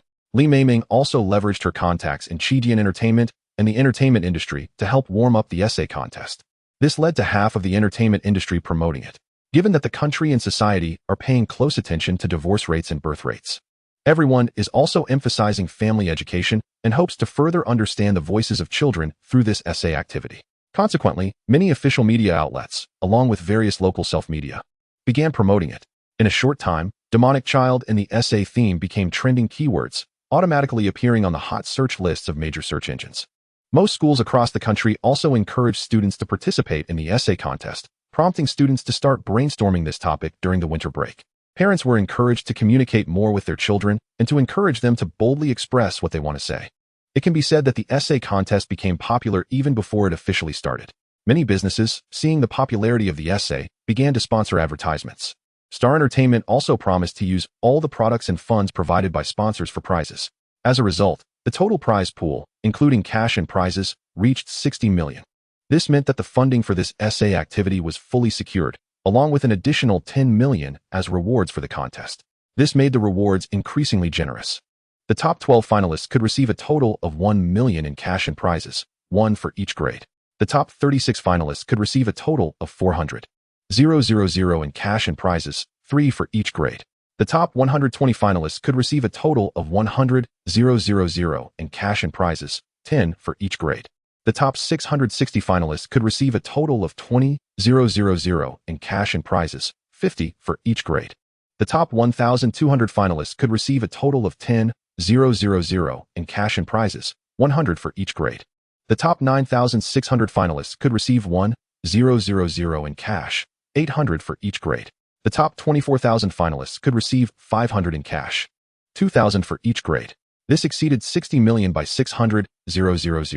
Liang Qingjin personally contributed an additional 600,000 in prize money. The generous rewards, especially for becoming the top of the grade, were substantial. Additionally, even if one could only make it into the top 2,000, they would still receive 500 in cash. Therefore, everyone encouraged their children to participate enthusiastically and sign up. Some even regretted not being middle or high school students. Otherwise, they would definitely participate and win a big prize. As a result, even before the essay contest officially began, within just 3 days of its announcement, it garnered over 5 million downloads. If not for the robust technology and powerful server support, it might have crashed directly. Liang Qingjin was very pleased to see such a high number of downloads within just 3 days, as it indicated that Zhu Hong's planning proposal was very successful. According to analysts' predictions, the number of downloads could approach 20 million by the time the contest officially started. By May, when the first round of preliminary selections concluded, the downloads could reach 35 million. This meant that the promotional video for Demonic Child could be precisely marketed to these viewing audiences. Based on Zhu Hong's earlier assumptions, this could lead to 35 million viewings, which would result in a box office baseline of 1 billion. Thinking of this, Liang Qingjin couldn't help but marvel at the terrifying power of capital and resource operations. As long as capital and resources are put to work, the profits originally obtained could now potentially double. Liu Xi plans to use the company's computer technology to remake classic web novels like Dou Patsang Qiong or Zai Tianji, which have been poorly adapted. He is anxious after seeing the Dou Qi horse in Dou Patsang Qiong and the powerful talents in Zai Tianji struggling to insert their swords for half a day. He really wants to recreate the feeling that everyone desires from these classic web novels, aiming for a high degree of fidelity to the original plots. He insists on using genuine, skilled actors instead of just popular stars who only know how to pose for pictures. This is his wish as a reader of Qi Chinese network novels.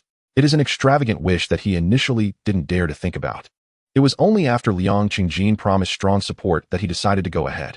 In fact, Liang Qingjin also has his own selfish motives. As a male-oriented novel author, he particularly hopes that adaptations of male-oriented novels can achieve great success, demonstrating that male-oriented works can also be adapted into films, just like female-oriented ones, and that web novels are just as valid as those from traditional authors. However, classic novels like Dou Putsang Qiong and Zetianji have been turned into bad films due to various reasons, including the lack of acting skills from popular young actors, which disappoints him. He also hopes to see on screen the feelings he experienced while reading the novels. However, due to the writing competition planned by Zhu Hong, he can already foresee a great success. Employees at Tian Huanxi Film Company feel immense pressure, fearing that the release of Mo Hai will disappoint everyone. Therefore, Liu Xi has no choice but to temporarily set aside the plan to remake classic web novels and instead focus the entire company on creating promotional videos for Mo Hai. At the same time, he carefully reviews Mo Hai again, making further adjustments to the film's details without altering the plot as much as possible, striving for perfection. Only if there are significant flaws in the plot will he consult a few screenwriters to discuss minor adjustments. While making the second promotional video, Liu Xi remains unsatisfied, feeling that something is missing.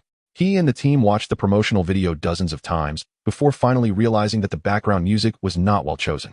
Originally, they had selected Poor Dad.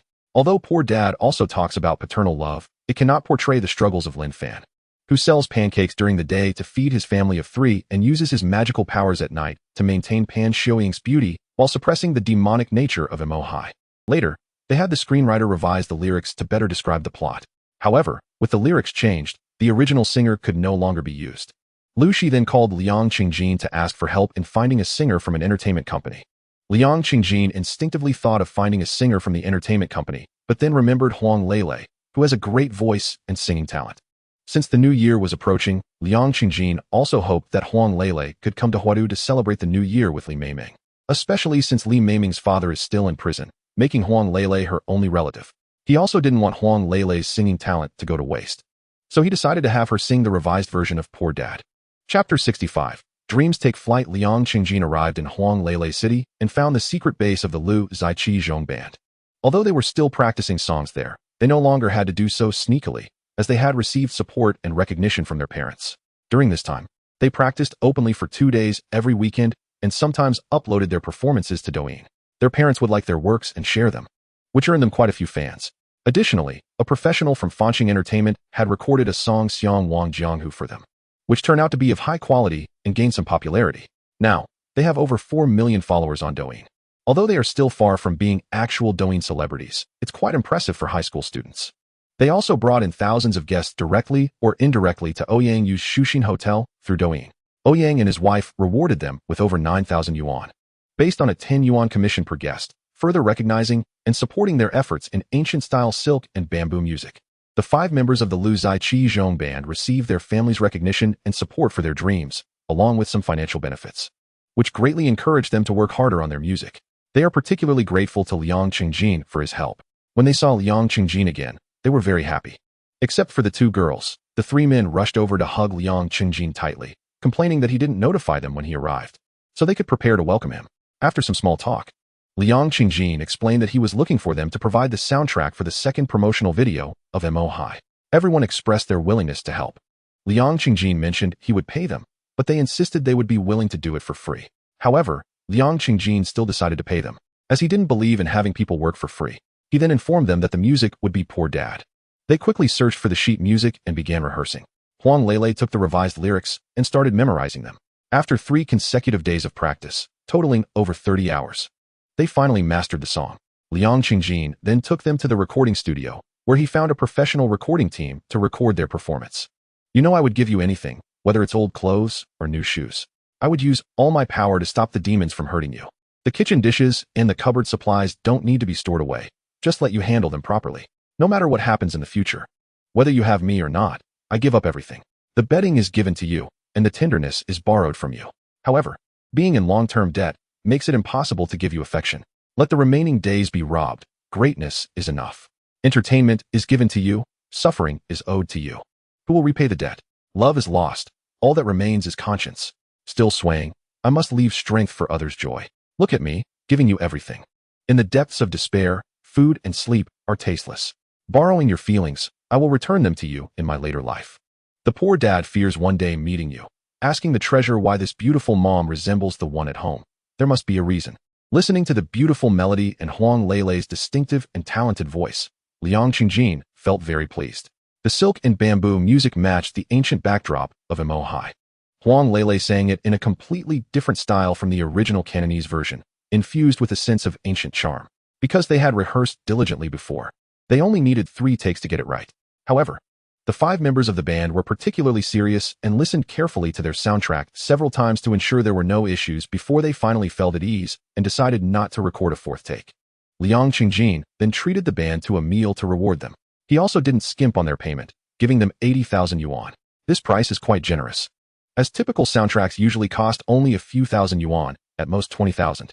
80,000 yuan is equivalent to treating them like stars. The band felt particularly embarrassed to accept it and repeatedly declined. Liang Qingjin insisted that they had worked hard for 3 or 4 days on the soundtrack, and this money was what they deserved. Finally, after almost getting angry, the band accepted the payment and divided the 80,000 yuan, with each member receiving 16,000. After the meal, Liang Qingjin asked Huang Leilei if she wanted to come with him to Huadu to celebrate the new year with her sister. Huang Leilei agreed without much hesitation. He has always hoped that Li Meimeng would continue to recognize him as her brother. The next day, Huang Leilei told his grandparents and left with Liang Qingjin to Huadu. With the new year approaching, the efficiency of the music editing team was very high to finish work early for the holiday. As soon as Liang Qingjin arrived in Huadu, he completed the music editing. After listening to it, he thought it was good and sent it to Liu Xi. Liu Xi praised it after listening, calling Liang Qingjin to say that the music was great and captured the feeling they wanted. He quickly instructed everyone to incorporate the music into the promotional video. And once that was done, they could go home for the new year. Because the music was good, it made the process of selecting film material much easier. Coupled with everyone's strong technical skills and work capabilities, they completed the promotional video in just 2 days, and almost every frame matched the music.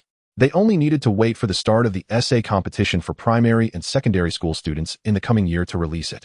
Thus, Tian Huanqi Film Company also took a holiday, allowing everyone to go home for the new year and enjoy their time at home. Returning to work after the Lantern Festival, Liang Qingjin and Liu Xi decided to give every employee a year-end bonus and a big red envelope. However, every employee declined the year-end bonus and the red envelope, only accepting their regular salaries. They all said they wanted to wait until Magic Child was released and made a profit before receiving their bonuses and red envelopes. Later, Liang Qingjin and Liu Xi simply invited them to a nice restaurant in Huadu for a big meal, which counted as their reunion dinner. Speaking of the reunion dinner, Liang Qingjin finally felt the troubles of being a shareholder.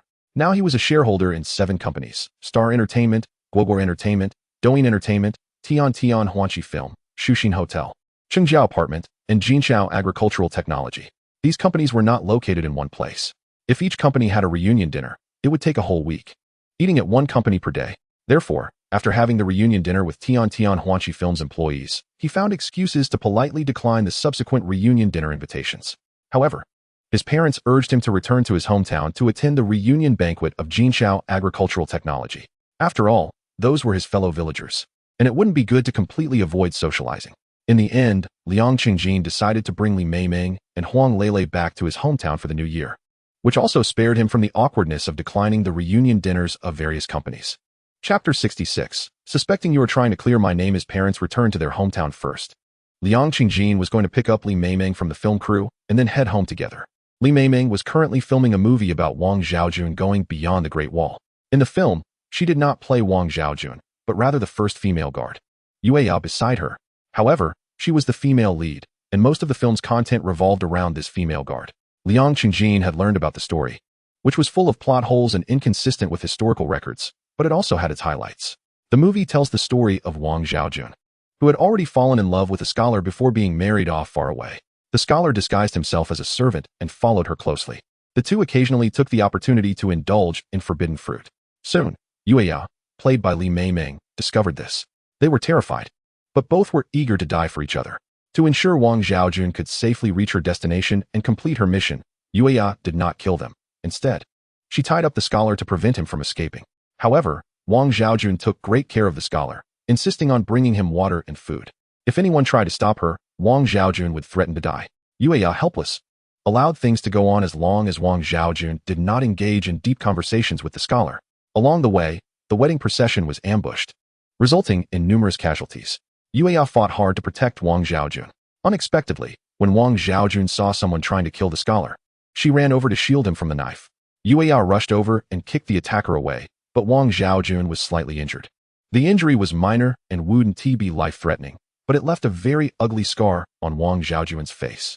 Yuya was worried that the Xiongnu chieftain Liu Xi would see Wang Xiaojun's appearance and become angry, leading to an attack on the Han dynasty. Seeing Wang Xiaojun and the scholar in love, she ultimately made a decision to marry Liu Xi in place of Wang Xiaojun, allowing Wang Xiaojun and the scholar to be together. Yuya then continued the journey with a wedding procession that had dwindled to less than 5 people. After reaching the outskirts of the Xiongnu territory, they faced 2 more ambushes. Yuya fought her way out using her exceptional martial arts skills. However, the wedding procession was left with only her. After finally reaching the Xiongnu people recognized she was not Wang Xiaojun and wanted to hold her accountable. Yuya accused the Xiongnu of failing to protect them, resulting in the deaths of her siblings and the disappearance of Wang Xiaojun, and they turned the blame back on her. She then engaged in a fierce battle with several Xiongnu warriors. With her powerful strength, Yuya defeated all the warriors. Even the first warrior of the Xiongnu was no match for her. Hearing that Wang Xiaojun was missing, Liu Xi was initially furious. However, upon seeing Yuya's incredible strength, resembling the iron-blooded children of the Xiongnu, and her beauty, which was not inferior to Wang Xiaojun's but even more spirited, he rushed out and accused the warriors, declaring Yuya to be Wang Xiaojun, the one he had longed for. Thus, Yuya married Liu Xi in place of Wang Xiaojun. The Xiongnu, impressed by Yuya's martial prowess, dared not invade the Han dynasty anymore. Throughout the movie, Li Meimeng's character, Yuya, is a heroic figure full of loyalty and righteousness, embodying the traits of a commercial blockbuster. Therefore, it has considerable appeal and is not a particularly bad film.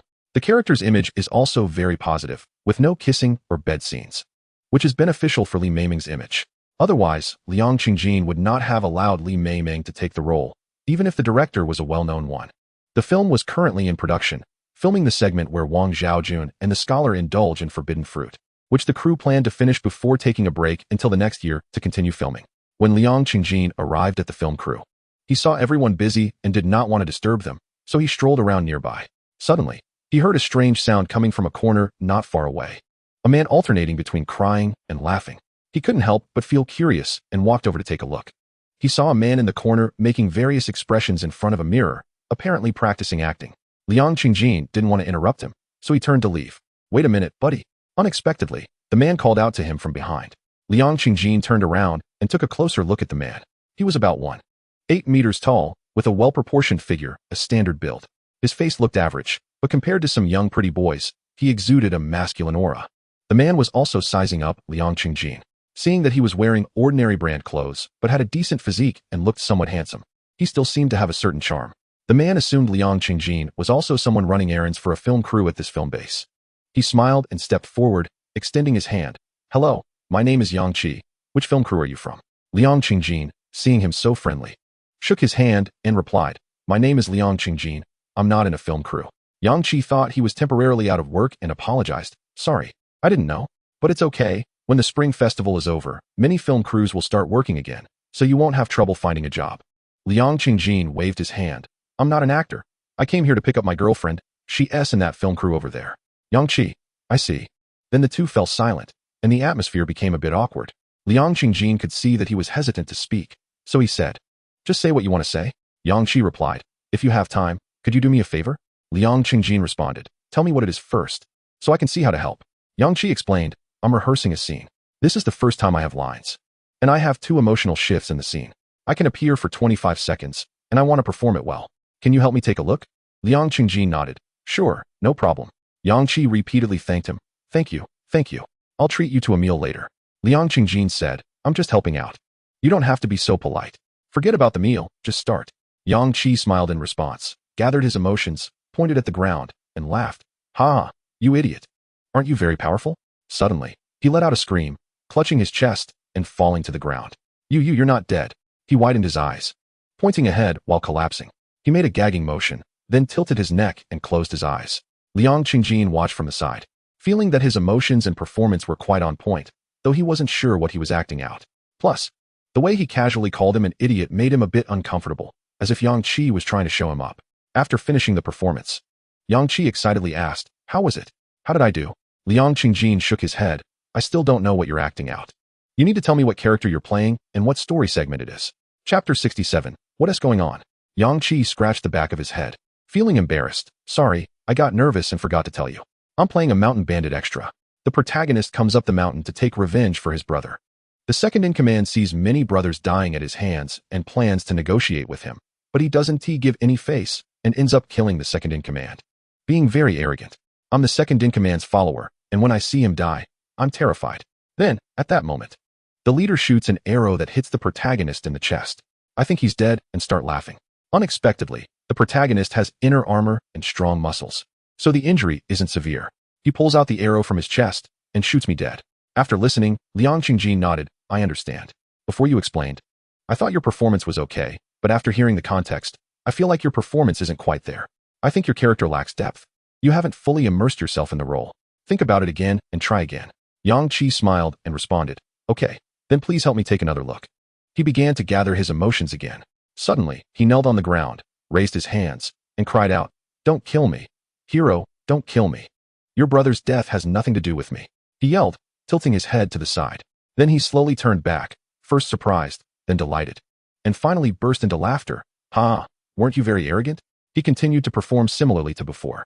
Liang Qingjin watched him perform this second round and confirmed that he wasn't trying to show himself up earlier, because this time, he knelt before him and didn't call him an idiot again.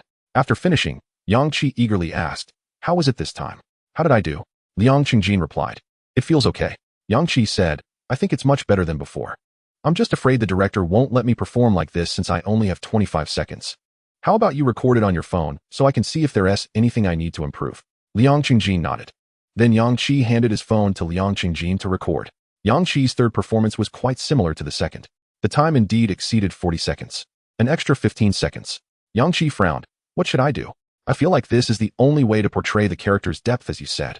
Liang Qingjin responded, "I think the core of your scene is your reaction in 4 situations. Begging for mercy from the protagonist getting shot, the protagonist coming back to life, and then being killed by the protagonist. Your scene is 25 seconds long. So you need to think about how to allocate this time among those 4 situations and which ones are more important and need more time."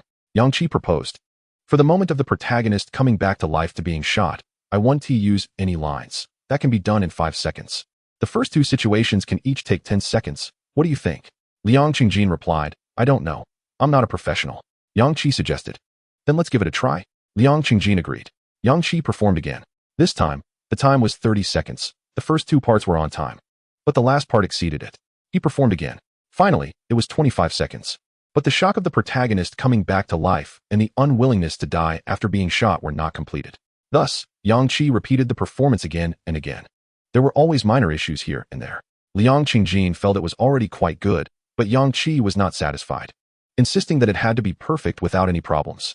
Moreover, it had to be consistent over several tries. Before they knew it, it was already past 1 o'clock. Liang Qingjin felt a bit hungry and said he was going to eat. Yang Qi quickly apologized and took him to eat boxed lunch. It had been a long time since he had eaten boxed lunch, but he still managed to eat it. He didn't know why, but he felt that this boxed lunch treated by Yang Qi had a special taste. After eating, Yang Qi said, "Can you help me record again in the afternoon?" Liang Qingjin replied, "No problem, but I need to leave when my girlfriend goes." Yang Qi asked, "What time is that?" Liang Qingjin answered, "At 3 in the afternoon." Yang Qi smiled and responded, "Okay."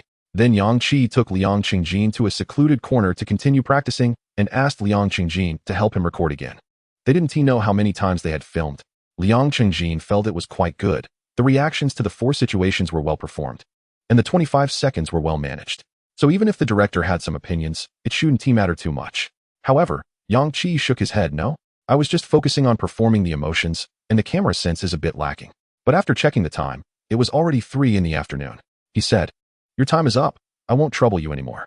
You can go. I'll practice on my own." Liang Qingjin wanted to help him, but seeing that it was indeed 3 o'clock, he called Li Meimeng to ask if she was done filming. Li Meimeng said, "There are still some issues. It might take a while." Liang Qingjin replied, "Then I'll keep waiting for you. Call me when you're done." He then told Yang Qi, "She still needs a little while. When she's finished, she'll call me." Yang Qi smiled, "Then I'll trouble you for a bit longer." After saying that, he handed his phone to Liang Qingjin and continued performing. They repeated the performance countless times. Liang Qingjin patiently continued to record for him as long as Li Meimeng didn't call. Before they knew it, it was already past 5 o'clock. Liang Qingjin felt his hand holding the phone was a bit sore. At that moment, the phone suddenly rang. It was not a call from Li Meimeng, but someone calling for Yang Qi. The screen showed it was Deputy Director Liu. Yang Qi took the phone and immediately became very polite, respectfully saying, "Hello, Deputy Director Liu. Is there something you need?" However, the smile on his face gradually faded. After hanging up, he sat down on the ground, looking incredibly dejected. Liang Qingjin asked, "What happened, Yang Qi?" Yang Qi said with tears in his eyes, "Deputy Director Liu thinks my scene is a bit redundant, so he cancelled it." Liang Qingjin was taken aback. He didn't expect that he had prepared for this scene for so long, and now with just one sentence, it was cancelled, rendering all his preparation in vain. Moreover, this was Yang Qi's first scene in his life, with lines and 25 seconds to fully portray a character. And just like that, it was gone. No wonder he seemed a bit lost and sad. However, Yang Qi suddenly smiled. "It's okay. Although this scene was cancelled, my preparation wasn't in vain. Through the practice over the past few days, especially the practice just now, I've gained a lot in controlling my emotions and understanding the camera. I'm also very grateful to you for accompanying me for so long."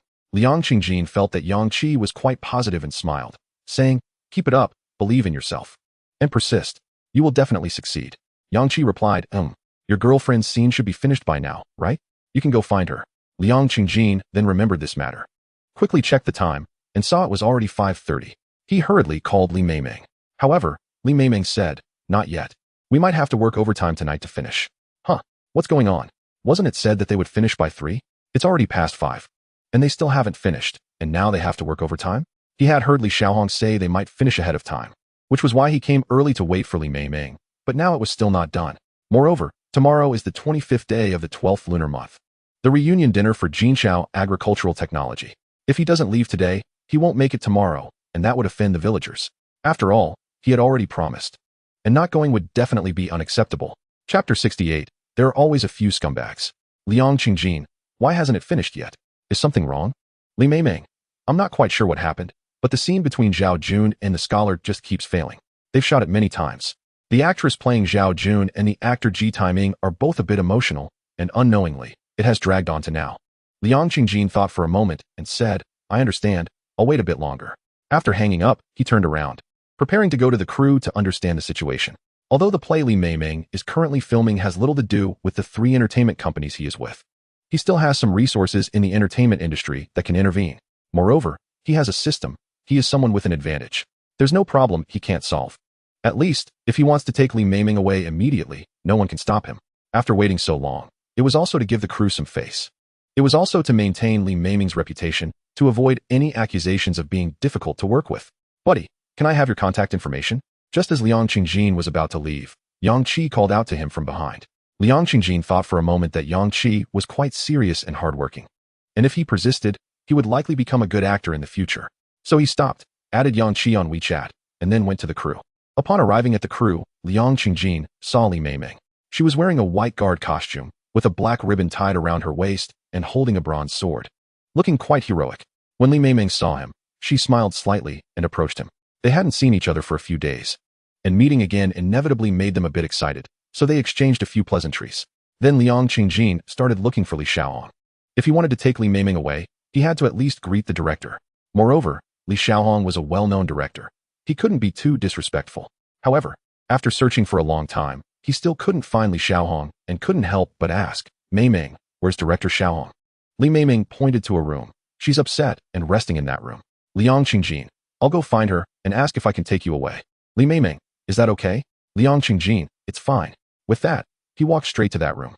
He saw Li Xiaohong sitting there, resting her forehead on her hand, her brows furrowed, and looking very unhappy.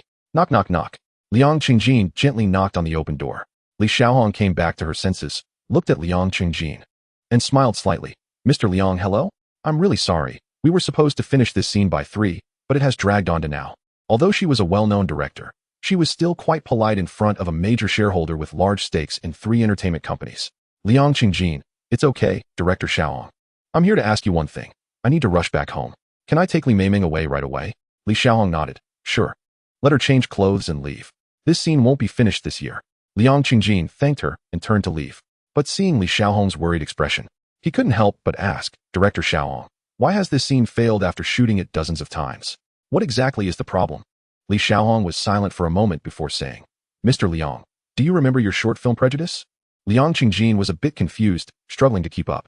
Li Xiaohong continued, just look at those comments about the entertainment industry, and you'll understand. The reason there are so many misunderstandings and prejudices in this circle is partly due to some people maliciously hyping things up, and partly because there are indeed some people doing dirty things. Upon hearing this, Liang Qingjin couldn't help but sit down. Director Xiaohong, what exactly is going on? It wasn't that he suddenly felt a surge of justice. It was because he was worried about Li Meimeng being harmed in this crew. Li Xiaohong hesitated for a moment before saying, forget it, I might as well tell you. It will make me feel better. The reason this scene has been failing is not because I'm asking too much. After all, it has been shot dozens of times. And the problem could be solved through editing. It's because Ji Taiming is a major investment placed in the film. And the scene keeps failing because Ji Taiming has taken a liking to that actress, but she doesn't want him. So he deliberately uses this scene to take advantage of her. Damn, Liang Qingjin exclaimed in his heart. He secretly cursed Ji Taiming, realizing he was indeed a scumbag. Liang Qingjin frowned, feeling very worried. He was really afraid that this kind of scum would one day get into trouble and pose a threat to Li Meimeng. He had to be replaced, no matter the cost. So Liang Qingjin asked, Director Xiaohong, can we replace Ji Taiming? I'm worried about Li Meimeng's safety. Li Xiaohong, if I could replace him, I would certainly be happy to. I really don't like this kind of idol without any acting skills, who is afraid of hardship and doesn't listen to arrangements. If it weren't for the insistence of the investors to force him in, I wouldn't have accepted him. After saying that, the frown on her face disappeared. It was clear that her earlier distress was all because of Ji Taiming. Liang Qingjin looked at her and felt the director's helplessness, just like when Wu Jing directed and starred in Wolf Warrior 2. Those investors wanted to bring in young actors without any acting skills for high pay. Wu Jing couldn't secure investment and had to sell his house to continue filming. In the end, Wolf Warrior 2 became a huge box office success, slapping those investors in the face. Later, several big-budget films starring young actors flopped, causing them to lose everything. This proved that these young actors were really not good. Yet, these investors still didn't learn their lesson. It only illustrates that the story behind this is not as simple as it seems. After thinking this through, Liang Qingjin smiled and said, since you say so, I will definitely find a way to replace Ji Taiming. After all, the country is currently cracking down on idol-type young actors like him. Various policies, including salary caps, are aimed at them. If the film comes out and he's banned, it would be unfortunate if Li Meimeng's first live-action film ends up failing. Li Xiaohong, yes. Then I will trouble you. Then she told Liang Qingjin that the film's investor was Shenyang Real Estate. Liang Qingjin nodded at her and turned to leave. But he suddenly thought of Yang Qi and said, I have a newcomer here. You can take a look. If you think he's good, use him. If not, then forget it. I just see that he's quite serious and hardworking, so I decided to give him a chance. You don't have to arrange a role for him. Li Xiaohong didn't expect Liang Qingjin to be so polite and easygoing, without the airs that some people have, making her feel very comfortable around him. So she naturally didn't refuse. All right, I can take a look first. Liang Qingjin then gave Li Xiaohong Yang Qi's contact information. Chapter 69. Don't seek death. The opportunity had already been given to Yang Qi. Whether he could seize it depended on his own luck. However, Liang Qingjin did not expect that a voice from the system would suddenly ring in his mind. Congratulations, host, you have completed another independent investment. Reward, shares in Shenyang Real Estate, becoming a shareholder. Liang Qingjin was pleasantly surprised and momentarily stunned. He didn't expect that giving Yang Qi a chance would actually earn him a system reward. Moreover, the reward was exactly shares in Shenyang Real Estate. It should be noted that the film directed by Li Meimeng had Shenyang Real Estate as its largest investor. It was truly a case of someone handing him a pillow just as he was feeling sleepy. Liang Qingjin didn't have to go through the hassle of finding Shenyang Real Estate step by step to replace Ji Qinmei. He took out his phone and found that he indeed had more contact information for many executives at Shenyang Group. He immediately contacted the chairman of Shenyang Group, Liu Xi, and told him about the need to replace the popular young actor Ji Taimei. Liu Xi was very polite and readily agreed, but also found an excuse, saying that changing actors at the last minute might cause trouble for director Li Xiaohong. Liang Qingjin told him that he had already communicated with Li Xiaohong, so Liu Xi didn't say anything further. In fact, Liang Qingjin found that the chairpersons of the three major companies, Fangxing Entertainment, Guoguo Entertainment, and Douyin Entertainment, had all been quite courteous to him before. This was not only because he was a major shareholder with significant equity, but also because he generally didn't interfere in the internal affairs of the companies, making him quite likable. Moreover, the system had built a historical background for him involving these companies. For the current Shenyang Group, The system had set up a historical background where he invested money in 2014 and 2015 during a downturn in the real estate market, saving Xinjiang Group from bankruptcy. After finishing the call, Liang Qingjin was ready to find Li Meimeng. However, he unexpectedly found Ji Taimei talking to her. She frowned and didn't want to pay attention to him. He was shamelessly talking and laughing there. Liang Qingjin was even more speechless. A scene had to be res-hot dozens of times because he wanted to take advantage of the beautiful actress playing Wang Xiaojun. And now he had the nerve to hit on Li Meimeng. Excuse me. Liang Qingjin deliberately walked behind Ji Taimei and said loudly. Li Meimeng saw Liang Qingjin and immediately rushed into his arms. Ji Taimei glanced at Liang Qingjin and frowned. Who are you? Li Meimeng answered. He is my boyfriend. Ji Taimei nodded, a hint of disdain and a cold smile appearing on his lips, clearly looking down on Liang Qingjin, but he didn't say anything further. Liang Qingjin ignored him and said to Li Meimeng, go change your clothes. Director Xiaohong has agreed for us to leave. Really? Li Meimeng asked. Liang Qingjin replied. Why would I lie to you? If you don't believe me, you can call her. Li Meimeng said. No need to call. I trust you. Just wait a moment while I change. Liang Qingjin said. Go ahead. Then Li Meimeng turned around to prepare to change clothes. Unexpectedly, Ji Taimei blocked her. Change what clothes? The scene isn't finished yet, and you want to leave? Don't think that just because you are the lead actress of this film, you can act like a big shot. Liang Qingjin said. Are you the one acting like a big shot? Or is Li Meimeng? You know in your heart. Besides, Director Xiaohong has already agreed. Why can't she leave? Ji Taimei was taken aback. He didn't expect Li Xiaohong to tell Liang Qingjin the truth. Ji Taimei waved his hand. Director Xiaohong's words don't count. Let me tell you, if Li Meimeng leaves now, she might very well withdraw from the crew.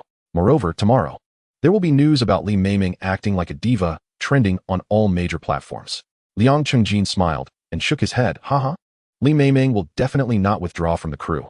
Instead, you will soon receive a notice to get out of the crew. Huh. Ji Taimei looked at Liang Qingjin, who appeared very confident, and was momentarily stunned. At that moment, his expression lost the disdain and contempt it had before, replaced by a hint of seriousness. He finally felt that this seemingly ordinary man, Liang Qingjin, was not as simple as he appeared. However, he thought to himself that he was now a popular superstar and a box office draw. Although he wasn't the lead in this film, the film's box office relied on his popularity to support it. The promotion would also center around him. With over 20 million fans, if each fan bought a ticket, based on an average box office of 37, the box office would have a guaranteed 800 million. He could say that the filming of this movie was entirely up to him. He was even thinking of ways to add a scene of ambiguous interactions between his character and Li Meimeng's character, taking the opportunity to take advantage of her. His arrogance wasn't due to foolishness, but because he believed he had the strength to back it up. Ji Taimei laughed arrogantly, pointing at Liang Qingjin. Ha! This joke isn't funny at all. Just then, his phone rang. Ji Taimei answered the call, and the laughter on his face froze, gradually fading away until it disappeared completely. Finally, his expression when looking at Liang Qingjin turned to shock. With his eyes wide open and his mouth agape as if he could fit an egg inside, Liang Qingjin looked at his astonished expression and smiled faintly, naturally guessing what the call was about. He then ignored Ji Taimei and said to Li Meimeng, go change your clothes. Li Meimeng glanced at Liang Qingjin and then at Ji Taimei, but in the end, she still ran off to change. Liang Qingjin followed her, not to sneak a peek, but to stand guard outside the changing area and prevent anyone from spying. After Ji Taimei finished the call, he shook his head repeatedly. Impossible, this can't be. Why would the investors want to replace me? I'm the box office guarantee. Aren't they afraid that if I leave, the movie will lose everything? Aren't they afraid that with one command, my 20 million loyal fans will give this movie bad reviews and advise everyone not to contribute a single ticket? He thought of it, and, like many former stars who once shone brightly but later faded, his heart and eyes were filled with resentment, wanting revenge, crazily seeking revenge. Ji Taimei decided to expose Li Meimeng for not being famous and starting to act like a diva. Just as he took out his phone to capture the moment Li Meimeng and Liang Qingjin were leaving the crew, Liang Qingjin seemed to have noticed him spying and suddenly turned around. He said 4 words, don't seek death. Ji Taimei, however, looked at Liang Qingjin with eyes full of resentment. Humph, I don't care what identity or background you have. If you dare to be arrogant with me, I will make you regret provoking me. After dropping those 4 words, Liang Qingjin embraced Li Meimeng and turned to leave. He had already warned Ji Taimei. If he didn't listen and sought death, he couldn't blame him. Li Meimeng, however, curiously asked, Liang Qingjin, how did you get Director Xiaohong to agree to let me go? Also, why are you so sure Ji Taimei will be replaced? Chapter 70. Did I save the galaxy in my past life? Liang Qingjin smiled at Li Meimeng and said, didn't I tell you before that I'm a major shareholder of Fanqing Entertainment? Li Meimeng was taken aback. Previously, when Liang Qingjin accompanied her to the prison to see her father, he had indeed mentioned that he was a major shareholder of Fanqing Entertainment. However, at that time, she couldn't believe it. Now, she still found it a bit hard to accept. If you are a major shareholder of Fanqing Entertainment, why are you still living in that small rented place, working as a struggling writer? She asked the same question again. Liang Qingjin replied, at that time, I hadn't become a major shareholder of Fanqing Entertainment yet. Li Meimeng asked, then how did you suddenly become one? Liang Qingjin said, do you remember that night when I was suddenly very excited? It was 2 days before you went for the interview at Fanqing Entertainment. Li Meimeng thought for a moment and nodded. I remember, but didn't your novel succeed? Liang Qingjin replied, think about it carefully. I didn't actually say my novel was successful. I just said I had become wealthy. You assumed my novel was successful, didn't you? Li Meimeng recalled and realized it was indeed the case. Then she asked, so what did you actually achieve that night? Liang Qingjin said, I finally sold the 50,000 bitcoins I bought 10 years ago for 2.4 billion. Li Meimeng asked, what is Bitcoin? How can 50,000 sell for that much money? Liang Qingjin was surprised that Li Meimeng didn't know about Bitcoin. He simply said, just search for it on your phone, and you'll understand. Li Meimeng took out her phone and searched. She learned that back in 2009, 1 Bitcoin was worth only a few dimes or a couple of dollars. Now, 1 Bitcoin was worth almost 50,000. In 2017, it even reached a peak of over 100,000. After reading this, Li Meimeng asked, you sold 50,000 Bitcoins for only 2.4 billion? Why didn't you sell when it was at its peak of over 100,000? Liang Qingjin scratched his head and said, at that time, some people were too greedy. Seeing Bitcoin skyrocketing since 2013, they thought it hadn't peaked yet. Who knew that after hitting the peak in 2017, it started to weaken and drop? Watching it lose so much in a day was heartbreaking. They just hoped it would rise again. Plus, there were a lot of positive news, so they held on out of luck, unwilling to sell. Who knew it would keep falling without much recovery? By the time I wanted to stop the loss and sell, I couldn't get out no matter what. Plus, I wasn't familiar with the channels, so I dragged it out until that time before I finally managed to sell. But overall, I still made a lot of money. The 50,000 bitcoins I bought for less than 100,000 back then brought me 2.4 billion in wealth now. After listening, Li Meimeng nodded but then asked, isn't your family from a mountain village with not much money? Where did you get 100,000? And you were only 10 years ago. Liang Qingjin was taken aback, not expecting Li Meimeng to catch that logical flaw. He smiled and said, you might not believe it, but 10 years ago, I won 200,000 in the lottery. The uncle selling the lottery tickets recommended I buy Bitcoin after I won. He said this virtual currency would definitely become more valuable with the advancement of internet technology. I thought, since it's prize money anyway, I bought 100,000 worth. He crafted this story quite well. Li Meimeng believed him and said, then you should thank that uncle properly.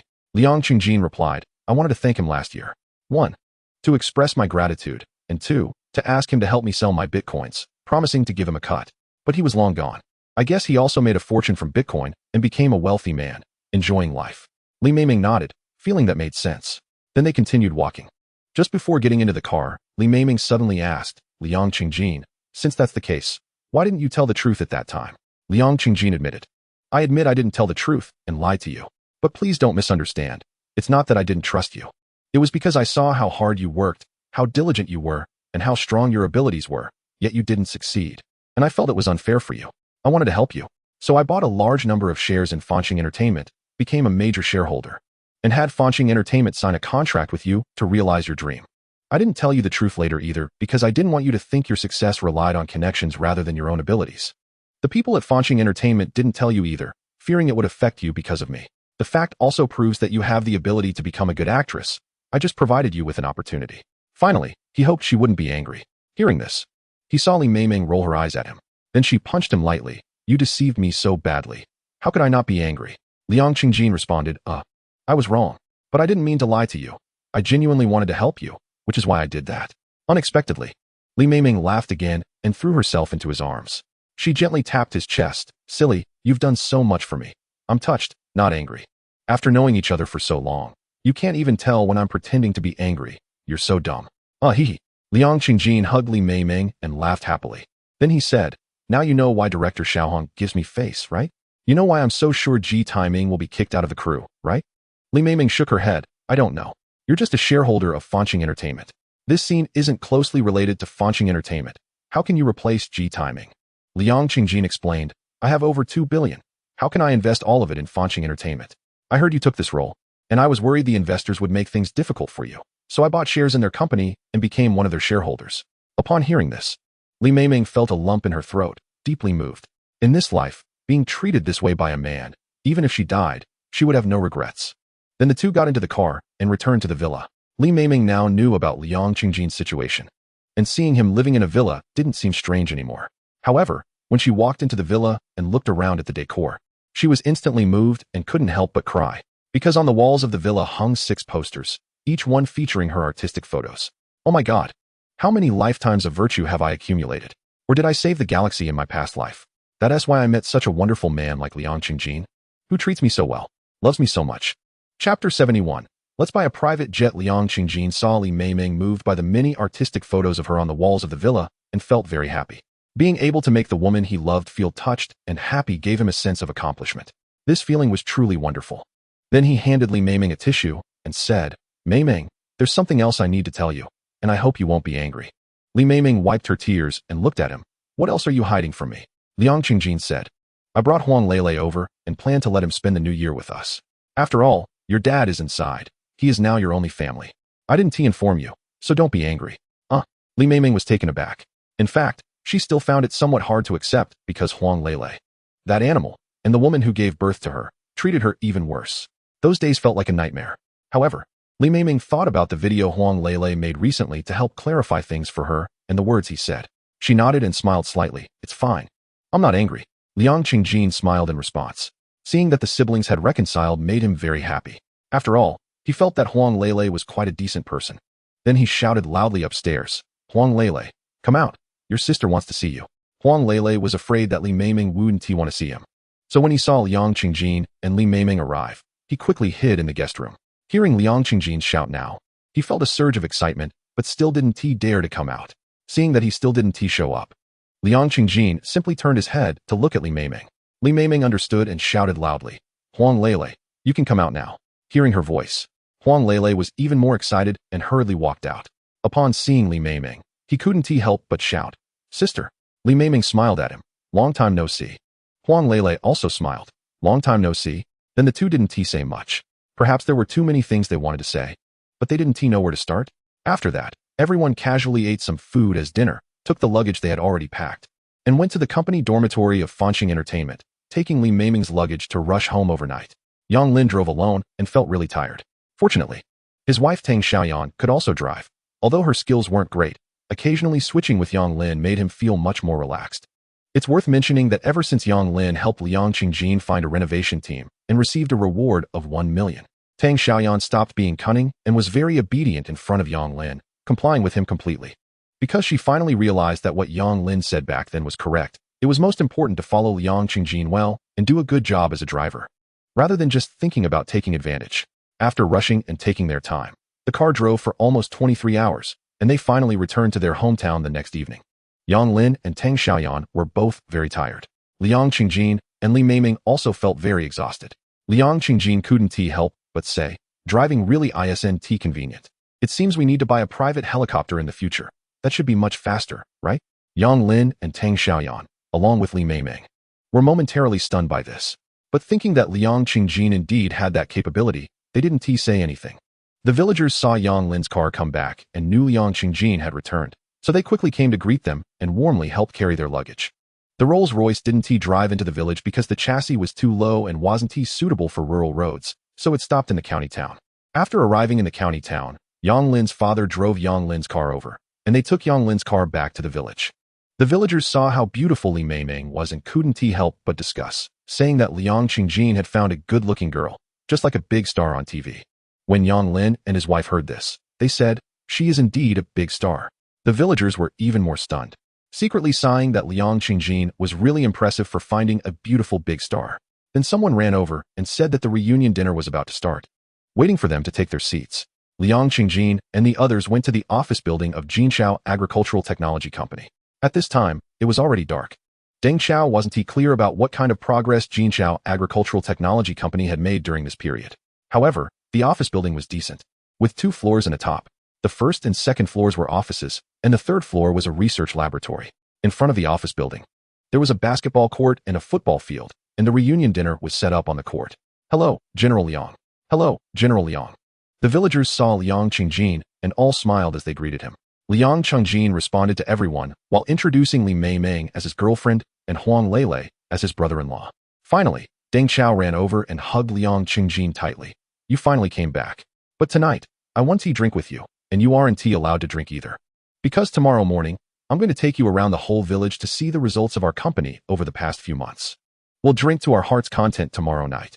Liang Chengjin patted Deng Chao on the shoulder. You've worked hard during this time. Deng Chao smiled. It's not hard, not hard. If it weren't for you, I wouldn't be where I am today. Enough of that. The food is ready. Let us eat quickly. It's cold outside, or else the food will get cold. Then everyone sat down to eat. The meal was very lavish, with more than 20 dishes, all made by the village cooks. Although they didn't look as good as those prepared by big restaurant chefs, the taste was certainly not inferior. The green and pollution-free food was also healthy. Li Meimeng and Huang Lele both said it was delicious. When they had almost finished eating, the villagers had also prepared a song and dance performance, which was a custom of Liang Chengjin's hometown and now considered part of the corporate culture of Jinchao Agricultural Technology Company. Huang Lele couldn't help but go on stage to sing a song. He sang Lu Zhou Moon. As a child, I stole the light from someone else's wall, not combing my hair, suffering bitterly for 10 years in the cold window. Now reading leisurely under the lamp, the red sleeves add fragrance.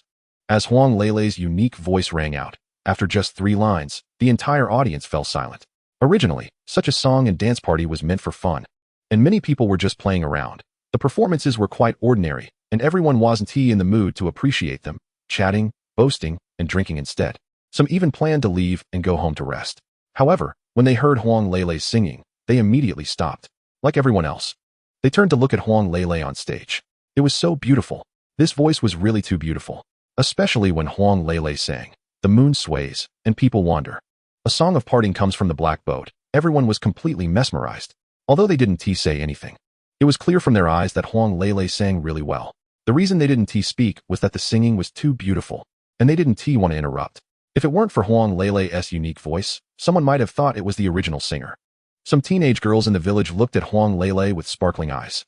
A boy who sang well and looked handsome was just like the star they admired. How could they not like him?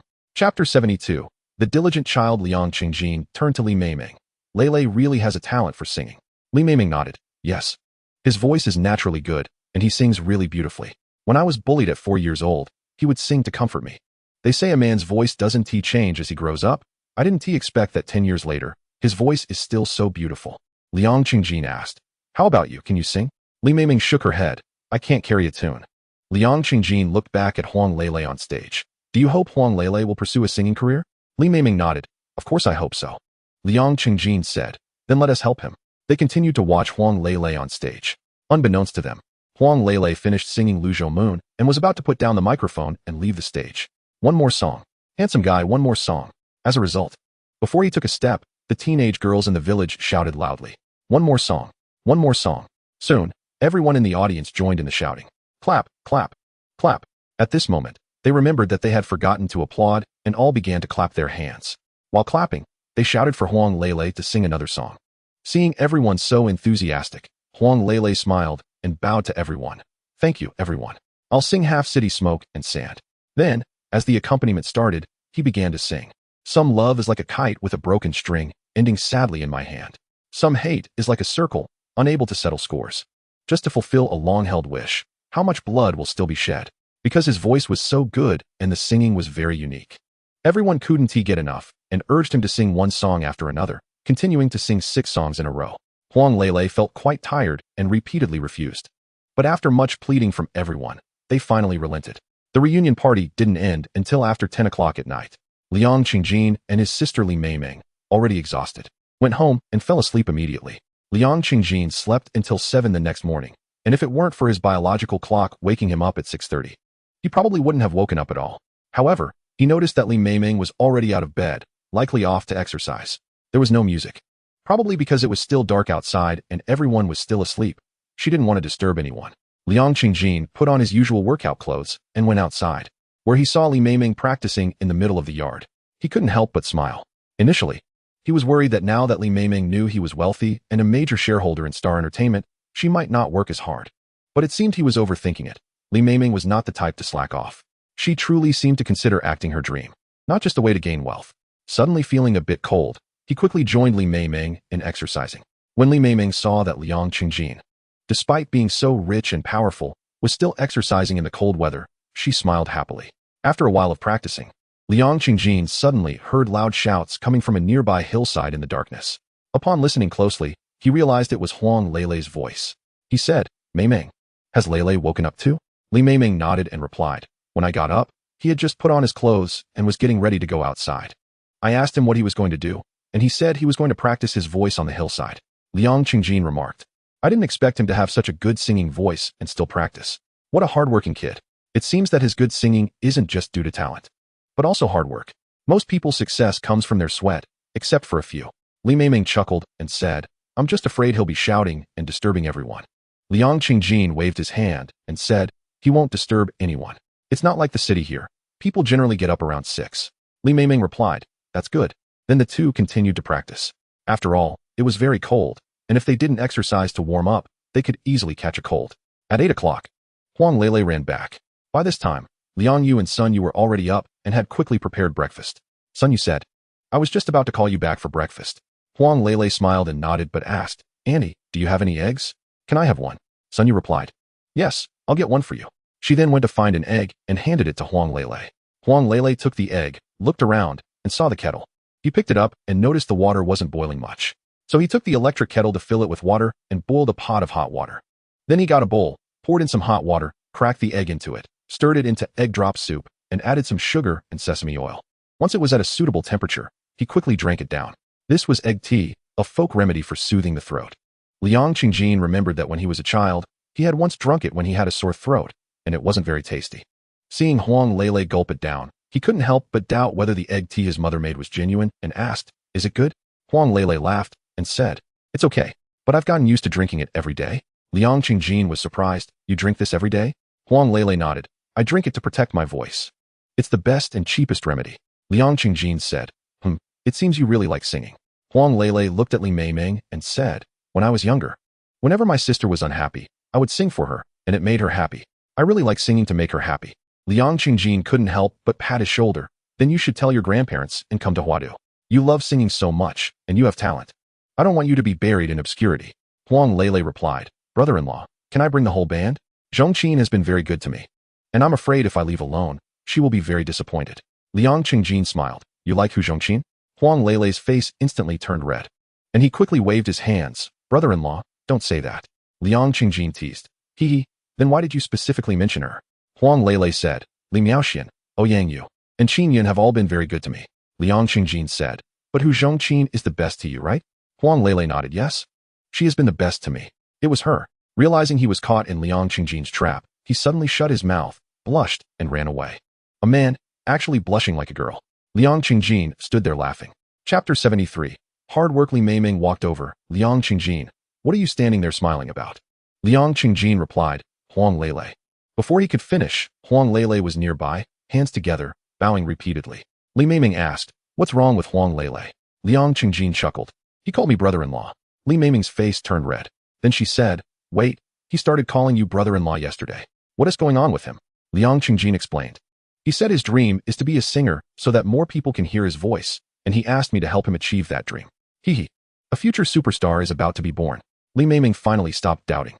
She looked at Huang Leilei and said, "Little brother, if you want to go down this path, I hope you work twice as hard and persevere.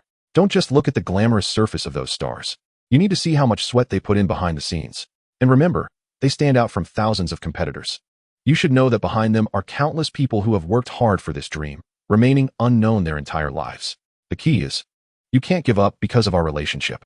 We can only help create opportunities for you, but whether you can seize them depends on you." Huang Leilei saw Li Meimeng's serious expression and nodded earnestly. "Okay, sister, don't worry, I will work hard." Li Meimeng smiled again. "Yes, we can see your efforts. Otherwise, we wouldn't have decided to help you achieve your dream of being a singer." Just after finishing breakfast, Deng Chao arrived, bringing along his girlfriend, or rather, his wife, Sun Xiaoli. After a few months, Liang Qingjin noticed that Sun Xiaoli had become much darker and thinner compared to before. The once beautiful campus flower was starting to look like a tired woman. Liang Qingjin couldn't help but secretly admire that Deng Chao had found such a good girl. Initially, he was worried that this beautiful girl, whom Deng Chao regarded as a goddess, might not withstand hardships and that they wouldn't last long. But now it seemed he was overthinking it. Liang Qingjin asked, "Deng Chao, have you had breakfast?" Deng Chao replied, "Yes, I have. Actually, I wanted to come find you at dawn, but Xiaoli asked me to come a bit later, so here I am. I was mainly worried you were still sleeping or having breakfast, and I'd end up mooching off you." Liang Qingjin said, "Why be so polite between us?" Deng Chao then directly said, "You have time now, right? If so, let's go for a walk in the village. I'll show you our results from these past few months." Liang Qingjin agreed, "Okay."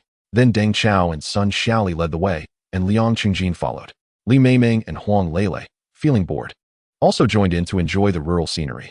Deng Chao and son Xiaoli, along with siblings Liang Qingjin and Li Meimeng, walked a short distance and arrived at a high spot on a hillside.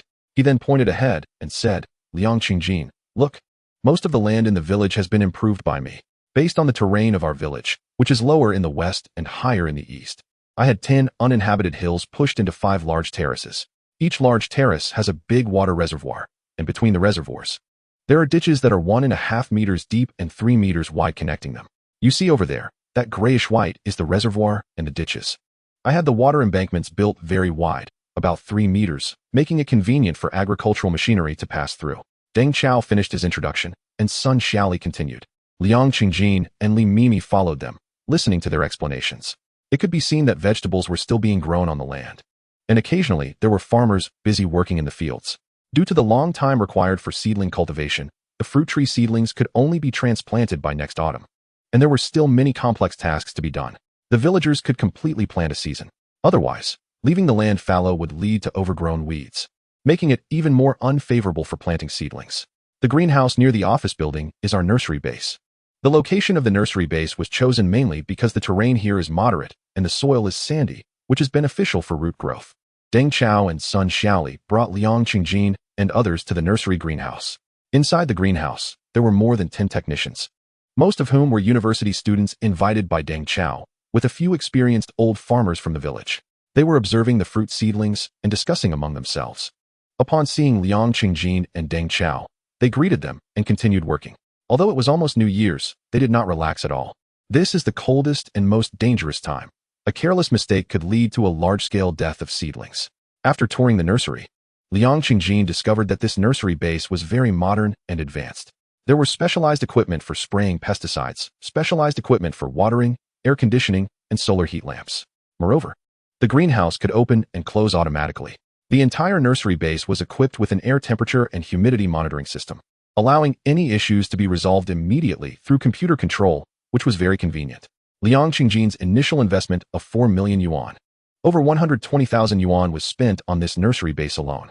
Deng Chao realized while practically pursuing his dream that it was far more costly than he had imagined. If it weren't for Liang Qingjin telling him to go ahead and make the best nursery base, he wouldn't have dared to do it this way. However, Deng Chao was indeed frugal. Apart from the nursery base, the reservoirs, and the office building, these 3 important places, he tried to save as much as possible in other areas, aiming to make things happen with that 4 million. Finally, they took Liang Qingjin to the office to check the accounts. Liang Qingjin could see that the accounts were very detailed, with each expense clearly documented, including the market prices of similar materials at the time and the reasons for selecting the materials. After reading it, he couldn't help but pat Deng Chao on the shoulder, saying, "You've really worked hard these past few months. Even as someone who doesn't manage things, I feel a bit embarrassed. But you can't forget to calculate your salary for working for me for free." Deng Chao replied, "You let me have 40% of the shares. I'm already very satisfied. Let's talk about salary after we make money and distribute dividends." Liang Qingjin said, "That won't be until the summer of the year after next. That's a long time without any salary." "How can that be?" Deng Chao smiled. "It's okay. I already paid my wife a salary of 12,000. I was even worried you might think it's too high." Liang Qingjin responded, "A talented person like you, 12,000 is not high at all. How about this? Let's set it at 12,000 now, and when we start harvesting the year after next, we'll raise it to 18,000. Before the harvest, I'll give you 15,000, and after we get returns, I'll raise it to 25,000, and the share dividends will be calculated separately." Deng Chao and son Xiaoli said, "No way, that's too unfair for you." Liang Qingjin interrupted him, waving his hand. "No more discussion. Later, I will transfer 110,000 to the company account. Of that, 100,000 will be your salary and bonus for these past few months, and the remaining 10,000 will be my additional investment. Do well and don't let me down." Deng Chao and son Xiaoli shook their heads, repeatedly refusing. Liang Qingjin finally scolded him. "Are you afraid to take my money because you worry about not doing a good job and disappointing me?" Deng Chao and his wife finally agreed to accept it, promising to do their best and not let Liang Qingjin down. Chapter 74. Testing the edge of self-destruction. Liang Qingjin's warning to Ji Meimeng was merely a gesture of kindness, giving him a chance to change. However, he did not take it lightly. That day, he specifically had someone monitor Ji Meimeng's every move. Considering that Ji Meimeng had over 20 million fans, some of whom were quite extreme, Liang Qingjin contacted several shareholder friends in the entertainment industry to help him connect with friends across various information channels, including Weibo, WeChat groups, and Moments. As long as Ji Meimeng dared to engage in self-destructive behavior, he could be taken down in minutes. However, it turned out that a bad person's nature could be rotten to the core, or perhaps his character was inherently immature. Maybe he lacked acting skills, strength, and had never truly put in effort, yet he had gained over 20 million fans. Ji Meimeng's success came too easily, which led to his arrogance, thinking that the whole world should revolve around him, that the earth couldn't turn without him, and that the sun couldn't rise without him. Therefore, he did not cherish the opportunity Liang Qingjin gave him. He chose to self-destruct by posting a message in fan groups, on Weibo, and in Moments, accompanied by 3 photos of Li Meimeng. The accompanying text read, "A newcomer who just debuted for half a year and became popular through Douyin. Just got her first role and is already acting like a diva, leaving the entire crew with a mysterious man. As for her relationship with the mysterious man, it is unclear. After all, there are rumors that she used to be a promiscuous massage girl." Many information platforms tag popular stars like Lu Han, Cheng Lining, and Xiao Zhan, along with others. However, Ji Meimeng's message was deleted within half a minute of being posted. Simultaneously, his WeChat and fan groups were disbanded, and his WeChat was also flagged for violating regulations and temporarily suspended. Ji Meimeng was stunned by this turn of events. Just then, his phone rang. Ji Meimeng instinctively answered it, only to hear the voice on the other end say, "Damn, Ji Meimeng, how many times have I warned you not to act out? Why don't you listen? It's one thing for you to be banned, but it's a big deal if it affects our company. Do you have any idea how much we spent to promote you? If you get banned, we will take back everything we gave you. And not only will it not cover the losses, but we will also pursue your family for responsibility." Ji Meimeng was completely dumbfounded. Banned. He shook his head, never expecting things would turn out this way. Don't self-destruct. He recalled Liang Qingjin's warning when he left with Li Meimeng that day. He broke out in a cold sweat, unable to imagine what kind of background and identity Liang Qingjin had. Now, even with over 20 million fans, he couldn't feel proud at all. After a while, Ji Meimeng finally came to his senses. At that moment, his phone rang again. It was a call from a fan, a female fan, whose face and figure were more beautiful than many stars. Ji Meimeng had initially contacted her because he found her attractive and wanted to see how well she could handle an automatic car. He also test drove the car twice at the hotel and found that not only were the body curves perfect, but it was also an original product, which was quite impressive. Therefore, he did not blacklist her phone number, so that whenever he had free time, he could continue to drive it. This female fan admired him immensely. Otherwise, she wouldn't have been crazy enough to be willing to give everything. Just now, she saw that all of Ji Meimeng's more than 20 WeChat groups had been disbanded. WeChat showed that messages could not be sent when trying to contact him. She was very worried and quickly called Ji Meimeng. "Ji Meimeng, what's wrong? What happened?"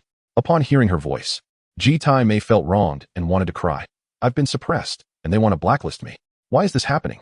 After listening to Ji Meimeng's grievances, the female fan felt very heartbroken, as if a piece of her heart had been cut out.